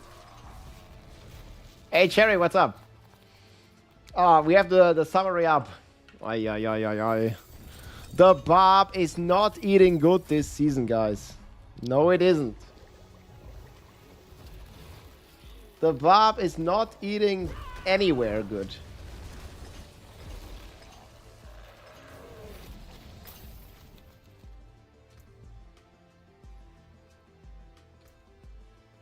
It's Barb over. People are not fans of this, man. I mean, I plenty talked my opinion. Again, I think it would be better to buff the weak build than to nerf the S tier builds.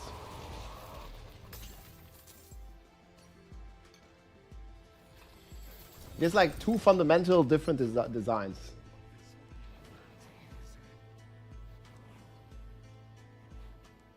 Pulled you up. Alright. Yeah, Belial dies quick as well on this. At least the mini guy.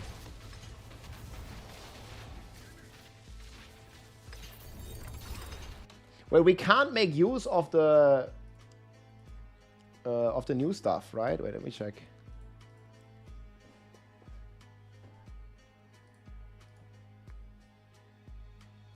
We were gonna make a starter version of this. Acceleration. Okay, this evade's gonna have a problem though. Do we need to play, let's say we do make a starter variant of this. Do we need to go Sepan Sontek?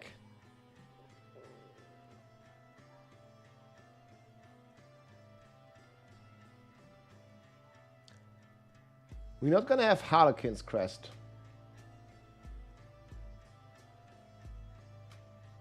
What would we go for?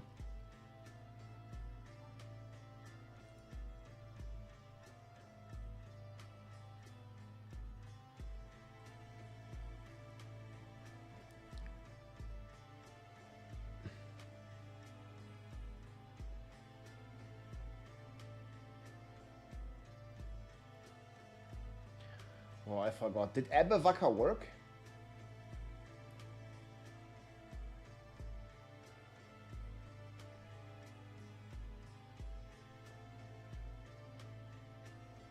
I think it did work. But yeah. One can play loyalties. And we can play the drain. Jack and Shell.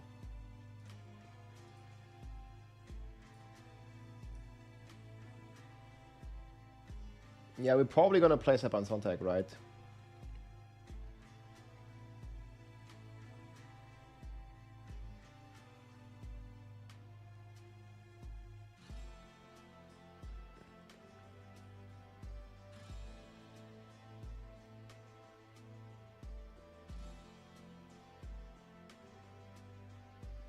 Did we play this? I think we played Conceded. Wait a sec. I think we played Conceded.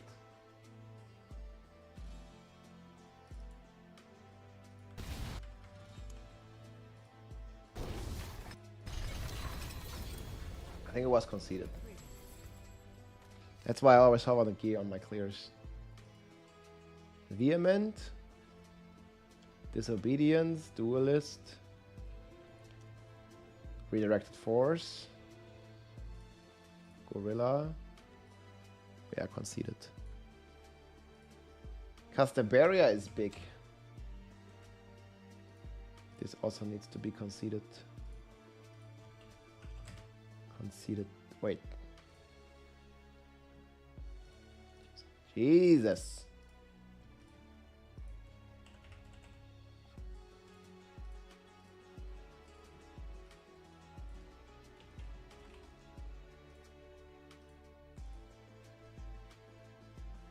Well, how are we going to get evade cooldown? Are we really going to be playing Sepa and Sontag early on?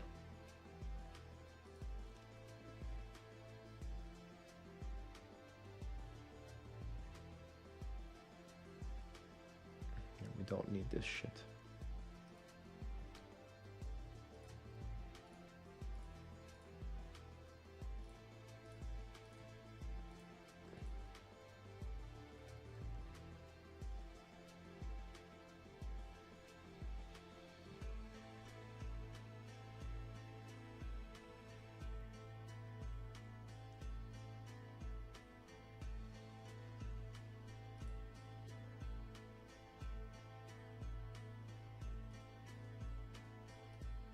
Actually, additive kind of good. We're gonna make this like 250.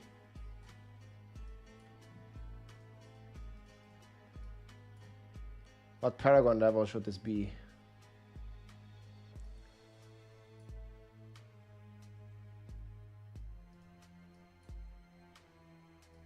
Actually, we can just keep it kind of minimal.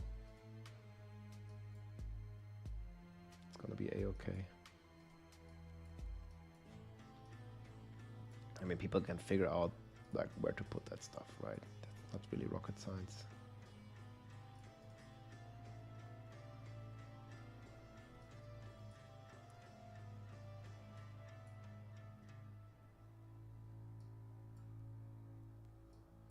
I think we'll be plenty fine on barrier.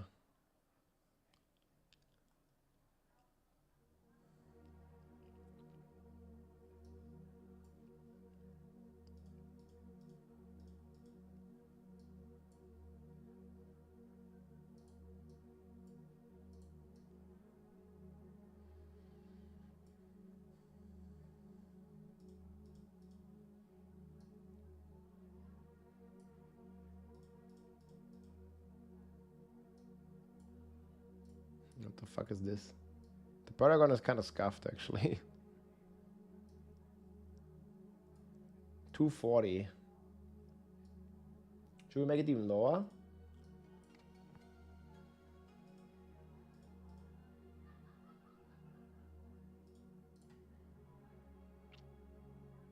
It's actually really scuffed.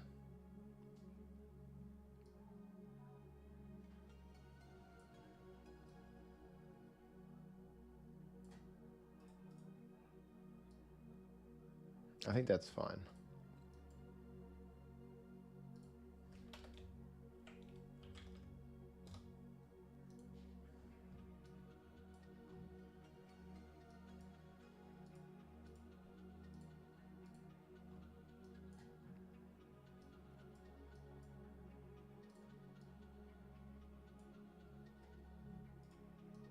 There's definitely some questionable stuff here. This one, for example.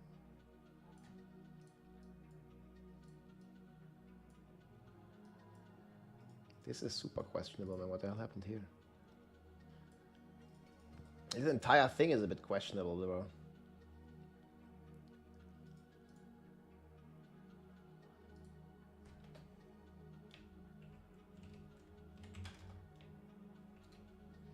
I think I need to make the other one even lower.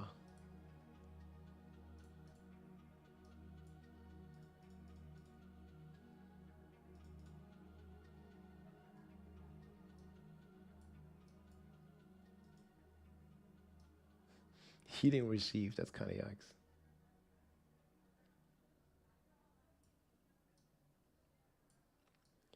I really want to make this like Paragon 200 or something. Wait, this is Jagged Plunge? Yeah, this one needs the juice.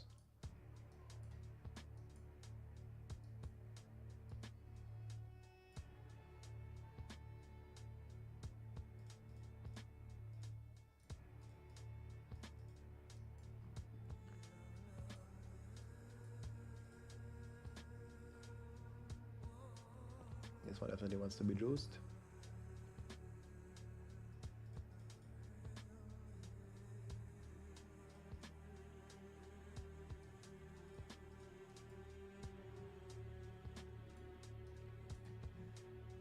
It's 12 more.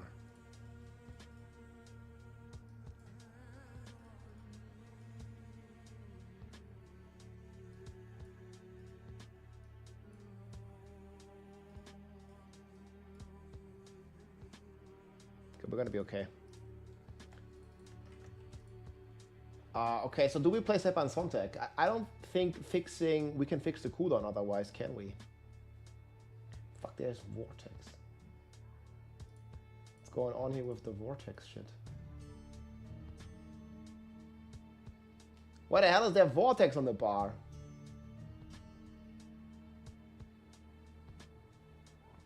Jesus Christ.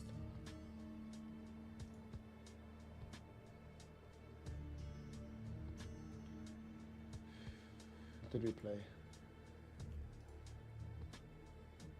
I played Scourge. But Scourge isn't too great, I guess.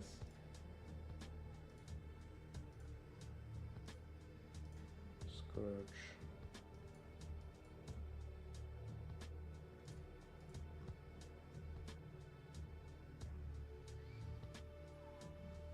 Probably gonna be playing Eagle.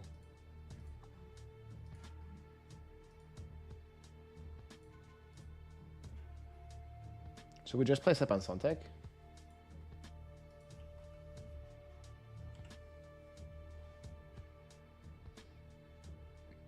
I just don't see us having enough cooldown otherwise.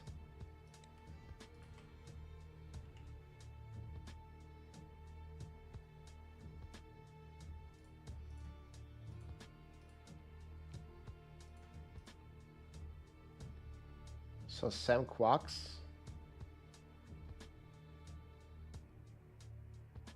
We probably don't even have Buck at this point.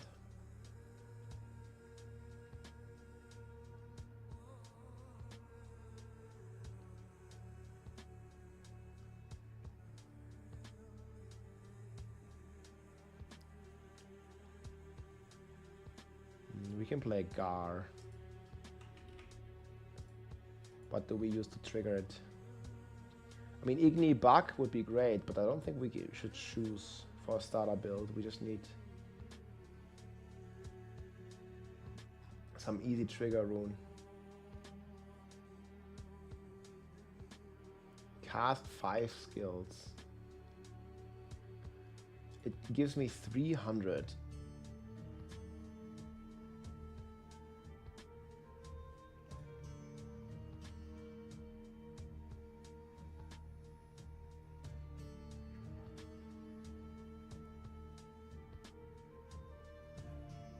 Yeah, I think Neo is the way. Neo Gar. Wait, what are we thinking of this starter? You're going on vacation? No. I don't really need vacations too much. I mean, at some point I will, but right now we're blasting, man. This is my vacation. I'm enjoying this. Pretty much my vacation.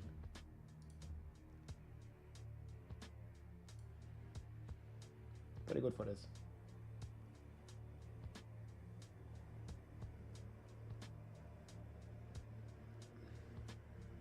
I have one at 200 and one at 240. Isn't that fine?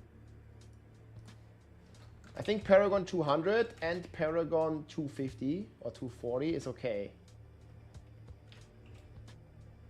Like below 200, you're just fixing the boards, right?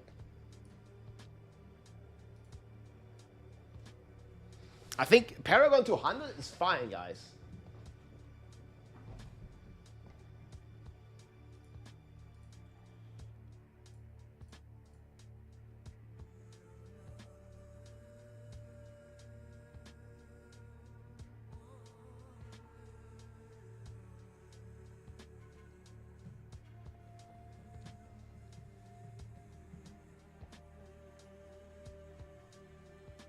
Yeah, it's a new amulet. I mean, from last season. It's the Sunbolt. It gives you a Storm Feathers, the Jaguar tag. It's pretty good. Jackans is annoying? Yeah, it is. But it's the best choice until you find the Uber the Uber chest. I 100% agree, it's annoying. What can you do, man? It fixes a lot of problems. It fixes your cooldown problem, and it also gives you armor, which fixes your unyielding hits problem. It's pretty good.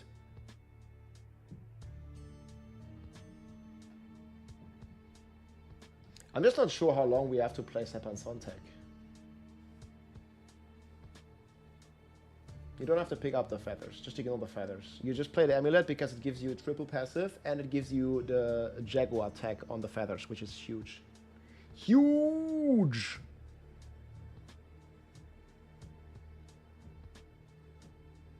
It's really huge.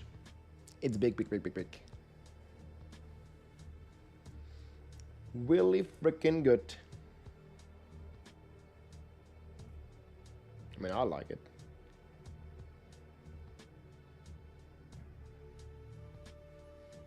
Should we check the YouTube video?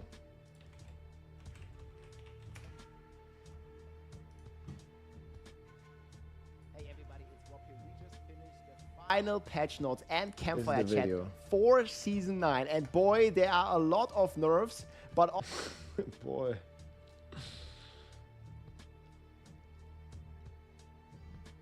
My recommendation is good. Tector.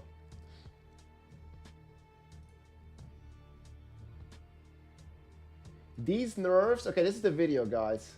These nerfs are why I'm never excited about PTR. Why should someone build any hype? Again, the meta is shaken, but I still would have wished they do it by buffing weak builds rather than nerfing strong builds.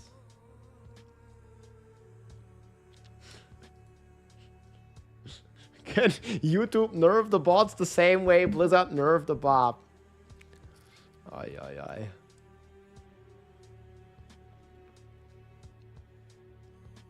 Why do they want Barb players not to come back next season? Feels like devs actually asking those of us that are Barbs to stop playing. No, I agree. Class balance is important. Buffs, nerfs wouldn't matter if we had an ultimate goal to strive for. Well, I mean, the endgame just became harder because like lots of the top stuff got nerfed, right? So in kind of way they achieved that goal.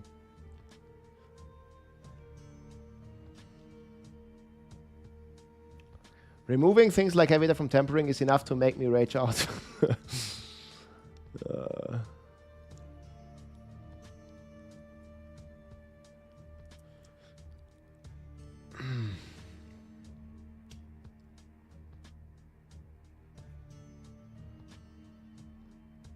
It's Barb over. I miss it when the barbs are viable. I mean, barbs have been flying pretty high for a long time. I just don't agree with the sentiment like, okay, Barb has been strong for a couple seasons, so let's make it weak. You're like, I just think that's like a lose-lose mentality.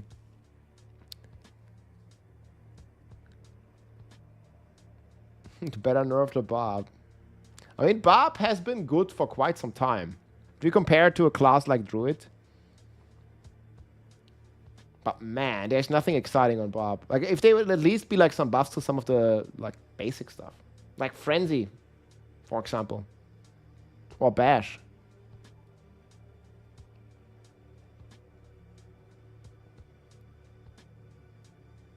Sayonara, Barb.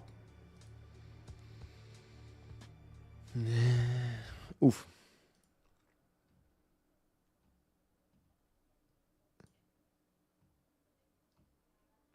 What do people say on the forums? Like, obviously, like, my community might be a bit of an echo chamber. Let's see.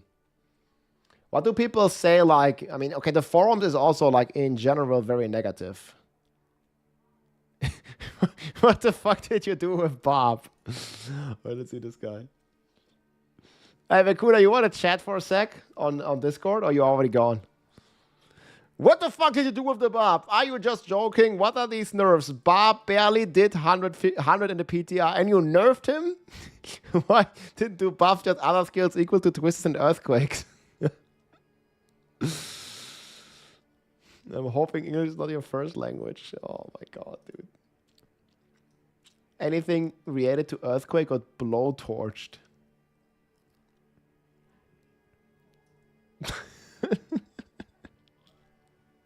This guy's mad.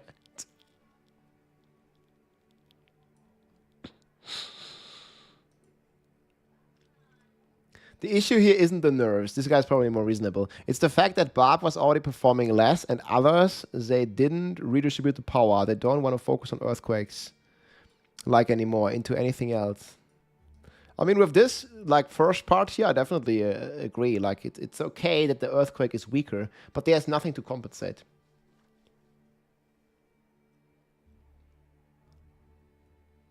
Yeah, Sorg Fire is looking pretty good, honestly.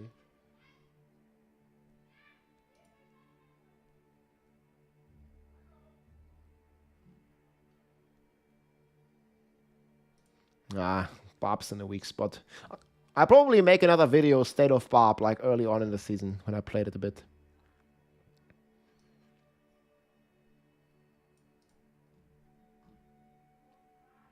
Barb on Eternal, can't do Pit 100 anyways. Oh man. Skipping season 9. Yeah, I just really feel like if you are like a Barb player, like, and you don't really care about the other classes, just not really anything to look forward to for Barb this season, unfortunately. I was actually really wanting to see like a Frenzy build or cool lunging strike stuff. What is Overpower now? I mean, Overpower is crit.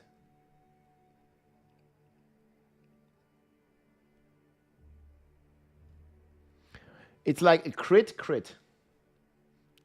Overpower is the same as crit, just that you only have a 3% chance and some guarantees. Mega nerf to incinerate Sorg. Wait, I missed this? Oh yeah, combustion, okay. Yeah, this was already known before.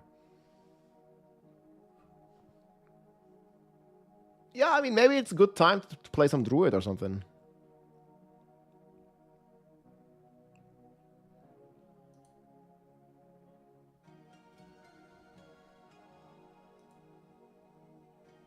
This guy seems pretty positive.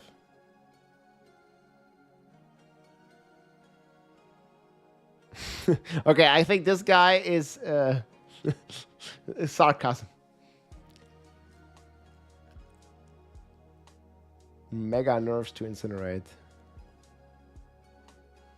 Almost all the changes of the patch are nerfs. Caps to everything.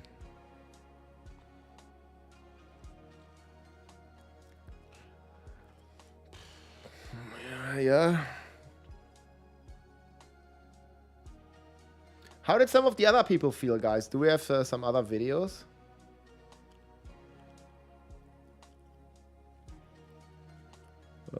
Diablo. You want to see what Rax has to say, guys?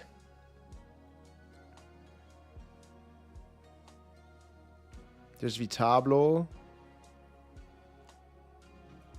I've been stuck on watching for 1 more minute reward. Oh wait, like is the drop not working anymore? I'm not sure. I already claimed mine.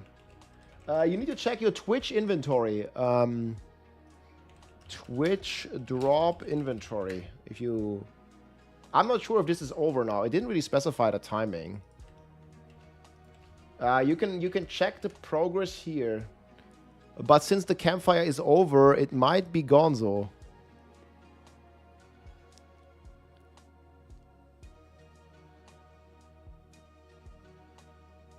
No, I want to listen to this. Like, what does Rax think? Look.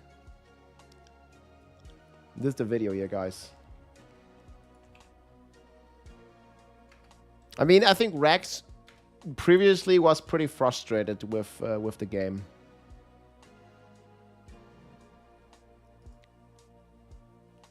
Let's see. I'm gonna move over here. So this is his summary. It's 8 minutes.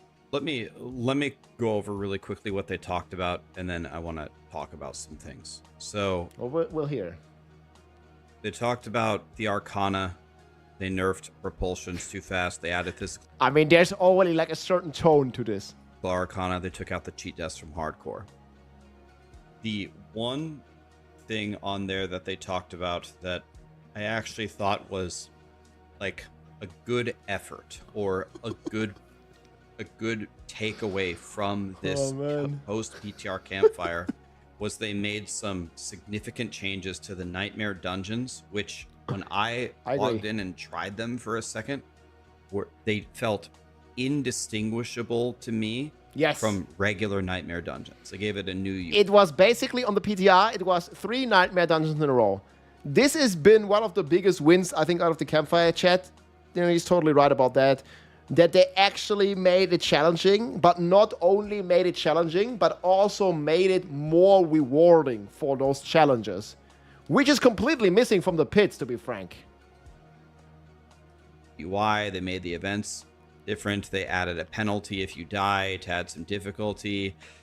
If you get the max resources, it auto spawns the boss. They put new bosses in the game.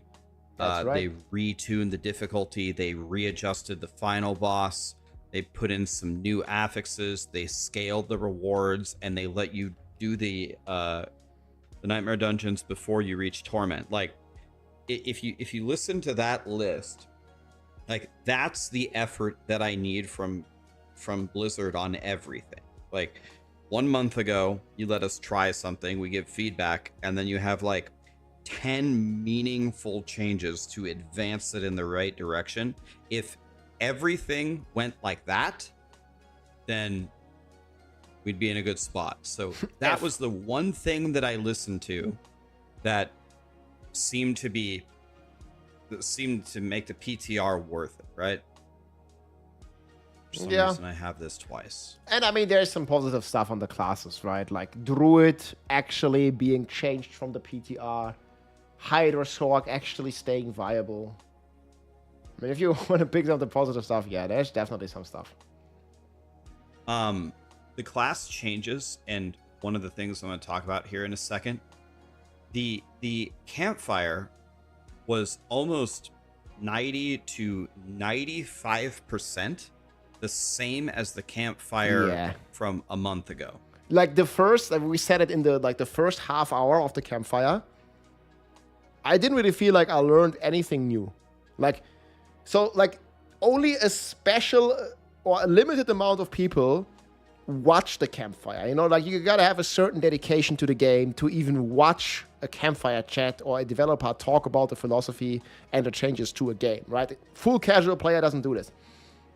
So you can probably expect there is a huge overlap on people that watch the Campfire chat of the PTR and of the season launch. So repeating it all just seems boring. And I think there was like the first half hour of the Campfire chat, it was a repeat. And you probably have like 80 to 90% overlap on the audience. So then I start to ask myself, you know, what is the purpose of these campfires? All 90% of the class changes that they talked about are identical to what I already talked about in my video 1 month ago. I almost gaslighted myself into believing that we didn't actually already watch this. I actually, in the middle of the presentation on another tab, opened up my own YouTube channel and checked to see, didn't we already go over all this? And we had.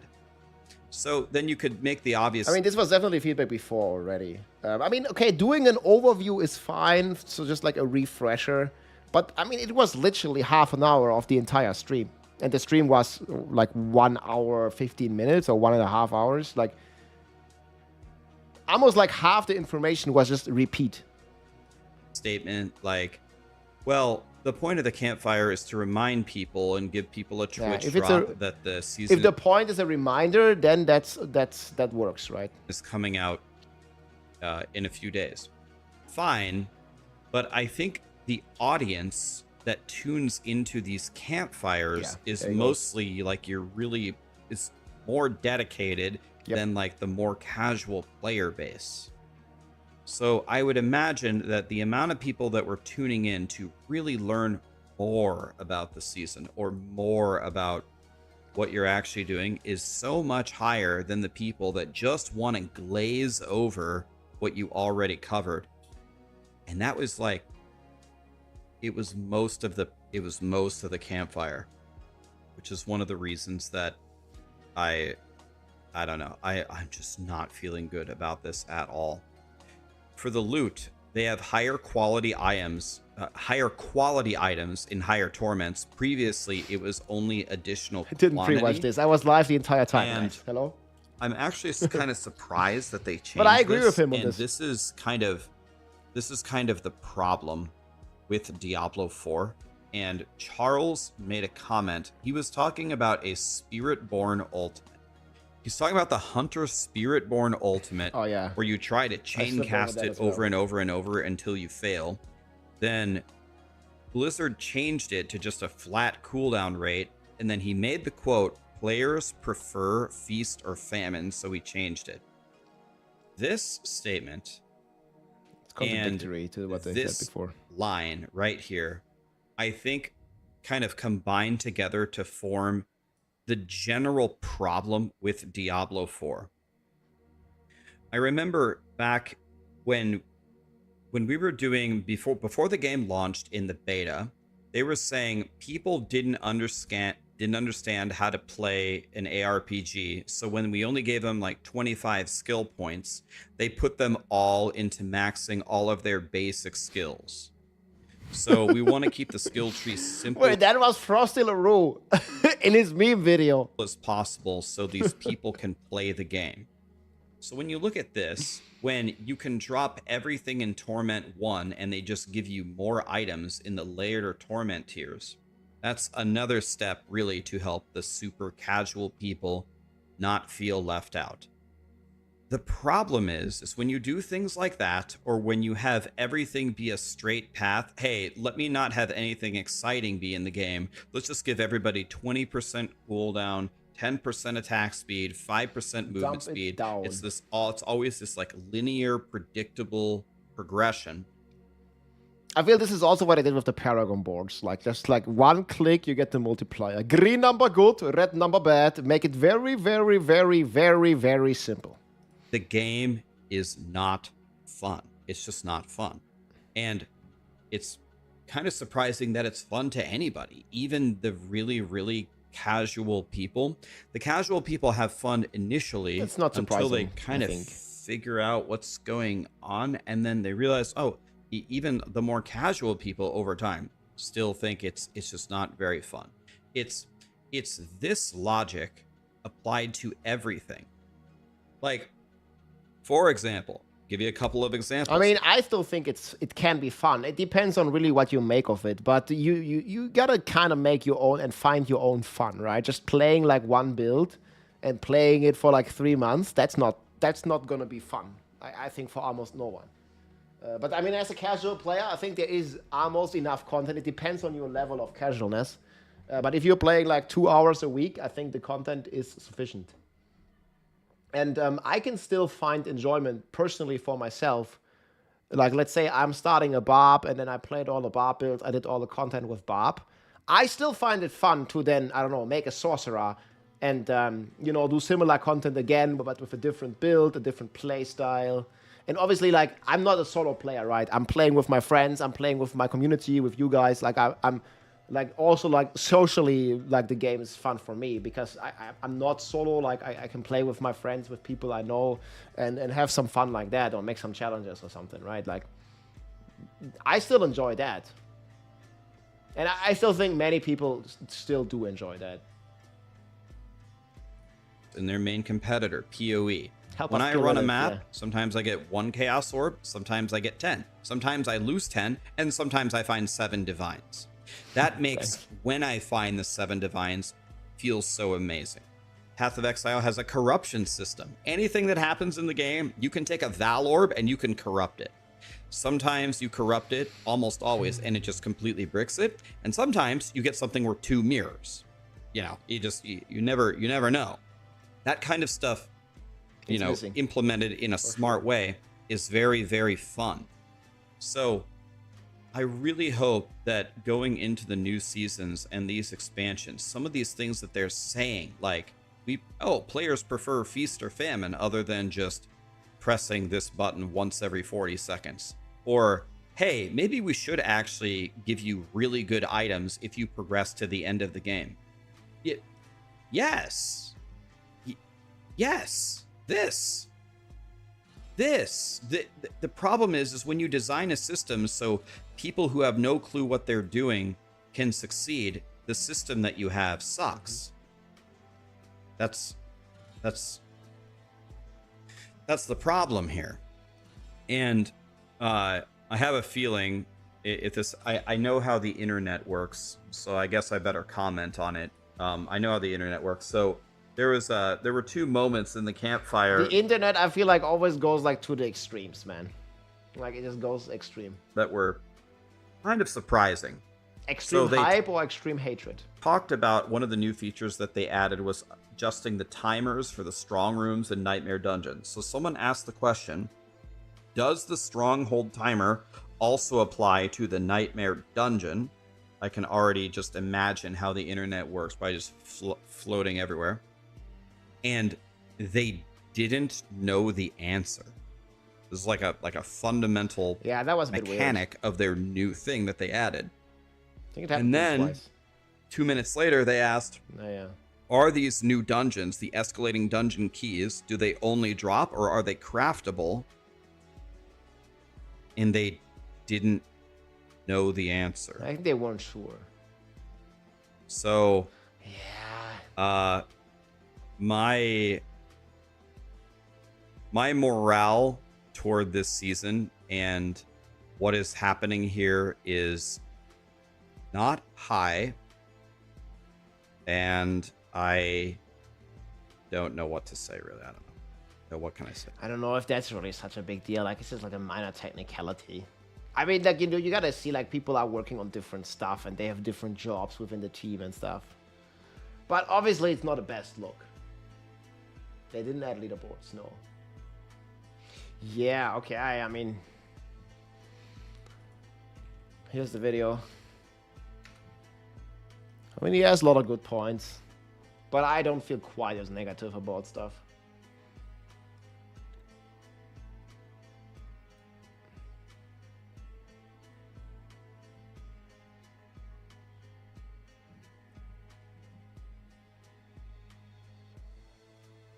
It's a terrible look that you don't understand or know something that happens within your game. Well, I mean, people are always memeing the game is not complex or there's not a lot of stuff, but I think there is. Like, to understand all encompassing, like, all the game and all the new changes and all the classes and everything, like, it's not that easy.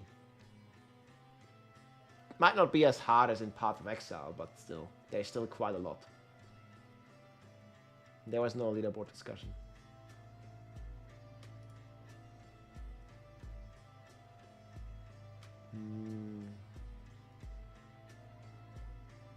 Can check if Woody has a video later.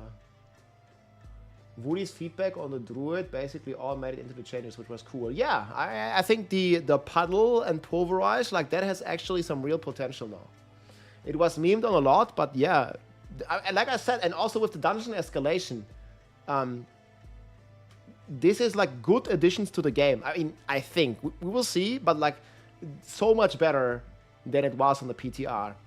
But I still feel very frustrated that they didn't really, and not necessarily only my feedback, right? There was like so much feedback, especially around this kind of stuff here. They didn't talk about this.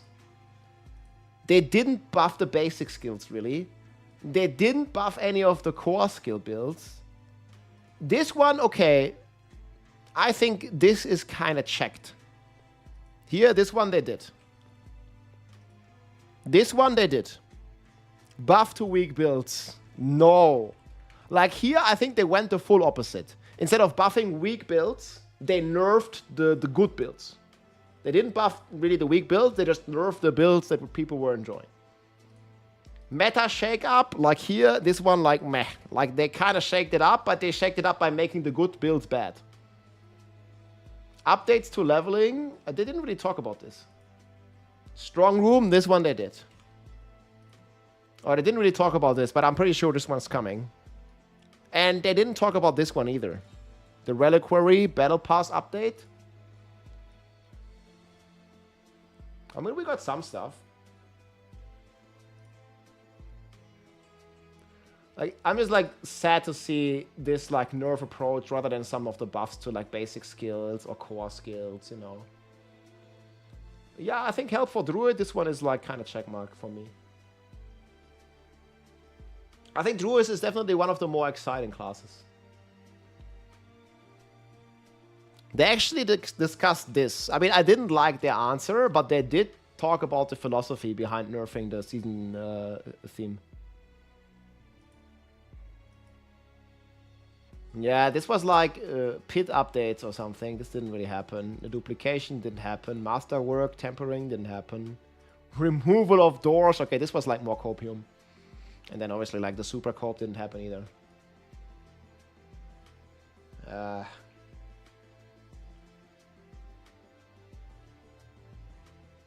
I think Druid is Druid is one of the better classes. Oh man. It's gonna get complicated with this. No, I mean, they probably, like, even if they would fix the dupe, they probably wouldn't say.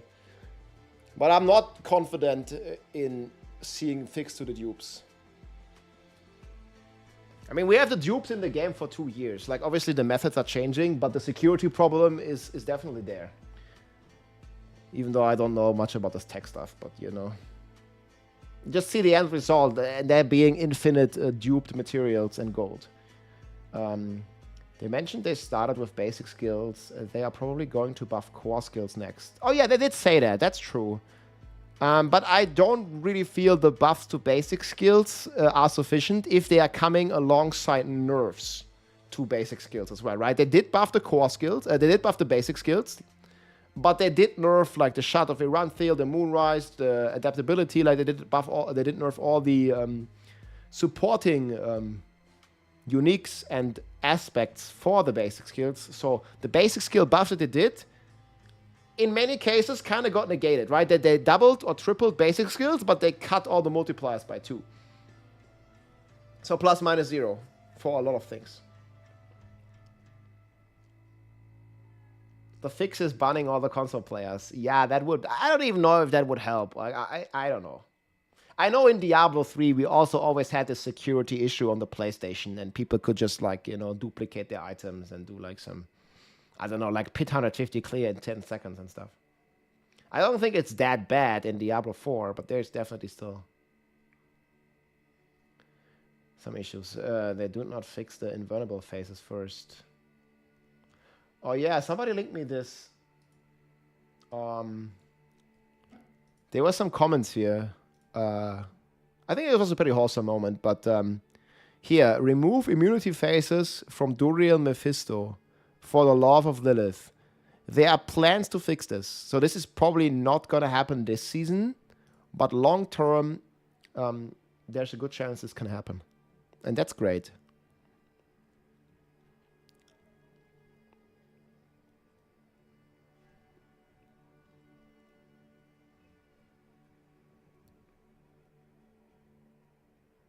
Yeah, I think people are like too overwhelmingly negative. What plans? I mean, he didn't say, but there are plans. I mean, they did talk about the philosophy. They're looking into it.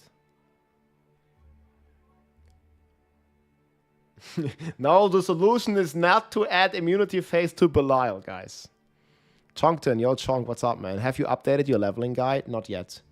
Leveling update's probably going to be on Sunday.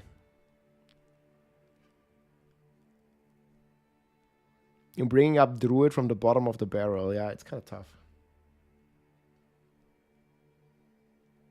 Please explain why we can't be negative. I mean, you can be negative. But people like just often, you know, stop talking about criticism of the game and they just start insulting like persons, you know? Like, what the fuck? Like, it doesn't have to be personal. Like, also, I think many times it's not necessarily the developers that make the decisions. Like, you know, in the end, it's employees of a company called Microsoft, which is huge.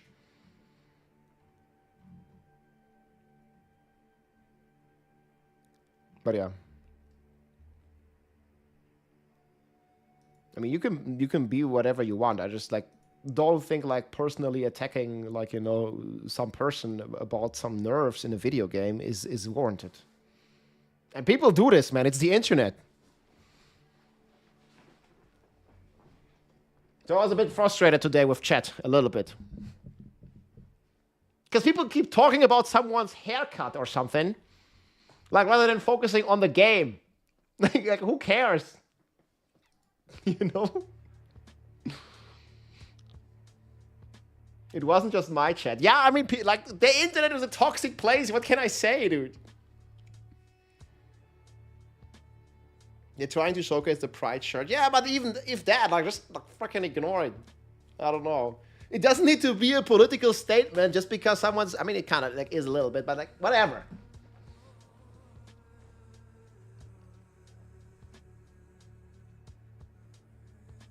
Yeah, I didn't really like it. Doesn't really like distract me because they were showing a pride shirt. Like, but whatever. But people are just like so fed up about stuff, man. It's crazy. If you don't like something, you're just gonna do something else. Why people start feeling they have to attack and bash something, always being negative. Well, I mean, having constructive feedback is fine, but you know, in many cases, it's not constructive anymore. I mean, I make plenty of, like, you know, in my opinion, like, you know, feedback videos that can be kind of negative because I don't like some of the direction it's taking. I mean, you see here, like, this is a positive video, but this is kind of a negative video. I mean, this is just a bugged video. This is a negative video a little bit. These are like positive videos, but you know, it's at least a bit mixed. Because, like, I see, like, quite some of the frustration here, but like, if I go through my feedback through a dungeon escalation, they implemented a lot of great changes here. I'm actually really looking forward to the dungeon escalation and to the strong rooms now. Like, this has been really juiced up. Ey, Aquitas, man, 71 month, dude, what a guy. Grüße gehen raus, Dankeschön, mein Freund. Hope all is well. Welcome in, mate. Oh man, it's been some time. How is life? It says drops are on. Why haven't I got my drop? They might have... Okay, I probably should remove this. Maybe the drops are off. There is some new drops that are starting. I'm gonna update my command as well. So on July 1st... Yeah, I'll remove this. Exclamation mark drops.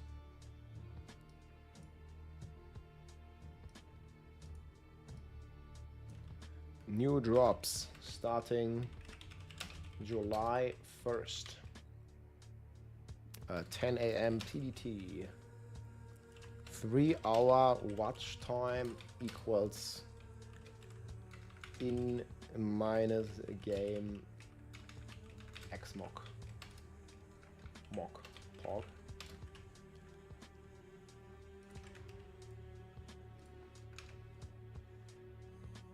Yeah, we'll see. I mean, this one looks pretty cool. But this is like a rogue thingy mainly. Week 1 rogue. In order to claim the drops, you have to go to the Twitch drop inventory. You have to go here to claim the drops. But again, I think the drops are over now. Like, I already claimed mine. Does it say here? I don't know if I can sort by day, but I already claimed mine anyway.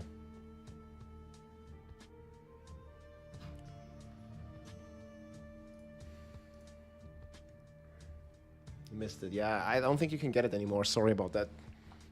It's gone. I think they're having an issue with connectivity between Battle.net and Twitch. I mean, for me, it worked flawlessly, but yeah. You have to understand the frustration of the community and its multiple seasons of shit and nerfs. Yeah, I mean, I understand the frustration part, but I wouldn't agree it's multiple seasons of shit. I think that's a very harsh way of saying it. I actually think some of the last seasons were quite enjoyable. I liked season 7. The progression was just a bit fast, but I liked season 7. Well, I liked season 4 a lot, obviously. Season 5 was good as well.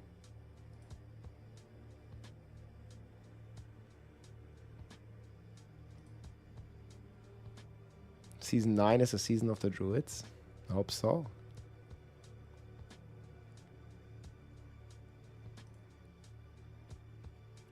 Yeah. I think I gotta work productively on the builds, guys.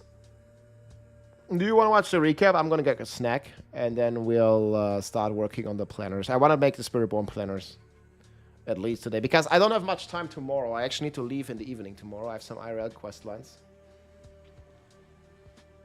Yeah, I'll watch with you the recap, and this is the summary. And obviously, like I was on the class balance, I'm kind of negative. But hey, everybody, it's Rob here. On the season changes, I think they're good.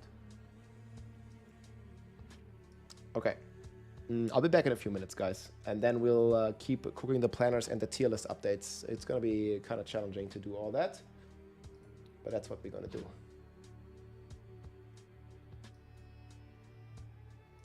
Hey everybody, it's Rob here. We just finished the final patch notes and Campfire chat summary for Season 9. And boy, there are a lot of nerfs, but also some pretty positive stuff here with the dungeon escalation. But first, guys, we have the full patch notes. I'm going to link this below. There is a ton of changes coming. And yeah, our favorite class, if we start with the class balance, has been gotten significant nerfs here. So you guys can kind of see Heavy Hitter got a heavy nerf, Ugly Bastard Helm on the Barb got a nerf. Pretty much all the SD builds on other classes. We have Death Trap nerfed, we have a Blood Spear nerfed. We have a few buffs as well. Hydra Sorg is still looking pretty good, but Spiritborn also got a very heavy nerf, and we'll start talking about it here. So basically, Earthquake and Dust Devils, the only two S-tier Barb builds from the PTR, have been significantly hit. Not only is the Ugly Bastard nerfed, the Heavy Hitter is nerfed, we also got the Executioner cut in half. We got the Dust Devils cut in half on Ariad's Bearing. We don't have any more tempering on Heavy Hitter, on the weapons, and we got a Rumble Glyph nerf here. That's pretty significant. Yeah, Barb doesn't really look to be even Pit 100 viable. We'll see there's also some small changes to the scaling of the systems. So depends if Pit 100 in general gets easier. There might be some builds that have a chance. There is a small teeny tiny buffs to Flay, and Pain Gorger is getting a rework, so it can now crit and overpower on Pain Gorger. However, I don't really think that's going to be enough. And overall, being a Barb main, there's not really much exciting stuff for me personally on the Barb to look forward to, because I think the top build is B tier on Barbarian. Next, we have Spiritborn. So they reverted some of the Hunter changes that they did on the PTR. They also did decrease the injured damage bonus that the Hunter is giving and reduce the ferocity. I think overall this is going to be pretty okay, because they also buffed all the other ultimates to have multipliers. Like the Devourer gives poison multiplicative damage now, the Seeker gives crit damage for Eagle, and the Protector also gives you multiplicative damage. So that's pretty cool. The top Spiritborn build revolving around Thorns has been cut in half, and obviously is also been cut in half again by some of the Hunter nerfs. However, I still think the Thorns Spiritborn is going to remain pretty strong. Evade is also a pretty strong farmer. So Spiritborn initially is looking still pretty okay. I will update my tier list hopefully tomorrow. Like, I'm going to sleep over all these changes once. But yeah, there's also a ton of other buffs here, like minor things here coming to the Spiritborn. I don't really think it's going to be this crazy. They also fixed some snapshotting issues. So that's going to be pretty all right with the Spiritborn. And then going on to the Necromancer here, there is some buffs to a bunch of stuff here about the pets, so that's pretty cool. But there is a big nerf here to the Blood Wave Bone Duster aspect. So the Blood Wave was kind of the Bone Spear was kind of the strongest build. And they have nerfed this here pretty significantly. So previously, whenever you cast a Bone Prism, it would basically allow you to permanently overpower. But now they are changing it, so only your first hit can overpower. And this is a crazy nerf. Overall, they are also nerfing overpower in general. Overpower basically will work like crit now, so none of your health, none of your fortified damage multipliers are even working for overpower. So overpower is basically like crit. They have this here, yeah. So here, this is the developer's note. So on the PTR, they tested an 80% reduction in the additive overpower values. It was still too strong, and now overpower will only grant a 50 multiplier, basically the same as crit chance. But obviously overpower is only a 3% chance, while crit you can get up to 100%. So yeah, this is a very simple change, and basically overpower is crit, but very less likely to happen, and you don't get any additive values from your life or from your fortified life. So yeah, overpower got yet another significant nerf here, and that also is nerfing other top builds. However, like, you know, the Blood Spear is getting nerfed twice. You're getting the nerf for the overpower itself, and then also for the chance of overpower. So that's going to be hurting the Necromancer a lot. And I think Blood Wave for the 4th season in a row is the strongest skill. However, the minions and the summons are kind of catching up. There's some very nice summon buffs here as well. And then on the Rogue here, the most popular build was Death Trap. This also got yet another nerf from the PTR. So you can kind of see here, it no longer reduces the cooldown on overpower baseline. The Death Trap pull has basically been removed, and its damage has been cut as well. There are some other changes here to victimize, making it weaker. Close combats here has been a bit of a buff. So there's like other things. Flurry is getting a bit of a buff, the new unique. However, I don't really think this is going to be enough. And from what I see right now, Rogue and also Barb, they both might end up not having a single build in S tier that can do the current Pit 100. I don't think any of them can do it. We'll see what the rework to the Pit scaling will do. It's very hard to say right now. This is just my early thoughts here, right? But then there's also good news for the Hydra Sorc enjoyers.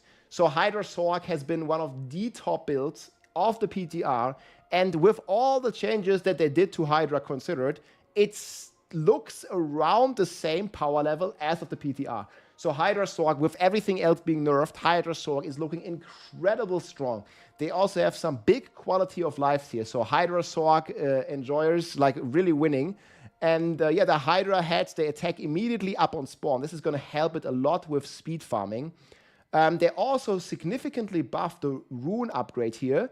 Previously, it basically only made you crit, but now it also giving you crit damage multiplier of 50% X, and it's giving you 20 crit chance on top of this. They also buffed the legendary power node, and all this is going to make the direct Hydra damage build more competitive with the dot build. They also changed the amulet to be attack speed and primordial binding instead of just devouring blaze. So you have a lot more variety on the Sorc, and I think Hydra Sorc is probably the most hype build here. You see, this is the amulet change that I talked about. They also did nerf slightly the Serpentine aspect from 2.5 to 1.5, but at the same time, they allow the Hydra enchantment to also benefit from the Serpentine aspect. I did some rough calculation, and it looks like, you know, the Hydra loses 55 damage with the Serpentine aspect. I'm assuming like a 300 mana pool. But overall, with the other 50% buff and with the enchantment being strong, this looks to be very, very good. You're also losing, there was a bug with the Serpentine aspect that they fixed as well, where it allowed you to still gain the ult effect. So you lose this extra Hydra from the bugged aspect, but you gain it from the enchantment. Plus you gain this 50 crit multiplier. So I think Sorc overall is eating very good. And then talking about eating, we have the Druids here. And the Druids actually got some significant buffs, it feels. So throughout the board, they got quite some love, especially Pulverize. I think Pulverize with this like new puddle aspect has been the main focus. So you have this like poison puddle all the time now. You get a ton of damage buffs to Pulverize. And it looks like, I'm cautiously optimistic here, but it looks like Pulverize with the poison puddle is at least going to be an A tier build. So this looks to be able to clear Pit 100. I think. They also buffed a ton of stuff to Grizzly Rage. They also made Toxic Claws more useful, Nature's Fury, Earthen Strength. Shockwave now also triggers this like Rotting Lightbringer. And this was the new aspect here. That got buffed like crazy. You know, the 10-second requirement is changed, and now the puddle is always like, you basically, when you hit, you always get the puddle, and you can like use this puddle to kind of like proc even more damage. There's also some small stuff here for the Staff of Crone for basic skills, so maybe a Claw build is getting some love. And yeah, in general, Druid didn't really get any nerfs. Obviously, it's also getting affected by the Overpower nerf. I didn't update the tier list yet, but I will. Originally, I had this like flash render build, but this was also based on Overpower. And maybe this is gonna be, you know, changed now from being the top dog build, and it's actually gonna be the Puddle Druid. But this flash renderer Petrify, it was hitting on the PTR for like, you know, like one-shotting Belial here pretty much with like up to 300 billion damage. And obviously the Overpower being nerfed. But I still think it's going to be a strong build. So we might have 2 potential S-tier builds on Druid. Flash Renderer and this Pulverize. However, I think I'm going to more putting it into A-tier. But it definitely has some good potential with the Druids. Yeah. So overall, I don't think the meta shift is happening on like, you know, all the classes. But they definitely achieved a bit more of a shift in meta. But they achieved this by nerfing the top builds, right? So I was like initially hoping, rather than nerfing Bone Spear, rather than nerfing Overpower, rather than nerfing the Whirlwind or the Pets, the Earthquakes, and rather than nerfing Death Trap, I was kind of more hoping to see them leveling up, you know, like the B tier and the C tier and the bad builds. But they more chose the route of just nerfing significantly a lot of the S tier builds. So we'll see if some classes even do a Pit 100. But like I mentioned before, there is this monster health decrease here, which we don't really know exactly what it means. They also didn't even talk about it in the Campfire chat. So I don't really know if Pit 100 is going to become easier. It sounds like it, but we have to figure out, right? Like as of right now, I don't see Barb and Rogue clearing Pit 100 of the current difficulty. We'll see if you can even level your glyphs on those classes. But yeah, in other good news though, there's a lot of good news as well next to the class balance. So we have the seasonal changes. So first of all, the escalating nightmare dungeons have this experience globes, and you've seen me level with this.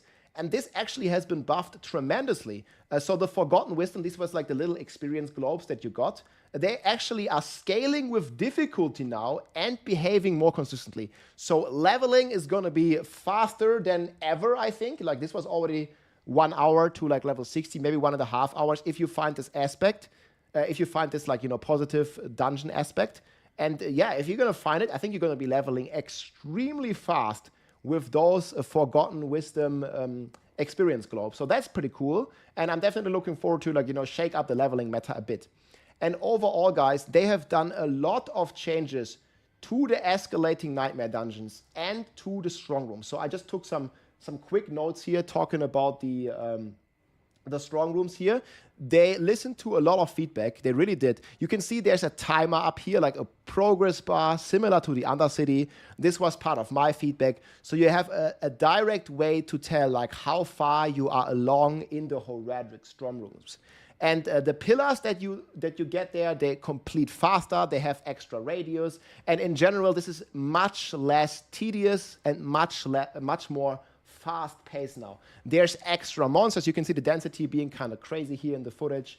There's extra ambushes, and one of the biggest changes, if you finish at 100% progression, the strong room instantly completes. Before on the PTR, you had to wait. If you had a fast build, like a Hydra Sorc, and you cleared everything, you know, within the time, and you still had like half a minute left, you just had to wait there and do nothing for half a minute.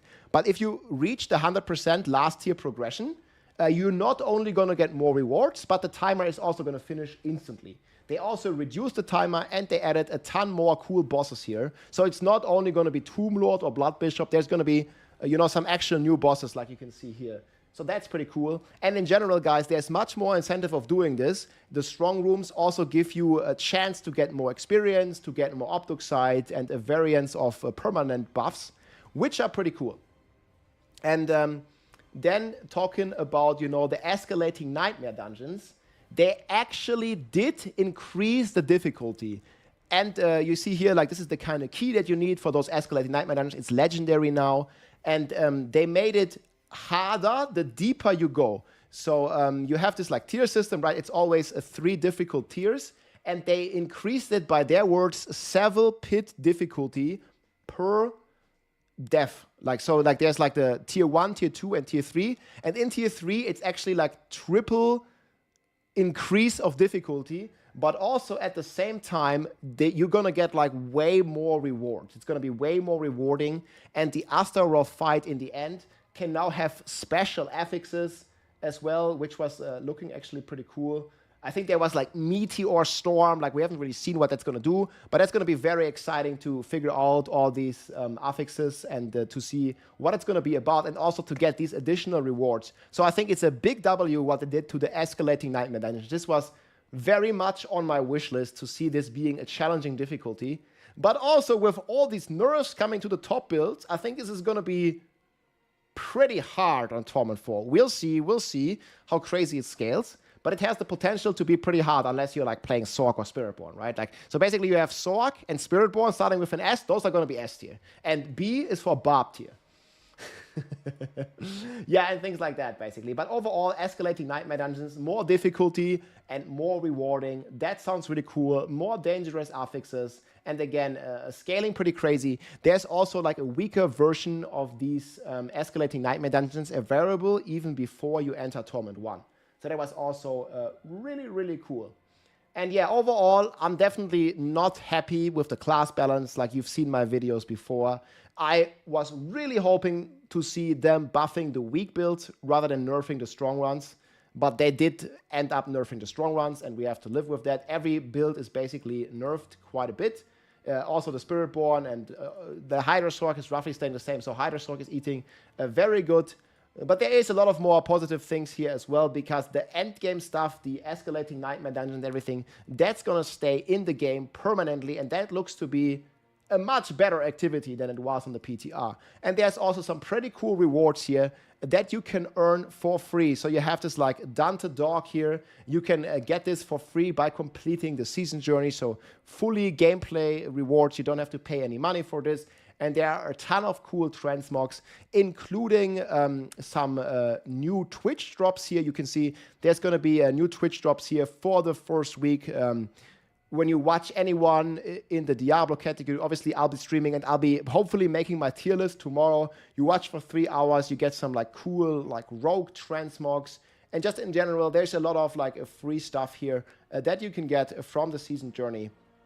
And we'll see. I'm still very excited for it. I just don't really think there's much excitement going into the season if you want to be playing like a Barb or if you want to be playing like a Rogue. Not much exciting stuff there. So I'm expecting a lot of people to play the Sorcerer, maybe the Spiritborn, like these are the S tier classes, and maybe even the Druids. So there's some cool stuff there. I hope you enjoyed the overview, guys. I'm probably going to have my tier list somewhere ready tomorrow. I'm also going to make a Hydra build.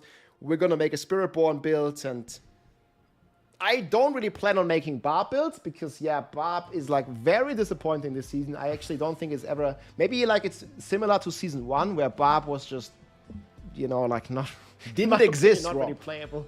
We'll see. But Hydra Sorc is going to be pretty strong, and there's going to be some cool stuff. I'm looking forward to playing. Barb didn't exist, man. Well, that's the video, guys. I'm back now. Sorry. Sorc Gang. Yeah, Sorc Gang is... the Hydras will be eating good, guys. Yeah, sorry. I got a quick snack, and we just got some quick food. But we're back now. Yeah, I'll see if I can do a background for the BRB sign. I usually have the green screen background, right? And then it's like much easier to see if I do like this. But yeah, I do understand it's like not like as easy to see when I'm just having like the normal background. So I'll fix that. Sorc Society. So what tier you think You want to jump in a quick call, Mikuna, or are you not at the PC? Like, what tier you think Hydra is gonna do? Like 105? 105?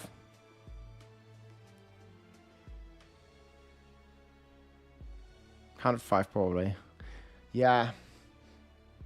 So with the double nerf to Spiritborn, like let's say we take this 115 as a baseline, I think we still can do like 109 or something. Maybe. It's a bit hard to say. Yeah, I mean, we'll see. Maybe Pain Gorger is bugged and Barb is the best build. Like, who knows? You know, there's always this crazy stuff. Like, maybe Pain Gorger is just double dipping crit and overpower, and then I don't know, some basic Barb build is just gonna like clear 150. Like, you know, it could happen. Fellow lost sorceresses. Well, you know, it's a big shocker. People don't like nerfs. Like, you know, no matter what, man. If you nerf like the fun builds, people are not gonna like it. That's just how it goes. But they definitely knew this going into that. I hate the nerfs. Ah, well. Gleiter uninstalled. I can't. It's not all that negative. Like, there's good stuff. I mean, the game is gonna be quite a challenge with all these nerfs, right? Like, Hydra Sorg is gonna eat every boss in one shot, but you know, like, if you wanna kill a boss on a rogue, man, you better try hard. You better get to try hard, man. Oh, we're gonna make a great Sorg video. I don't know what's gonna be my first video. I really wanna make the tier list, but ugh.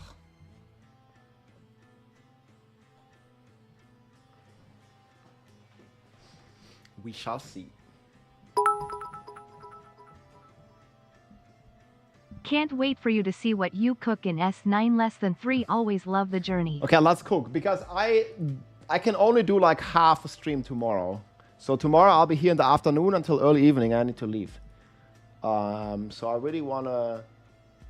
So Evade's probably gonna be my starter as of right now, unless something crazy changes.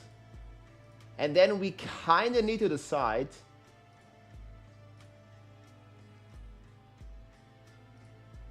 Like, what's gonna be the fucking build? The problem is this build's too squishy to start. I don't know, like, do we play Quill or do we play Crushing Hands? I honestly think I'm gonna try Crushing Hands as the starter. It just sounds so much more tanky.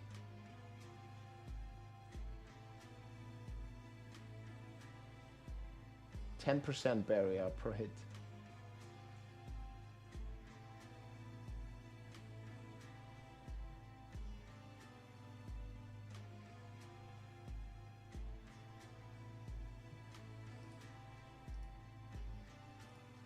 Those big credits do not hit me. So this is gonna be about half the damage. Well, actually, he's doing overpower shenanigans.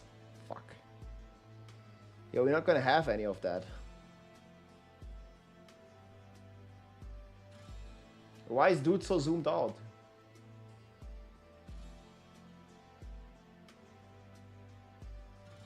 Why is Quillworld strong again? Yeah, the pants.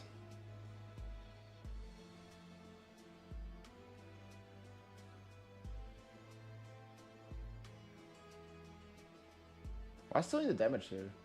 I mean, obviously it's Thorns, but is it overpowered that's dealing damage? No. But he's playing Xan, isn't he?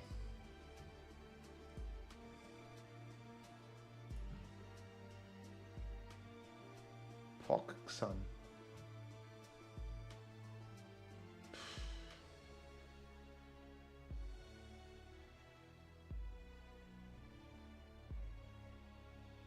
Wait, man, he's playing this bullshit?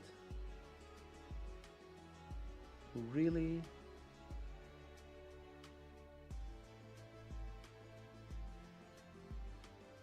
I also feel like there's some double dip bullshit going on top of the normal bullshit. There's just too much bullshit.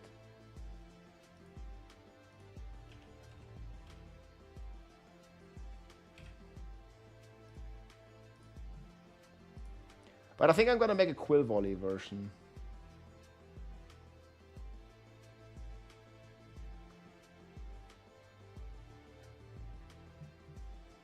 The only problem is it's gonna be squishy.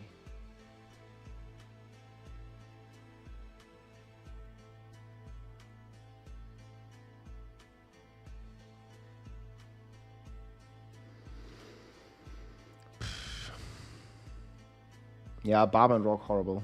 Horrible state.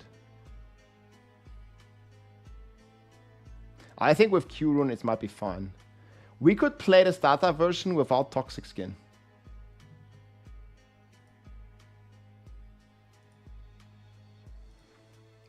Yeah, we'll make starter.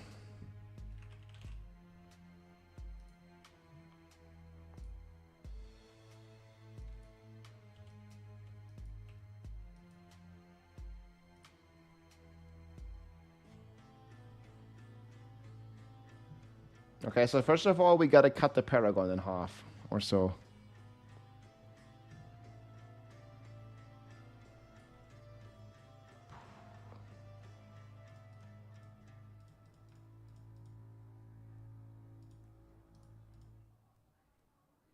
Cut that shit in half.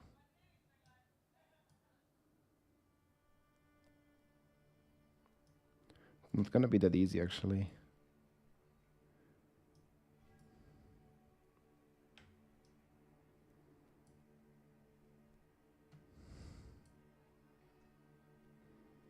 Man, it's gonna be tough, dude.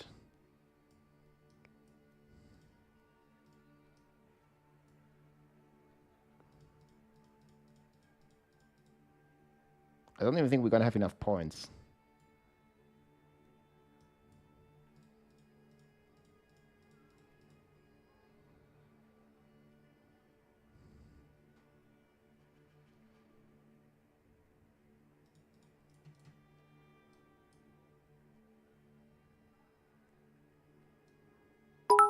Increased fire damage. What build do you reckon is gonna be the fastest for XP farm? Less than 3 no push just to farm with. Sork. I don't know which build on Sork. Probably Lightning Spear.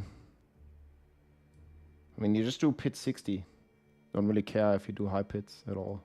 Doesn't really matter.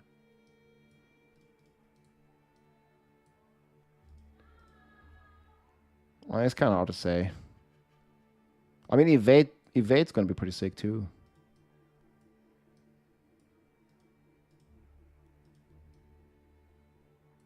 I don't even know if we need those crit multis. Man, we can't get this to Paragon 200. It's impossible. Yeah, the Mystic Circle potency is pretty big though. Do you really want to be missing out on this? Eventually, lol.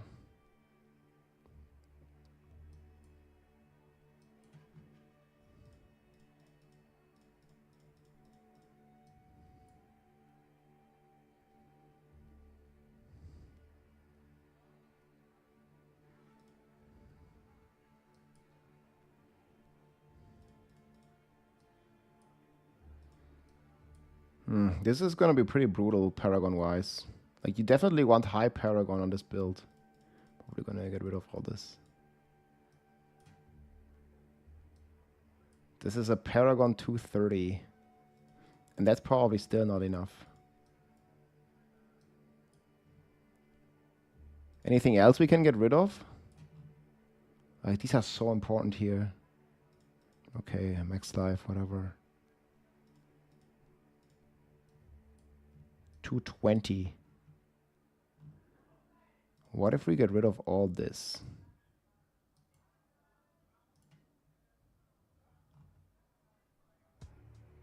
That's fine. I can't really get it below 220.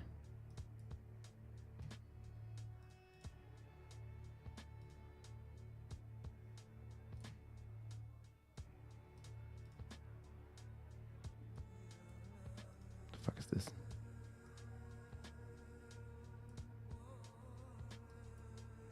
Okay, wait, maybe we can do this.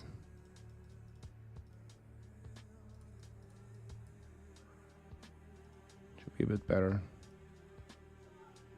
Yeah, 210. I'm gonna get it lower.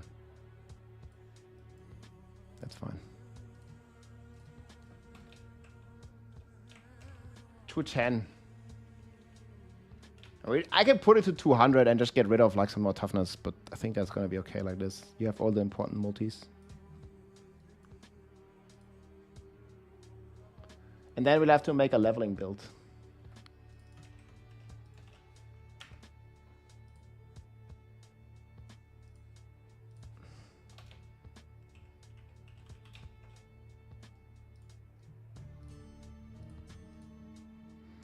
I don't know if this is like really beginner friendly. We probably don't need it for speeds.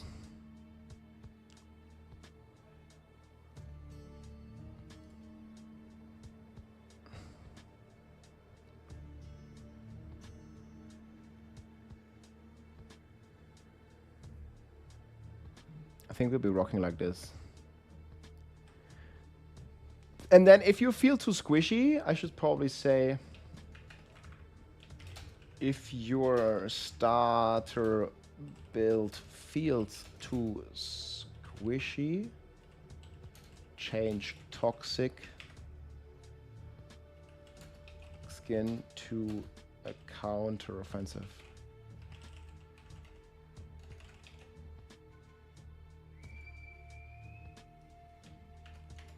For farming, I recommend playing Evade Spiritborn.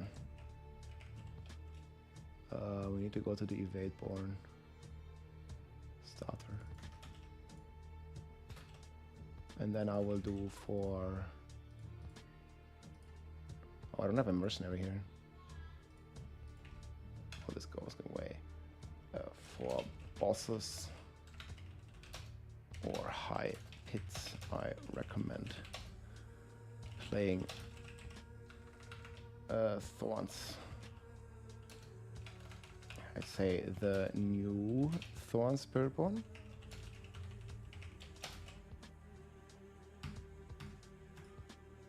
I mean, we definitely play Subo map pack.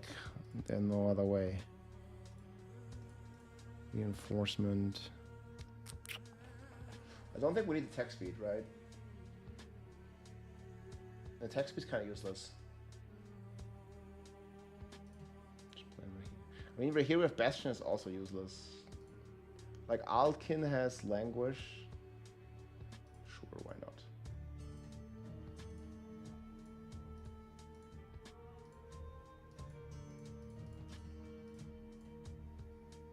For push,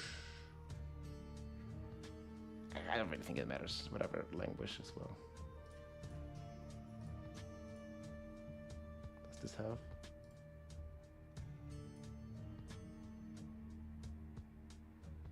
Oh yeah, okay, right here. Yeah. I'd even double it. Thanks for all the work making these guides. Hey, thanks for the kind words, man. Yeah, I'll do my best. I think this is the best build for Season 9.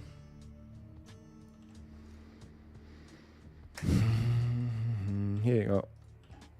Which character are you gonna start? Most likely Spiritborn. I mean, there's still an off chance I play Sorc. Like, Sorc's pretty pork, actually. Sorc, Spiritborn, something like that.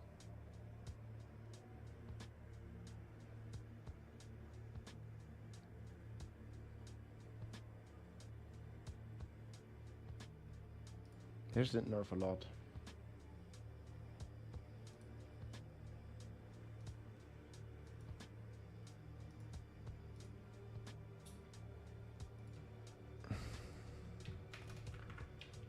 This is an end game pit push build. Do not use this for farming.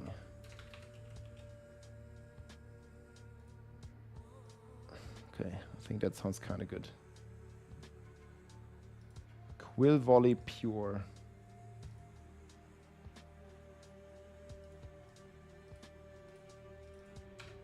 Did anything even change?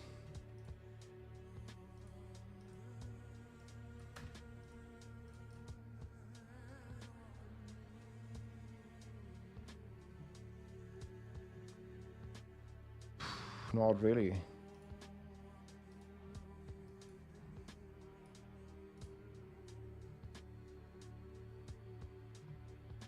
I mean, the sounds is kind of good. Hydra Saga, I'll do this tomorrow. I gotta like think about this like a lot.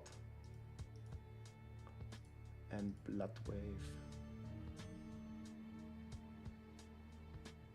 Piano playstyle, a little bit.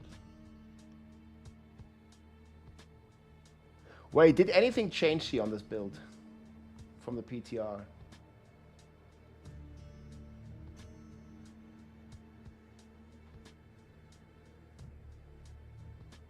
I don't actually think so. Oh yeah, the Druid, this is gonna be requiring a lot of brain power, this one. I definitely need to be changing this. Is this yellow? I'll make these planners.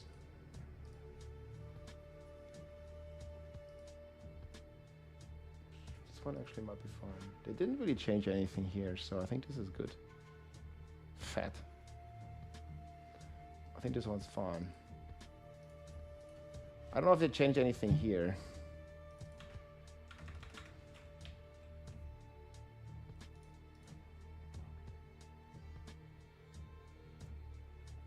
No, I think it's pretty good.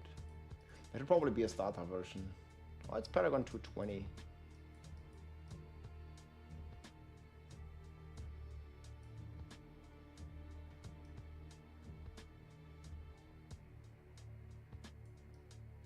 That's not too bad, I guess.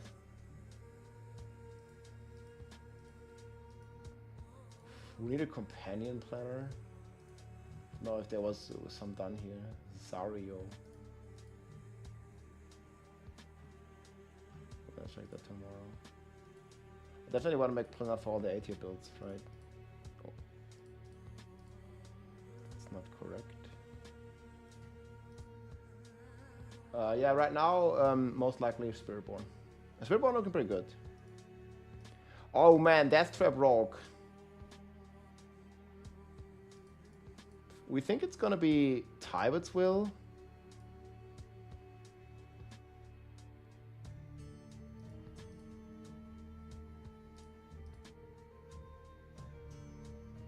I think I'll play the barrier.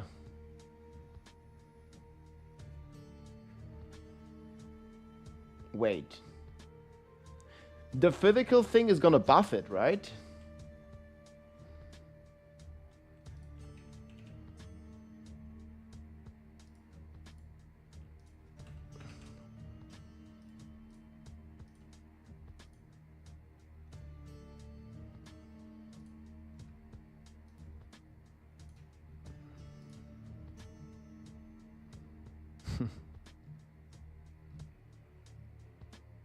I need to go back to Spiritborn. I forgot to... Oh. Wait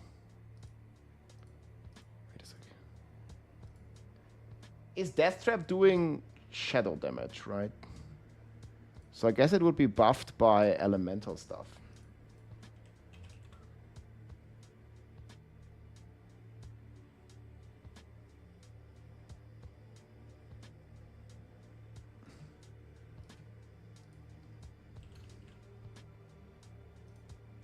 Guardian, oh, what's the last one? Lucky hit. Crit chance.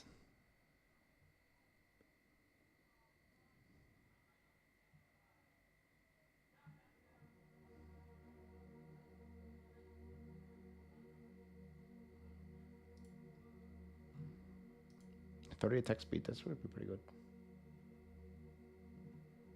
I mean, Death Trap is top B, bottom A. I'm not sure yet where I'm going to end up putting it. It depends a bit on the rest of the builds.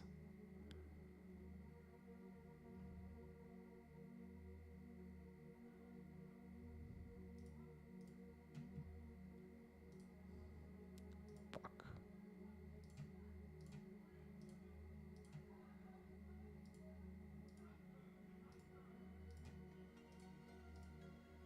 I remember if we have to do it like this.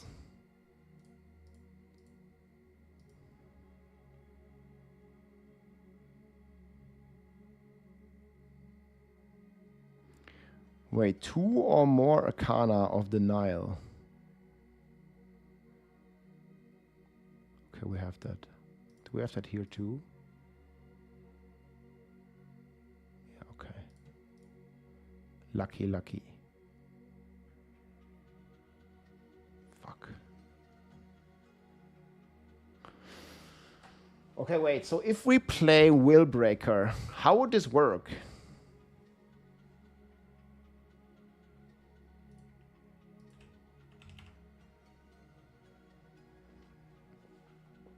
Physical damage you deal shatters enemy spirits, causing them to take more physical.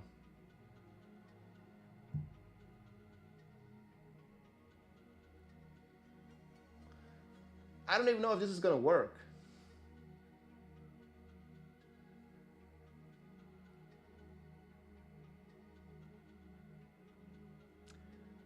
So the initial Thorns hit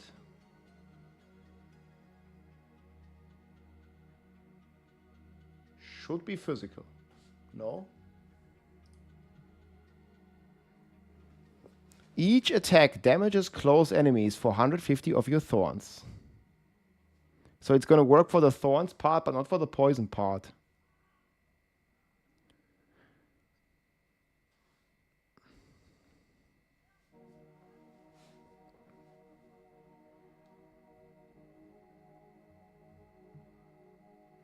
I don't think it's going to work, actually.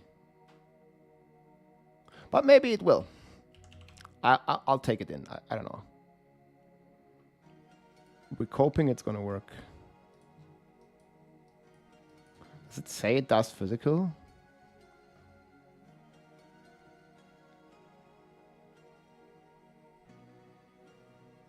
Your critical hits causing your poisoning on an enemy to burst.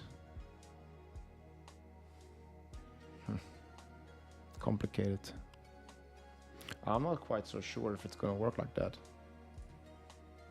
I cope though.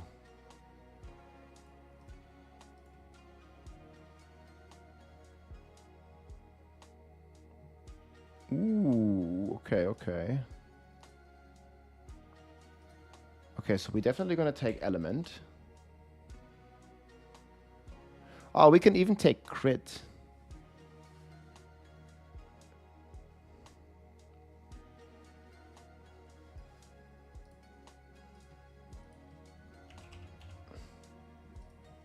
So these ones are kind of no-brainer, right?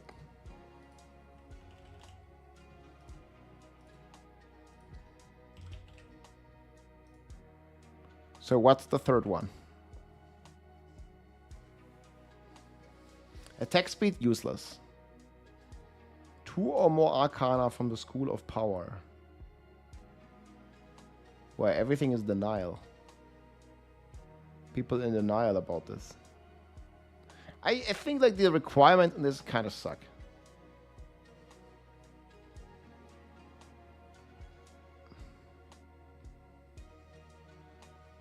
Attack speed, useless. Resource, useless. Cooldown, useless. Infusions, useless.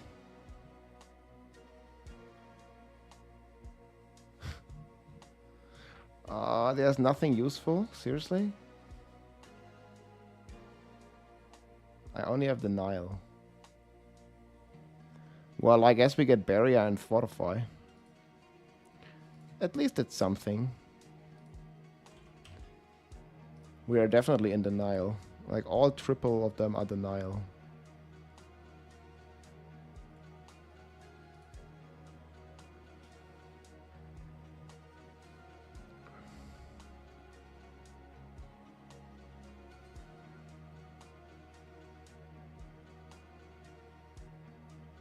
Yeah, Barb is in a rough spot.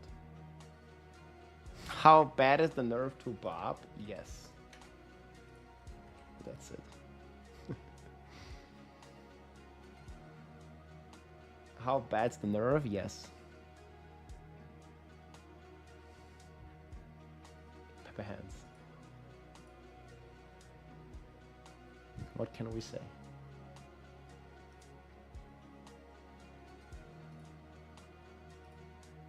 Okay. Chain lightning, I laughed at the dead. I think I did Meteor Sork, but it was also not great.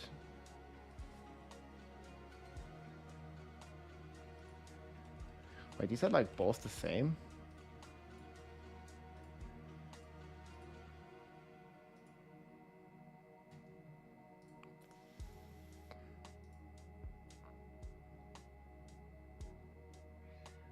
Yeah, Jarl Quacks. I think this was like pretty decent.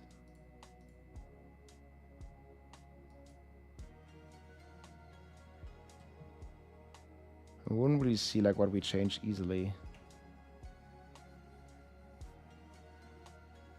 I mean, it definitely seems to be like some easy changes I can do to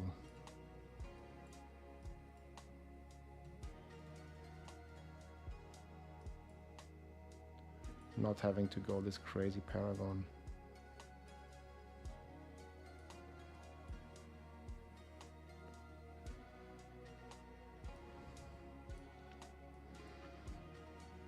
No, this is like quite high Paragons.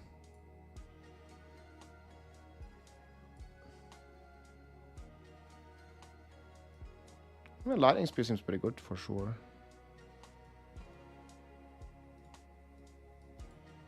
$270.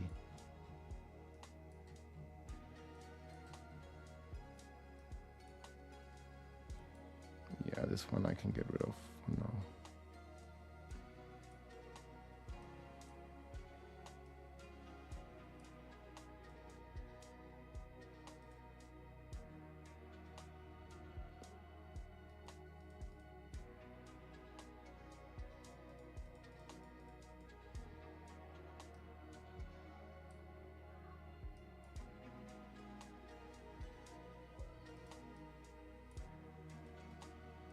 That one is definitely an easy pickup.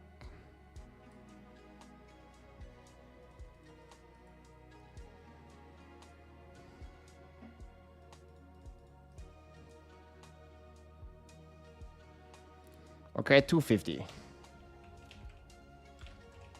don't really think many people are gonna be playing this over Hydra anyway.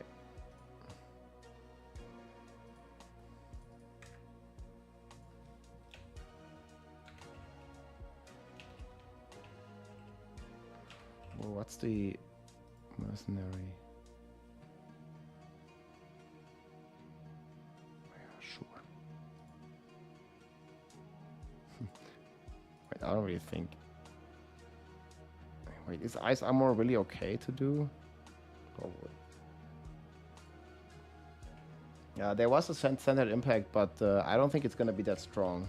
I was talking with Zarmos about it earlier, but yeah. Do I not have like Bash and Frenzy Bob planners I can put here? I think I made them, even though they were weak. Frenzy Bob, yeah, I have it. I mean, why not put it? Didn't really get nerfed. You're just not strong.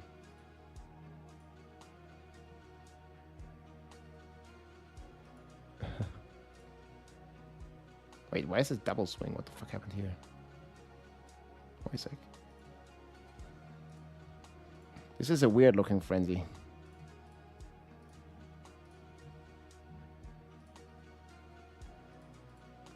Frenzy looks way different.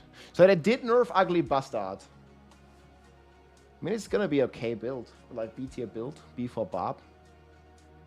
Yeah, that's fine. I have everything but Bash. Probably not gonna make a Bash Bob either way. Flay, lunging, evade. Check lunging.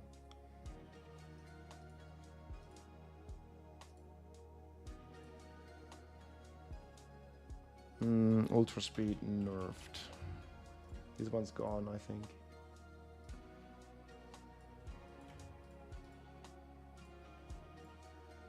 That's the propulsion.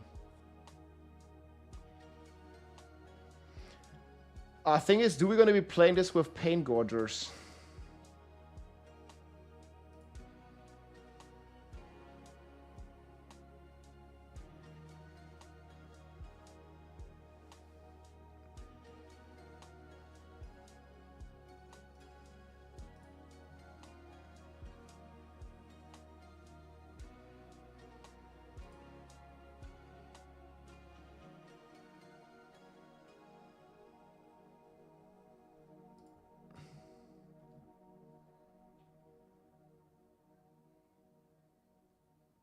rand gems to sell? I mean, nah, I don't. I didn't play TR. I did not play PTR. Did you notice what level Nightmare Sigil started to drop from Whispers?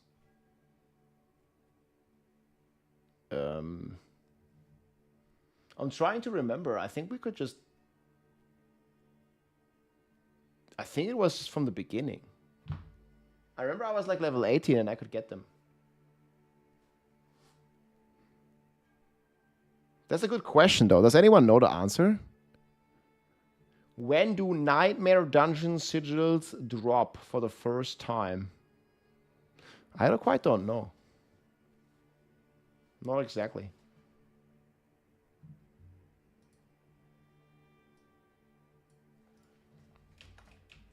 Pain, gore, what are they called?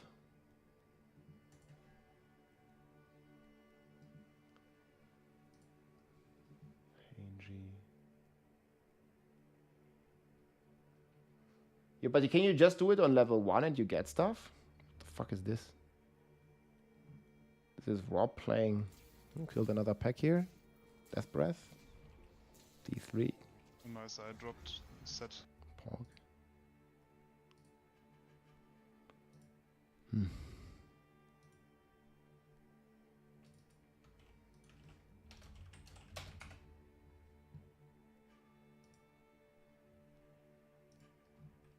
Pain Gorgers.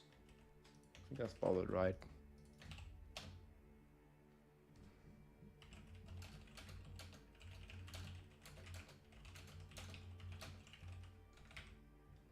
I'll probably say the same.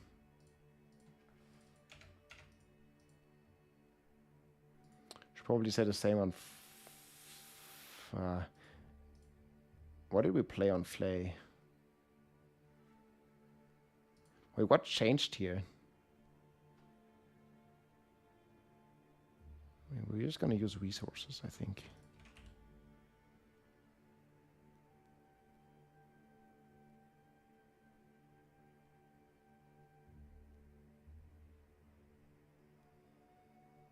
%20 resistance and max res. No.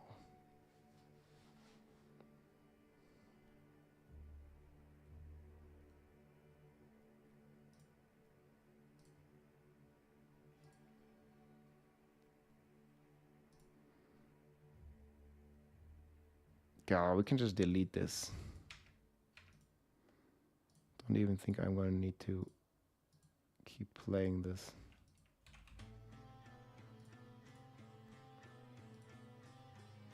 I think by leveling, you either get sigil power from Whisperers or half sigil power to make one. Okay.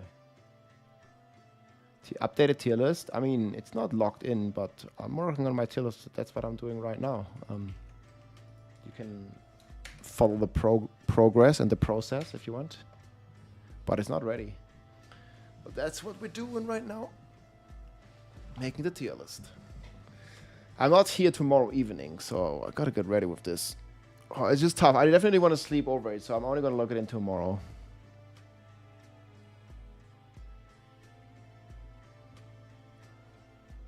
Oh, there's a mosquito or something in here, or a moth or some bullshit.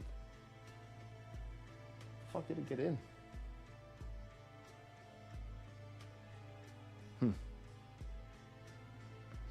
I'll think about this tomorrow.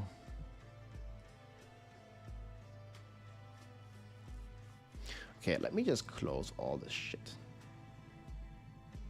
Holy tabs, guys. That was like 30 tabs. Okay, so we're gonna be opening all the... So we have Flay, Lunging, and Frenzy.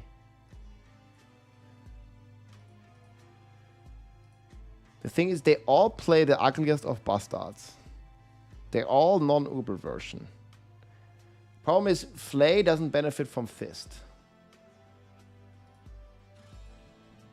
So I don't know, is Pain G gonna be good? I think it's just horrible.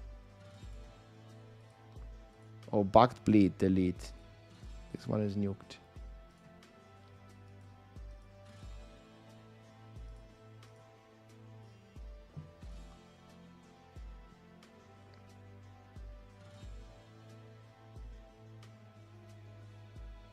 I mean, the Ugly Bastard is converting the damage.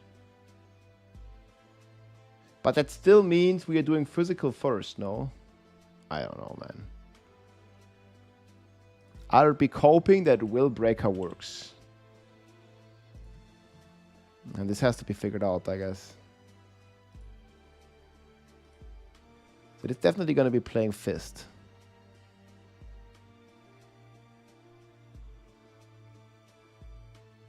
Nope. Idle. And Willbreaker.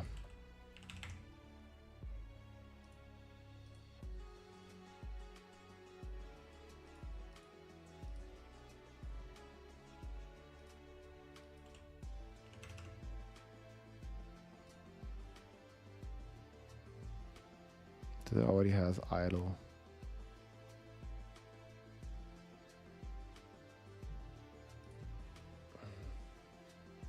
Well, so do you think there isn't going to be an interaction? What is this build? Pit 90. Oh, this is the cliff from Zaramos. But it's Pit 90! Like, what do I think? Like, yeah, it does Pit 90, and maybe with some goodwill, this does 93, or maybe even 95. Don't go sleep yet. I mean, I'll need to go soon. I'm pretty tired, but I also need to sleep on the final stuff. But yeah.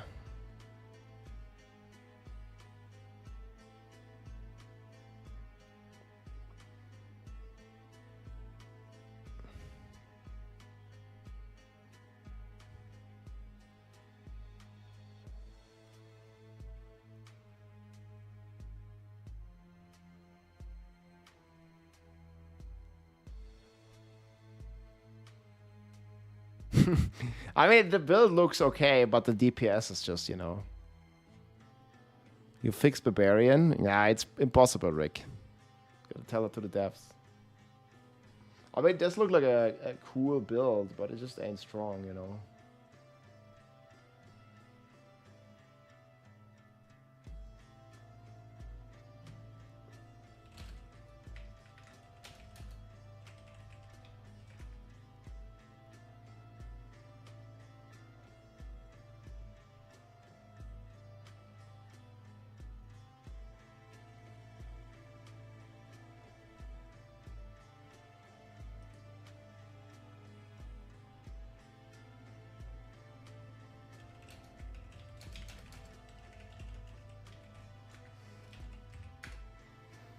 Okay, that's done. I'm cooking.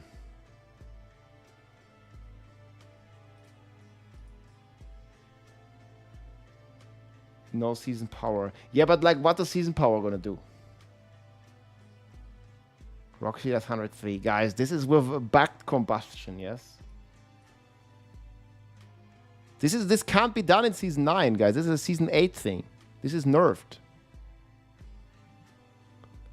And even if this is 90, like, you know, you gotta go like triple damage to go up 5 tiers. So this is missing like 9 times. The powers maybe give double, not even.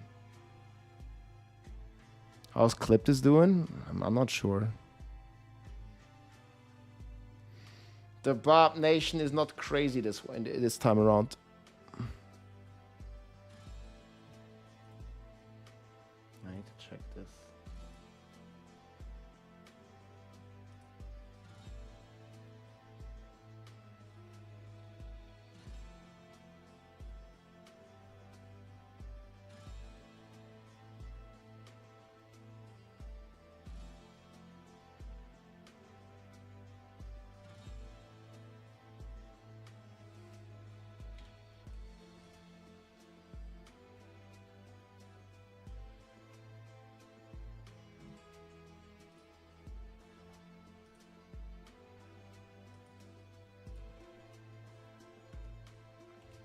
One second.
Okay, yeah, I see.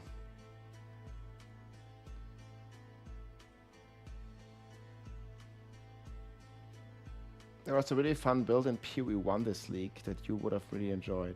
Berserk, Volcanic Fissure. Yeah, I think I see that. Liking your haircut? When do you go to the barber? I was just like, I don't know, like 3 weeks ago or something. I got my hair shorter. Not so long ago. Like 2 weeks ago, maybe. It's so quiet here. Yeah, people are like not really that hyped. Maybe tomorrow is gonna be a new day, right? I don't know about this build, guys. This is like a Sorc build. It's like kind of meh. Not really digging this much. Do we still make a bash build? Doesn't really feel like it. So Bob.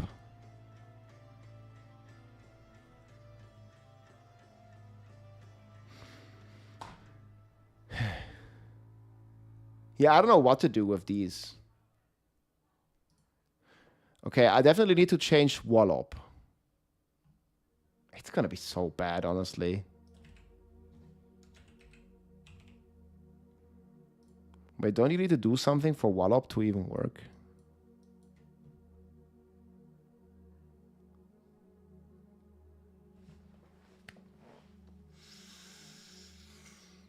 You know what? I don't even know I'm gonna change this. This just sucks. Why would you want that shit? It doesn't do anything.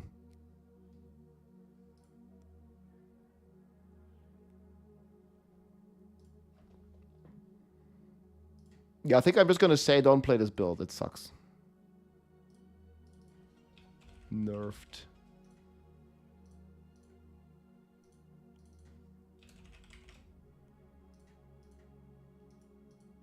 Do you guys still want me to make an Earthquake build, man? I don't really see the reason behind this.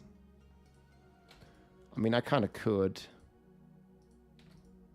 But I don't feel like anyone wants to play that bullshit.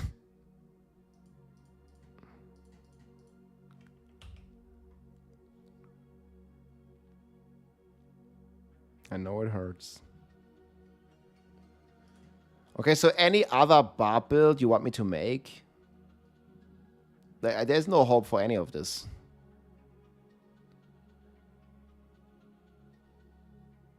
I was wanting to maybe even make a video, but I'm not going to. Like, I'm not going to make any Barb video. Maybe make another video like why Barb sucks. Like, I'll probably make a video about state of Barb at some point. If it really all turns out to be true, you know. Which I'm expecting at this point. But who knows?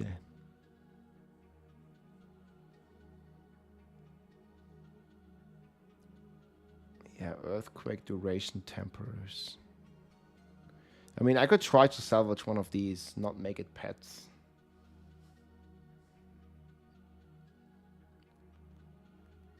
Which is the expected top build? None of them.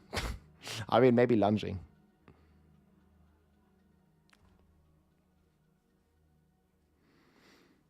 Like, this is like a colossal nuke. Nuke. Boom, destruction. Destroyed. Leap? Yeah, Leap sucks. They didn't do anything about Leap. What about League of Legends? I don't really like that, no. Not a big fan of League. Shadow Dragon, you see, what's up? No copium, no hopium. Yeah. Not this time. Did they say why? I don't know, they don't like us. I mean, like, I agree with Earthquake needed, like, maybe not a nerf, but a meta shift. The problem is they nerfed Earthquake and they didn't buff anything else really significantly. So, strongest build of Season 9, Spiritborn or Shork, yeah? It's hard to say. Depends a bit. Obviously, there might be a bug and Pain Gorge are just going to do infinite damage and it's going to do negative 8 quadrillion and it's going to one-shot everything. I just don't think it's gonna happen. But it might.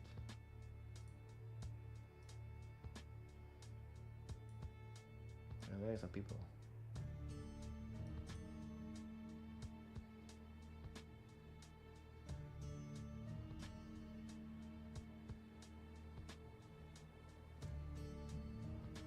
Path of Exile updates.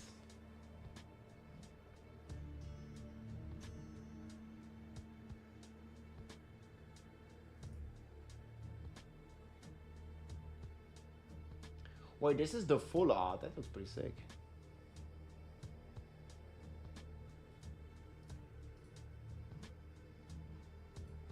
Man.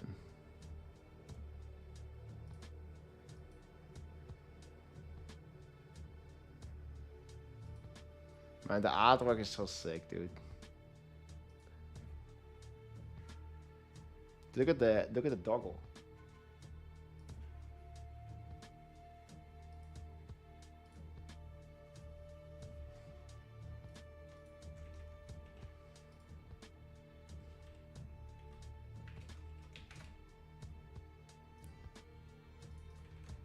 Can I download this? Man, this looks so sick.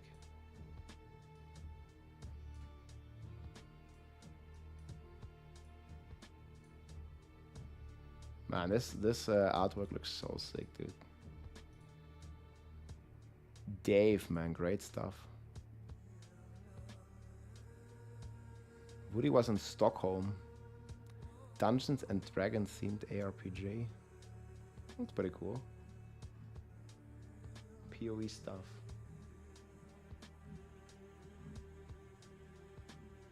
Huh. Is Thorns dead? No. Thorns is pretty strong. A Prophet, thank you so much. What are your thoughts or hopes really that Blizzard wakes up and decides to massively buff Barber a week or two after the season? I don't think it's gonna happen. They usually don't do this. I mean, I wish they do this, but I just don't see it happening. There's a lot of negative feedback on the forums. I think rightfully so. I mean, obviously, like, don't go for like personal attacks or some of that bullshit. But like, it's just like, what's the point? Like, isn't the game supposed to be fun?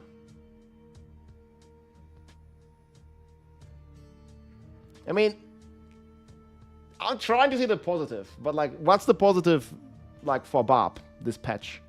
Like, every build's nerfed, nothing is really buffed, nothing is cool, nothing is fun. Like, duh. Death of Barbarian memes. I need some. Post them in the Discord.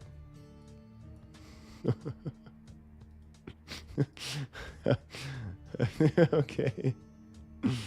We gotta post some memes in the memes channel, guys.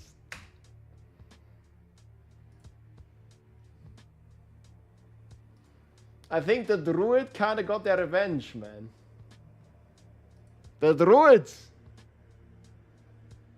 Wait, there already is some.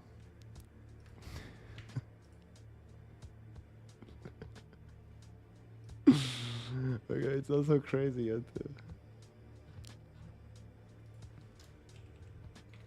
Pepper hands, dude. Yes.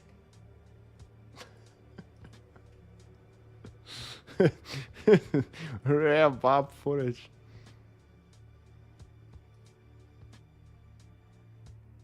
This didn't age well. Yeah, it didn't age well, man. What the fuck? Monka, Pepper, Akana confused. What is this?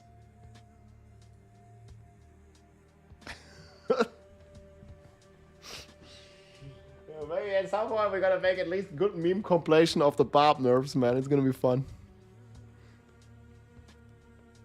I don't think Barb can even do Pit 100, to be honest. I mean, maybe if they like nerf the Pit, then maybe. I just don't really see it. You were the chosen one.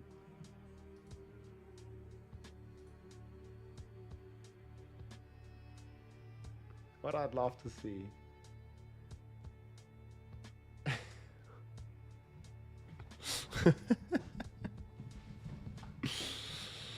I mean, it's not that bad, actually. Like, the forum is always negative, like, no matter what. Like, I said this a lot, man. You know, they could literally announce that they found a cure for cancer. And people on Reddit and on parts of the internet forums, they gotta find some reason why they're mad or angry about it, right? This is always how it goes. Yeah, we found cure for cancer. Oh, but this is also putting all the researchers on cancer out of a job. This sucks. You know? Oh man. No more easy builds to do Pit 100. Just got home from a beer, fishing, having fun, man. Yeah. Enjoy, dude. Cheers. Season is gonna be very, very short. Maybe. I think the endgame changes to escalate, Nightmare Dungeon escalations and stuff are looking pretty good though.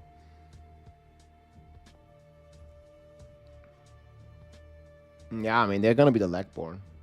No bash builds, Cane Border can crit and overpower. Yeah, that's not really gonna change a thing. I mean, that's maybe makes it compatible to like an aspect, but I don't think it's gonna make it any good. Unless there's a bug, of course. There always might be a bug.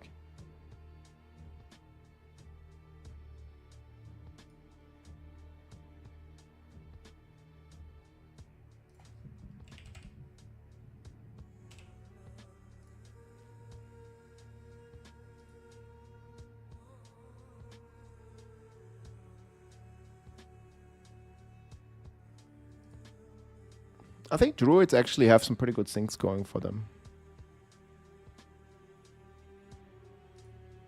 We shall see.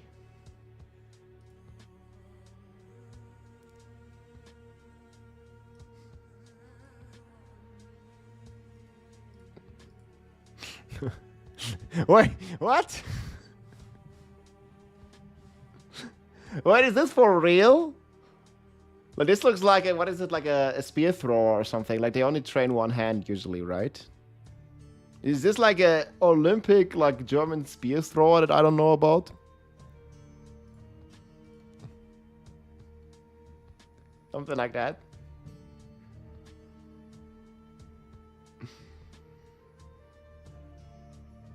I don't know. They train like this. Arm wrestler.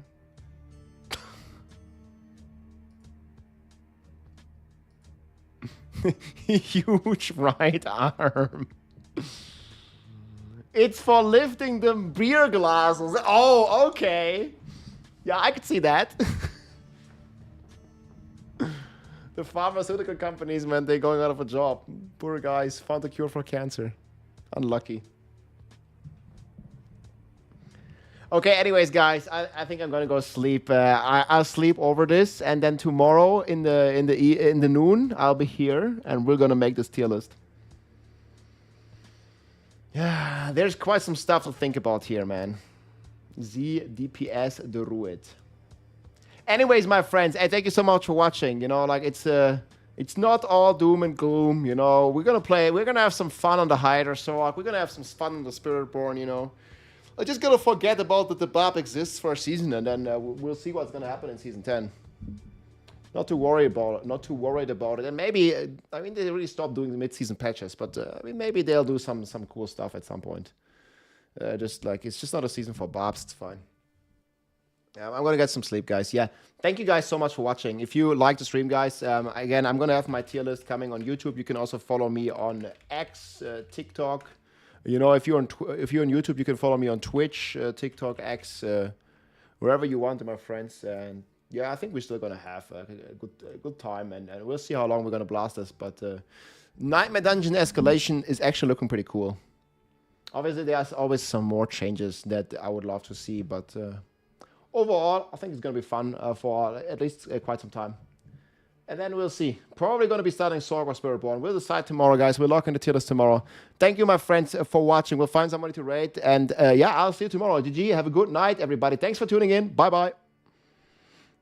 I still feel like it's gonna be fine, guys. It's not all doom and gloom. Let's see who's live. Not all doom and gloom. Just a lot.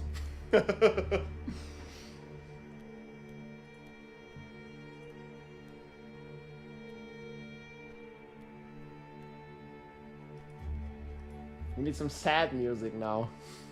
Sad.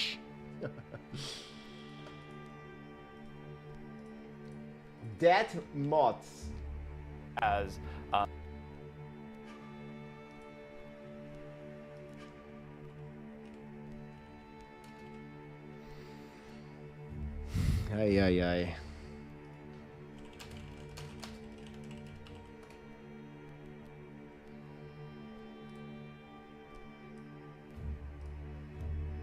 Thank you so much for watching, guys.